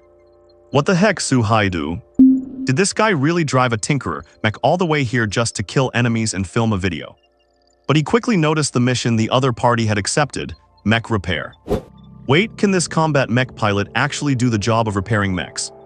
As the saying goes, leave professional work to the professionals. He did not know how to judge a combat pilot operating a support mech to kill enemies. But since the guy was a big shot he could not afford to offend, he had no choice but to let him pass. Especially after seeing the war correspondent following Su Nuoze, the officer became even more convinced of his theory. This famous influencer is just here to film a video. However, thinking that this person was a big influencer, he still curiously kept an eye on him, intending to see what this guy was up to. They saw Su Nuoze drive directly toward the damaged mechs. Upon reaching an immobilized mech, Su Nuoze raised his mechanical arm and slammed it violently into the location where the mech reported a lower limb malfunction. This scene scared the officer and Wan Yingying so much that they thought Su Nuoze was there to cause trouble. In reality, Su Nuoze was using forceful tapping to judge the internal structural damage by the sound of the echoes. The reason the officer and Wan Yingying were shocked was that Su Nuoze did not use any smart diagnostic tools at all. He was using the most primitive detection method. Smart diagnostic tools could help detect problems inside a mech, but unfortunately, Su Nuoze did not know how to use them, so he used a brute force method to make his own assessments. It is like doctors. Modern doctors use various devices to examine patients, while traditional ancient physicians rely on inspection, listening, questioning, and pulse taking to determine a patient's condition. One relies on equipment, the other relies on oneself. Su Nuoze was doing exactly that, so how insane did his actions look in the eyes of outsiders? Soon, he discovered the problem, and then he performed an even crazier action. He used pliers to violently shear off the faulty limb, inserted a spare part, fixed it in place with nano-welding, and then gave it a kick to test its solidity. "Yup, fixed." The treated pilot was also taken aback. He looked at the successful repair notification on his display and tried to move the limb. "Wow, it really works." Before he could react, Su Nuoze had already reached the next mech. After a quick check and confirming it was a power outage, he simply ripped the chest armor open alive. Once opened, he connected the Tinkerer's auxiliary battery to the other unit's battery to transmit power. The officer and Wan Yingying were both dumbfounded. Mech CPR. This is a very ancient restoration method. Back when conditions were poor, if a mech was detected to have lost power, the fastest way to get it back into fighting condition was through CPR. In fancy terms, it is just transferring the power from a support mech into the other unit. But this archaic method is extremely dangerous, because if the support mech does not control the voltage properly, it could blow both mechs to smithereens. That is why modern methods involve taking the unit down, swapping the battery, and then lifting it back up. Nuoze's violent disassembly also made the officer's expression much more serious. This is not something an ordinary combat pilot could pull off. At this moment, they looked back at the first mech Nuoze repaired. Its lower limbs had fully recovered, and it was back in the fight. It was really just fixed like that. Wan Yingying immediately realized the internet buzz Nuoze's series of operations might generate. So she straightened up and started filming seriously. But the most exaggerated thing about Nuoze was not his repair style, which could almost be called violent aesthetics, but his repair speed. He repaired one mech every 2 minutes on average, and in just half an hour he had fixed all the damaged mechs in the back row. Consequently, many supporting mechs that had come to assist were left speechless. "Hey, you are making us look really awkward here." After finishing the repairs in the back, Nuoze seemed to be having fun and ran straight to the front line. Wan Yingying did not know what he was up to, so she had to hurry and keep up. The officer, seeing this, also followed immediately, wanting to see what this big shot was going to do at the front. There were over 300 mechs in this plane fighting off dark wolf demon creatures. Upon arriving, Nuoze stopped directly in front of a mech that had just had its left arm torn off. He first used his mechanical arm to swat the dark wolf biting the mech to the ground, then pierced its throat with a nanospray gun. After casually killing the dark wolf, he pressed his left hand against the damaged area of the armless mech, used his other hand to place the severed arm back into position, and swept it with the spray gun. It instantly fused the metal and reattached the arm. After attaching it, he pulled cooling gel from the toolbox on his back, shivered it onto the seam, and actually welded it shut. The treated pilot and everyone else around were stunned. What kind of top-tier support mech is this? He swatted a dark wolf like it was just a bug on the side of the road, and then treated the mech with such violent, aesthetic style. What is this? A violent healers. After that, Nuoze continued his operation, rescue first, rescue again. The first step of the rescue was to instantly kill the dark wolf attacking the mech, then use the professional skills of his own mech to treat the damaged unit. This smooth and fluid series of operations stunned all the pilots present. Is this even right, brothers? A healer running to the front line, killing enemies while healing teammates. Is this reasonable? This visually shocking scene made every combat pilot on the field doubt themselves and their existence. I feel like a bit of a loser. I am operating a combat mech, but my speed at killing dark wolves is slower than a support mech. The wildest part is that this fast-killing support mech is also incredibly quick at healing them. Kill one, save one. Is he just doing all the work on the battlefield by himself? But soon someone recognized the Tinkerer mech as ID. It is Su Haidu, that big shot who has been exploding in popularity lately. Someone announced Nuoze's ID over the battlefield loudspeaker. As soon as those words were spoken, everyone turned their eyes towards Nuoze's position, and he suddenly became the center of attention. Seeing that the mission requirements were almost complete, Nuoze put away his weapon, turned around and walked over to the officer. "Let us settle the mission." The officer swallowed hard, immediately approved Nuoze's mission and gave him a perfect score. What else could he do but give a perfect score? A support unit that can fight as hard as it can heal, that was truly an eye-opener. At this moment, Wan Yingying felt a whirlwind of emotions, feeling as if she had taken the first step toward becoming a senior reporter. The title of senior reporter was now beckoning to her from afar. Since Nuoze had finished the mission and needed to return the mech, he said his goodbyes to Wan Yingying in advance. Their first collaboration came to an end right there. After leaving the mech neural link, Nuoze glanced at the sleeping Gu Lianzhi beside him, a flash of tenderness in his eyes. His wife looked so beautiful when she was asleep. He was not sure if it was because of the personality quirks after his rebirth or the lingering influence of his memories before they were restored, but he did not find himself repulsed by these feelings at all. Oh no, our Master Su's heart is wavering. As expected, Wan Yingying's fourth video about Su Haidu went viral. Wan Yingying used these 4 hit videos to apply for the senior reporter certification in the capital. Gu Lianzhi rarely went to Jiancheng University anymore, choosing to stay home every day to adapt to her new level 5 Shadow mech.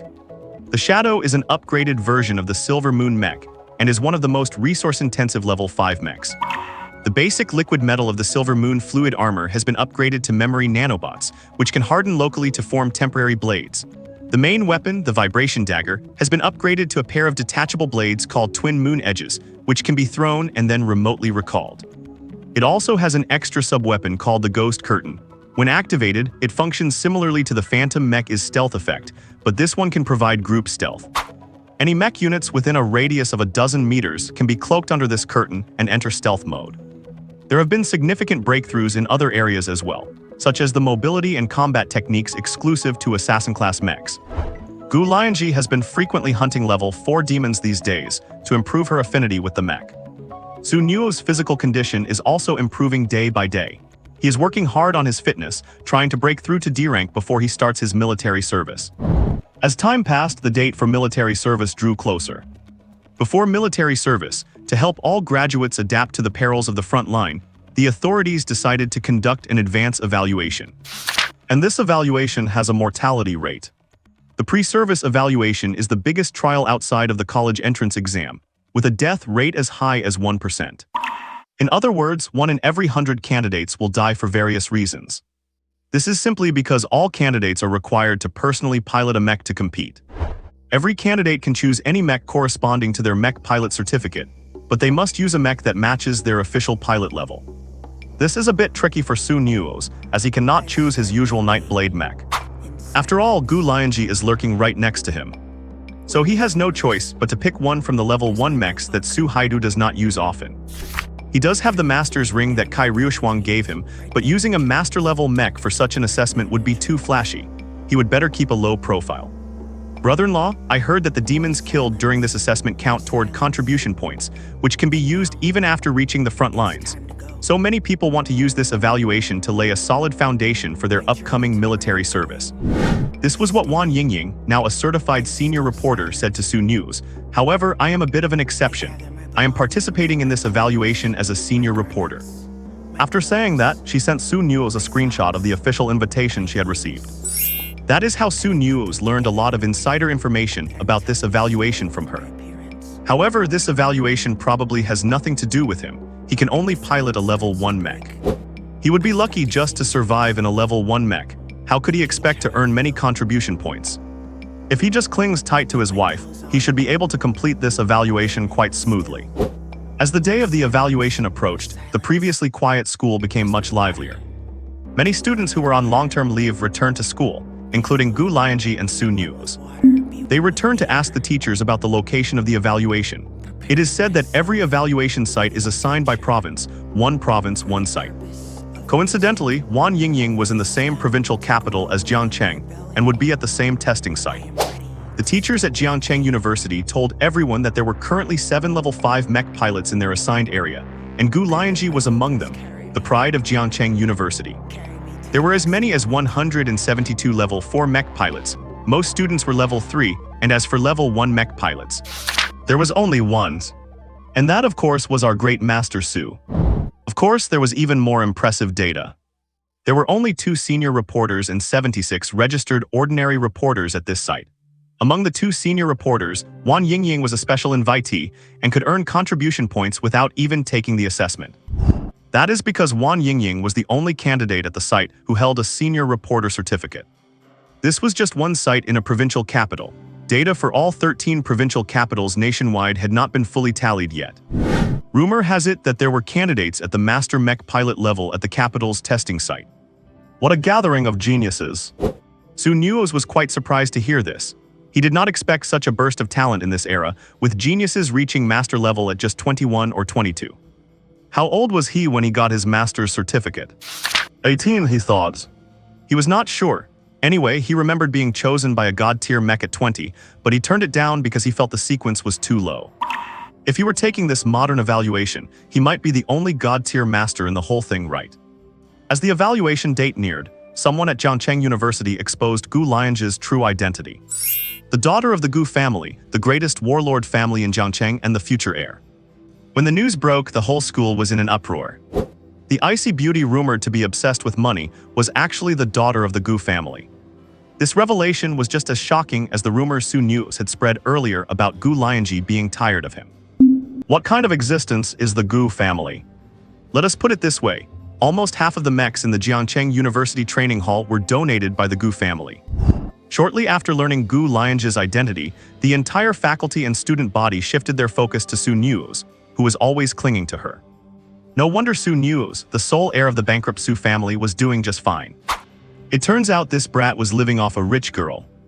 Thinking about how Su Nuoze was eating soft rice, and how sweet that rice tasted, everyone was so jealous their molars were grinding in frustration. What? A voice echoed in the hearts of all the boys at the school. Why? Is it just because Su Nuoze has a handsome face just like our dear readers? Many girls who had previously disliked Gu Lianzhi's cold personality and kept their distance, all swarmed around her over the past few days, wanting to find out if she was really the daughter of the Gu family. For a time, Su Nuoze and Gu Lianzhi were so disturbed by everyone that they had to ask for leave again, planning to head straight to the exam site on the day of the assessment. Normally, Jiangcheng University would send many buses to transport students to the exam site, but students with the means can choose to go there on their own. 3 days before the exam, Principal Zhao of Jiangcheng University personally visited to hand the entrance exam admission tickets to Gu Lianzhi and Su Nuoze. Su Nuoze examined the ticket. It was his first time seeing such a thing. Although there were various mech pilot assessments in his past life, who had ever seen a guaranteed admission student take a high-stakes entrance exam? After Principal Zhao informed them in detail about the location of the exam site and reminded them not to be late, he left the Gu residence. At the same time, Wan Yingying secretly shared a secret with the two. There are 2 level 5 demons at the exam site, and the provincial capital will soon announce that killing these 2 level 5 demons will earn military merit. It is said that killing 1 level 5 demon rewards 5 points of military merit. 5 points of military merit does not seem like much.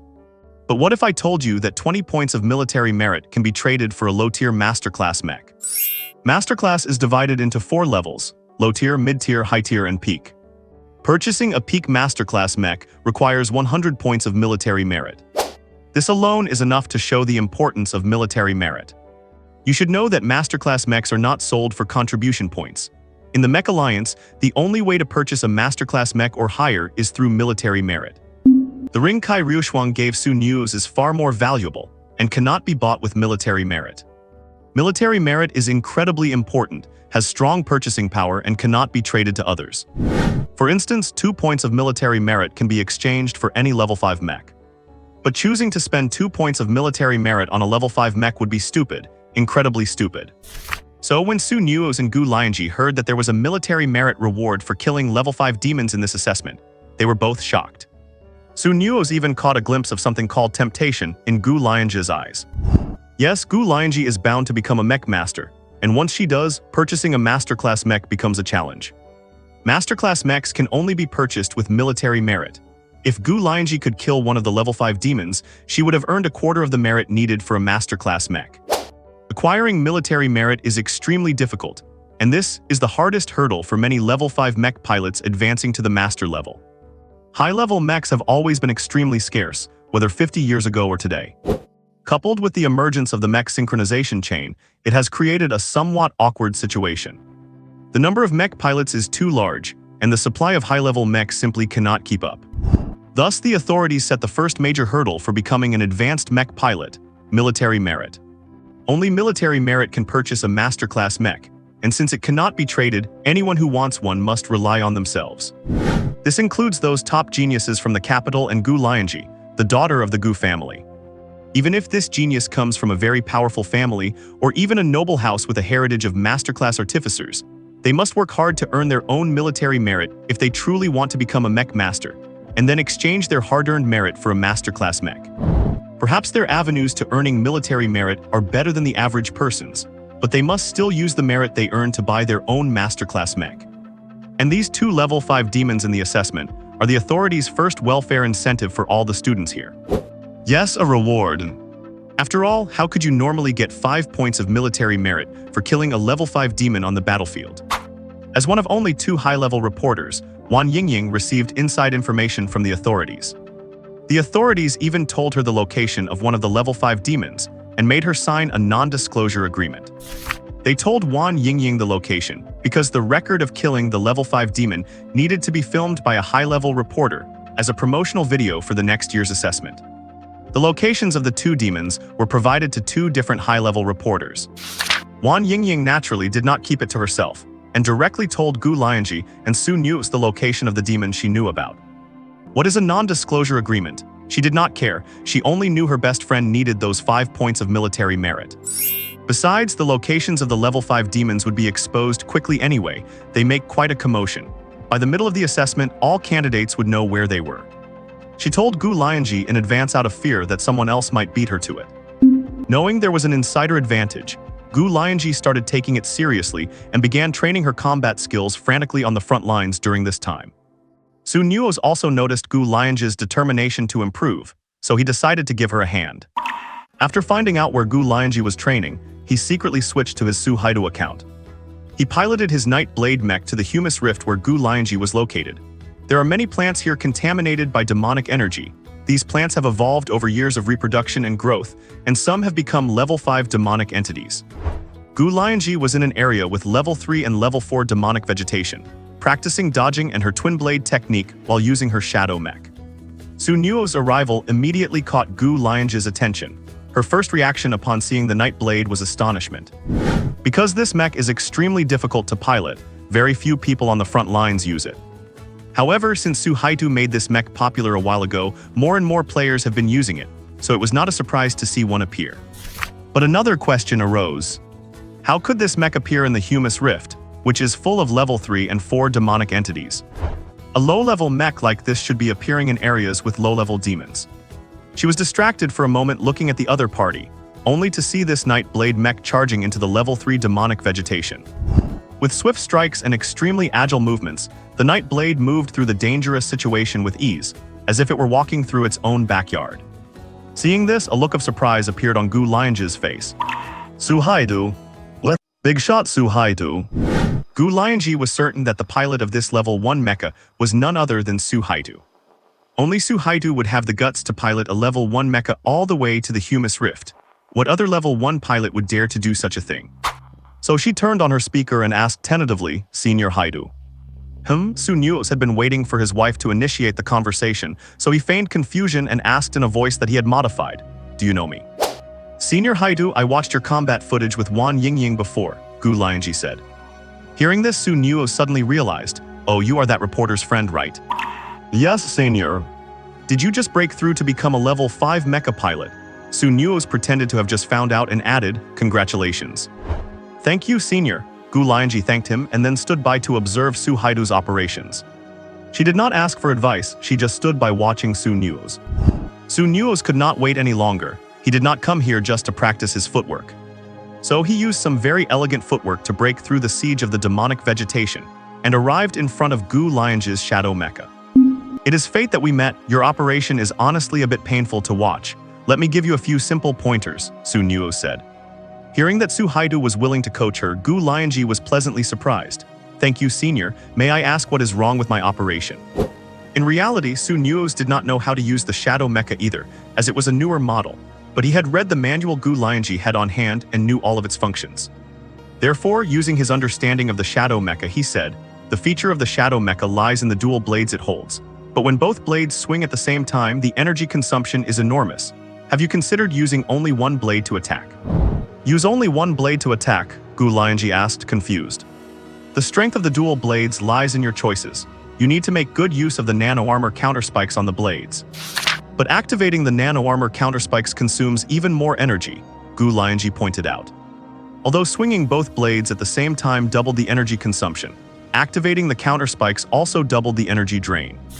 That is why I said it is painful to watch, Su Nuoze scolded directly. Cannot you use your brain? Do you remember which god-tier mecha the shadow was modeled after?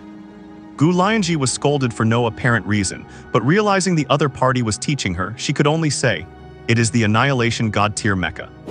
The Annihilation god-tier mecha was the one piloted by Yi Feng. It was an assassin-type god-tier mecha, and many assassin-type mechas were created by mimicking it. The Annihilation also has 2 blades, and Yi Feng has a unique dual-wielding technique. Su Nuoze directly revealed the strategy invented by Yi Feng. That is, the left hand is for blocking and the right hand is for execution. The left blade always maintains a defensive stance, while the right blade focuses on vital points, such as neck wiring and knee joints. You can try imitating this style. Not only will it greatly save on energy consumption, but it will also allow you to focus some of your attention on footwork. A person's energy is limited. If both blades are involved in the fight, most of the person's attention will be focused on the blades themselves. And Yi Feng's style is to put the focus on footwork and observing the enemy. However, Gu Lianzhi was suddenly extremely shocked. Because just now, Su Haida had openly called out Yi Feng's name. Who was Yi Feng? He was the chairman of the Mecha Alliance and one of the top 10 god-tier Mecha masters. What was Su Haidu's true identity? Why would he dare to call Chairman Yi by his name? However, remembering what the other party had told her, she listened carefully. Thank you, senior. I will try the dual-wielding technique you mentioned. Let me teach you 2 more moves that Yi Feng likes to use. Su Nuoze recalled the strategies created by that crafty old fox Yi Feng and said, these 2 moves are called the 3-step vanishing technique and the quantum ghost play. Once you master these 2 moves, your proficiency with all assassin-type mechas will rise to a new level, back in my previous life. Back when I first learned these techniques, it also took me quite a lot of effort. He almost slipped up. In his past life, all the members of the elite class learned techniques from each other, so of course he could master the techniques created by Yi Feng.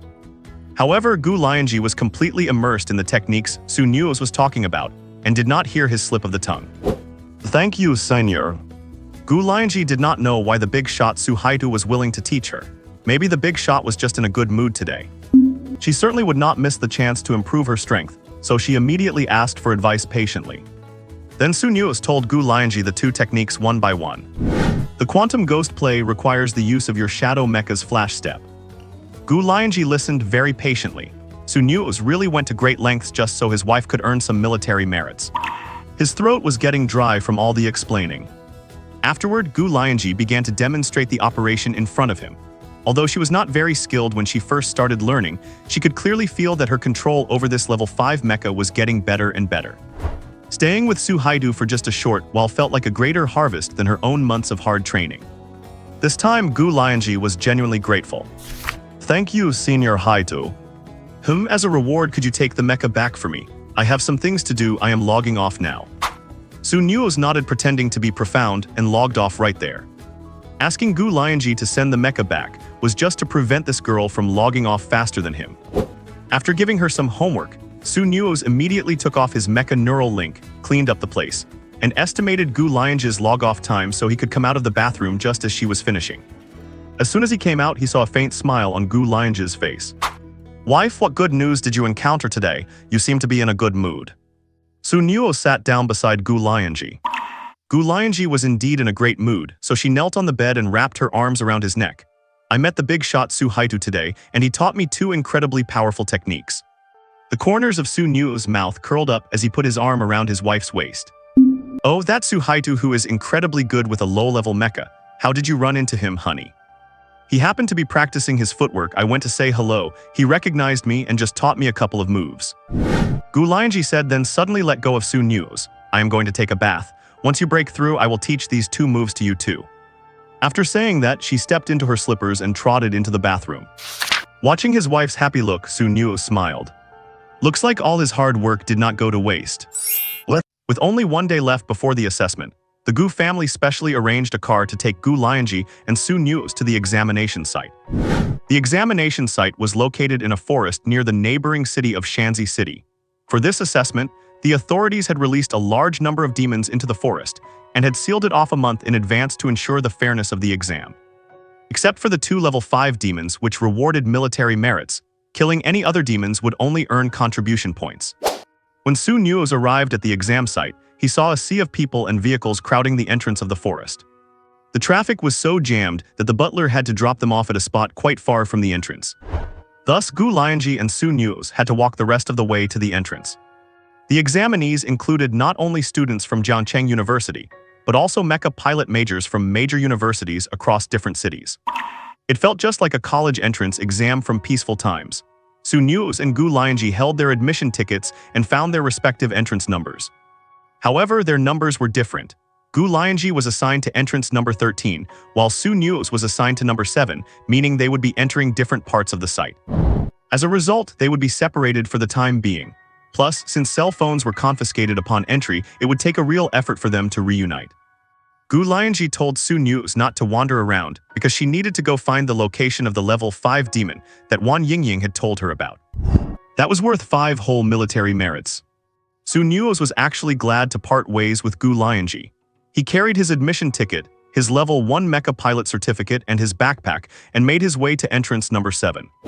There was a long queue at the entrance, and Su Nuoze waited for half an hour before it was finally his turn. Upon meeting the examiner, he took out his admission ticket and his Mecha pilot certificate. The examiner took the items, verified the authenticity of the ticket, and then frowned. A level 1 certificate. Yeah, Su Nuoze nodded. You did not bring the wrong certificate, did you? The examiner looked at him with a strange expression. Su Nuoze shook his head. No, it is just a level 1 Mecha pilot certificate. Let me warn you, a level 1 certificate only allows you to use a level 1 Mecha inside the exam site. There are demons of all levels in there. You are playing with your own life. Go back and get your higher level certificate immediately. The entrance will remain open for the whole day, so you have plenty of time to fetch it. The examiner said solemnly. Do not worry, teacher, I know what I am doing. Su Nuoze knew the other party meant well, but he really could only use a level 1 Mecha at the moment. Seeing that Su Nuoze was stubborn, the examiner could only snort in dissatisfaction and let him pass. The second examiner also frowned upon seeing Su Nuoze's level 1 certificate. How could there still be a level 1 Mecha pilot among this year's graduates? What kind of family is this, sending someone so hopeless to be a Mecha pilot? The second examiner shouted to the newly arrived candidates. Let me repeat the rules. First, this assessment lasts for 1 week, and no electronic devices are allowed inside the exam site. You must place your phones, computers, Mecha sensing chains, and other devices in the lockers and retrieve them at entrance number 7 after the assessment ends. Second, before entering, pay attention to the energy levels of your Mechas. The Mechas you pilot initially will be fully charged, but if you need to replenish energy later, you must purchase it using the contribution points you earn inside. The contribution points for this assessment are kept separate, so do not even think about using your outside points for consumption. Third, there are a total of 20 cafeterias set up within the site, and these cafeterias are guarded by strong individuals. When you select your Mecha later, the instructor in charge will give you an electronic device with only 2 functions: a map showing the locations of the cafeterias and energy refueling stations, and a leaderboard where you can see your ranking and the top 10 candidates. Fourth, 2 level 5 demons have been released into the site. Killing one will grant you 5 military merits. Those who have the strength can seek them out to increase their merits. You should all know the importance of military merits. You probably understand how many Mecha pilots reach B-level physique but cannot afford a master-level Mecha of their own because high-level Mechas are extremely scarce. Fifth, each person can only take 1 Mecha. If the Mecha is damaged or destroyed, you will be disqualified. The contribution points you have earned will be used to pay for the damage. If your points are insufficient, all your points will be deducted and your score will be 0. Sixth, there is a distress signal inside each of your Mechas. If you encounter an invincible enemy, trigger it. However, be warned. Once the signal is sent, the rescue team will rush to your location immediately, but the estimated arrival time is about 5 minutes. This means the signal does not guarantee your immediate safety, and you must hold out for those 5 minutes yourself. Furthermore, once you trigger the signal, you can no longer participate in the assessment, and your score will be frozen. After the second examiner finished speaking, he issued the corresponding tokens for collecting Mechas to each person. But when it was Su Nuoze's turn, he saw the level 1 certificate and remained silent for a long time. A moment later, he rummaged through a dusty corner and pulled out a dusty level 1 Mecha token. It has been many years since I have seen a level 1 Mecha pilot participating in this kind of assessment. I almost could not find this thing.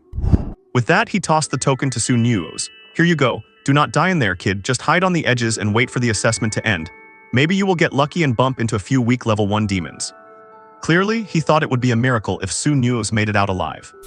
The surrounding candidates also looked at Su Nuoze with strange expressions, and a chubby boy could not help but say, "Dude, are you cosplaying the legend Su Haidu?"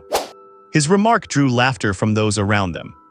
That is right, in such an important assessment, piloting only a level 1 Mecha, what else could it be if not a Su Haidu cosplay? Nobody wanted to believe that Su Nuoze only had an E-level physique, because no matter how trashy one's talent is, surely they would not still be a level 1 Mecha pilot at graduation, right? They would rather believe that Su Nuoze was deliberately choosing to pilot a level 1 Mecha than accept that he was only capable of doing so.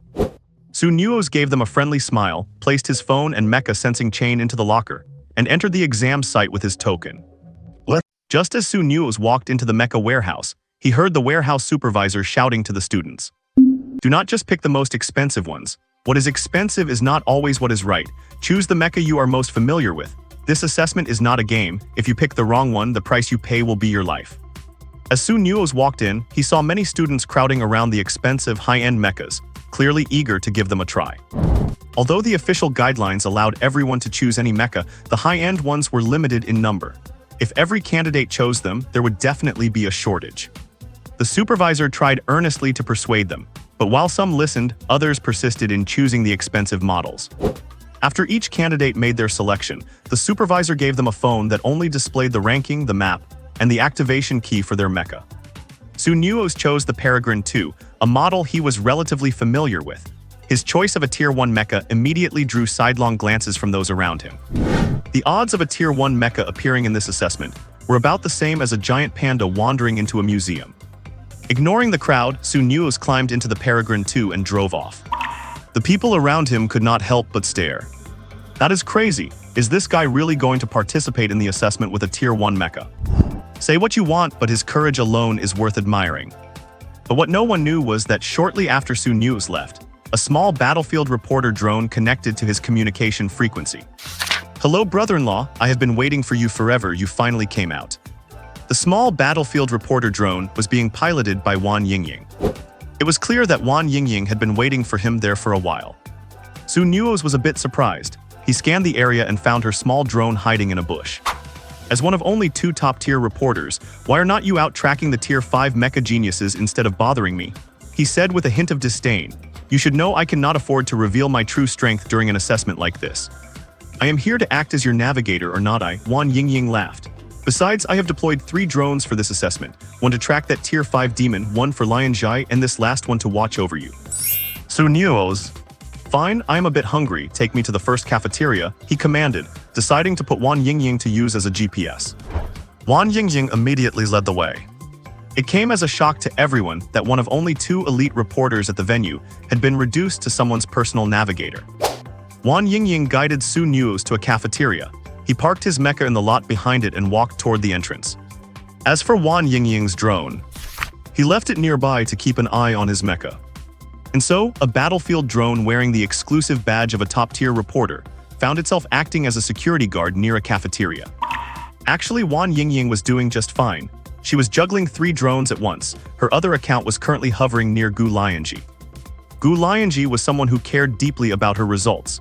As soon as she entered the testing zone, she jumped into her shadow mecha and started clearing everything in her path.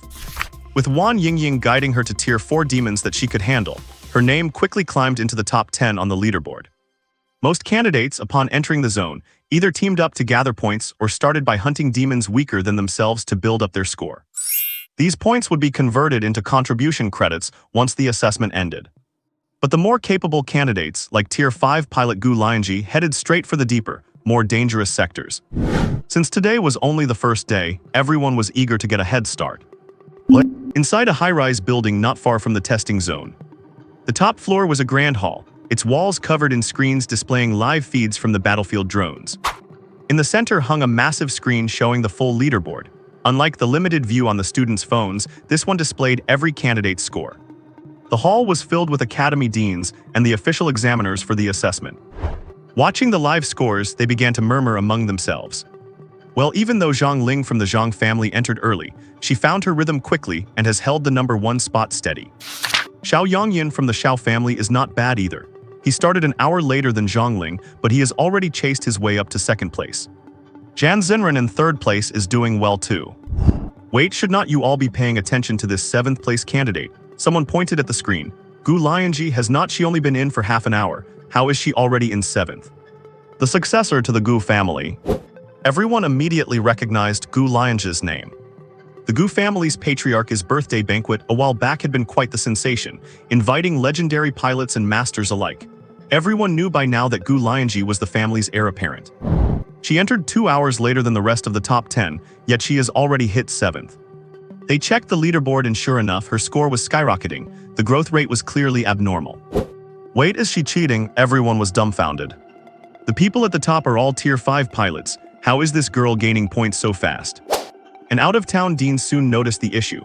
Wait, why is one of the top-tier reporters tracking her every move? I want to lodge a complaint. This Gu Lianzhi is cheating and seriously upsetting the balance of this exam. Everyone looked at the screen the dean was pointing at. It was labeled top-tier reporter Wan Yingying. The other top-tier reporter's screen was dark. It seemed they had not started active filming, as the exam had not reached its peak intensity. Top-tier reporters usually only film battles involving legendary pilots. It was not that they were being difficult, but for this level of activity, their mere presence was a favor, let alone live broadcasting. Yet the other reporter did not seem to have that issue. She was live streaming, and not only that, why was her camera lens stuck on just one person? Is she trying to broadcast the fact that they have connections to the whole world? With a top-tier reporter covering her, Gu Lianzhi was naturally the most talked-about candidate in the assessment. Other Tier 5 pilots had battlefield reporters following them too, but ordinary drones simply could not compare to the equipment and reach of a top-tier reporter. The principal who discovered the issue flushed red and immediately reported it to the chief examiner. "Examiner, this candidate is clearly cheating. She and this elite reporter are obviously connected. Everyone knows elite reporters are allowed to enter the testing area 2 days early. They definitely have detailed information on the locations of the demons. And the fact that this candidate's points are growing so fast is a clear sign that the reporter is leading the way for her." Principals and senior faculty members from major universities have the right to act as supervisors, so he had every right to report it to the chief examiner. The chief examiner glanced at him and said, "So, how do you want me to handle this? Should I disqualify this level 5 mecha pilot candidate or kick out the elite reporter we worked so hard to invite?" The principal was instantly speechless. He actually preferred to kick the candidate out, but she was the heir to the Gu family in Jiangcheng. If he dared to make that request, even though the Gu family was far away, they could still easily take revenge on him. As for kicking out the elite reporter, the elite reporter group is incredibly protective of their own.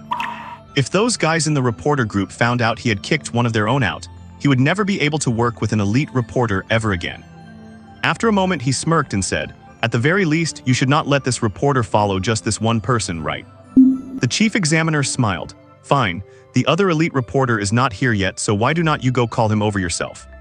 The implication was that the other reporter would not listen to orders either. If you have the ability to command an elite reporter, then go ahead and fetch him to film the footage yourself. The principal went quiet and backed off. Just then, another proctor could not help but speak up. "But boss, this reporter knows the locations of the 2 level 5 demons." To ensure they could film the 2 level 5 demons being defeated, the test organizers had revealed their locations to the 2 elite reporters beforehand. The chief examiner realized this as well but shook his head. "It does not matter. The 2 level 5 demons I chose this time are not something these kids can easily handle. Besides, level 5 demons make quite a scene when they fight. There is no way they can stay hidden." Seeing the chief examiner say this, the principal's present finally let out a sigh of relief.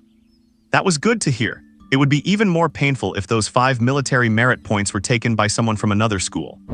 Afterward, everyone turned their attention to other candidates. Why is there a level 1 mecha in this assessment? No matter the situation, people always focus on the first place. And first place is first place, whether it is at the top of the list or the bottom. Clearly, someone had turned their gaze towards Su Nuoze, who was ranked dead last. I saw that guy too, and instead of working hard despite his low rank, he ran straight to the cafeteria to eat. If I did not know better, I would think he came to grab a meal, not to take an exam, one examiner complained. Everyone looked at Su Nuoze's location, and sure enough, they saw his level 1 mecha parked near a cafeteria. And the cheekiest part was that after he finished eating, he seemed sleepy and just lay down right by the cafeteria. "Which school is this student from?" everyone asked each other. Principal Zhao of Jiangcheng University shrank his head like a quail, afraid to make a sound. People would have just joked about it until the chief examiner asked, "Whose subordinate is this?" Seeing the chief examiner ask, Principal Zhao knew he could not hide it anymore and raised his hand. "He is from Jiangcheng University." The people around him, "Is Jiangcheng University just a magnet for trouble? Why do all these weird things happen at your school?" The chief examiner frowned. Why would you let a level 1 mecha pilot take this exam? Or did he insist on choosing a level 1 mecha himself? Well, examiner, Master Kai visited Jiangcheng University 2 months ago and personally praised Su Nuoze, so Principal Zhao immediately dropped Master Kai's name. Besides, the kid was also a closed-door disciple of Tao Wenyi. He really could not afford to offend either side. Just then, a principal from a neighboring city could not help but say, "Old Zhao, do not exaggerate. Since when does Master Kai praise a level 1 mecha pilot?" "If you do not believe me, you can go ask Master Kai," Principal Zhao retorted. "Enough." The chief examiner cut them off. "A level 1 mecha pilot will not cause any major waves in this assessment. Let him go in and play around, just make sure he does not die in there." With that comment, the evaluation of the last place candidate Su Nuoze was effectively concluded. Everyone turned their attention back to the other candidates. What? Boss Haidu, you are not going to kill the demon you just found. Looking at Su Nuoze, who had just woken up on the grass and was yawning, Wan Yingying, who was operating a small robot nearby, could not help but ask. What is the rush? Su Nuoze stretched. Where has my wife reached? She should arrive at the level 5 demon's territory by 7 tonight, but Lianzhi will definitely need to stop at a nearby energy station to refuel first. Su Nuoze wondered, refuel? You mean my wife has been hunting monsters non-stop since the exam started? Wan Yingying was a bit speechless but explained, well, obviously. This assessment is very important to everyone and there are military merit rewards for high scores. Everyone is giving it their all. Lianzhi is also pushing herself hard. The war reporter bot I have got following her is already set to automatic follow mode. She could not keep up with Gu Lianzhi's frantic battle pace either, so after setting the route, she switched it to follow mode. That must be tiring for my wife. Su Nuoze patted his backside and opened the hatch of the Peregrine 02 mecha beside him. Let us go, let us see how my wife takes down that level 5 demon. He had taught Gu Lianzhi those 2 moves. Taking down a monster of the same rank should be a breeze for her, right? Seeing that this master was finally willing to move, Wan Yingying felt a bit excited and quickly piloted her mecha. After Su Nuoze asked for directions, he set off immediately. Wan Yingying followed behind him, just like a pet system in a video game. The Peregrine mecha excels in speed and has great endurance. Even though the Night Blade mecha is the most difficult to operate among level 1 mechas, its long-distance speed is far inferior to the Peregrine type. However, the Night Blade has an extremely fast burst speed during combat. Su Nuoze flew toward the depths of the forest, while Wan Yingying navigated for him on the side, helping him steer clear of nearby monsters. Actually, Wan Yingying really wanted to lure Su Nuoze toward a level 3 monster just to see how he could counterkill it while using a level 1 mecha. But considering this was not a virtual simulation, but the real Su Nuoze, she decided to abandon that suicidal thought. What? Just as Su Nuoze and Wan Yingying were intending to bypass a group of demons, they suddenly heard sounds of fighting from not far ahead. Are there other candidates? The two exchanged a brief word over the voice channel and turned their eyes toward the front. When they got closer, they saw a squad of mechs slaughtering a nest of Tier 3 demon crocodiles. The squad consisted of 5 people, led by a Tier 4 Phantom Plus mech, while the other 4 were piloting Tier 3 mechs. Su Nuoze originally wanted to steer clear of them, but the leader of the Tier 4 mech pilot spotted him. Hey buddy, can you come over and give us a hand? The pilot of the Phantom Plus saw the silhouette of the mech, but did not realize that the mech Su Nuoze was operating was only a Tier 1 unit. Su Nuoze halted his forward flight and stopped nearby. Brother, come help us out, and we will let you have the points for one of these demons later, how about it? The lead Tier 4 pilot kept calling out. So Su Nuoze came to stand before them. However, when the group saw that Su Nuoze was in a Peregrine 2 mech, they were all stunned. Wait, can a mech of that level really show up here? One of the candidates was so distracted that he got swiped by a demon crocodile, causing damage to his shoulder armor. Never mind, buddy, nothing for you to do here, run along and play. The Tier 4 pilot waved his hand, signaling Su Nuoze not to get in the way. Su Nuoze turned and left. Wan Yingying, who had started recording expecting a grand display of power from him, had to close the feed in disappointment and walk out from her hidden corner. Field reporters are easily spotted when they drop their stealth. So the moment Wan Yingying appeared, she caught the attention of the other 5 pilots. Noticing a field reporter, everyone subconsciously took a look. Especially after seeing the senior reporter badge on Wan Yingying, their eyes lit up. Getting filmed by a senior reporter is a golden opportunity to get famous. Each of them subconsciously wanted to show off and prove their strength. And so, the scene that had been somewhat calm suddenly grew lively, as the 5 pilots began to frantically show off their maneuvers. They were dumping all kinds of energy attacks onto the demon crocodiles in front of them. The area was filled with the crackling aura of volatile energy. They looked just like 5 peacocks fanning their tails. However, Wan Yingying did not even glance at them. She did not even turn on her recording feed, but instead trotted after the Tier 1 Peregrine 2. When the 5 candidates finished off the crocodiles and stood there in cool poses, they felt a silence hanging in the air. Where did that senior reporter go? It looks like the reporter followed that Tier 1 mech, someone said weakly. How is that possible? The Tier 4 pilot asked sharply. Could it be that the Tier 1 mech is not a candidate but a proctor? Otherwise, why would a senior reporter follow a Tier 1 mech around? What? Su Nuoze looked at the position on the map and frowned slightly. This place is huge, is not it? He was already traveling at a high speed, but at his current pace, he might not make it in time. Wan Yingying took it for granted. It is an examination site for the entire province, so of course it is huge.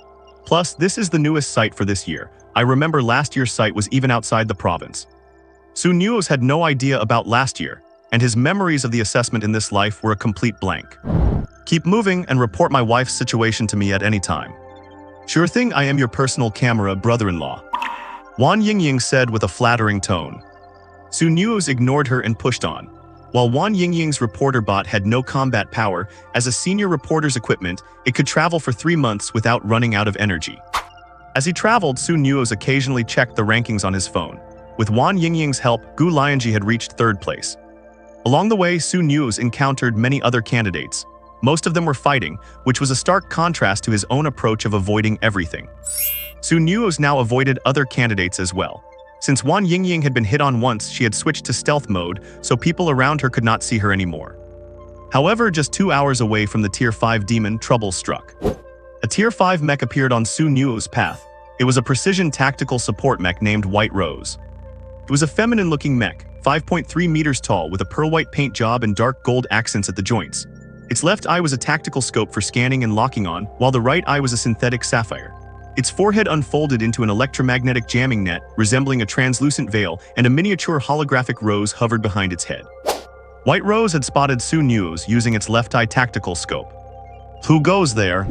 It was not just Su Nuoze. The small field reporter bot following him had also been picked up by the opponent's tactical scope. Do not shoot, I'm a candidate too. Su Nuoze raised his hands immediately. He had no choice as he saw the crystal bottle-shaped device on the opponent's right hip open up. That thing looked harmless, but it was an energy cannon launcher. This woman was serious about firing. Hearing Su Nuoze's voice, the pilot of the mech slowly closed the launcher port and began to size up Su Nuoze and the thing behind him. The field reporter. Seeing the senior reporter tag hanging on Wan Yingying, she was clearly taken aback. After a moment, she asked coldly, "You are piloting a Tier 1 mech, so why is there a senior reporter following you?" Her words also drew the attention of a small robot behind her, which flew into the air and looked over at them. Su Nuoze looked at the small robot and realized it was also a field reporter, though just a common one. There is a senior reporter behind me. Su Nuoze feigned surprise and turned to look. But with Wan Yingying in stealth mode, the Peregrine 2 could not see anything at all. Seeing that Su Nuoze seemed genuinely unaware, the pilot of White Rose moved the holographic rose behind her head and used its infrared function to reveal Wan Yingying. Wan Yingying was discovered and could only hover there. After hearing Su Nuoze's explanation, she realized he wanted nothing to do with her, so she spoke up. "Hello Zhongling, I mean no harm. I just found it strange that a Tier 1 mecha pilot appeared in this examination area, so I followed him to observe." Zhongling. Su Nuoze raised his eyebrows slightly. He had seen the name Zhongling before on the leaderboard on his phone. She was still in 1st place. Zhongling nodded at Wan Yingying, then looked at Su Nuoze and asked with a puzzled expression, "You are a Tier 1 mecha, why have you gone so deep into the forest?" She was still suspicious of Su Nuoze. The surrounding area was full of Tier 3 and Tier 4 demons. How did a Tier 1 mecha like Su Nuoze have the nerve to venture so far in? Su Nuoze was taken aback. He honestly did not know how to answer that question. But he quickly replied, "I just came to broaden my horizons. Besides, I am not here to kill demons, I can surely survive by just hiding, right?"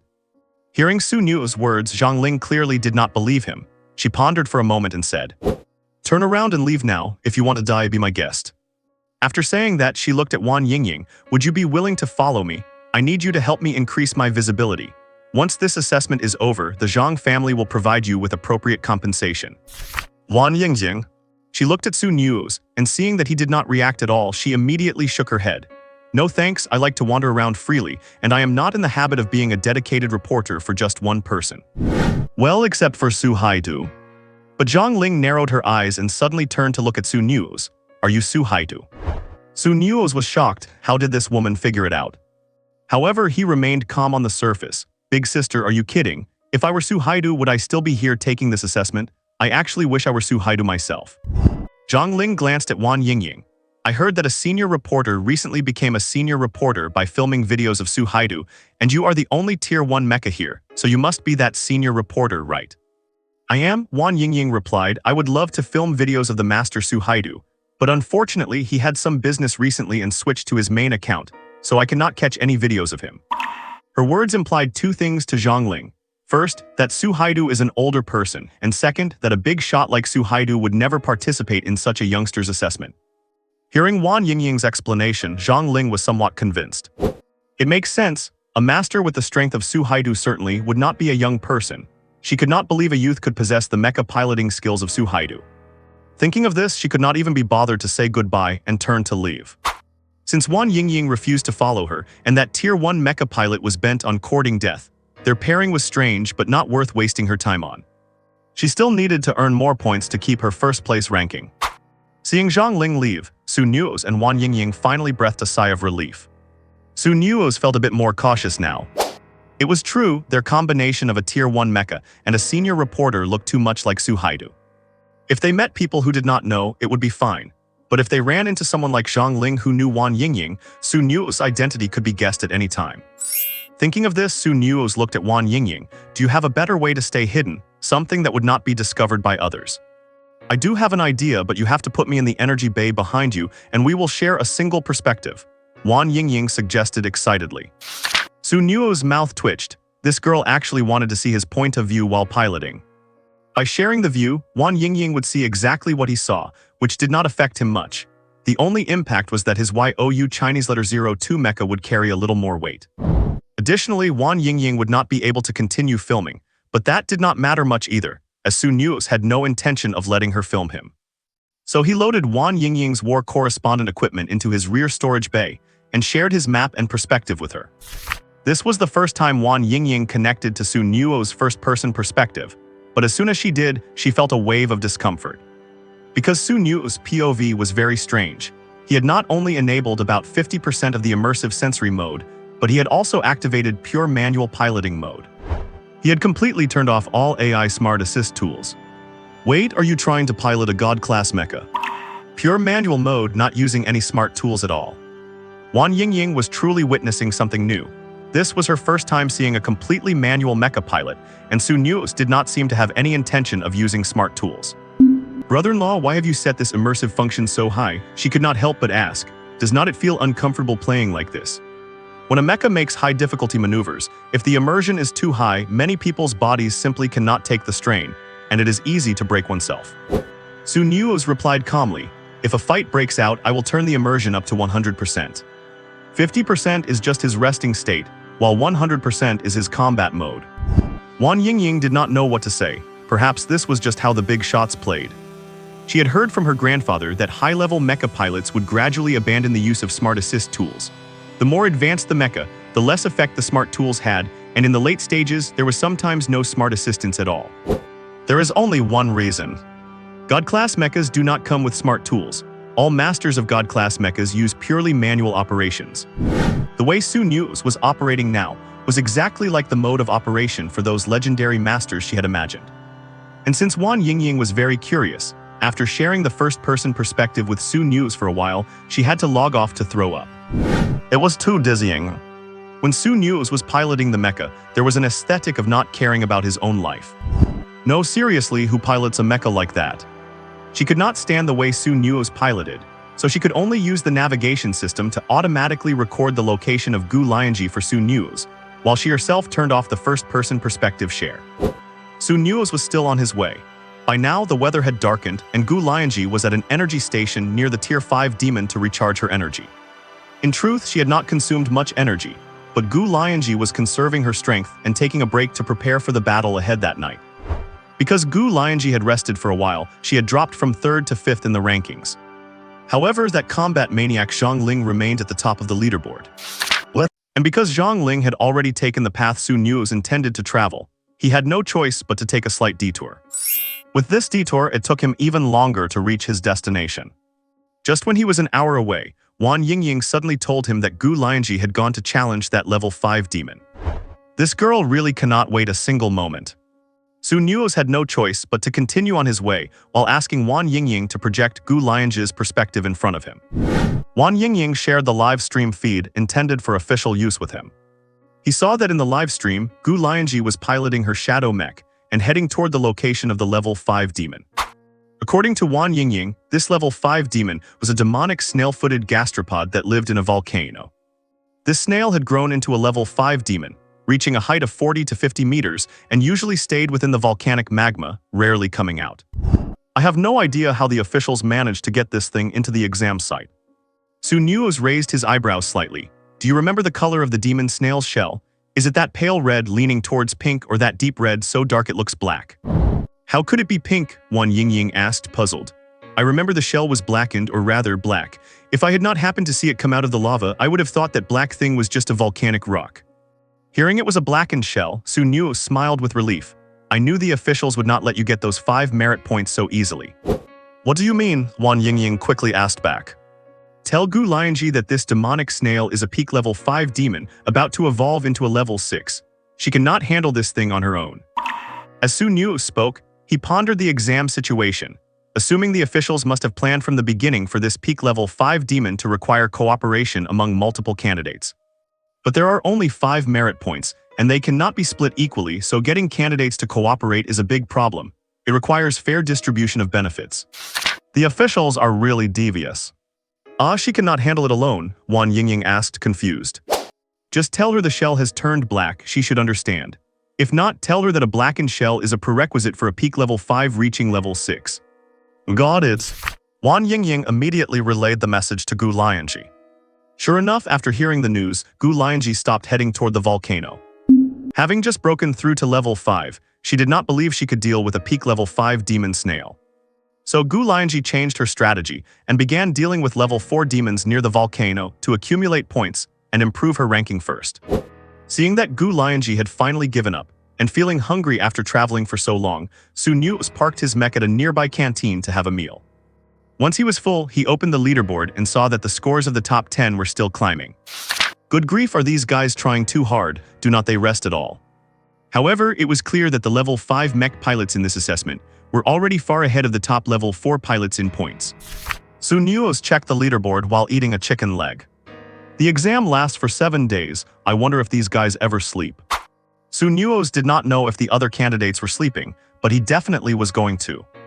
He pulled Wan Yingying's little field reporter out of his back tool compartment, asked her to keep an eye on Gu Lianzhi for him, and lay down inside the Peregrine 02 mech to sleep. The area around the canteen was perfectly safe because every canteen was guarded by an instructor, which was the exam's way of giving candidates a place to rest. The night passed without incident. When Su Nuoze woke up the next day, he casually clicked on the leaderboard.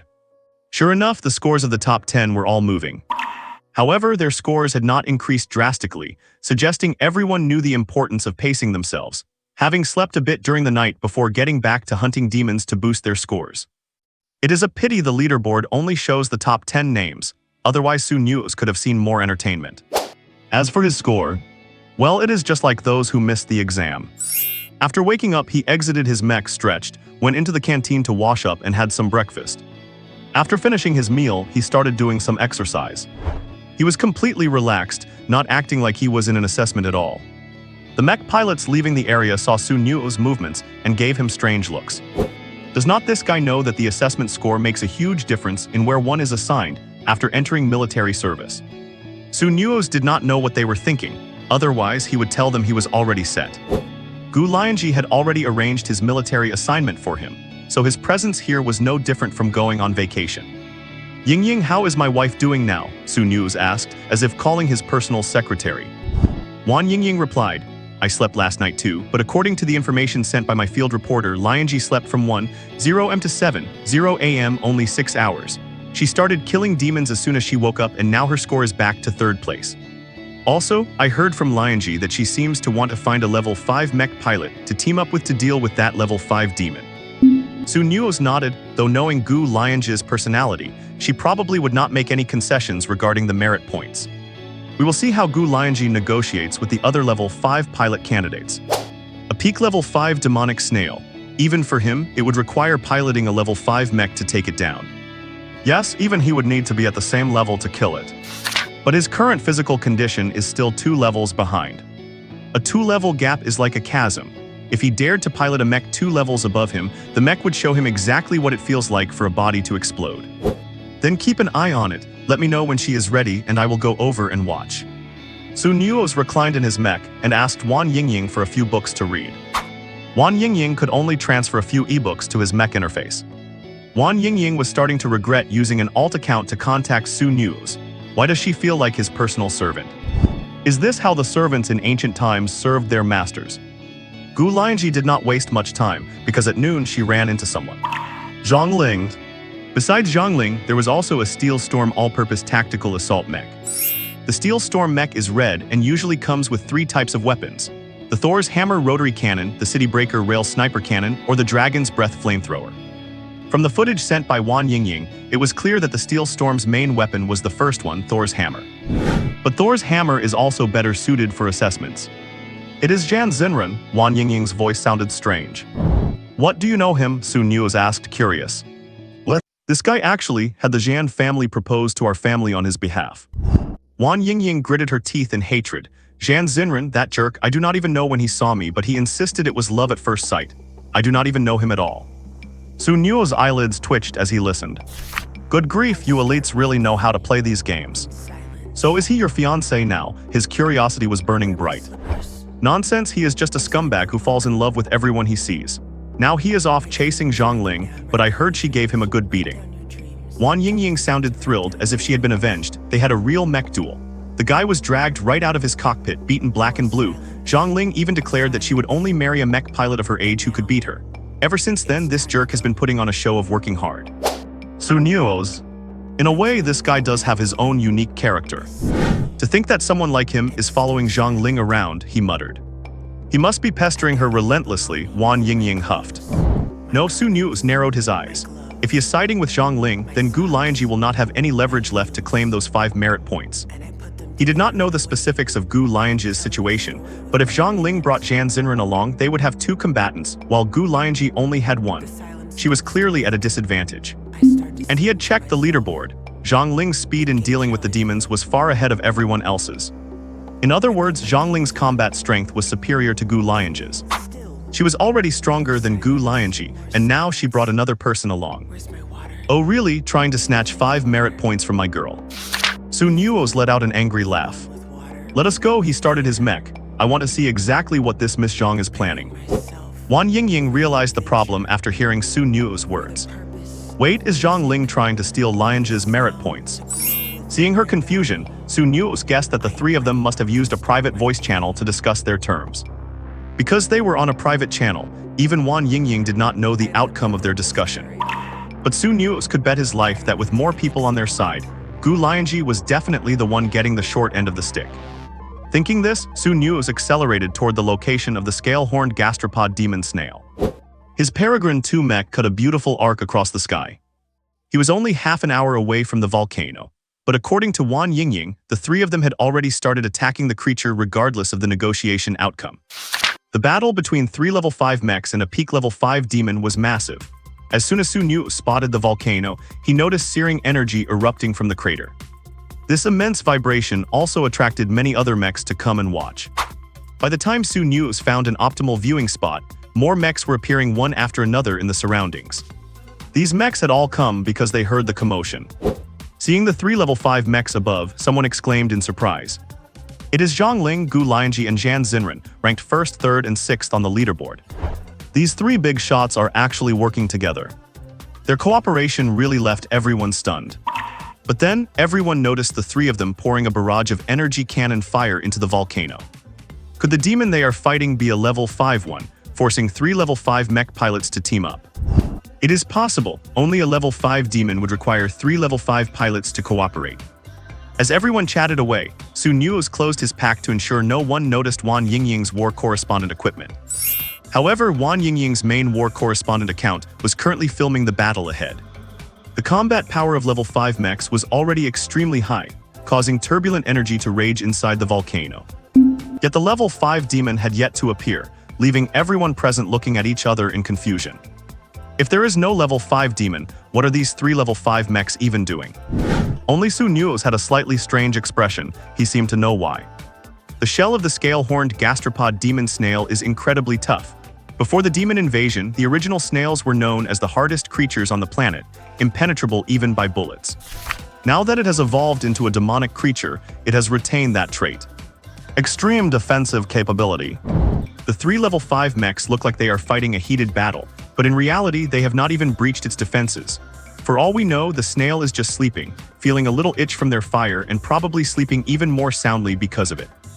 Normally, the defensive power of a scale-horned gastropod demon snail is 1 or even 2 levels higher than its own tier. Nuoze remembered that in his past life, when the 4 of them from the prodigy class were still mech masters, they tried many ways to kill a level 6 snail of the same type, but failed. It was not until they used sonic waves to force it to attack that they finally found a window to land the killing blow. In short, this thing is disgusting. If Nuoze were to give Gu Lianzhi advice, his suggestion would be: switch to a different level 5 demon. This thing is truly impossible to kill unless they have sonic weaponry, but sonic weapons are indiscriminate and could easily harm their own teammates.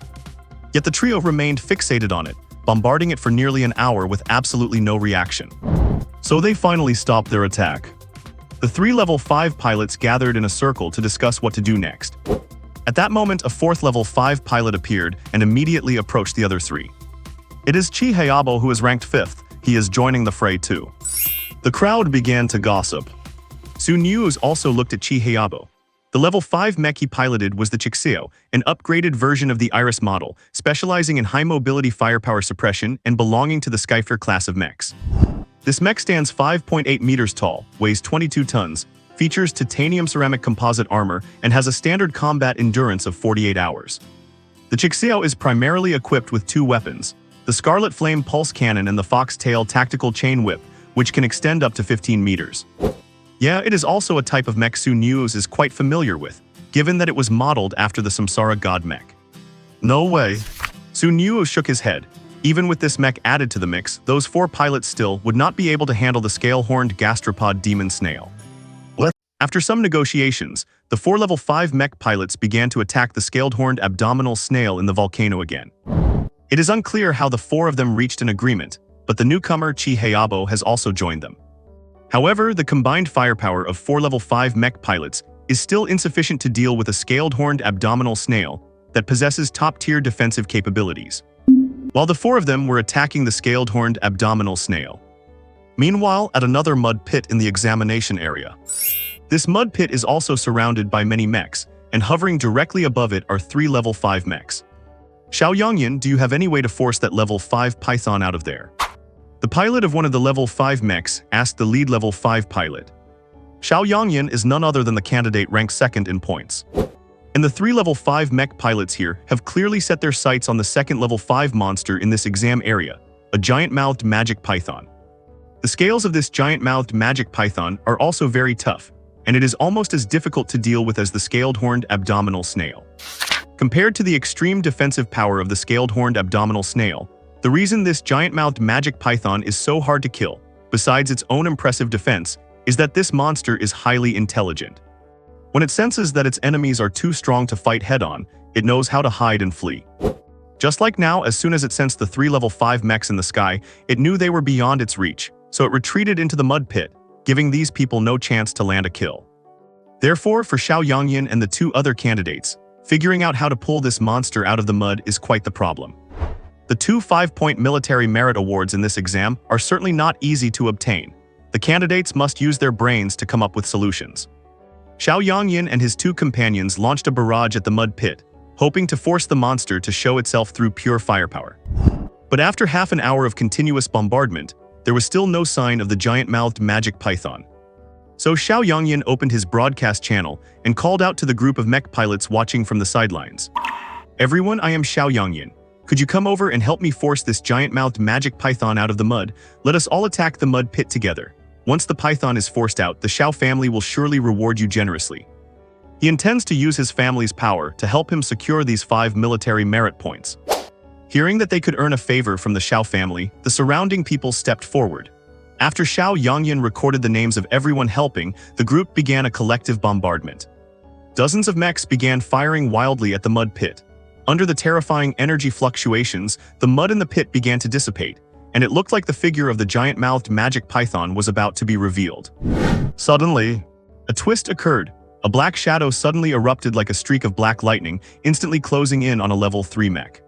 The creature opened its massive, blood-dripping maw and bit the mech to pieces in one strike. The mech exploded instantly, and the fate of the pilot inside can be easily imagined. After killing the level 3 mech pilot, the giant-mouthed magic python did not even stop, immediately fleeing toward the distance.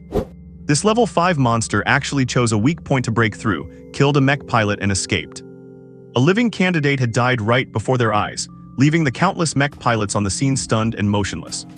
Except for the 3 level 5 mech pilots, everyone else who witnessed this could not help but wonder. If that giant-mouthed magic python had broken through toward them, would they have met the same fate? Only now did everyone clearly realize what the outcome would be when participating in a battle that far exceeded their own combat power. On the battlefield, not every fight is something that small fry like them can get involved in. For the sake of a so-called favor from a big family, they had nearly paid with their lives. Xiao Yongyan and his 2 companions glanced frowningly at the wreckage of the dead pilot's mech, then continued to pursue the giant-mouthed magic python. Now that they had finally forced it out, they certainly could not let it get away. But the other level 4 or level 3 mech pilots did not follow anymore. Some shows are not worth watching. They are not in game pods for mech glory, nor are they on a neural link. They are personally piloting these mechs. As the scaled horned abdominal snail refused to come out, the 4 level 5 pilots, including Zhang Ling, grew anxious. Then Zhan Xinren came up with an idea. He suggested getting the mech pilots watching from the sidelines to help and see if they could force the snail out. So he turned on his loudspeaker and invited the spectators to join in. If everyone was willing to help, his Zhan family would owe them a favor. Hearing Zhan Xinren's call, Su Nuoze frowned and retreated behind the crowd. A bunch of low-level mechs trying to show off in front of a peak level 5 monster about to reach level 6 is no different from courting death. Seeing everyone going up to their deaths, Su Nuoze did not try to persuade them. He knew his words carried little weight and no one would believe him anyway.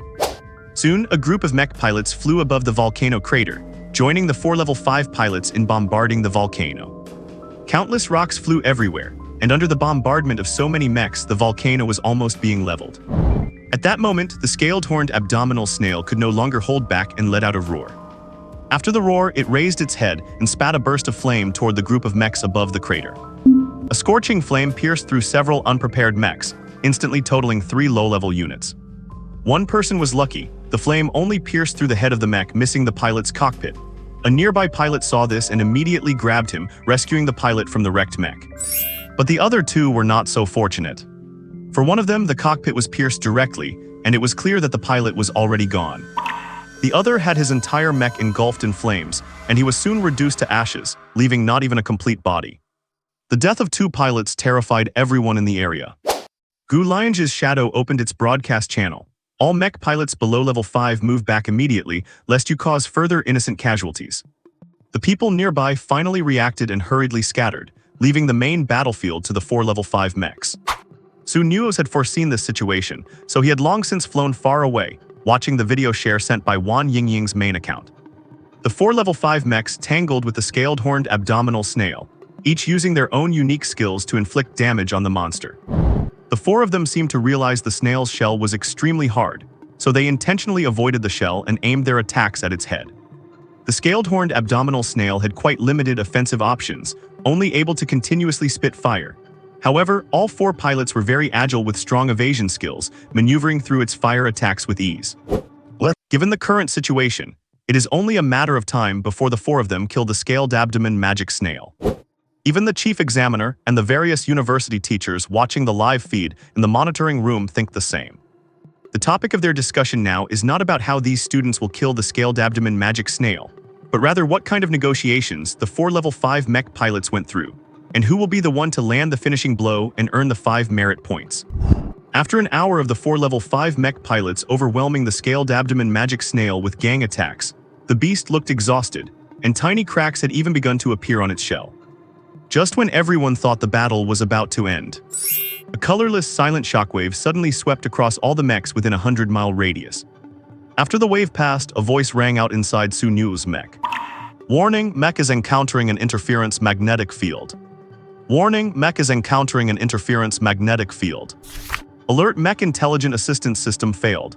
Mech navigation system, target identification error, navigation-based weapons failed, communication interrupted. A series of warnings sounded, and the communication between Su Nuoze and Wan Yingying was suddenly cut off. My God! Su Nuoze sat up abruptly, looking at the red warning lights flashing inside the cockpit. He did not rely on the failed radar, but instead switched on the long-range vision function to look at the battlefield ahead. At this moment, all the mechs around him were affected by the interference field. One guy even broadcasted through his loudspeaker.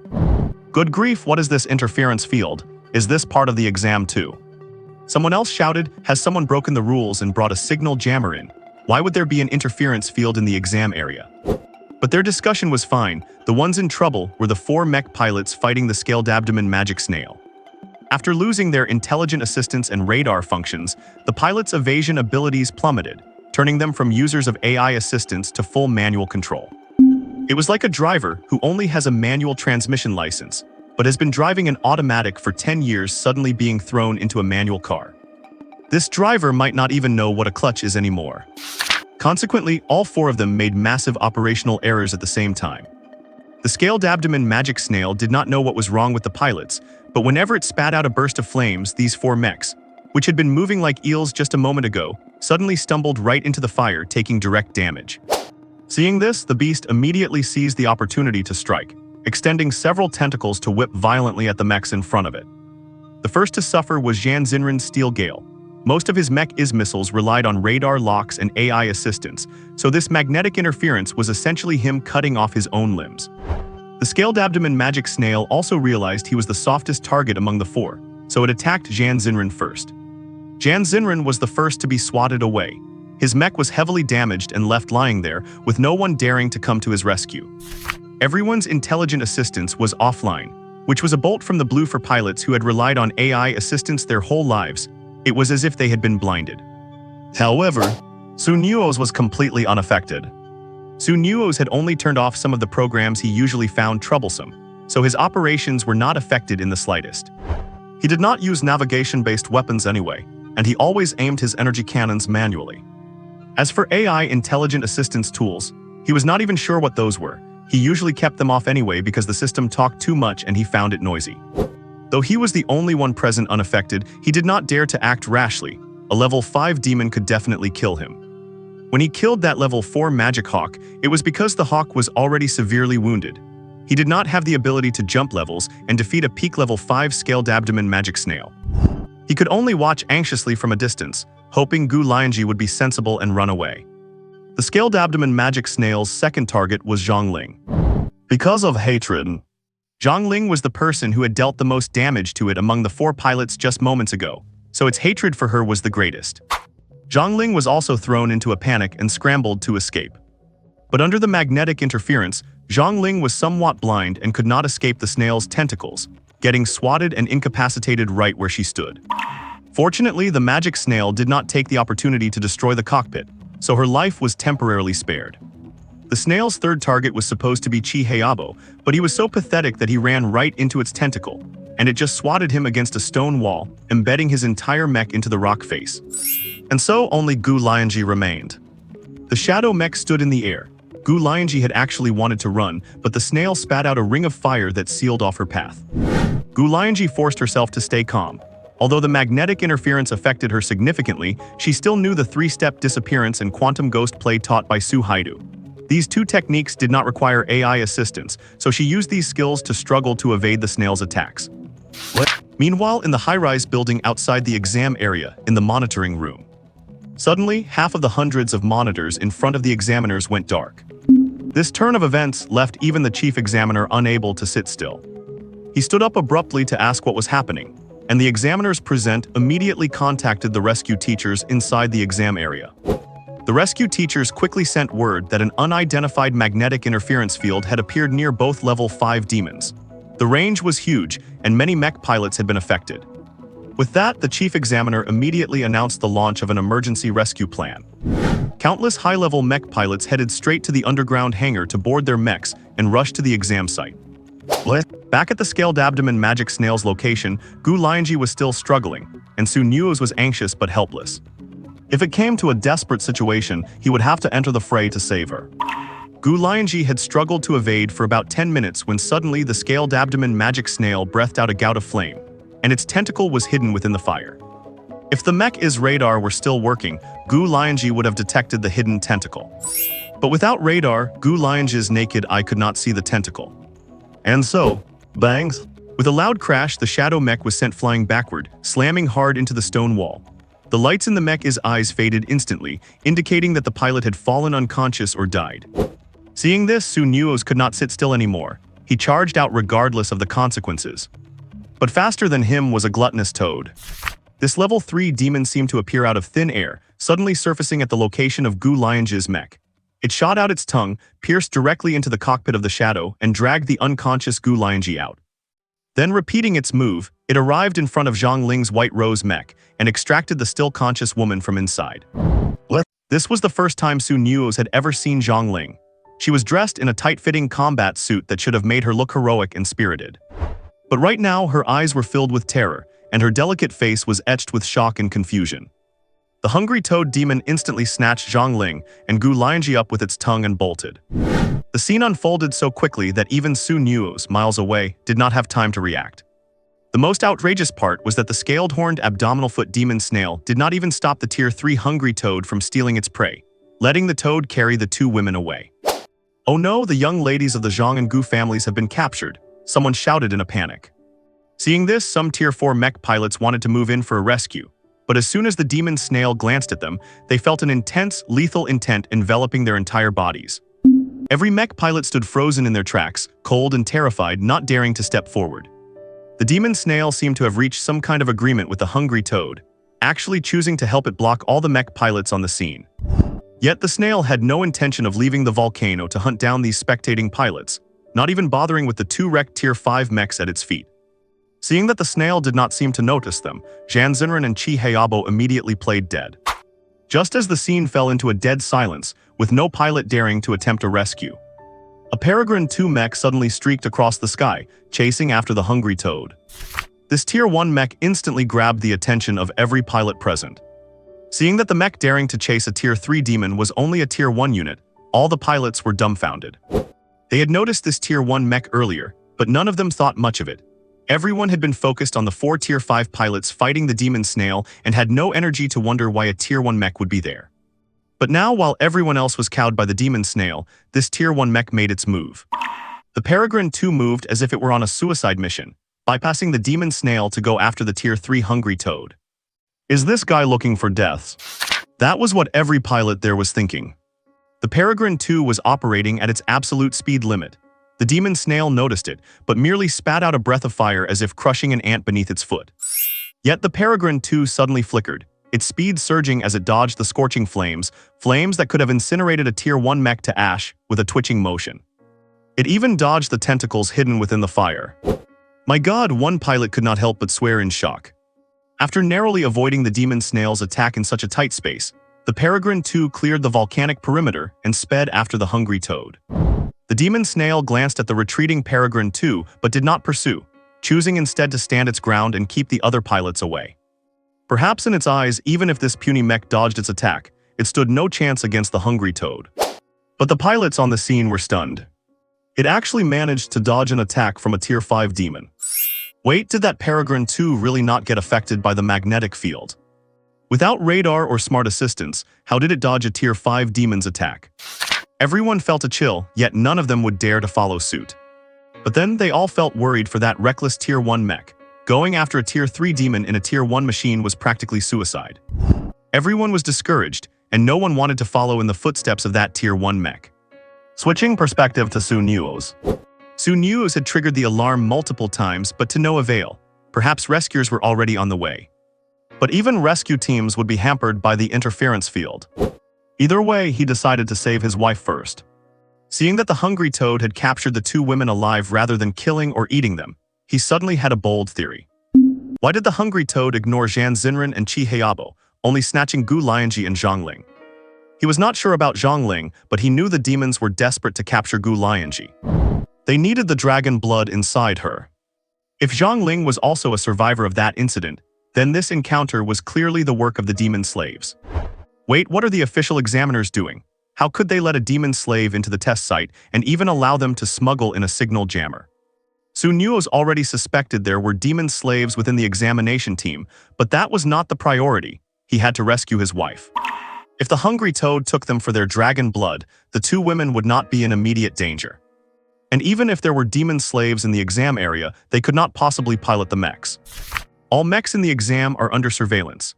Even if the demon slaves have godlike abilities, they came in alone, so they have to rely on the demons already at the site.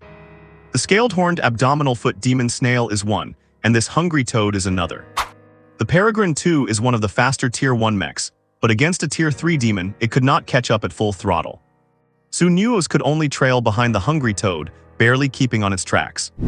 As long as he did not lose the trail, he would find the women and the location of the hungry toad. Silence. Half an hour later. The rescue plan has already been initiated, so why is the signal jamming still active? At the examiner's tower, a legendary class mech hovered in the sky, questioning the chief examiner. Senior Zhang, I have already sent the support team in, and the signal tower will be brought in shortly. The chief examiner replied, bowing respectfully to the legendary pilot. Yes, the legendary mech pilot in the sky was none other than the ancestor of the Zhang family, Zhang Zizhen. He was also the grandfather of the first-ranked candidate, Zhang Ling. The signal has been gone for half an hour and you still have not brought the tower in. You are telling me you have done your best. Zhang Zizhen sneered, I suspect you are a spy for the demons. As he spoke, he raised a hand. Unnatural ripples appeared around the right arm of his legendary mech, flashing like rings of soul energy. He was actually going to attack the chief examiner directly. The examiner's face changed as he hurriedly shouted, Senior Zhang, I am an official. You cannot kill me, you will be held criminally liable. Zhang Ling is the greatest genius in our family, with the best chance of becoming a master of divine mechs. If so much as a hair on her head is harmed, I will risk everything to end your miserable life. Zhang Zizhen's voice was ice cold, but he remained wary of the authorities and refrained from killing the examiner on the spot. What? Seeing that his life was spared, the examiner broke out in a cold sweat, his face filled with terror. But no one noticed that deep in his eyes, there lurked a hint of mockery and a hint of malice. He methodically arranged for the signal towers to be sent in, but it had already been half an hour since the signal interference began. The moment the signal was restored, everything happening in the examination hall was laid bare before everyone's eyes, including the 4 level 5 mechs disabled by the scaled-horned gastropod demon snail, the unknown fate of Zhan Xinren and Qi Heiabo, and Gu Lianzhi and Zhang Ling being abducted by a level 3 hungry toad. On the other side, the giant-mouthed demon python had taken advantage of the signal blackout to defeat the 3 level 5 mech pilots pursuing it, but it did not linger and fled immediately after. It was very cunning and did not actually kill the 3 level 5 mech pilots. All of them, including Xiao Yongyan, had been rescued. Upon hearing this news, legendary mech pilot Zhang Zizhen flew into a rage. Ignoring the standard exam procedures, he demanded a map and charged straight into the examination zone. The rescue team also prioritized dealing with the scaled-horned gastropod demon snail, aiming to save level 5 pilots Zhan Xinren and Qi Heiabo first. Backtracking to 30 minutes ago. Nuoze piloted his Peregrine 2 mech through one rugged stretch after another, while many low-level demons nearby lunged at him, trying to kill him upon spotting him. But he dispatched these level 1 and 2 demons with casual ease before continuing his pursuit. He made no effort to hide his intentions, so the surrounding demons all sought to take him down once they noticed his movements. If a demon blocking his path was difficult to handle, Nuoze would simply bypass it. If it were easy with obvious weak points, he would eliminate it in passing. As a result, his exam score for the mech was skyrocketing along the way. After about a dozen minutes of pursuit, he arrived at a valley. And the trail of that hungry toad led straight into a crevice within this valley. He frowned at a set of strange markings beside the valley, slowly drew the short sword from his back, cut through the thorns within the crevice, and carefully crept inside. The crevice was very tight. He had to turn his mech sideways to barely squeeze through. The light in the crevice was dim, and he proceeded while staying vigilant against any potential dangers. He was piloting the mech manually this time. If the mech were destroyed, he would die. The Peregrine 2 mech was now inextricably linked to his own life. With a look of intense focus, after clearing thorns for about 7 or 8 minutes, a glimmer of light appeared before him. He had arrived. Nuoze silently adjusted his immersion setting to 100 and allowed the internal combustion engine's fuel to enter a self-igniting state. Sorry, I am going to have to push you to the limit now, he whispered to the Peregrine 2. Self-igniting the fuel could boost the mech's mobility, but this method was only effective for low-tier mechs. Under combustion, they could unleash combat power far beyond their grade. Just as he was about to enter the lit area, a sinister laugh rang in Nuoze's ears. Keep cursing, little girl. Once the demon god extracts the dragon blood from your body and I get my turn with you, I hope your tongue is just as sharp. A filthy traitor to humanity, do you even deserve to be called human? This retort came from Zhang Ling. As Nuoze cut through the final thorns, the scene before him unfolded. It was an altar about 10 meters in diameter, with 2 pillars emitting black mist at its center. Bound to the pillars were 2 people, Gu Lianzhi and Zhang Ling.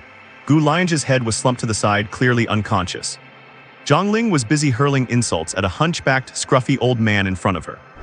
The old man looked wretched, his clothes were rags and his exposed skin was filthy, as if he had not bathed in days. Around the altar, a dozen level 3 hungry toads were gathered, all prostrate on the ground, facing the altar in the center. In the heart of the altar sat a blood-red crystal, the red fluid within it seeming to flow with the pulsing rhythm of life. As Su Nuoze took in the full scene, the old demon servant spotted him and abruptly turned toward the crevice. "Who is there?" Zhongling, bound as she was, felt a glimmer of hope upon hearing the commotion. But when she saw that it was only a level 1 mech, her hope shattered, though she immediately recognized him. It was the level 1 mech that the senior reporter had been following all along. Why would this guy come here to throw his life away? The area was crawling with level 3 demons. She could not believe a level 1 mech could do anything. Even the legendary master known as Su Haitu could not save them here, could he? The old demon servant, initially panicked at being discovered, breathed a sigh of relief upon seeing it was just a level 1 mech. He gestured to a hungry toad at his feet. "Go bring me his corpse." The hungry toad, a demon resembling a common toad, had pus oozing from its disgusting body, covered in blood-filled blisters that would reek if popped. The hungry toad fixed its eyes on Su Nuoze and lunged at him. Zhongling closed her eyes, unable to bear watching the cruel scene about to unfold. The old demon servant resumed his work at the altar. A scream echoed out, but it did not sound like the scream of a human.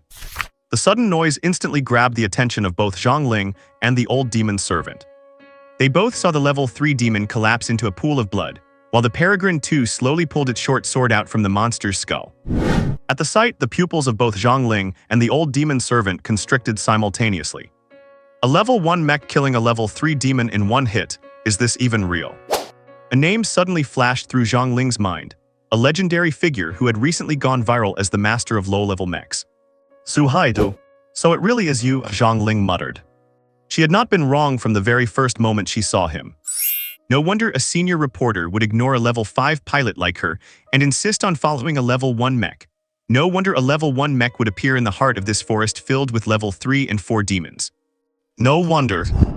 Su Nuoze casually tossed the corpse of the level 3 demon aside and walked slowly toward the altar. Along the way, he had killed too many demons that blocked his path, and his Falcon 2 mech was already stained with their blood. Covered in that black, gore-stained blood, he continued his steady advance toward the old demon slave. The old demon slave looked on in terror, unable to comprehend why this Falcon 2 mech possessed such exaggerated combat power. He immediately waved his hand and shouted, "Go, kill him." He commanded the surrounding SE toads to swarm towards Su Nuoze one after another. Feeling the roar of the internal combustion engine inside his mech, Su Nuoze's gaze became more focused than ever. This was not the battle with the greatest disparity in power he had ever faced, but it was certainly the weakest mech he had ever piloted. He took a deep breath and assumed a combat stance. "Come now," he whispered, and as he watched the SE toads lunging at him from all directions, he moved. The short sword in his hand became a flurry of phantoms, while his mech erupted with speed far beyond that of a level 1 machine. Facing an encirclement of demons superior in attack, speed, and defense, he had to push his piloting to the absolute limit. He did not meet the leading SE toad head-on. Instead, he dodged its tongue, grabbed it with his left hand, and swung his short sword to sever it clean off. However, due to the immense strength of the level 3 demon, his mecha's left arm suffered slight damage. Next came several more tongue attacks. He shifted his center of gravity low, executing a highly complex evasive maneuver with the mech, just like a living human. Countless tongues whipped through the air above his mech. Any one of them could have pierced his cockpit and ended his life. Yet his eyes burned with intensity, without a trace of fear. He gripped his short sword in a reverse hold and charged at an SE toad that looked the most vulnerable. The creature instinctively retracted its tongue to defend itself, but the next moment Su Nuoze caught it. Warning: mech left arm damage at 12%. The tremendous friction caused secondary damage to the Falcon 2's left arm. The gap in strength between them was too vast. When Su Nuoze performed maneuvers that exceeded the mech's structural capacity, damage was inevitable.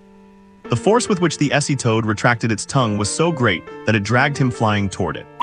Su Nuoze rotated his mech, used a reverse grip strike to slice off the tongue, and then used that momentum to launch an attack directly at the toad. The loss of its tongue caused the toad immense pain, its eyes watering and blurring its vision. The next instant, the image of the mech in its sight grew larger. Squelch! The reverse blade sank into the SE toad's skull, slaying the level 3 demon on the spot. This time the old demon slave and Zhang Ling saw it clearly. They had goosebumps all over. They had actually witnessed a level 1 mech counterkill a level 3 demon. And that too while being swarmed by many more of the same kind. How could there be a mech pilot this strong? Sun Yuo's, on the other hand, felt a surge of thrill. It was glorious, there was nothing like piloting a mech personally. 100% synchronization, unlike those neural link chains that could not bring out his full potential. But the next moment, the mech IS system reported a series of minor malfunctions. These faults were a natural reaction, as he was frantically burning through the mech IS lifespan to double its combat efficiency. Issues like loose joints and overheating outer shells flashed before his eyes. It was safe to assume that once he shut down the engine, the mech would likely be scrap metal. But as long as he kept the engine running, this machine could fight for a long time. This was the final dance for the Falcon 2. Zhang Ling stared blankly at the mech, as if seeing what a true mech pilot should look like. This is what a mech pilot is. This is the mech pilot she had always envisioned. Sun Yuo's movements did not stop, and the surrounding SE toads let out angry shrieks, lunging at him again. He fought as he retreated, constantly weaving through more than a dozen tongues. Soon he spotted an opening to wipe out most of the toads. While maneuvering, he enticed several tongues to entangle him. Through deliberate positioning, he even sacrificed his right arm to ensure those tongues knotted together. His right arm was pierced on the spot, forcing him to switch his short sword to his left hand. At the same time, he managed to get over a dozen tongues tied together, forcing the SE toads into a tangle. Then he drove his blade deep into the knotted ball of tongues at the center. Yang! All the SE toads let out a scream, and while they were in agony, he surged forward, using his reverse blade to kill them one by one. A group of level 3 demons had suddenly become lambs to the slaughter. The old demon slave finally realized that the dozen level 3 demons by his side were no match for this monster. With trembling hands, he drew a small knife, preparing to initiate the ritual early. Hold him off, use your lives if you have to. If the demon lord's ritual is not completed, you will be sinners of the entire demon race. He threatened the toads that could understand him while clutching the knife in both hands, kneeling before the crimson crystal at the center. Noble lord, this servant has brought you 2 vessels. Please, grant me the tool to harvest the dragon's blood from their bodies. The old demon slave's tone was deeply reverent, as if worshipping a supreme existence. The blood-red crystal rippled for a moment. After 5 minutes of preparation, a crack opened in the crystal, revealing a blade shaped like a scale. Pierce the skin of the vessels, and this scale will draw the dragon's blood itself. The crystal spoke in a human tongue. The voice sounded neither male nor female, like a robot, yet seemingly overflowing with emotion. It seemed as if all the 7 human emotions were packed into that one sentence: joy, rage, anxiety, longing, sorrow, fear, surprise. Various emotions blended into a single statement, sounding utterly contradictory. Sun Yuo's heard the voice too, and he picked up his pace. He began a suicidal offensive. Protecting only the cockpit, he used the short sword in his left hand to frantically slaughter all the remaining toads. The price for such actions was that many parts of the mech were failing one after another. Warning: balance system compromised. Warning: mech severely damaged, please perform repairs immediately. Warning: mech left leg joint damaged, mobility failing. Sun Yuo's ignored all the alerts. He did not need the internal systems updates, he understood the mech he was piloting better than anyone else. At this moment, the old magic slave had already raised the dragon scale with both hands, approaching the unconscious Gu Lianzhi with a look of reverence. Instead of dealing with Zhang Ling, who was already awake, he went for the unconscious Gu Lianzhi first. It was precisely this choice that triggered Sun Yuo's, who had originally intended to steadily eliminate all the magic beings. Sun Yuo's activated all energy sources and unleashed unprecedented power. The mech shot out like a grenade, actually piercing straight through the bodies of the last 2 hungry toads. Overloading the mech also caused Sun Yuo's to cough up a mouthful of blood. The reason he had been hesitant to use this move was that it would cause significant damage to his body, which was still only at E-rank physical level. He had worked hard to recover for 2 months and was about to break through to D-rank. He did not want to suffer any more physical damage, but he had no other choice now. After killing the last toad, he used his only functioning arm to hurl the short sword with all his might. Warning: mech damage has reached 91%. Warning: mech damage has reached 91%. Blood-red warnings flashed inside the mech, and the entire cockpit was filled with the sound of beeping alarms. Yet Sun Yuo's just stared at where he had thrown the sword. The target of the short sword was not the old magic slave, but Zhang Ling. Zhang Ling's pupils dilated as she watched the short sword flying toward her to kill her, her eyes filled with fear and bewilderment. Could it be that this Suhaidu guy was not here to save her, but to finish her off? Bang! The pain she expected never came. When her eyes refocused, she found the ropes on her body had snapped and fallen to the ground, while the short sword was stuck in a stone pillar. The short sword was not aimed at her, it was there to cut her bonds. The old magic slave noticed this and hurriedly thrust the dragon scale toward Gu Lianzhi. "Save her," Su Nuo shouted at the stunned Zhang Ling. Zhang Ling snapped out of it and immediately charged at the old magic slave. Her physical level was C rank, so dealing with a magic slave not using a mech was quite easy for her. Just as the dragon scale in the old man's hand was about to pierce Gu Lianzhi's skin, a shoe flew over and knocked the dragon scale away. It was Zhang Ling's shoe. After saving Gu Lianzhi with one shoe, Zhang Ling took off the other one to use as a weapon and smashed it toward the old magic slave. By the time the old magic slave scrambled to pick up the dragon scale, a shoe print was already plastered across his face. "How dare you kidnap people?" Zhang Ling slammed her shoe onto the old man's face, sending him staggering, then kicked him down, pinned him, and started beating him to a pulp with the shoe. "That is for being a traitor. That is for worshipping the magic race. And for all that screeching, do you really think someone like me is for you to mess with, you ugly thing? No emotions, just pure raw fury." Zhang Ling was beating the old magic slave nearly to death. When Su Nuos finally managed to open the hatch of the wrecked Peregrine 02 and stepped out, he witnessed the scene of the old man being beaten to a pulp. Seeing Zhang Ling's display of violent aesthetics, his eye twitched uncontrollably. Good grief, this girl is ferocious. Whoever marries her is going to have a rough time, right? Sensing someone approaching, Zhang Ling let go of the half-dead magic slave and looked toward the legendary Su Haidu. Seeing Su Nuo's youthful appearance, a strange look flashed in her eyes. Su Haidu is actually that useless son-in-law from the Gu family. Yes, she recognized Su Nuo's. Gu Lianzhi was a genius girl of her age, so she had known about her early marriage for a long time. Out of curiosity, she had even looked into that husband's background. Well, a total loser who happened to be quite handsome, which is why she remembered his face. But seeing this same loser appear before her, having just piloted a first-grade mech to wipe out a dozen third-grade magic beings, she felt a bit dazed. Wait, this is the loser.